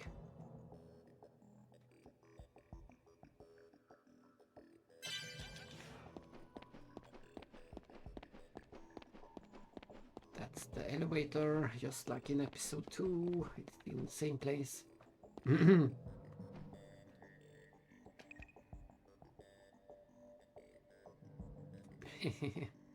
And this is a end game side quest she's referring to, giving something to Siggy. And I believe this is the male cabins. This is the room where all the males sleep. And look at that. How comfy doesn't that look? They made such a great job of capturing these furnitures. A little reading corner. These are the showers, but for some reason there is a droid in the shower room.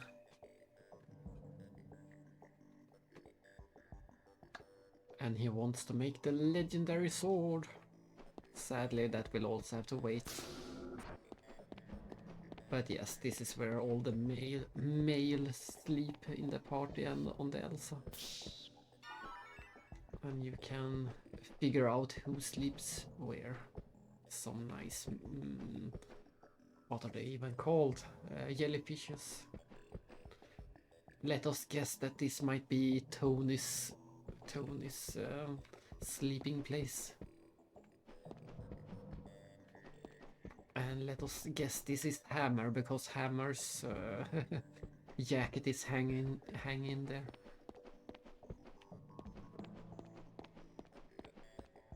And then what's left? This seems to be neutral for now, or maybe not. There is some weight. Ah, it's the captain. His reserve cap is there, and I guess this would... I wonder if they still consider Chaos part of the crew. He should be part of the crew. So I guess this would be Chaos spot.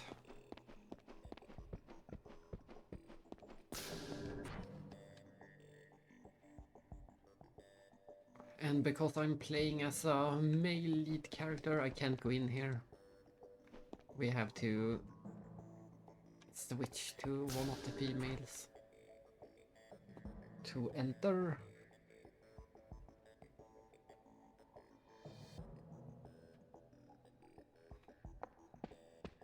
Oh, very nice sitting table.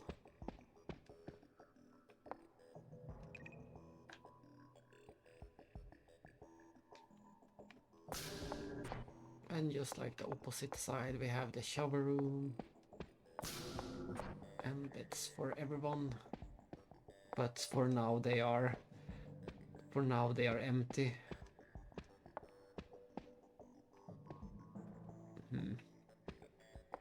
I wonder why they have only done...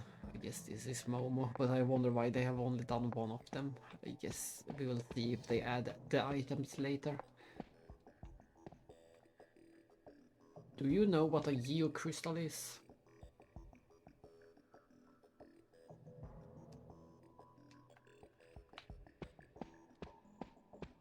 And as a detail for just a bit later, we can remember when we... in episode 1, when the Elsa first finds Cosmos drifting in the space, they mistake Cosmos for a geocrystal. For some reason they thought that the scanners show Cosmos as a geocrystal.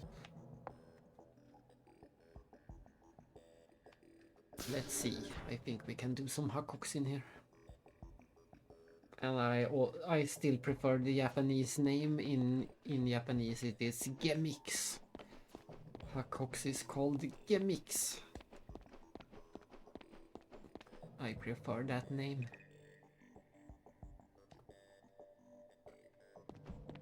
It's the good old Elsa Diner. Mostly this part haven't changed from episode 2. This first floor is more or less the same, most of it. And as I suspected, And what kind of name is that? Spumani. Spumani. A new medium stage has been added to the popular Hakox game. I have no idea why they needed to change gimmicks to Hakox.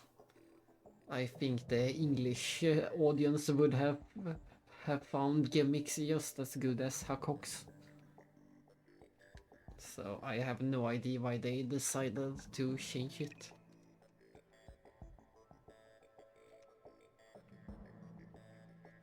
Come over and try it. Well, here we go. Let's brace for Hakox. I think I won't make it as far into the game as I thought I might do today. But we're still gonna keep going a while longer. A bit longer. I'm going to at least beat the next. I will beat the next boss in the game. That might be the stopping point.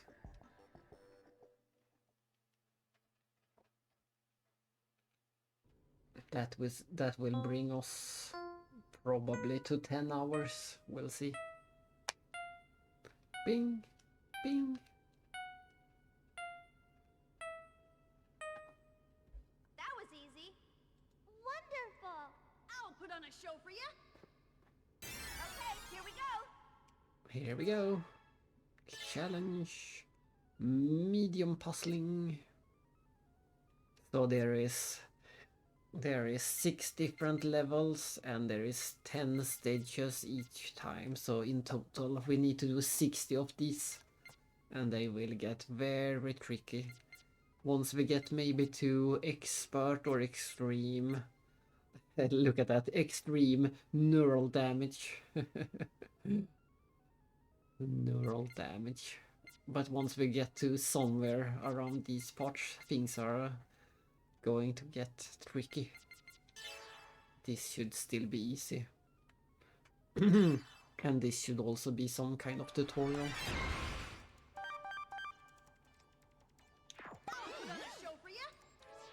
Yeah, this is still tutorial territory. But we also get a better song. This is the remix of the Chase theme. This song is called Chase from episode 2. It's a pretty fitting mini-game song.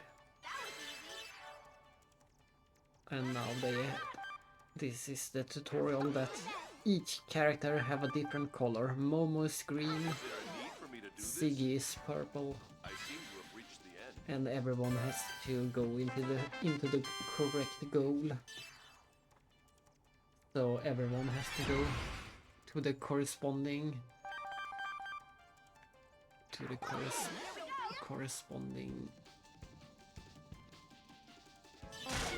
Oops, I killed her.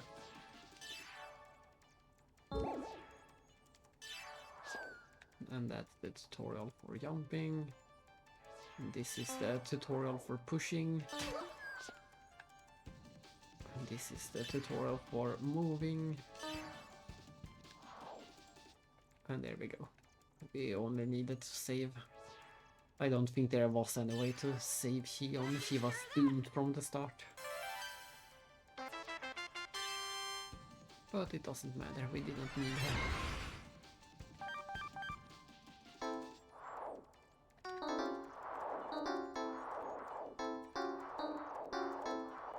Is there a need for me to do this? What are we even doing? Yeah, they are.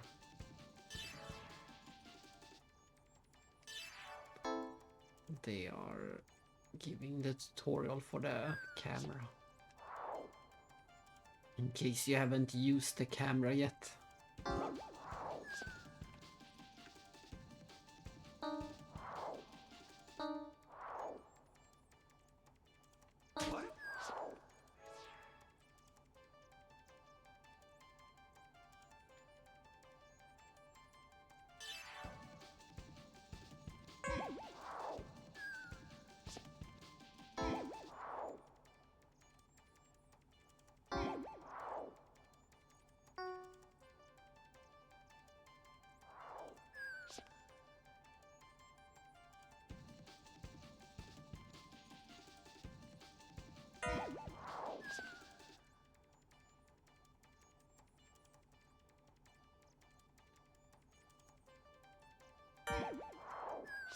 Ooh, there we go. As you can see, things will get a lot more complicated as we move along these stages. This was a lot more complicated already than the last few. And this time they spawn a lot of people at the same time. That takes care of that. I got to the goal. I seem to have reached the end.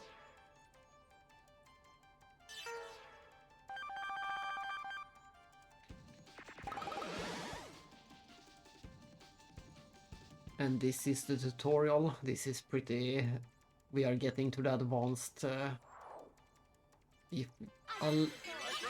you get a combo, if a lot of the characters go into the goal at the same time, you get a combo and unlock new characters.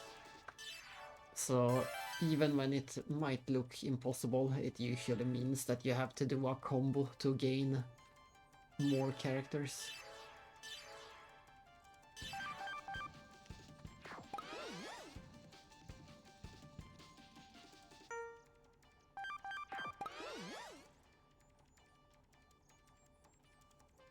Oh, it's already cleared. I don't have to do this. Here I go.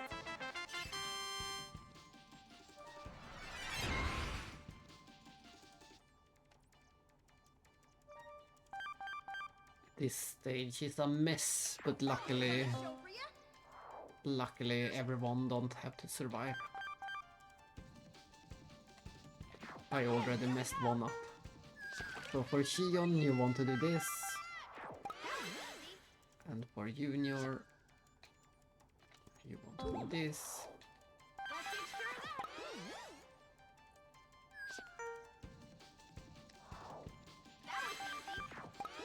I'm not sure why we get so many extras.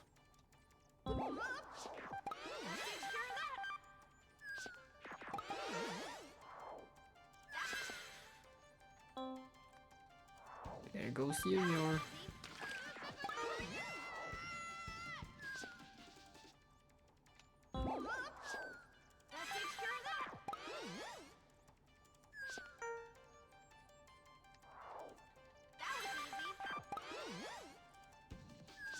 Two more.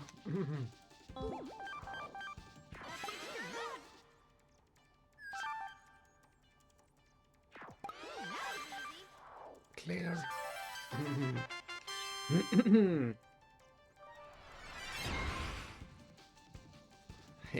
Look at this. Look at this mess. We have to sort everyone.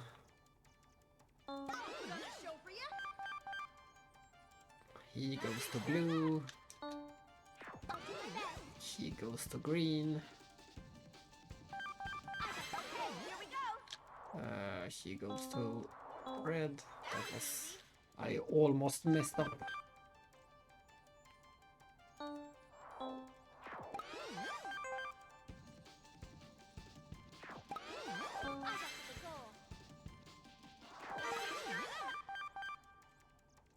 Is there a need for me to do this? I seem to have reached the end. Oh. We can't mess anyone up. Yeah, we can. We have some... Reached the end. We have 2 extras. That's fine. We make it.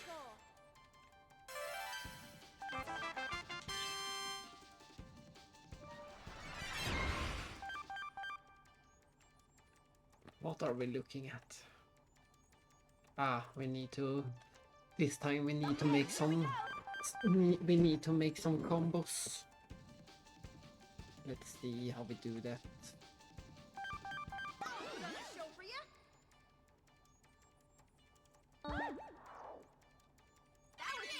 That's one combo. That's not a combo. How do we block him?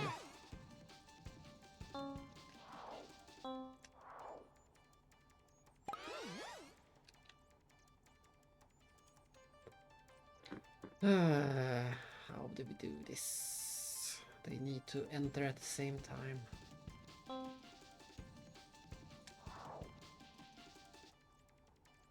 Yeah, that's fine. We can try to manipulate them a bit. No, I messed up. Ah, I let go of the button.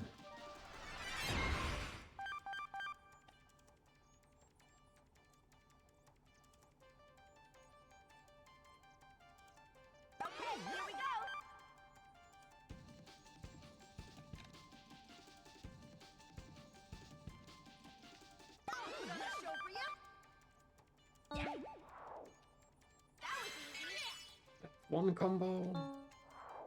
Is there a need for me to do this?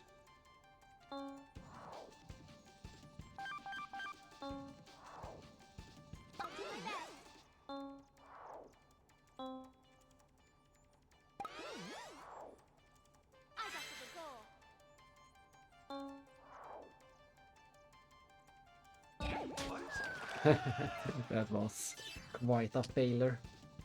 It's so hard trying to stall Siggy.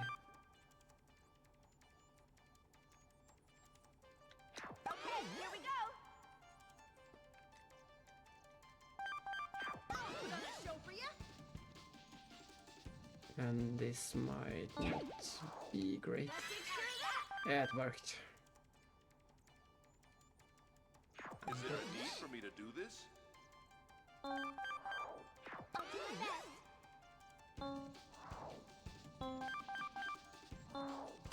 No! I messed up.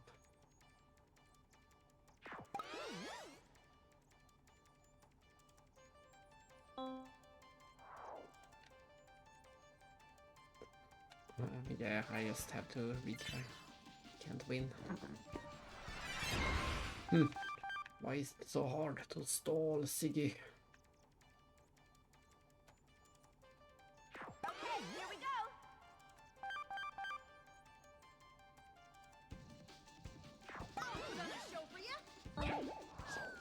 Oh, that won't work. We have to retry instantly.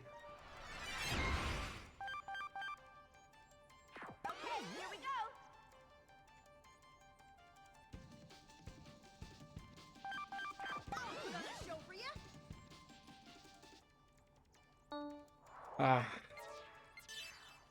So many ways to mess up.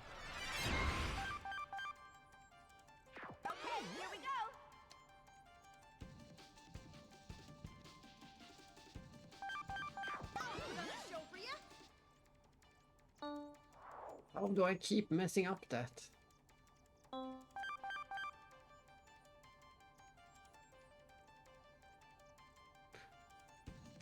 Oh. I completely misunderstood how I'm supposed to stall Siggy. It was super easy to stall Siggy. But instead I messed up Momo.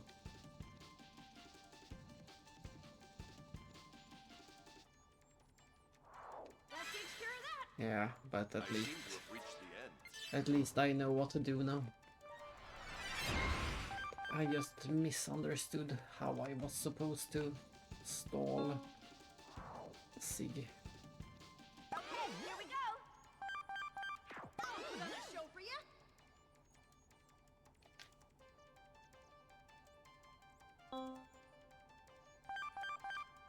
Is there a need for me to do this?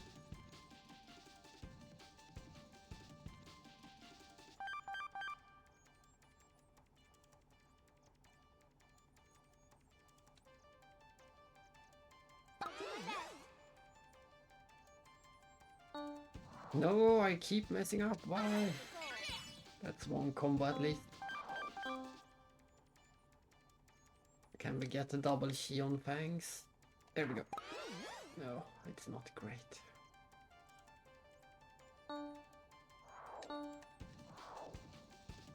Let's see if we can...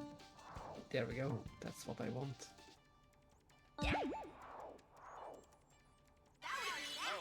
Nice. Now we should be able to win easily.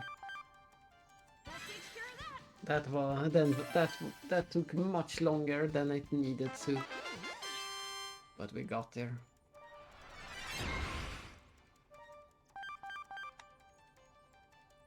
This one is something. Let's see, where is that? Yeah, there we go.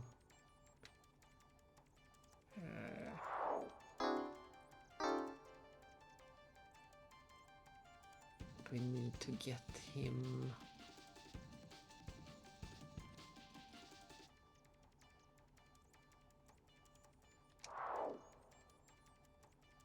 Let's see if this works.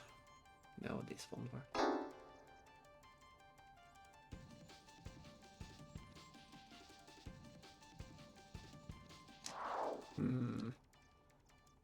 Where do I want him to go? Maybe this. That should work. No! No! Why is it turning that way?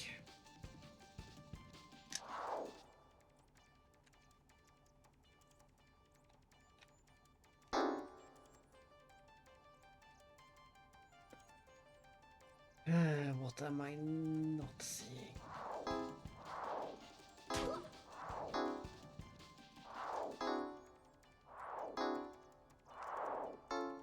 I think these two are completely pointless. I don't think they do anything. We only need to... There we go. We only need to deal with these two. Ta-da! One more, and then we are free for now.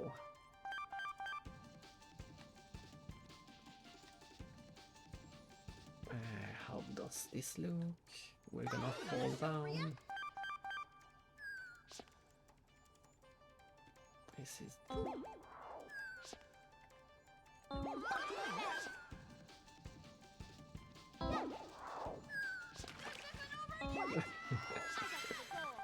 This isn't over yet.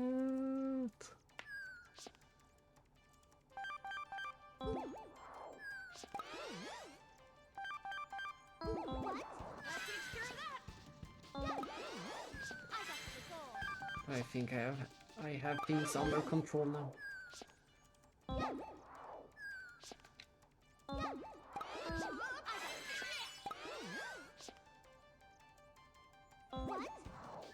What?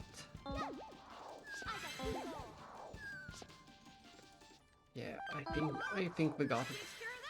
It's a long stage, but we will get it. Unless we mess up. Few too many times.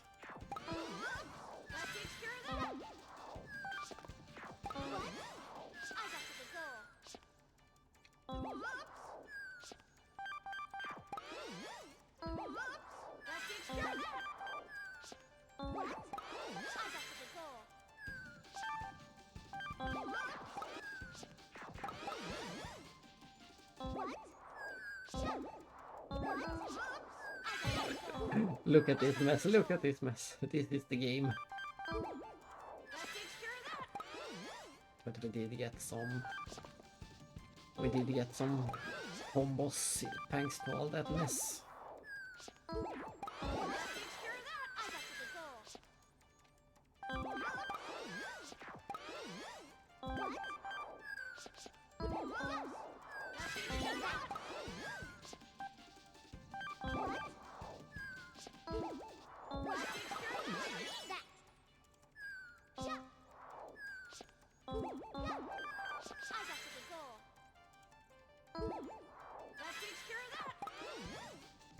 Just a few more, two more.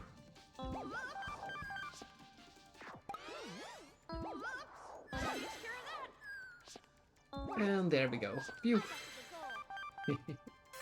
Quite a stage, but it is fun. It is a fun stage. Naturally. And that is all cleared. What do we get?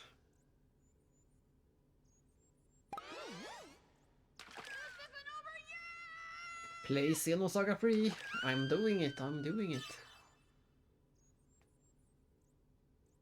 Is there a need for me to do this? But didn't we get any items? I thought we would get some item.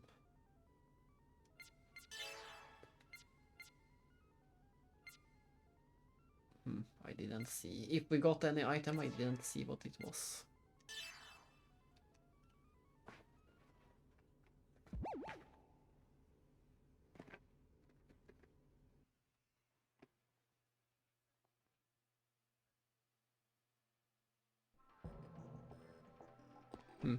That's, can we check the newly acquired? No, we didn't get that one. I'm not sure what we got. Segment file.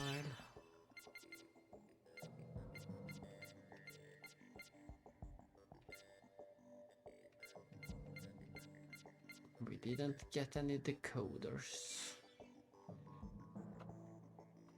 I'm not sure.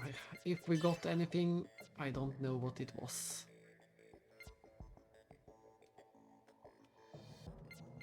And I think I will just blast all of these that we find on Yin.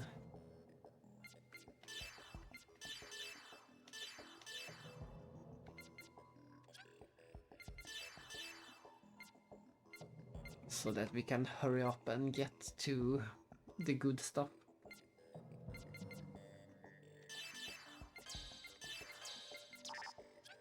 Yeah.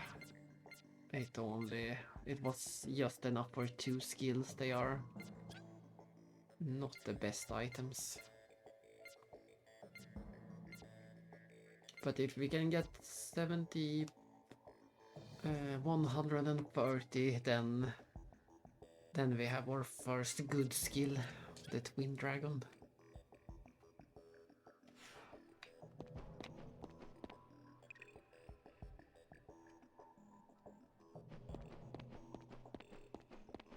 Just a bit annoyed that I didn't see what item we got. If we even got any.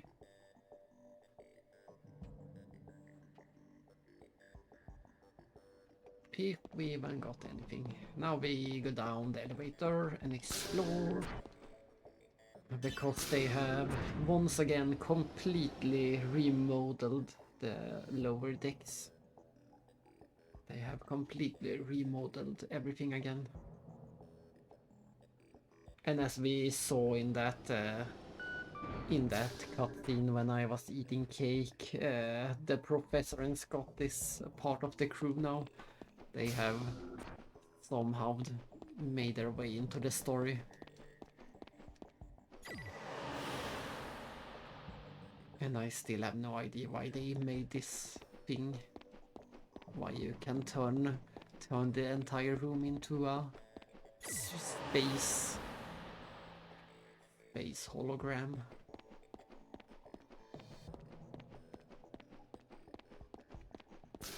Very weird.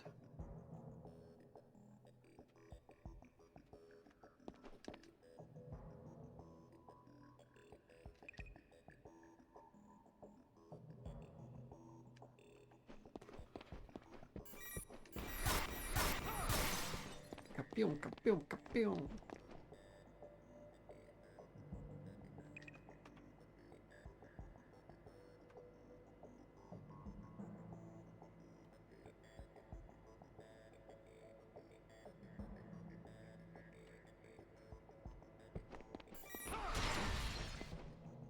It's a golden door, and we can open it. Whenever you find a golden door in this game, it means something very good. Look at this. This is something very good. It is the Kaiser device, which makes you learn the Ether skill Kaiser. And the crazy part is that we can't see it right now, but the crazy part in this game is that everyone can use it, not just Shion. Everyone can use the Kaiser. And we're only 9 hours into the game, or into the stream at least, and we already got the Erdekaiser just like that. No big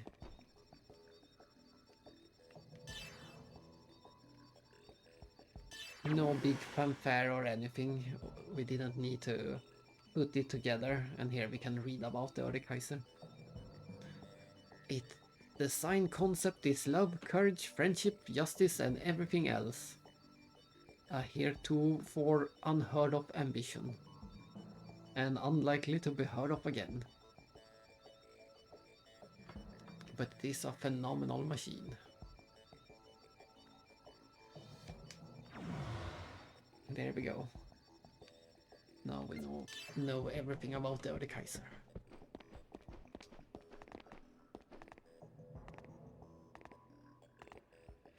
Oh no, the damn Dark Professor sent a postcard.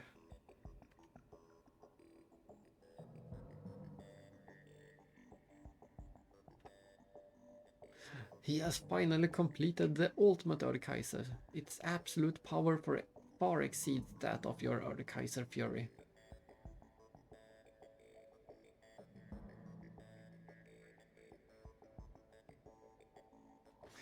Signed the Dark Professor.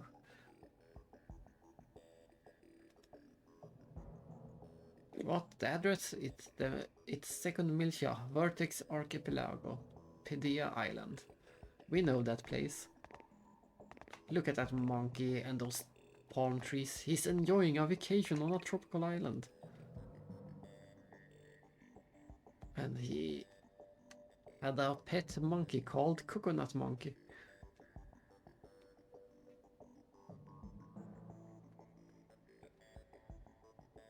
That's cats, Professor.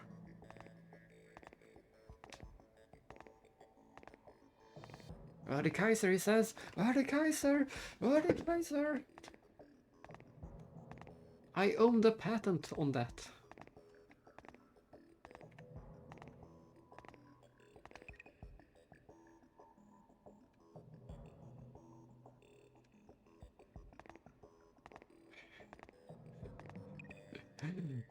This dance that the professor is doing is just the best. Look at that dance. He already had some silly dance in the other games, but this one is even better. And this side room will be the maintenance room for, I guess. Yeah, it's just for Cosmos. Siggy didn't get any maintenance bed. Just for Cosmos.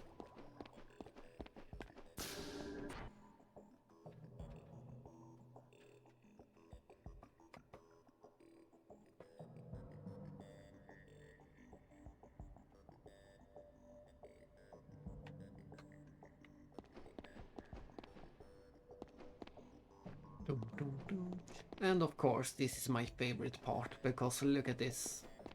Any Xenogears fans must appreciate this part. This is for sure what the Yggdrasil would look like in a remake, in a 3D remake. Look at this. It really is a simpler version of the Yggdrasil, since this ship is a bit smaller. This is only not even half the size of the Yggdrasil hangar, but you still get the correct feeling. This looks so awesome. Imagine this, but with the Xenogears gears. It's an easy thing to imagine when you see this. So cool.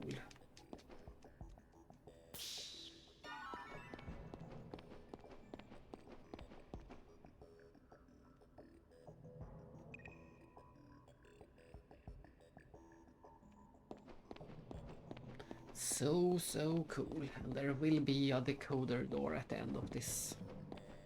Sadly, we can't open it for a long time. I think it's one of the last ones to find the key for. One of the very last.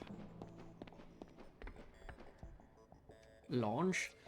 And it's funny that you get multiple ways to launch. You can launch from here, You can launch from upstairs, and I think you can launch in this place as well.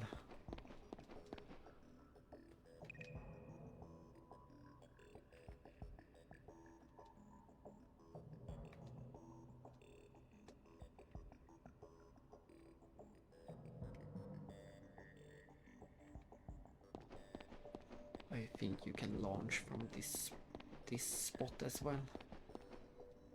Yeah.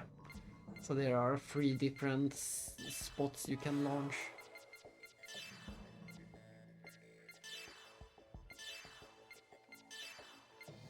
Look at that, some extra HP for Asher. And then we launch. I think we have, I know we have seen everything we can see in the Elsa.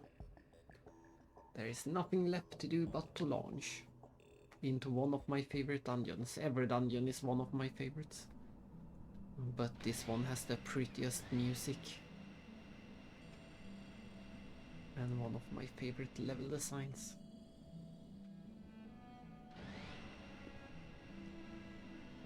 This song is called In a Limestone Cave. Oh.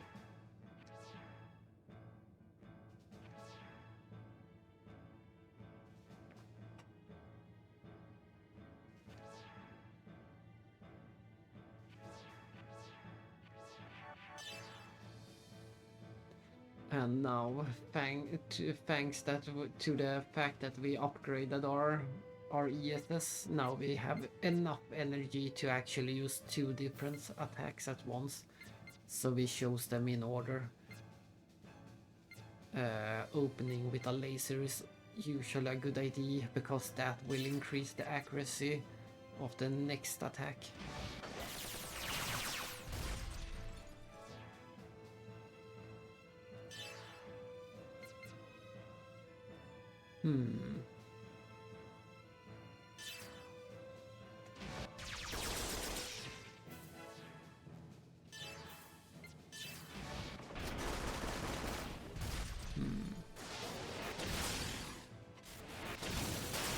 Every time I play this game, I'm always confused about the R1 option that they mention in the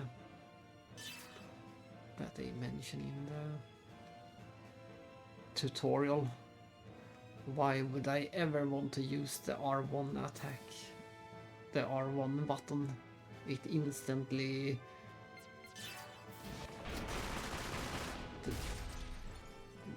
The only thing it does is it cancels the attack, or makes it so you only have to use 1 attack instead of multiple. Why would I not want to use multiple attacks?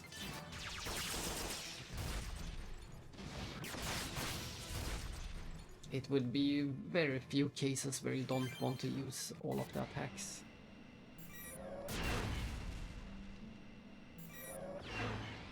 And we're gonna change the formation so that we can use some ES Ruben. And just like with the characters, you can instantly switch between the ESs. The only sad thing in episode 3 with the ESs is the fact that Asher is also flying around. Even when you walk slowly, it's still flying instead of the cool clomping from the last game.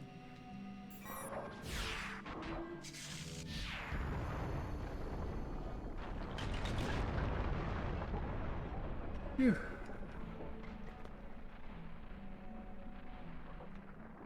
And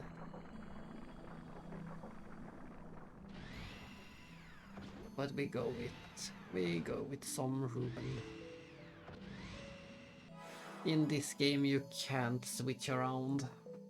In episode 2 was the only one where you can switch around the pilots. In this game the pilots are fixed. Jin will fight alone in Ruben. Junior and Chaos have Asher, and Moment Siggy has Sevlin, and of course Sion and Cosmos for Dina. It is the standard formation from episode 2, but in that one you could switch out the second pilot. The first pilot was fixed in all of them. And of course we didn't have Ruben back then, we only had Asher, Seblen and Dina.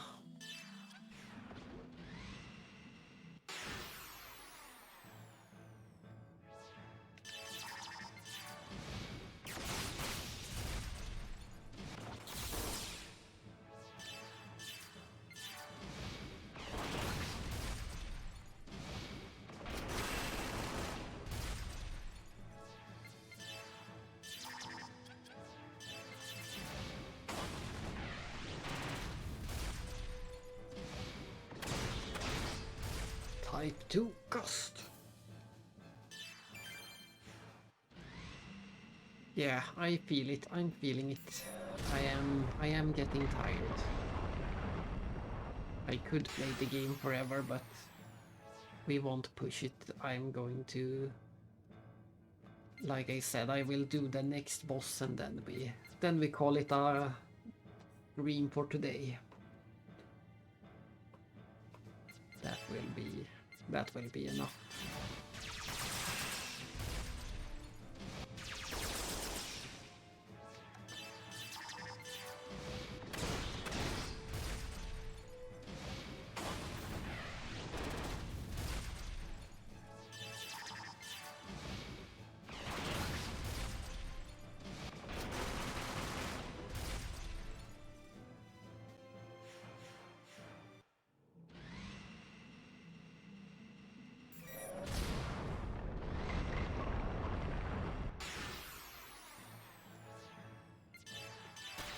Use some anima.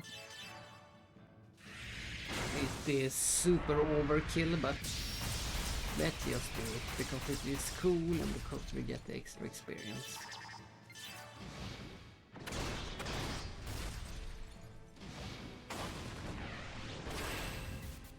No mercy! No mercy! Co-op attack.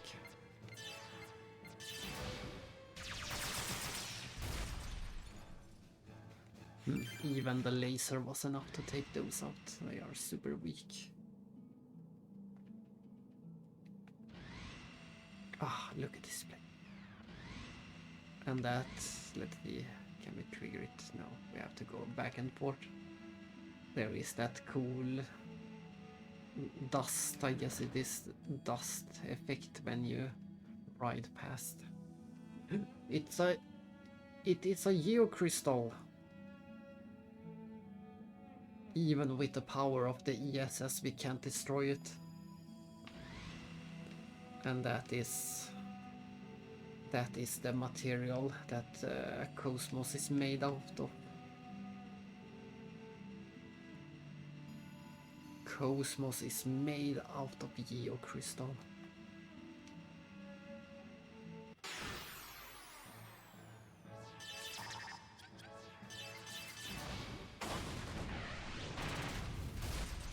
The material found in this place, and this place they said was carved out of Lost Jerusalem, which in turn is Earth.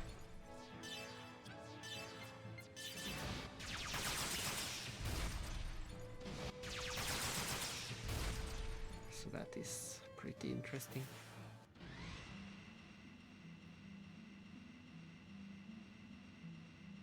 The only way to destroy the crystal is by using a crystal against the crystal. That's the only thing that can destroy it.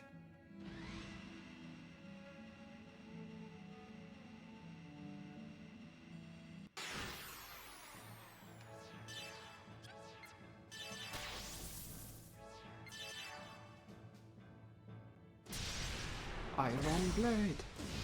Iron Blade!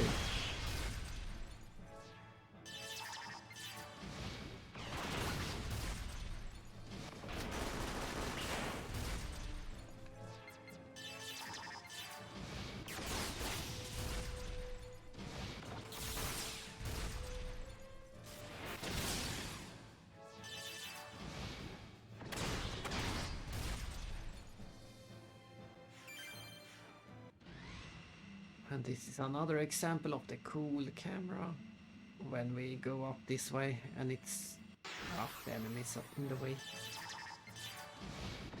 I have to redo it without the enemy.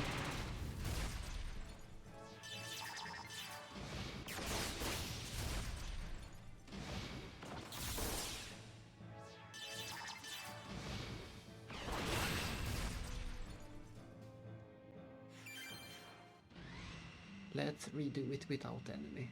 When you go this way and the camera keeps following you and we get that nice look down below.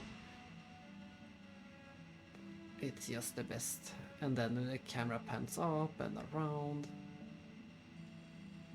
It really is my favorite camera ever.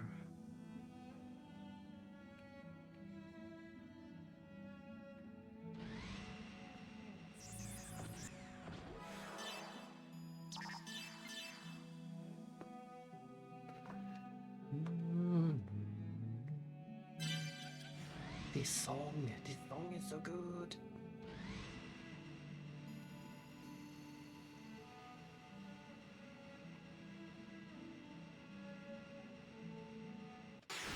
We are supposed to go up, so I go down. Those are the RPG rules as usual.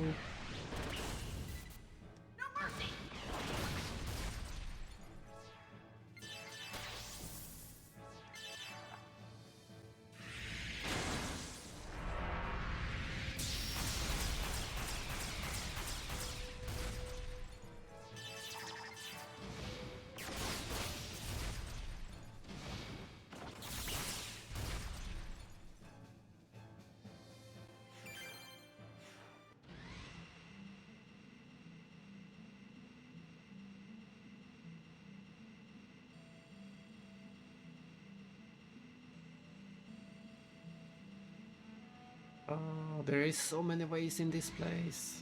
Every time. There was one path going up and it seems to be the only path, so this little section was linear.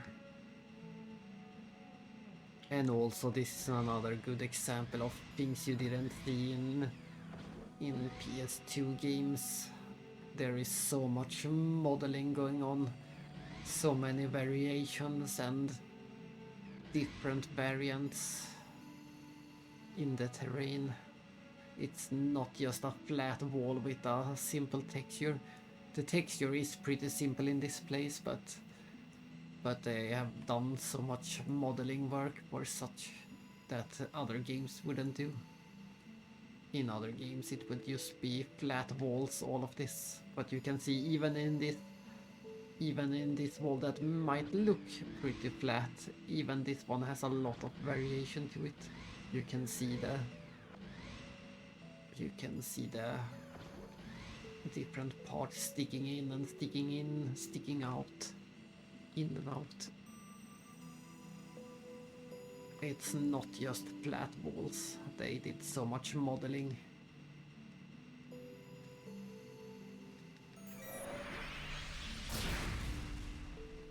And this cave isn't even the best example. We will see even more cooler caves than this.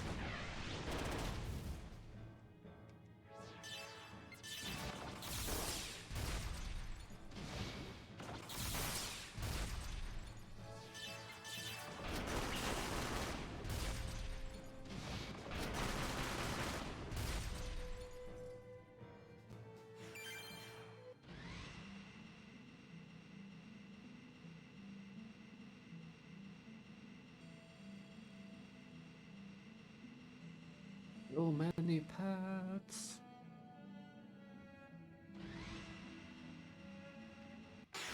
This only leads to a nice lookout. I don't think there is anything here aside from the enemy.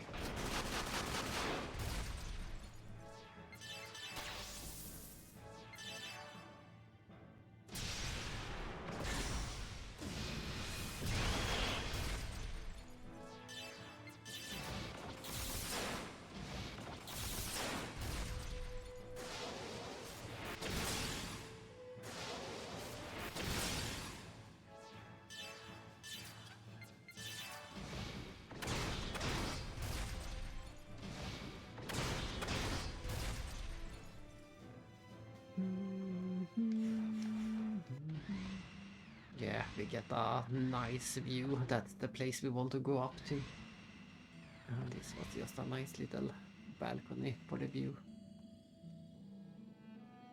We need to go further up, even further.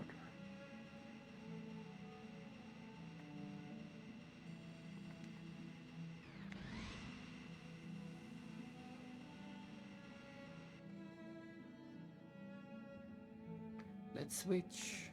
It's time for some Asher. And it missed. It missed. But look at this, you can see that the save point where we saved right down below, and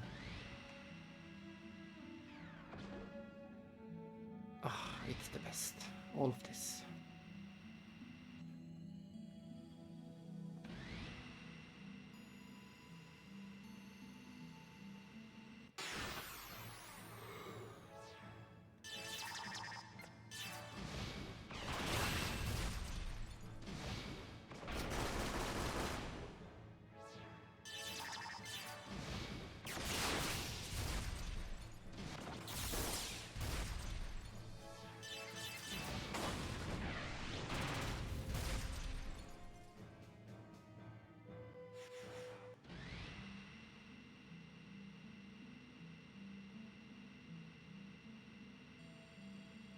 And it goes even further up. We're still not at the top of this place.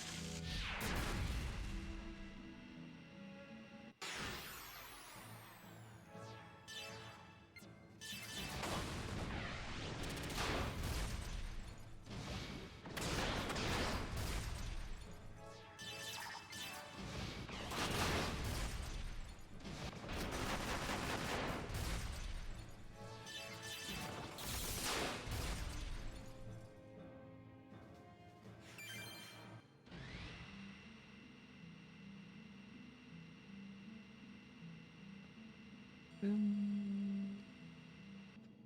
Boom.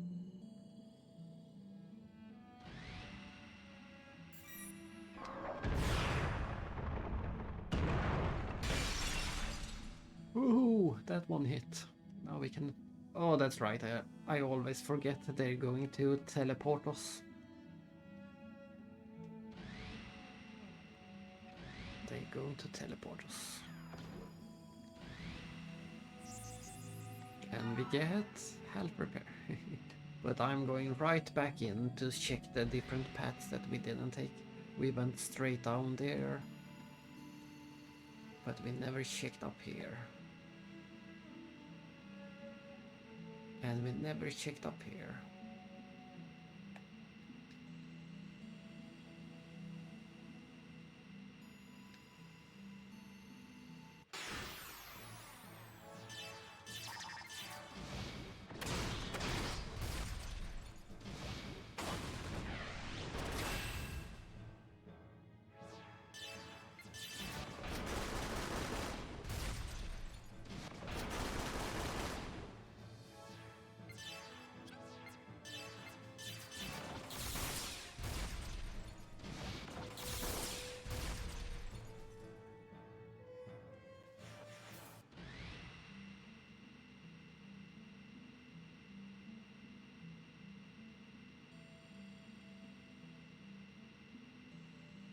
We have to enjoy all the views. We're not in a hurry, even if I'm a bit eager to sleep, but that's no reason to skip a pretty view.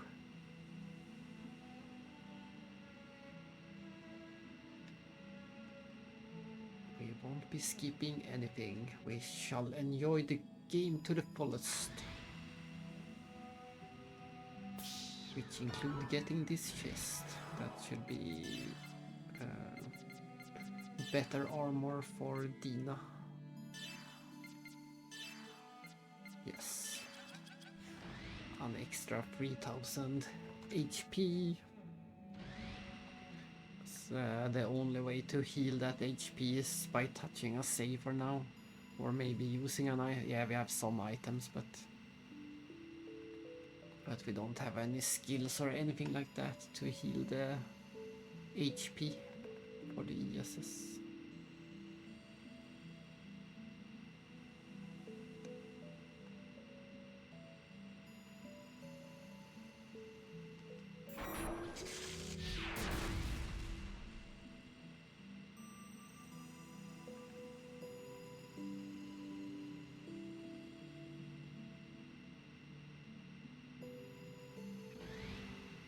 They said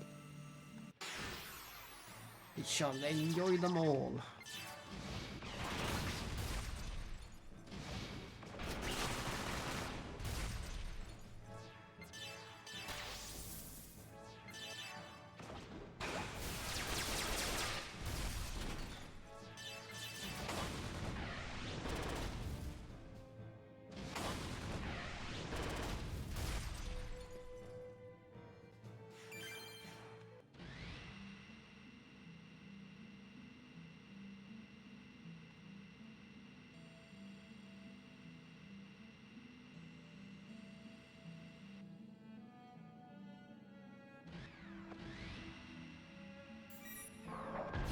And that should be all the geocrystals done.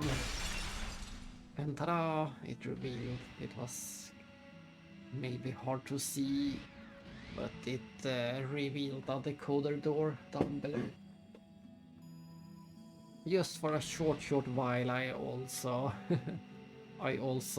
thought it was Elden Ring. I was about to open the map and teleport to the last grace. That's another sign I'm getting tired.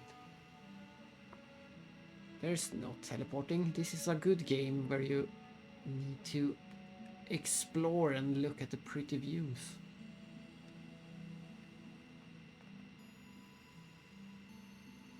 And that's the way we explored in the beginning.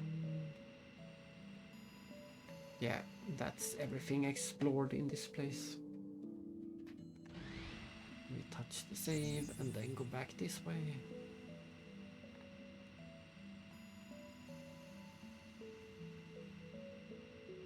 We get the cool camera again. We give Seblun some action time.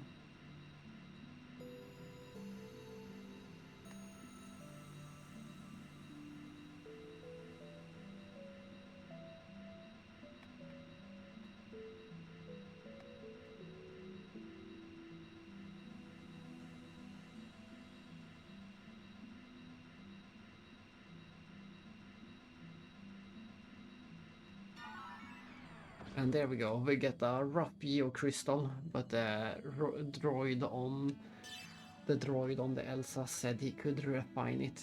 So we have to speak to that droid again. Number 12. We don't have number 12. Which means we will have to backtrack to this place someday. Once we have the decoder.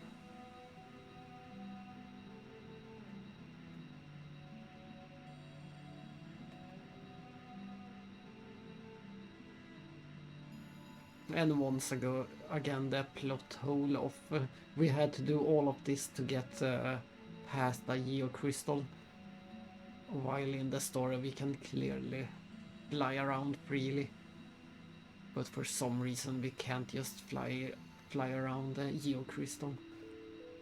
There is just no explaining that. We could just fly straight up right here, but no, we had to crush this crystal to proceed.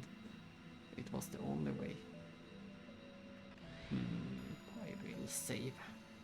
I think we will get another save before the boss fight. Just in case I misremember.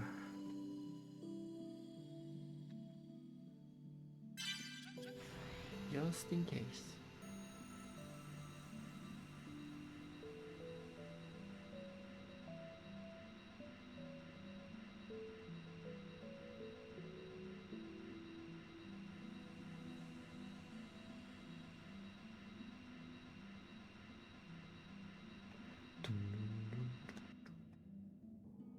Oh, this is... Yeah, that was good thing I saved, because this is the boss.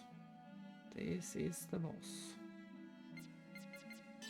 think I will switch in Dina since she has so much more HP. Then here we go. This will be the final thing of the day. Some cool cutscenes, some even cooler music, and this boss. Here we go.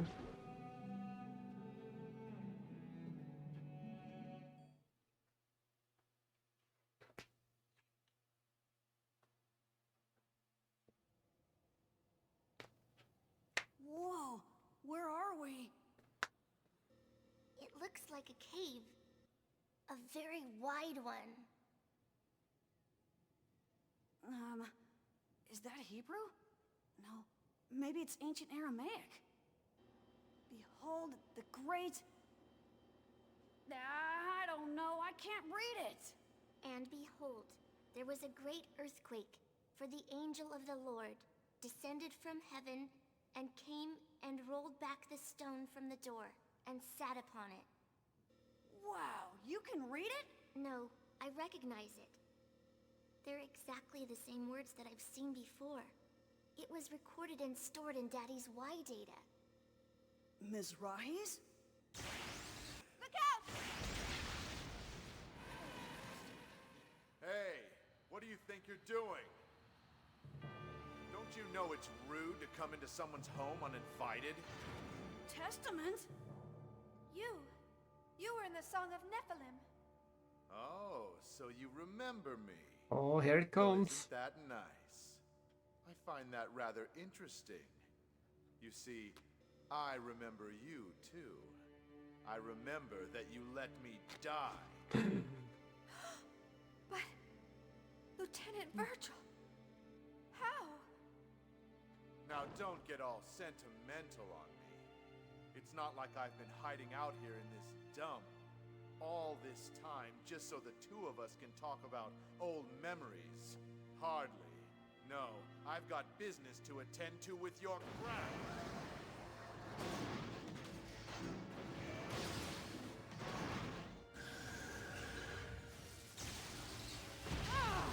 Wait, Lieutenant! You're right. It's true that... But... That was... Like I've told you before, all your self-righteous crap makes me sick. Junior, look at the letters on the wall. Damn, it's already started. Wait, what's going on? You were writing them without even knowing about that?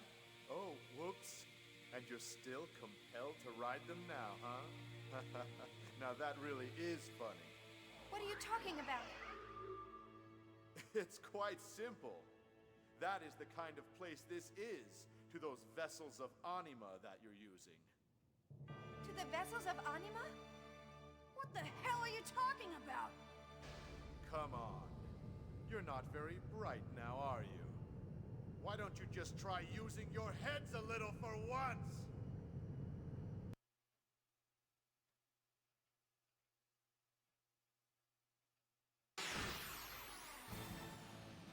We won't... let's see.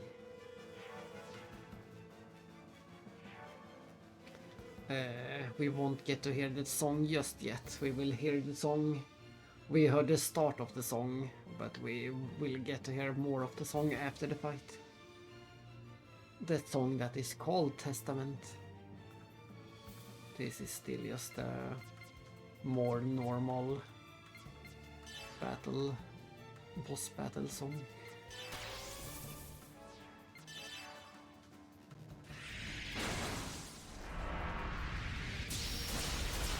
And this time I will do my very best to make sure that we end the fight on a special attack.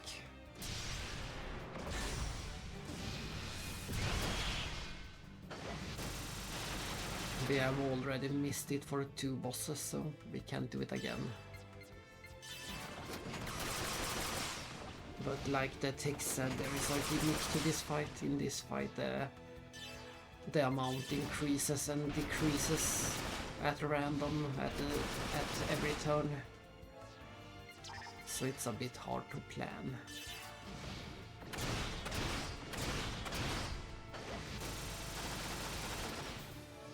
Yeah, it decreased this time, but maybe it will increase the next time, so it's full right now, but it might not be full once we get the next turn.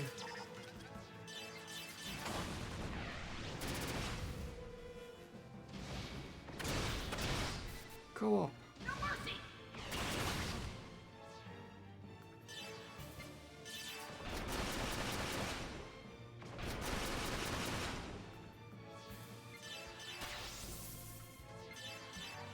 Fang. All of the special attacks in the ESs are just amazing.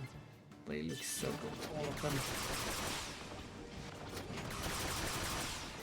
Here I am. Triple combo, nice. I love it. I can clearly feel your hatred. And now it's time for his Anima Awakening.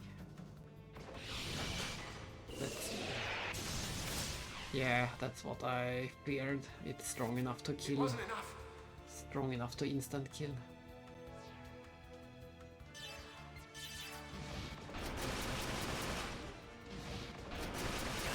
But I won't be using the Azure attack. I will try to save that attack.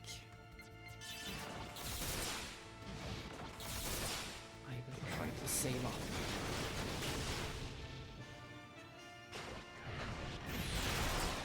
Ouch. I will try to save it for later.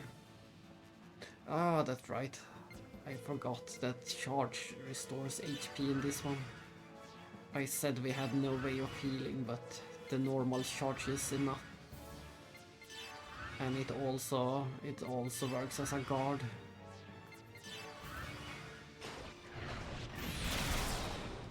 Yeah, it also counts as guarding.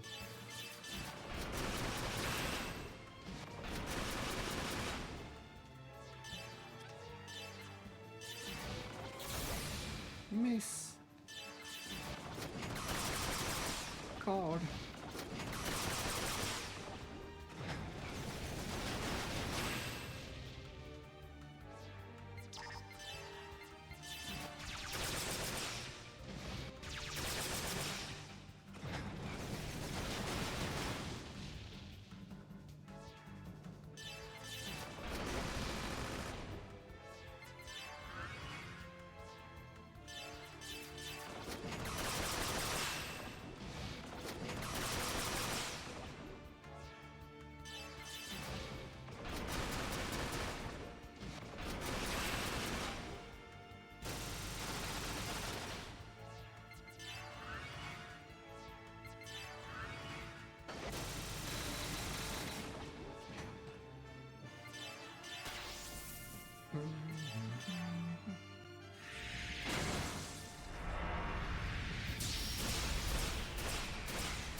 I won't risk it. I don't think I will defeat him in one attack.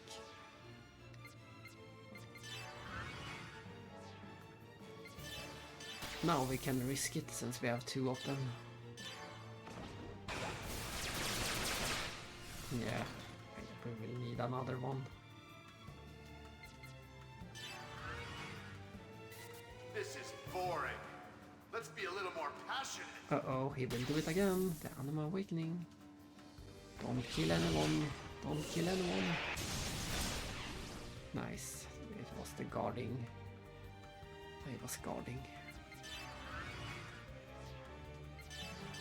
And this should hopefully be a finish strike. Nice. We finally get the finish strike. You think you've won? Your attacks have no effect on me. But we still get experience. Let's see. Yeah, Yin gets a bit less because he died. But the other ones gets a lot. Everyone will level up twice for some people, I think. And Siggy learned his most important ability. Siggy learned Siggy learned the choke ability. It's the most effective attack against humans when it comes to break damage. It really is a fantastic attack. We will use it a lot in this game, the choke. Final cutscene of the day.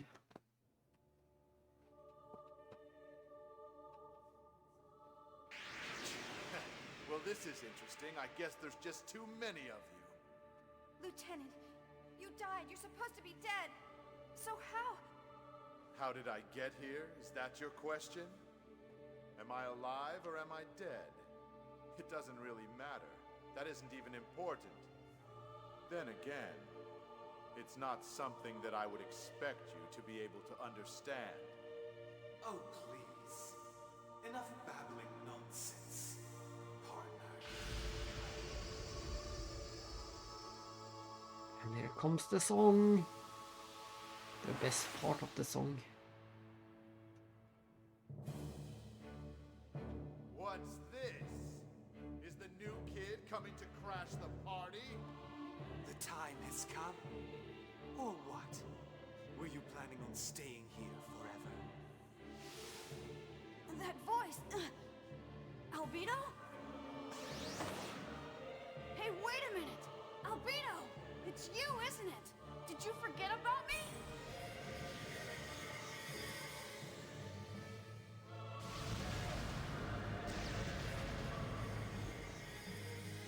The vessel of Anima.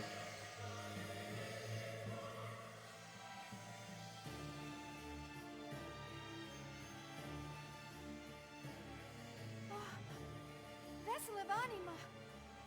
Why? You mean you pilot ESs as well?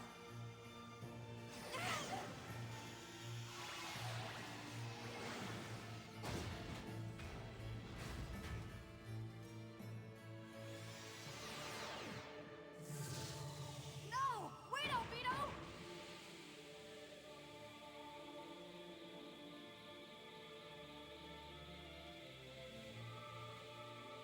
What? What the hell? Damn! The ES isn't responding! Neither is mine. The energy gain is dropping. It's going to shut down. Output's still dropping. It's no good. Unable to sustain current levels. That's what I tried to tell you. Like I said before, that's the kind of place this is. Oh well, good luck figuring it out.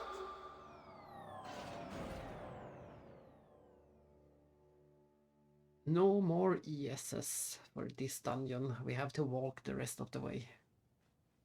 This is only the halfway point of this dungeon, so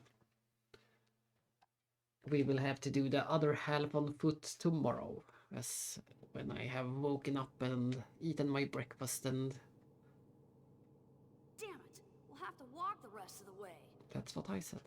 What did Lieutenant Virgil mean by, that's what kind of place this is? I expect the answer to that question lies ahead. It sure does, or maybe not. We will get answers tomorrow, that's for sure. Whoa. I like that zoom out.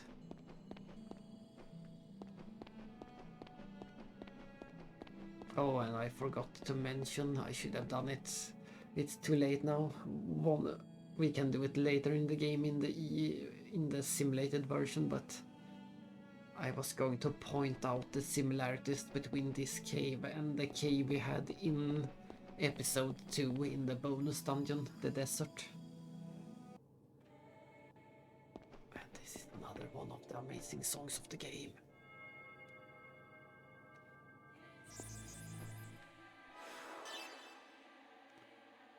But that is it.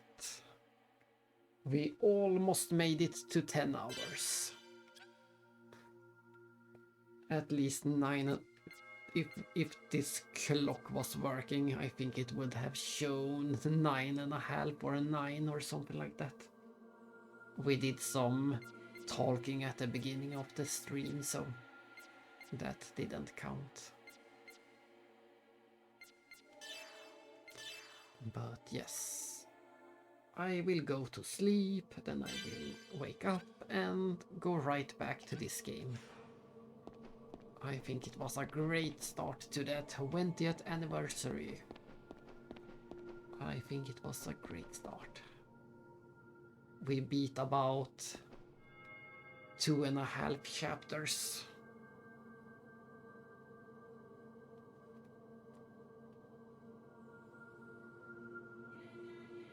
Yeah, 2.5 chapters. And not much else to say for today. I guess I thank everyone who stopped by and said hello on this big day. 20 years of Xenosaga 3 today. Or as Max Guy said, about 7,000 days.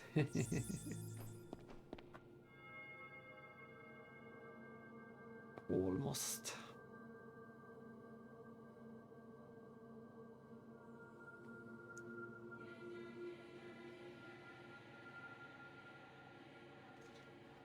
Phew. Good night and goodbye.